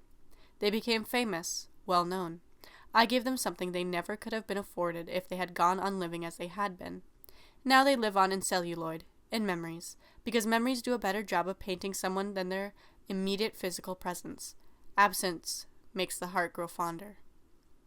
I understand there are no professional photographers here. There are likely none in the police department either, at least not any who are versed in composition and the rules of thirds and the right sort of film to buy for a particular atmosphere and so on. The pictures they took of the bodies were rushed, amateurish, did my work a disservice. Now my photos, on the other hand, the ones which landed smack dab on the front page, they looked much better. I think, even if you are adverse to my activity, you must admit that. You saw them, I know you did, and while you looked at them, casually, you were thinking, wow, this guy may be a horrible person, mentally scarred, devoid of compassion or empathy, but he took such great photos. Glossy and sheen, just the right exposure, just the right lens. Well, I'm glad you appreciate them, and I'm sure my subjects did as well. When you get right down to it, think about it. You just walk along that narrow stretch every day, probably to the tech center or something, where you shuffle paperwork around, never really accomplishing anything, never really becoming a part of history, not one that people will remember at any rate. Now, though, they're each contemporary black dahlias. I think the press has become sloppy as of late. Not enough sensationalism, too much accuracy, not exploitative enough. My dear friends at the Fourth Estate, had it not been for my painstaking efforts to pose every cadaver just so, would have been at a loss in describing the utter abhorrence of my crimes. I did most of the work for them, and I thank them for fulfilling my goal. If I can predict how the coverage will play out that well, I'm surely going to elude justice for a while yet. Just need to plan ahead. That's really all there is to it. Considering how much hindsight I've got, I think I'm well covered in the foresight department. Not that I hoard technique. To the contrary, I'd be all too happy to let you all in on my acumen. The real trick is in keeping the limbs still. They always tend to move, ever so slightly, just with gravity pulling down on them. In the end, I decided to use transparent fishing wire, sort of to dangle their arms from the ceiling, give the appearance of a handshake or a wave. And of course, I taped some rulers to their arms in the back, to ensure proper rigidity. The trickiest part was to get their expressions down pat. I had to stuff their cheeks with cotton balls, tape their eyelids open from the inside. The human face has a ton of expressive muscles, you know. I did my best to cover each of them. Most of the shots, I would say, took at least 3 hours to set up. When all was said and done, 3 hours the detectives weren't able to find me. 3 hours with nobody smelling the rotting decay from my apartment. Just spending my time with them, making their transition into immortality as glamorous and comfortable as possible. According to what everyone wrote and after the publication of the photos, they said the woman appeared undead. Clinically deceased, yet with all the charm and effervescence they had possessed when they were living, staring at the camera with those watery aqueous membranes, grinning with the receding gums. They were lively when I found them on the route, put up a good fight. Fame doesn't discriminate, though. The camera is, in some ways, more adept than the eye. Consider that film is merely a mechanical reproduction of the process which takes place in the photoreceptors of the eye. Couldn't we amplify this process to create scenes which are more vivid, more expressive, more emotive than those seen via normal unaided vision? That's certainly what I've done. I encased them in vivid amber, engulfed them, preserved them for centuries to come. After seeing those pictures, odds are nobody will be able to forget them. I've etched them into the public consciousness. Every roll of film distorts the scene somehow. There's always the minute probability of light leaking in, as well as the film grain. Really, I don't think there is a film which can accurately depict the beautiful, little still life I had set up in my living room, but I think the simulacra are fine, and I commend the papers on choosing, out of the 750 or so set I submitted, the best ones. Unlike the detectives, it seems the dear Fourth Estate at least has some lingering sense of scale, of pathos, of distortion. You don't know the half of it, do you? The mess they made in the back of my van, banging on the sides. One even put a dent in it. One, I believe it was the one with the frizzy brown hair and the turtleneck, she kicked the window in while I was dragging her across the parking lot at the side of the route, about halfway through its length. The police still haven't found the blood from the wound I had to inflict to keep her quiet. They are messy, aren't they? I don't expect you understand, completely, the effort I put in to ensure that these hapless nocturnal pedestrians would be granted the ultimate privilege, one which I or you or the manifold billions which infest this planet will never fully attain. They won the lottery. That's what you're thinking. This guy sure derives pleasure from documenting it, but you couldn't be more off the mark if you tried. I get nothing out of it. I merely documented it because I felt it had to be done. I document everything. If I hadn't done it, all you would have to go off would have been those blurry garbage stills from the police department. You have to admit to yourself, in all honesty, you wouldn't have wanted that. It wouldn't have been exciting. It wouldn't have been interesting. But the photos and the videos and the other trinkets which even now litter my shelves, they turned this from a mere incident, a run-of-the-mill homicide string, into a veritable sensation, a mind-grabbing spectacle. And I'm sure my journalist friends do enjoy that, even if they refuse to admit it to themselves. Their wallets are better off, thanks to my skill. You're welcome. It does feel good to get this off my chest. I'm not desperate for attention. I'm really not. I could care less what you think about me, whether you consider me the hero or the villain in this scenario. I know you've already made up your mind about me, but that doesn't matter either. It's just sort of nice to jot this down while the memories of their frightened wails are still imprinted firmly in my mind. Unlike photographs, my long-term memory isn't the best at retaining information.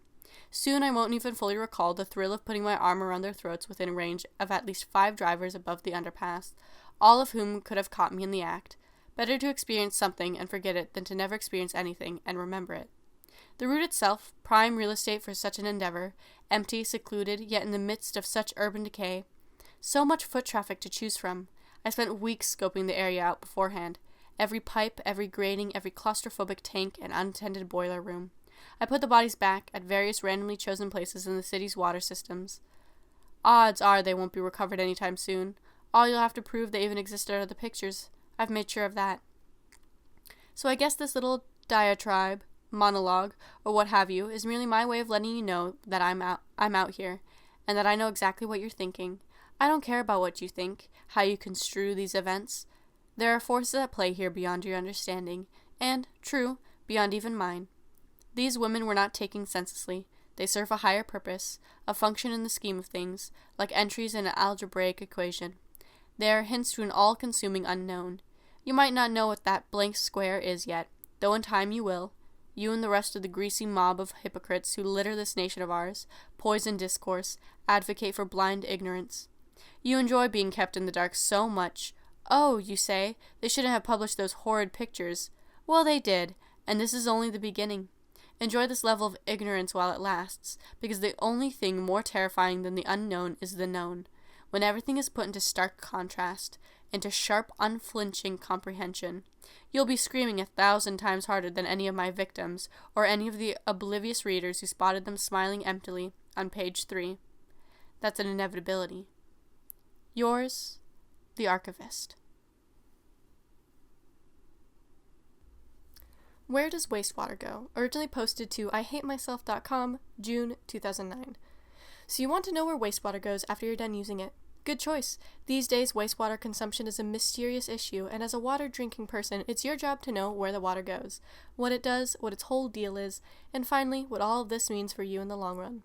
With that out of the way, let's get started on our magical journey through the water cycle, or as we like to call it, the aquatic version of Kafka's Metamorphosis. The first stop on your journey through the desolate and unknown reaches of public utilities is, of course, the notoriously underwhelming city of Tulsa, where all things theoretically begin. In Tulsa, 450,000 gallons of wastewater are pumped out by the minute. If you were standing next to a hypothetical river that contained all the wastewater in Tulsa, you'd be looking at lots of clogs, lots of Mr. Plumber, golf balls that got lost in the streams on mini golf courses, and of course an infinite supply of sewage. Before we move on to the next stop, here's a fun thought experiment. Do you need to urinate or defecate? Sure you do. We all do. As living organisms, we're driven by a constant and insatiable desire to consume and excrete in an endless loop until we die. Without this process, there would be no wastewater, no landfills, no pollution.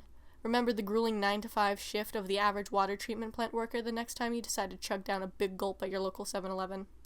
For every big gulp you guzzle down, he has to sift through your urine and pull out the kidney stones. For a double gulp, that could be twice as many kidney stones. If you have a kidney infection, he'll have to filter out all the blood too. Imagine that. Our next stop on the rainbow road of legislation and dead fish is the Keystone Pipeline, the metaphorical continuation of the hypothetical Tulsa River from earlier. Keep in mind that aquatic specialists and health experts think of things in abstract terms. The Keystone Pipeline, which only benefits the American economy despite disrupting Canadian ecology,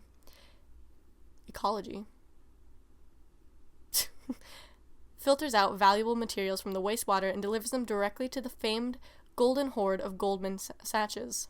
These valuable materials include dilbit, a derivative of dilbert, and microplastics, which are used in popular consumer electronics such as the Game Boy 2.0. Now, with twice the capacity and 4 times the resolution, the Game Boy 2.0 is truly next-level technology.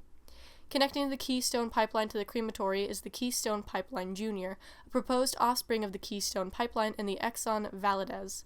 While breeding is currently in its early phases, the Keystone Pipeline Jr. could be a more appealing variety for the general public, with youthful charm and exuberant naivety. If you were a small microplastic riding the furious and unpredictable waves of the Keystone Pipeline, you'd be surrounded by a nihilistic emptiness, the likes of which no living organism has ever known. You'd be nameless, faceless, a cog in a machine. You'd be swept effortlessly through dark corridors, entirely against your will, sucked and pushed around a labyrinth of confusing facilities until you end up in the fuel tank of an Edsel. To counteract this soul-crushing monotony, the Keystone Pipeline regularly plays soft music through loudspeakers overhead, to reassure the microplastics and dilbits that while they might soon be burned in a combustion engine to produce momentum, they can at least enjoy Barry Manilow's top 10 hits on repeat. How does the crematory factor into this equation? Nobody really knows for sure. The last time the EPA issued them a subpoena, they cremated it. If you thought this process was finished, you would be a clueless idiot, because the fun just keeps on coming. Bohemian Grove, a facility with lavish parties and an inexperienced workforce as featured in the film Fast Times at Bohemian Grove, produces at least 10,000 gallons of urine and cheap soap annually, providing an essential part of our wastewater equation. The official flag of Bohemian Grove, displayed proudly atop Bohemian Grove's roof, is nearly identical to the American flag in every way save one. There are no stars on it, representing Bohemian Grove's mission statement to disband all 50 states and turn them into a cost-effective Walmart. The urine and cheap soap leaves Bohemian Grove to the school-to-prison pipeline. While passing through the schools and prisons, the school-to-prison pipeline is filled with more useful components of the wastewater formula: cigarettes, saliva, expired milk, used condoms, and of course the secret sauce. Without these, the wastewater would be classified as want water. Upon completion of this route, the wastewater exits the school-to-prison pipeline and enters the Keystone Pipeline. From here, the water is disbanded and strip-searched, and promptly sent to the water treatment plant. From here, the number and strength of pipes is limited, and the historic structures in which the water remains for hours on end are numerous. A water treatment plant is the DMV of the water cycle. Once the water has been reminded of its place in the grand scheme of things and assigned a caste, it passes through an elaborate filter of uncoiled DNA, which is easier for liquids to pass through due to its uncoiled shape and flat disposition. The uncoiled DNA is 100% organic, though for legal reasons we cannot mention what living organism it's harvested from. To imagine what the process of DNA filtration looks like, imagine a water slide blockaded by a ladder halfway down. Now imagine that Rock Hudson is standing at the top of the water slide, hurling Nintendo consoles down the water slide. If it weren't for the ladders, which allowed the water to pass through, but not the Nintendo consoles could hit someone in the wave pool on the head, in which case the water park could get sued. Luckily, the ladders prevent this. Hopefully this visual aid helps you imagine how useful uncoiled DNA can be in our water processes. The uncoiled DNA can become gunked up every so often, in which case one of our laboratory technicians comes through and ungunks it with a toothpick. If you want a good idea how this process looks, watch one of the Slim Jim commercials where a man in a Slim Jim costume wreaks havoc on the digestive system. If you watched our ungunking process up close, havoc would be wreaked on your digestive system. At this point, the water is 90% free of debris and filth, though it can still smell yucky. To counteract this putrid stench, the water goes through a protective odor shield. The odor shield uses the same techniques as a consumer-grade antiperspirant, though it contains no antiperspirant. If you're wondering how that works, imagine a hammer and then hitting yourself in the head with the imaginary hammer, because you're clearly not paying enough attention. If you don't want to learn, you shouldn't have clicked here. The odor shield was infamously protested by obscure R&B duo Otto and Cherokee, who stood outside the water treatment facility for hours on end and chanted slogans such as, "Down with the odor shield," and "The odor shield perpetrates gender stereotypes." You may have heard some bad things about the odor shield in your newspapers, on your TV screens, and on the grapevine. Don't worry, the odor shield is absolutely safe. For proof that it's safe, consider this. If it wasn't safe, we probably wouldn't use it. There you go. Definitive proof that nothing is wrong with the odor shield. For further information on the odor shield, you can visit your local water treatment plant for a guided tour where they'll show you everything except the odor shield. Once the wastewater has spent at least 24 hours in the odor shield, it becomes gray water and enters its My Chemical Romance phase. You probably know gray water as the water that fills the toilet tank when you flush it, but did you also know that gray water has made numerous appearances on daytime talk shows such as Ellen and the Doctors? Randy's Donut is the next stop for the gray water. It's located beneath the odor shield, and the gray water falls into it whether it wants to or not. I know exactly what you're thinking. Isn't there a restaurant called Randy's Donut in Tulsa? That's right. Things have really come full circle, just like a donut. In 1956, at the University of Tulsa, the mechanism we now call Randy's Donut was discovered by Raymond Simmons III. Fun fact, rumor at the time states that he was a closeted homosexual. Thanks, Raymond, for your discovery. Without it, who knows what little nasties could be swimming around in our taps. The donut is constructed so that all gray in the gray water settles onto the edge and all the pure watery goodness collectivizes in the center. Randy's Donut works a lot like your grandmother's washing machine in that it's too big, it doesn't operate at peak efficiency, and it's been siphoning obscene amounts of energy since 1982. On the exterior of Randy's Donut, well-known mathematician William Thurston's wet dream can be located. Nobody knows how or why it got there, though some in the water treatment community believe it's due to the geometric perfection of the donut and the manner in which its smooth curves ebb off into the distance while it spins. This hypothesis was strengthened in 2001 when a group of mathematicians visited the Des Moines plant and went comatose. Since then, signs have been placed at 360-degree angles around Randy's Donut to ward off the numerically or geometrically inclined. Don't go anywhere, because if you don't read the rest of this, you won't know what happens to your water, and nobody would want to know what happens to their water. The next orders of business on the highway to hell are the parazobanal trapezoids. These durable structures are built by the military-industrial complex through an unprecedented joint venture between the military and industry. They hold lots of gallons each, and they're filled with small teams of oceanic researchers who use the trapezoids as miniature simulations of early Cambrian ecosystems. The offices surrounding the trapezoids are full of people who would rather be doing something else, learning to conquer badminton, sipping a mojito in the shade, even filling out 1040 forms. We don't know why these people are in such a sour mood. Perhaps it's because the trapezoids, unlike the other structures, make a depressing noise as their contents slosh around. In addition, the trapezoid chamber has bad lighting. These annoying working conditions have been the basis for many water treatment inside jokes, during which the workers whose offices are situated on the border of the trapezoids are described as pathetic and weak. The water is given a rough time of it in this stage. While before the water may have retained even a slight hint of optimism concerning its future, here the water is reduced to an empty husk of its former self, barely possessing the strength or will to continue. The water at the end of the process is not the same water it was before the process. Unlike Randy's Donut, nobody knows where Shane Dawson's haircut got its name, and nobody really wants to know. Like the Walder-Vertel pyramid, Shane Dawson's haircut remains a cryptic enigma, and perhaps it's best left that way. What we do know is that it's roughly the same shape and size as the donut, with a less appealing structure and more pituitary glands. Its behavior is yet to be determined. Shane Dawson's haircut is interesting because only half the water in the plant is filtered through it. Water that isn't filtered through Shane Dawson's haircut is used in alcoholic beverages at many bars during a period known as happy hour. Water that goes through Shane Dawson's haircut will be utilized in beverages during cheap mockeries of happy hour at family-friendly establishments such as Chili's or Applebee's. These callous farces, which consist mainly of non-alcoholic juice drinks or carbonated sodas, are usually called something similar to thirsty hour or drink time to distinguish themselves from their authentic alcoholic counterpart. Don't be fooled, know your enemy. You might notice that unlike the donut, which has a small, thick black thingy on the outside edge, Shane Dawson's haircut instead has a thin line through its middle. Both have a stick in the center. This does not affect the functionality of either apparatus. It's just an interesting externality. At this point, the water will ask to be excused. Of all the equipment used to make your water safe, the temporal paradox is the most beloved. You may have heard that your tap water contains a small amount of dinosaur urine, or could potentially contain a small amount of dinosaur urine, or a similar factoid along those lines. This tidbit was conceived in 1998 by the National Water Board.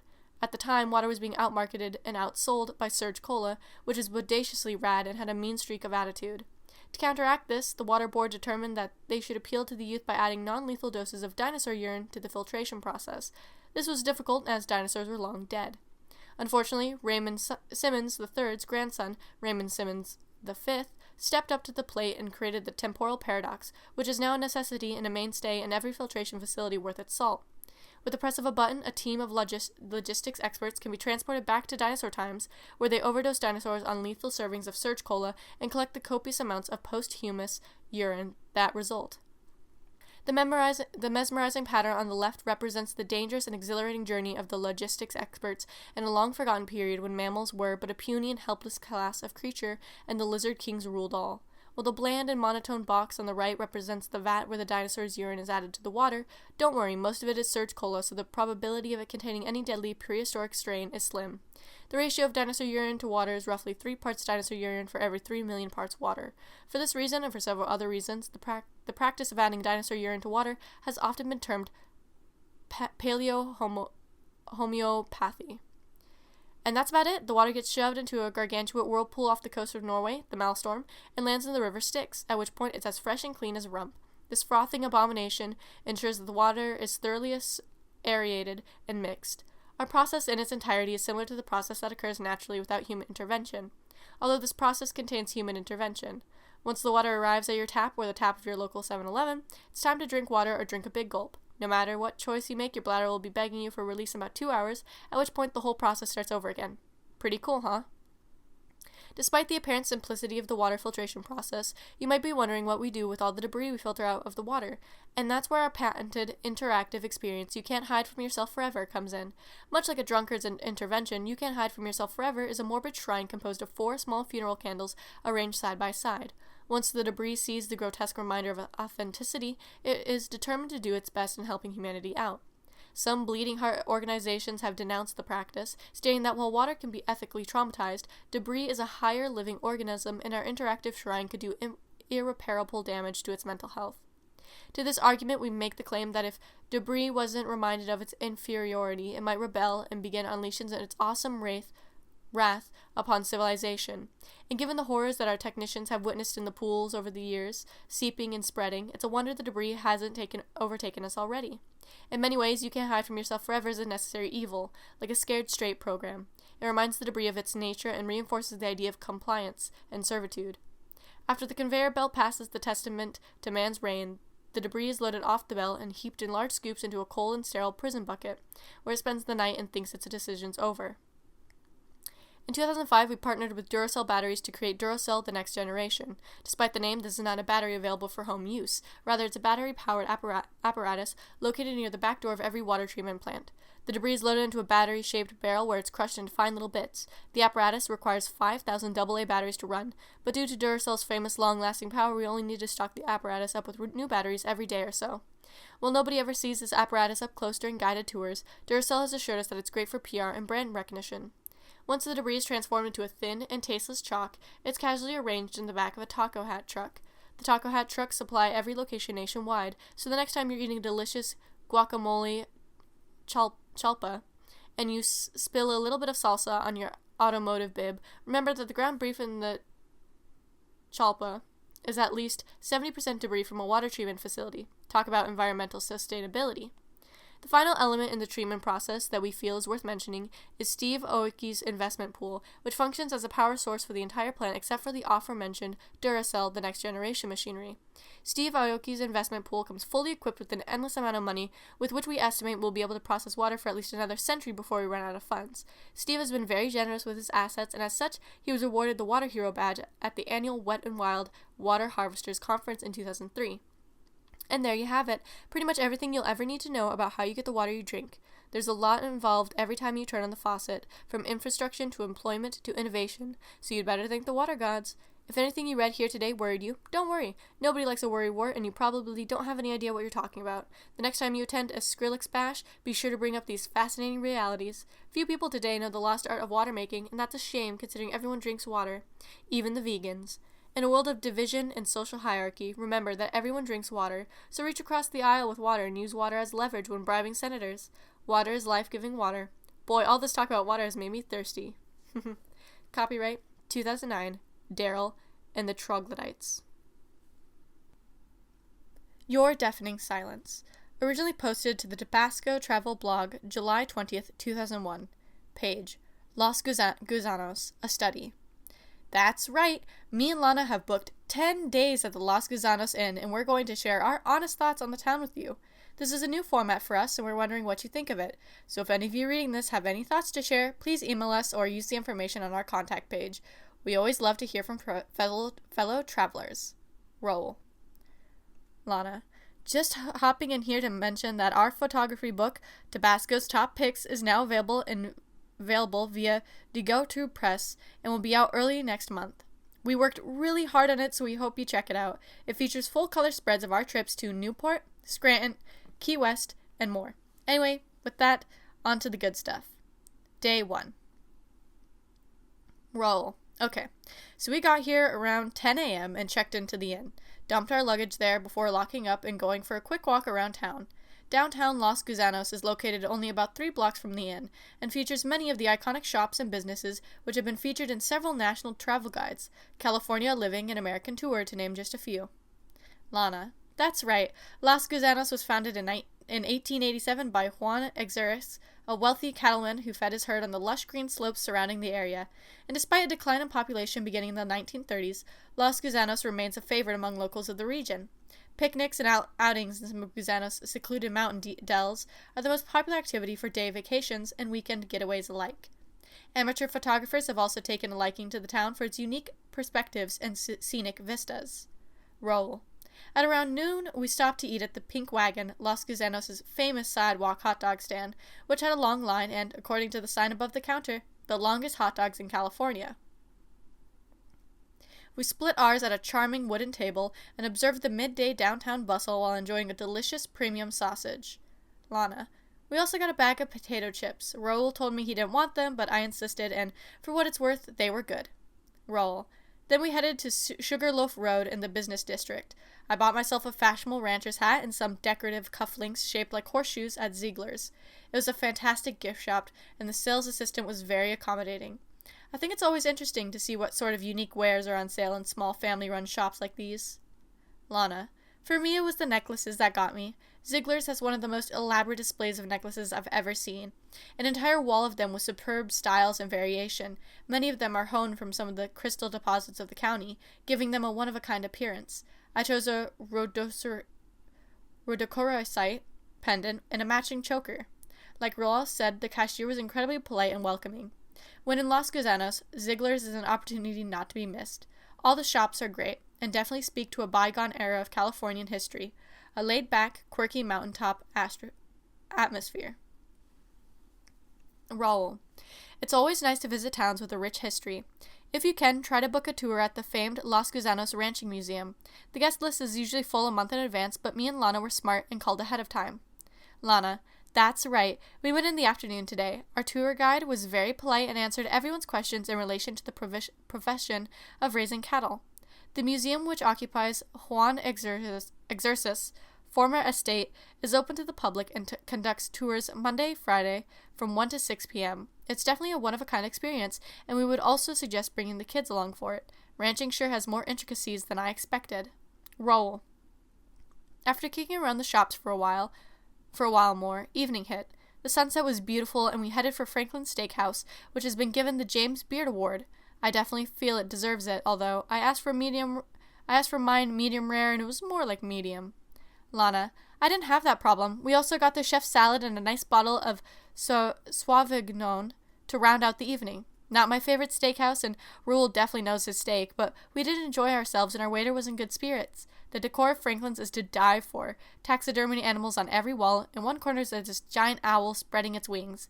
If you can, try and get a seat near the back. It wasn't too crowded and definitely makes for a great photo op. Raoul. Well, that's about it for our first day. We'll be updating this as our vacation continues. The desk clerk at the inn was very polite to let us use the computer so we could log in and type this out. Me and Lana will probably be going straight to bed now, so we've got to rise bright and early tomorrow for what we have planned. See you all tomorrow. Day 2. Lana. So, like we hinted at in yesterday's entry, today was going to be a little different. We decided, being in Los Gusanos, that we should take some hikes around the perimeter of the town.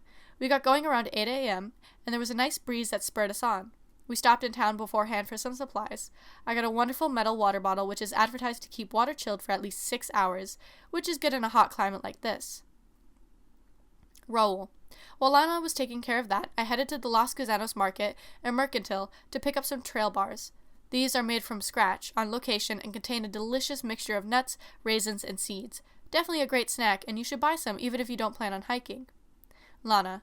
We rejoined at around 10 a.m. and headed for a relatively small peak which has no official name, but which we heard from a local is commonly called West Hill. It stands out like a sore thumb and has some pretty distinctive features. You can't miss it. We were told by a brochure we found on a bulletin board that it looks down onto the valley. Raoul, being the pesky camera nut he is, brought some rolls of film so as to record the view, and just like that we pushed past the last few houses and we were on our way. Raoul. It was really exhilarating to climb up West Hill. As you do, the town slowly recedes until it's just a messy clump of roads and buildings, and as you gain altitude, you start feeling really great. Lana definitely did. She posed near some trees in a creek, and I got some good angles. Lana. And man, once you get to the top, people, it's something to be seen. Not only do you get the town behind you, but ahead of you there's just miles and miles of that sweeping, gorgeous Sierra Nevada landscape. Raoul had his tripod with him and snapped away, and if I know one thing about him, it's that he can't wait to develop the film once we get home. You know me all too well. Tell them about the building we saw. Raoul. Oh yeah, I had these binoculars on me that I think I bought back during our trip to Ancorga for spotting moose. I took them out and there was this building about 2 miles into the forest on the other side of the West Hill. I wasn't able to catch much, but it looked dilapidated. There was also this really majestic hawk soaring over the whole landscape. Lana. Raoul said, "Here, look at this," and then he handed me the binocs, and I saw it, too. Tomorrow we're planning on hiking all the way down there, but by the time we reached the summit, we were too tired to go any further and check it out. We really need to get our hiking legs. Remember, people, always carry a water supply with you whenever you're at high elevations or going for a long walk. You may not think you need it, but the human body requires water. Raoul. After our hike, we ate at Tanny's Pizza Parlor at around 8 p.m., which is located on the corner of Maple near the highway exit. One perk to Tanny's is that it's open later than any other restaurant in Los Gusanos until 3 in the morning, so if you arrive late, be sure to stop there for a quick bite to eat. We ordered the 16-inch Supreme and sat outside on the patio. Lana. And the patio was lovely. Getting all that fresh mountain air while eating a delicious, made-from-scratch pizza really reminds me why we started this blog. To let people know about and value the little things in life. The fleeting sensations that all too rarely are forgotten. That, for me anyway, is what travel is all about. The broadening of one's perspective. Raoul. That was it for today. Right after we type this up, we're going to take a hot shower, review our itinerary, and then it's to sleep. We hope you stick around for whatever comes next. Day 3. Raoul. Well, today was interesting. Lana. That might be the understatement of the year. Here's what happened. Raoul. It's about 9 p.m. right now, but we spent the whole day on the other side of the West Hill. We got started around 11 a.m., which for us is a pretty late start, and by the time we got to the top, it was around 1 p.m. We didn't have any breakfast that was part of it, just those energy bars from yesterday, so I guess we didn't really plan the best, but what we found was interesting. Lana. It was starting to rain, so Raoul took out his umbrella. Nothing serious, just kind of a light drizzle. But the light was fading, especially for the afternoon, and the sun was obscured behind a storm front, which I believe was approaching from the east. The Weather Channel here at the end had said before we left that there were going to be scattered showers, so we figured it was nothing serious. Remember, people, whenever you're planning on walking somewhere, bring a lightweight poncho or umbrella. Raoul. That's right, but that wasn't really the worst part of the experience. The other side of West Hill is way too steep. They should call it West Cliff. I was practically tripping over myself the whole way down. So eventually me and Lana had to literally sit and just scoot our way down. There are no trails, really. I wouldn't suggest doing this yourself unless you're an experienced hiker. Lana. From the top, we couldn't quite make out the building, but I knew where it had been generally, so we followed my compass and figured that even if we didn't find the building, we'd at least have a nice hike, and then on the way back, we'd completely circumvent the hill. So our initial plan, I think, was to be out there for like 2 hours or something, and then get back to Los Gusanos and get some more shopping in. Roll. Which, obviously, wasn't what happened at all. We did find the building, and we spent pretty much the rest of the day checking it out. Lana. I remember I was the one who first saw it. It was way back, and I caught a glimmer of something, and I grabbed Rollo by the shoulder and pointed to it, and I was like, this has to be it. So we make our way forward and start checking it out. Raul. It was really cool. Some kind of old rest stop. There was a parking lot and everything, and what Lana had seen was the glass. Some of the windows are broken now, but back when the place was operational, I guess there was these glass windows around the place in a circle. There were no signs or fences around the rest stop discouraging trespassers, so me and Lana figured it would be okay to go in and have a look inside. Lana. And remember, if you ever do run into some place out in the middle of the forest and there are signs forbidding entry, don't. We're experts and Rollo has a lot of self-defense training. I'm sure he could protect me, but don't tempt it. If you're unsure about whether an area is legal to enter, you should consult your county land office or whatever governing body decides those sort of things. Roll. For you, Lan, I'd protect anything. Lana. Haha, you show off. Anyway, tell them about what was in there. Roll. Mostly what you would expect. There were some pamphlets about Los Gusanos and its history. I think I pocketed one of those. Everything was pretty dusty and was obviously showing the effects of weather. Some of the benches that people used to sit on had been flipped over. Lana. I was scared I was going to slip. Near the back of the place there's a sheer cliff. Cliffs are common in the area, so be careful if you plan on hiking around up there. And the window in front of it was completely broken through. Beautiful scenery, and you get a nice view of the mountain opposite the rest stop. But watch out for that. It was around 50 feet. Roll. So most of our day was just spent looking around this place. There apparently used to be a parking lot, but it's totally abandoned and there are little pine trees growing up through the pavement in some places. I guess it's completely neglected. The parking lot leads out onto the highway that goes to Los Gusanos, but the short road between the parking lot and the highway was all upturned and there was thick brush everywhere, almost like someone was trying to hide the rest stop from people passing on the highway. It was pretty bizarre. Lana. I think that was the point. A lot of abandoned public facilities are demolished or hidden away from public view.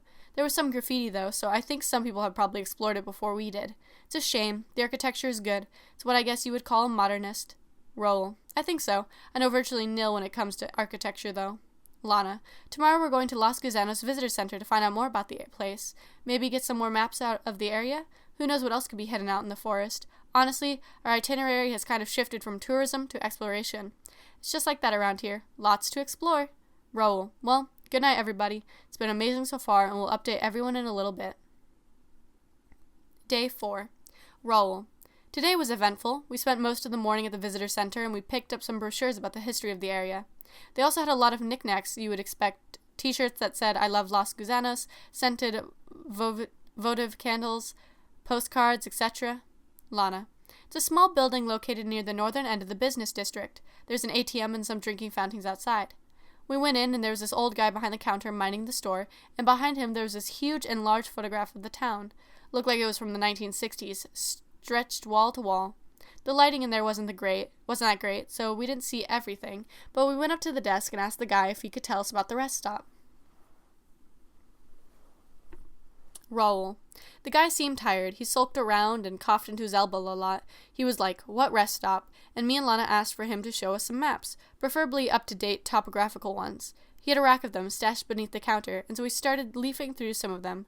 Most of them were new, and nowhere on any of these maps did they give any indication that there was any sort of man-made structure past West Hill. Lana. Then I asked if they had any maps before 1998, and he told us that most of the older records are stored in City Hall, that their maps are for tourist use and they get regular shipments. So I bought a little crystal pendant, and Raul got a postcard for his aunt, and we left. By that point, it was around noon. Raul. City Hall is a magnificent building built in the Victorian style, one of those buildings you really only catch glimpses of in westerns, which are elegant and stately. I took some pictures of Lana posing on the front steps, which were white marble. Then we followed the signs to the clerk's office, which was on the second floor. He was a middle-aged balding guy, stands up and shakes our hands, and invites us in to have a seat. He has this really infectious grin. Lana. Me and Raul spent almost 2 hours, I kid you not, trying to find out where the rest stop was on any of the maps the clerk had stored away. He led us down to this massive storage room with boxes and boxes of records and documents, unlocked it, and flipped on the lights. And he told us that if we needed anything, we could go back up and get him. So we pulled out the box in question and examined each one, inch by inch. Same exact thing, just blank forest where the rest stop had been. By this point, we're both extremely confused. Raul. We went back up to the lobby, and the clerk is there, and he's looking over the rim of a styrofoam cup at us, and asks if we had found what we were looking for. I told him we hadn't, and he said that if we have any further questions, we should definitely stop by again, in this fake sing-songy voice, and at that point I was getting sick of this man's bullshit. He obviously knew more than he was letting on. Lana. Babe, you shouldn't assume that. He's just a public servant, not a historian. There probably are maps with the rest stop listed, he just doesn't know where they are is all. Raul. He knew where they were. He was hiding them. I'm kind of sick of this town. If I'm going to be honest, all these people are so fucking fake. It's like they're reading off a script to please us, to pacify us. Just because we're tourists, they think they have to wheel us around or something. So goddamn pandering, I mean. I've seen this in a lot of different ways in a lot of different places, but here it's something else. Lana. Calm down, babe. Your blood sugar, remember? Raul. After we left City Hall, it was already pretty late in the afternoon, so we decided to call it a night and we ate at the Pink Wagon. That was our day. Tomorrow we're going back to the rest stop to investigate more and figure out what the hell is going on here, and why nobody around here seems to remember it. I even asked some of the locals on the way back to the inn if they remember a rest stop on the way into town, and they say they didn't. That's how crazy these people are. For fuck's sake, I've seen it with my own eyes. It's not more than a decade old. Lana. Don't get obsessed. We came here to have fun. They probably don't remember it because they never leave much. Let's go to bed, okay? I'm tired. Raul. Okay, I guess. Day 5. Raul. We had a mishap. Lana sprained her ankle. Tell them how it happened. Lana. There's not at all that much to tell. We went back over West Hill. I don't even know why I'm putting up with this stupid crusade at this point. I could be checking out things here in town. But we went over there again. I guess it is kind of interesting. It's just that whenever I get near it, I become uneasy, like someone is watching us. It gives me the creeps. The tension was probably why I slipped. Raul. What happened was she almost fell off the edge. I kept telling her not to go near it, but one minute when my back was turned, she wandered over there, without looking, I guess. And she went over. I screamed and ran over, and it turned out she had grabbed onto the edge, just barely. Lots of shredded glass down there. Her fingers were all bloody and her ankle was hurt. When she got back to the inn, I asked around for a first aid kit, and she has an ice pack. Lana. Yeah, and the lady who was running the inn today provided us with some gauze. I think I'll be okay. Don't need an ambulance or anything. Even if I did, the nearest hospital is dozens of miles away. I'll probably schedule a checkup once we get back. Raul. It's a good thing I was there to lift you up. If I hadn't, you could have actually fallen. Lana. I doubt it. Probably could have pulled myself onto the floor. What I don't get is how the building got to be such a wreck in the first place. Buildings shouldn't be built on cliffs like that. It's dangerous to begin with, but even more so when all the windows are broken and there are shards sticking out everywhere. It's just an adrenaline rush to almost drop 60 or so feet to my death, but not one I'd recommend. I'm not going back there again. Raul. You promised, Lon. You said we could go there every day, at least until our stay here is over. Lana. That was before I almost got myself killed. It's not structurally sound, babe. You shouldn't be exploring structures like that anyway. We're writing a travel blog here, not a splunking blob. Lana. That was before I almost got myself killed. It's not structurally sound, babe. You shouldn't be exploring structures like that anyway. We're writing a traveling blog here, not a splunking blog. You don't need to keep risking your life. Let's just stay here and shop around. Maybe check out the archery range? Raul, you can do that. I need to go back. I don't know why. Because? Lana, the pull of the unknown? Raul, I guess you could say that. Today, while we were on the other side of the rest stop, I saw... Well, I'm not sure what it was. Might have just been a moose or something, or a deer. I don't think they inhabit this area, but it was this dark shape that kept winding its way behind the trees about 50 feet away. Lana, be careful. Can you at least carry your cell phone on you so you can call me if you run into anything? Raul, yeah, I will. To anyone reading this, remember that safety is our #1 priority. Lana, off to bed now. Good night. I'm sure we'll have something interesting to tell you all tomorrow. Day 6. Lana. Raul left around 10 hours ago, and I haven't heard from him for 6 hours. If anyone in Los Gusanos area reads this entry, and you think you know where he is, or you've seen him walking around, please tell me. I'm worried sick. I spent most of the day at the park, sitting at the picnic table. Around 3 p.m., the cell phone rings. It's Raul. He says there's some drug addict bothering him and following him around. At least I think that's what he said. His tone of voice didn't seem concerned. At around 3:18, I get another call. He says she was really starting to creep him out, asked him if I could come and get him. Maybe if he told her his wife was coming, she'd lay off. Thought for a minute he might have been screwing her behind my back, that they were having some kind of illicit affair up there, and maybe that was why he had been so insistent on going back. But he did generally sound nervous. I went back here and prepared, got a water bottle and sunscreen and everything, tried to pack as fast as possible. I figured if I hurried I could get to the rest stop in maybe 45 minutes. Tried to spot the rest stop from the top of West Hill, but I couldn't see it. Started calling out Roll's name, but got no answer. So I run down the hill. My ankle's still in pretty bad shape, and make it in the direction of the rest stop. Can't find it. Think maybe I've become lost, that it's got to be around here somewhere. It's just not. There are just trees and silence. After an hour straight of trying to gather my bearings, I walk back to town on the highway and go straight to the police. Tell them my husband is missing, give them a description of his appearance, tell them that he was at the abandoned rest stop. The officer on duty gets this horrible look in his eyes, and I knew what he was going to say before he said it. Ma'am, there isn't any rest stop back there. And when he said that, I just about overheated. I slammed my fists against the desks and told him that if they didn't conduct a search, there'd be hell to pay. He gets 3 other cops, and they all head out to the area with flashlights and guns, and I'm extremely stressed out, but I follow along. I lead them along the highway to the spot where the trees open up onto the parking lot. I remember it. It was right after a highway sign. The highway sign was exactly where it had been. Los Guanos, 2 miles it reads, but no parking lot. Nothing even resembling an opening. By now evening was setting in, and they turned on their flashlights, and we called out his name for what felt like hours on end. Just stumbling around in the dark. Finally, the main officer put his hands on my shoulder and told me that they were giving up, and if I wanted to, I could file a missing persons report in the morning. I'm beyond words with the sheer incompetence displayed by this town. I'm exhausted, and all I really want right now is to sleep and forget about this and hope that when morning arrives, Raul will be there and he'll just say he got lost or something. But that won't happen. Day 7. Lana. Went to the station this morning to file the report. Guy at the desk was different this morning. Really didn't seem to care all that much. If he's not found, I will sue them for everything they've got. You can count on it. I feel beyond empty with Raul gone. Might have to take this into my own hands. Nobody here seems to care. They just go about their days and hold hands and don't worry about my problems. I don't want to go back there. Spent the whole day avoiding the possibility, just sitting in the park staring at the sun like some sort of dedicated Fokker, thinking that if I wished hard enough, Raul would just walk down from the mountains like those old stories of people who lived in the wild for years. But he would be the same, and we could get out of here. Nothing like that happened, so tomorrow I won't avoid it. I'll go back. The answer is there somewhere. Clues, footprints, something. Day 8. Lana. I'm on the verge of losing my mind. Just ran a few miles straight down the highway. Locked the doors, shut the windows. I only came down to the lobby because I need to type this out here. Need to tell someone what I saw. And if you don't believe me, that's perfectly understandable. I haven't eaten today either. Should probably go into town and eat something. Maybe it would pacify my Vitaral. I'm starving, but can't go quite yet.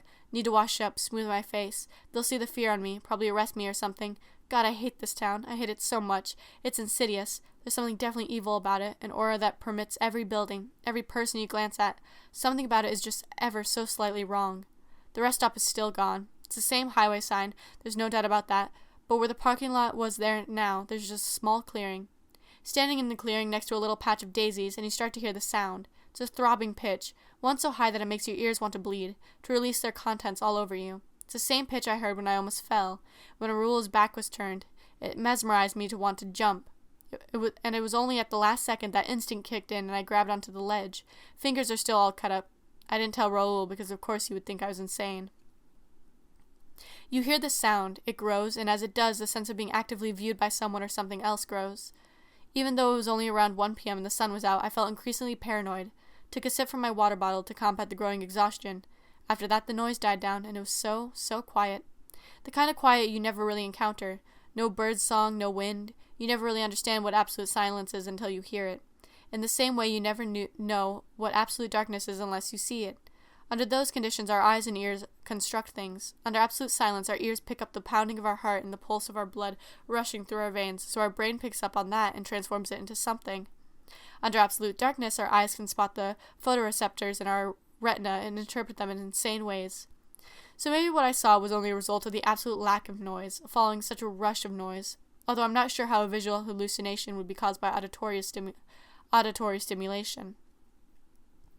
The world began to look less colorful. It's like the TV here in our room at the inn. I tried turning the saturation knob up and down, and the effect was the same. 1 second, it was a gorgeous midday forest with emerald green grass and verdant flora, and the next it was as if I was in Casablanca at the rainy Morocco airport, and Raoul was Humphrey Bogart, and he was saying goodbye to me. Everything lost its color, and the silence continued, this deafening absence of something I always take for granted. This thing came out of the trees, and as it emerged, I collapsed and doubled over. At this point, my heart was beating so rapidly that I was reminded of how easily it really is to suffer a heart attack. I felt that I was witness to something that I shouldn't be, and that what was taking place before me was something I couldn't withstand. My anatomy just couldn't handle it. This cloud, I think that's what it was, although a lot of grass and flowers were obscuring my line of sight, came from the left like some kind of fog rolling over a mountainside. I've seen that before, in certain areas where you can watch the fog envelop you. This cloud wasn't like that. It was alive. It moved with little jolts and quivers, the way an inanimate cloud can. It pushed its way forward, and it didn't stop. By now I was completely blacking out. Felt the cloud. It was hot. Felt like the surface of an oven, and normally your nervous system kicks in and tells you to pull your hand away from the skillet, but I couldn't move, and I just had to feel this burning vapor around my arms and legs, frying me, and it was alive, and it knew what I was doing. I didn't know how I lived through the pain. It seems like more than anyone should be able to withstand. After a while being inside the thing, I guess I just sort of locked up and was somewhere else. Complete silence, and I drifted away. If I was being digested by that thing, the entity, I really didn't care at that point, because anything would be preferable to spending another minute inside its scalding depths. When I came to, the sun was going down and there was sound again. Wind. I sat and just took in what was going on. Caught my breath. Must have taken 20 minutes to get back to a regular heart rate. I looked down at my skin. It was covered in boils and sores, blistering in places. But the wind blew on it, and there were animal noises coming from the trees, and for a while I just sat in disbelief, until I felt like I could stand. Fuck, I'm still shaky. And that's how I still am, covered in skin damage that's probably permanent. The lady here at the end said she was going to call the hospital, but I told her it was sunburn, and asked for a shitload of antiseptic lotion from the first aid kit. Right now I'm slathered in the stuff. Need to sleep right now, more than anything. Head's pounding, probably from all this epidermic trauma. If this cloud is what took Raoul, I think it's safe to say that he's gone, and I'll probably be joining him soon. Day 9. Drug addict. He said there was a drug addict, female, some woman following him around. She's the key to all this. If I knew who she was, she could give me answers. Thought that when I woke up still hurts. Might hurt even more now. 2nd degree, 3rd degree, that antiseptic cream can't fix. Probably needed an epidemiologist. Can't go anywhere anymore. Nobody want to see me like this. I don't want to see me like this. But there's one place I can go. It's late. I feel like a drug addict. I'd have to be on drugs to see and go through what I've seen. I'll probably come to in a rehab clinic, and Raoul will be there. He'll be like, "Honey, it's okay. You took too many painkillers." I do need to cut back on that. Doctor prescribed them because I had appendicitis a couple years ago. Even popped a Vitocaine after I sprained my ankle. Raoul didn't know I brought them with me. He's been telling me to cut back. All this travel, this fucking life, it's because I'm really always in constant pain, never content, never satisfied, always shifting and moving. I need to be honest with you. There are psychological elements at play here. Deep-seated things, not just out there, but in here too. It's late, and my only companion is the glowing desktop monitor, and without Raoul, I'm not even a whole person. We married, we took our vows. Shouldn't that count for something? The feelings we shared? Or is nothing permanent, even true love? I guess it's probably not. I was there. Sometime during the day. I walked. It's bright outside. Thought about just remaining in the room, curtains drawn and bed cool to the touch, but I needed air, needed sunlight. Somehow ended up right back where I shouldn't have ever gone again. Call it what you will. Call it desperation. Call it a longing for something greater. I was walking along the edge of the road. Maybe I was just walking to the hospital, which doesn't make any sense because I wouldn't have made it. But I was there, present and attentive, just stepping over the gray pavement on my way out. I really thought I could leave. But there is no leaving this town. It's addictive, a rush to your system. Does that make any kind of rational sense? I guess not. Nothing is very rational anymore, which is why, when she entered from the left, I didn't even question it. She was in her late 20s, I think, with a suede jacket, brown hair just drifting lazily in the wind, and I knew she wasn't entirely there, but then again I wasn't entirely there either. It was hard to make out her face. The road was quiet, and the trees were casting shadows all over. Call me crazy, call me what you will, but Eddie and the Cruisers sprang to mind then. That psychedelic guitar riff and the slow piano, the line about how over here nothing is real and how she walks out of the shadows like a dream. I'm a fucking idiot to have that long buried thought resurface of a fake band that never really existed playing a mediocre song that nobody cares about. But it really did apply just in that one moment, crossing the line. I crossed the line, and she held my hand and patted me on the back, and we both sat on the shoulder of the highway, and we didn't say anything for a long time. She looked into my eyes, and I was crying, and she just sat there, contemplative, this blank expression on her. He's out there, she said. They're coming to get him. They're coming to get me. Questions raced through my head. Who they were, who he was, but none of it really mattered. I can't help you, I muttered under my breath. Need to go. Somewhere. My lungs felt like they're chapped. Still do. Hard for me to talk. Just a raspy whisper. This cancer, whatever it is slowly eating away at me. 10 minutes ago I went into the bathroom and my pinky nail just fell off. Tumbled into the sink without a second thought. And I tried to scream, but no sound came out. Just this pathetic whisper. Everything is quieter now, isn't it? I don't know where we said goodbye exactly. She just walked away and I stood there, with as few answers as I had before. I don't know how I got back here. Road was dark, town was empty, world is slowly ceasing to exist. Only thing I have left is this monitor. It's defiant, doesn't change. Whoever you are, I want Raoul back. Day 10. Think I know who they are. All day in bed, call nobody, talk to nobody. First time in my life I feel like I'm somewhere permanently. Dark room, shadows from the branches outside hovering on the wall, just lying, and I'm slowly dissolving into nothing. Should have gotten it treated. Should have got a lot of things treated. Too late for that now. Time passes, and if you don't fix your problems, they only grow worse. Crawled out to finish this, leaving trail of blood behind like a snail. Hear things outside. Voices. Talking. Think it's them. I've only caught glimpses. Yellow eyes and tall. Out the window, they're pounding to get in. They're going around to the door now, and they'll get in because the inn is never locked. Because nothing in this place is hidden, really. You'll find it if you look for it. Don't come here.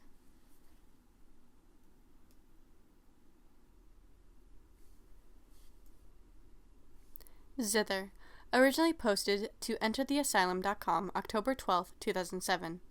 With a simple predilection set my face upon the floor. It was lying on the floor. Set my hook upon the door, got a leaning, learning foursome on the desk, till I had more, was a never-ending, soul-defending, crushing truth, that face nor power sat upon the floor. Went to window, looked in cold dark, evening bringing harvest winds from well-stocked hilltops. Sat and cried a while, then felt better. Came back, and the face was still upon the floor, as defined as before, if not more. There are rumors in the well, where the depths never end, as the deep and worrying stones set to heal and to mend, that the bile-laden waters are of simple predilection, that no matter how long owner scrubs the face remains, and nothing more. Now I looked upon the gloomy moon, as room gave way to gloom and doom, and floor became transmogrified, as soul and country ideals died, and all the while pineal glands changed hands in hidden rooms behind closed doors, from some at all to 7 scores, while face, the never-changing brutal tiresome, and brutal face remained upon my floor, took polish and bent down as sleep took mine to ruin, bones to rot, but were I able to remove the face? No, of course not. Sat down and looked at face long and hard, stretched into my gut a county yard, teeth rotting and malformed at best, a dead man's eyes were laid to rest, and looking down I knew that there were face upon my floor. Only this and nothing more.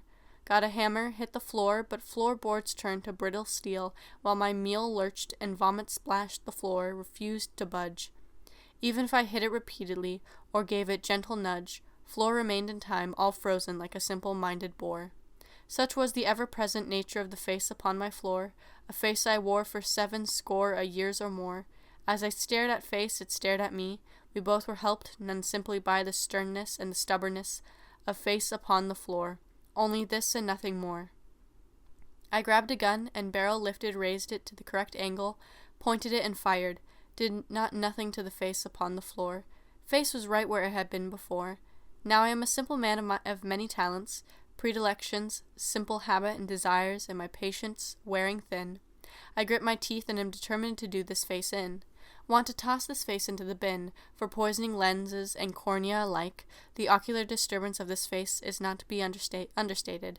It took my head and slammed it like a nail slams a pike, while night grew thin and moon overhead told me was time for rest in bed. I concentrated, calculated, fixed upon a plane. knew that this was more a battle between cunning face and scheming man. Darkness loomed over me as face were there in front of me, and all this while plans did come to mind, as though my body were a vessel passed to me from olden times. I wanted something more than this, a momentary state of bliss, but such did not appear for me, for face remained upon the floor, and was a ghastly, awful face, a thing of neither time nor place, a rotting, putrid, ghastly vision, made of meat and neither nor. Enter chronicles of pugilists who, under brutal lights, turned their muscles into ropes and their knuckles into ice. Though such sport would suffice, it gave me reason to believe that it could be very nice. Aye, very nice in disposing of this face upon the floor. With a set determination, I took the face and punched it over and again, in such ways men were never made to rend, and all the while stared at me and laughed, was face down to the core. I sat and punched and fought this face, this awful, laughing, jeering face, till all my arms were strained and ripped, and hands were also sore. Now I knew this face was not for me, that simply could not be, and I sat down a while, thought about it, knew things I could not know before. I took the face and lifted it from the floor to ceiling. Still it laughed. My mind was reeling. All the while face upon the floor, would not get rid of face upon the floor, was futile error, man's own folly, to remove the Gingson holly, face remained, and I was pained for search or error were of ice. I knew a face were never one of reverence of lore, talked in hushed tones at secret meetings far away in Singapore. Knew also that while face were this, it made of hard substance, limestone or ore, all this and more, tonight in Sid Caesar stars, and face upon the floor. Knew that cunning, money, power, or exuberance would never match the daring, wanton spirit of the face upon the floor. The face on the floor. It was only this and nothing more, the face upon the floor. From dusk till dawn the night wore on, and face turned more to twisted visage than to human form. While song forlorn came from a distant hill, the river wound its way onto a small Nebraskan town, where cows bred terror and soft white down. Eating garbage in a lonely cottage, only this and nothing more. I may be doubtful, even knowing, of the fact that death is growing. Plague came soon to claim this land, and furl knowledge band from band, till all remained were stragglers, caught in winsome mists and permastore. Ate death, and knew that visage wandered in while permafin ate no breaks, and life the circle we all take, for better or for worse, the face, the awful, evil, deadly face, the face that does not make a place or house a home, sat docile on the floor. I knew it were a haunt, nature it did open flaunt, while I opened up my armistice and beckoned it for sin. Arborous and green were mine, keystone with a hint of lime, and brutal yelling, screaming, with my wife for whom life was a never-ending torture party. Talk to me, don't talk back, smarty. Rivers ran in shades of red as I sat top my lonesome bed. My perch were questions dashed in endless stream throughout my head. I were better off dead. While night wore on and darkness fell, and I was sent to personal hell, the face remained and gained great pleasure, seeing me a victim of callous mockery. The face upon the floor, the face upon the floor, the face upon the floor. Copyright 2006, Asylum Enterprises. Hi, it's Willow. I'm just gonna say, we're gonna start off right back. If you've sat through these 9 hours and you've made it here and you're now listening here, thank you. Honestly, thank you. I don't care how long that took you. Just for you guys to sit through this and actually enjoy hearing me talk about getting this thing edited and ready. As of right now, this is the last thing I need to put in and edit. So we're all done. Everything's set. Everything's ready. I'm sending this out in a couple days. This is just the last thing I wanted to say. Yeah, thank you for sitting through all those text files, and I really hope you enjoyed them, truthfully. It's been months in the work, 2 months in this. I've worked 2 months on this thing. So, as of right now, part 2 will be started after this. I'll start getting ready to write my thoughts about the videos and whatnot, and covering what are in the videos, the main plot points and whatnot. After that, it'll be the blog, which will be part 3, and then part 4 will be theories, connections, thoughts, my opinions, all that kind of stuff. So if you're wondering, what do they think? Wait for part 4, because that'll be where I literally just dive into this shit and go crazy. I love this. So far, I love this. This is the first time I've sat down and actually read through all these text files and whatnot, and already I want to see more. So I'm going to keep doing this. Yeah, so stick around for those. If you guys enjoyed this, I don't really post my YouTube a lot. I'm trying to get out there more, but I'm mainly around on my Twitch. I do that so often. So if you want like updates, you can hop in there. I'll probably talk about it a little bit. I've been known to blab my mouth on some projects. So yeah, if you're excited for what's to come, you can hang around there. I have my Discord. I need to go through Twitch. Go that way. I don't know. The Discord thing is all broken. I'll get that fixed at some point.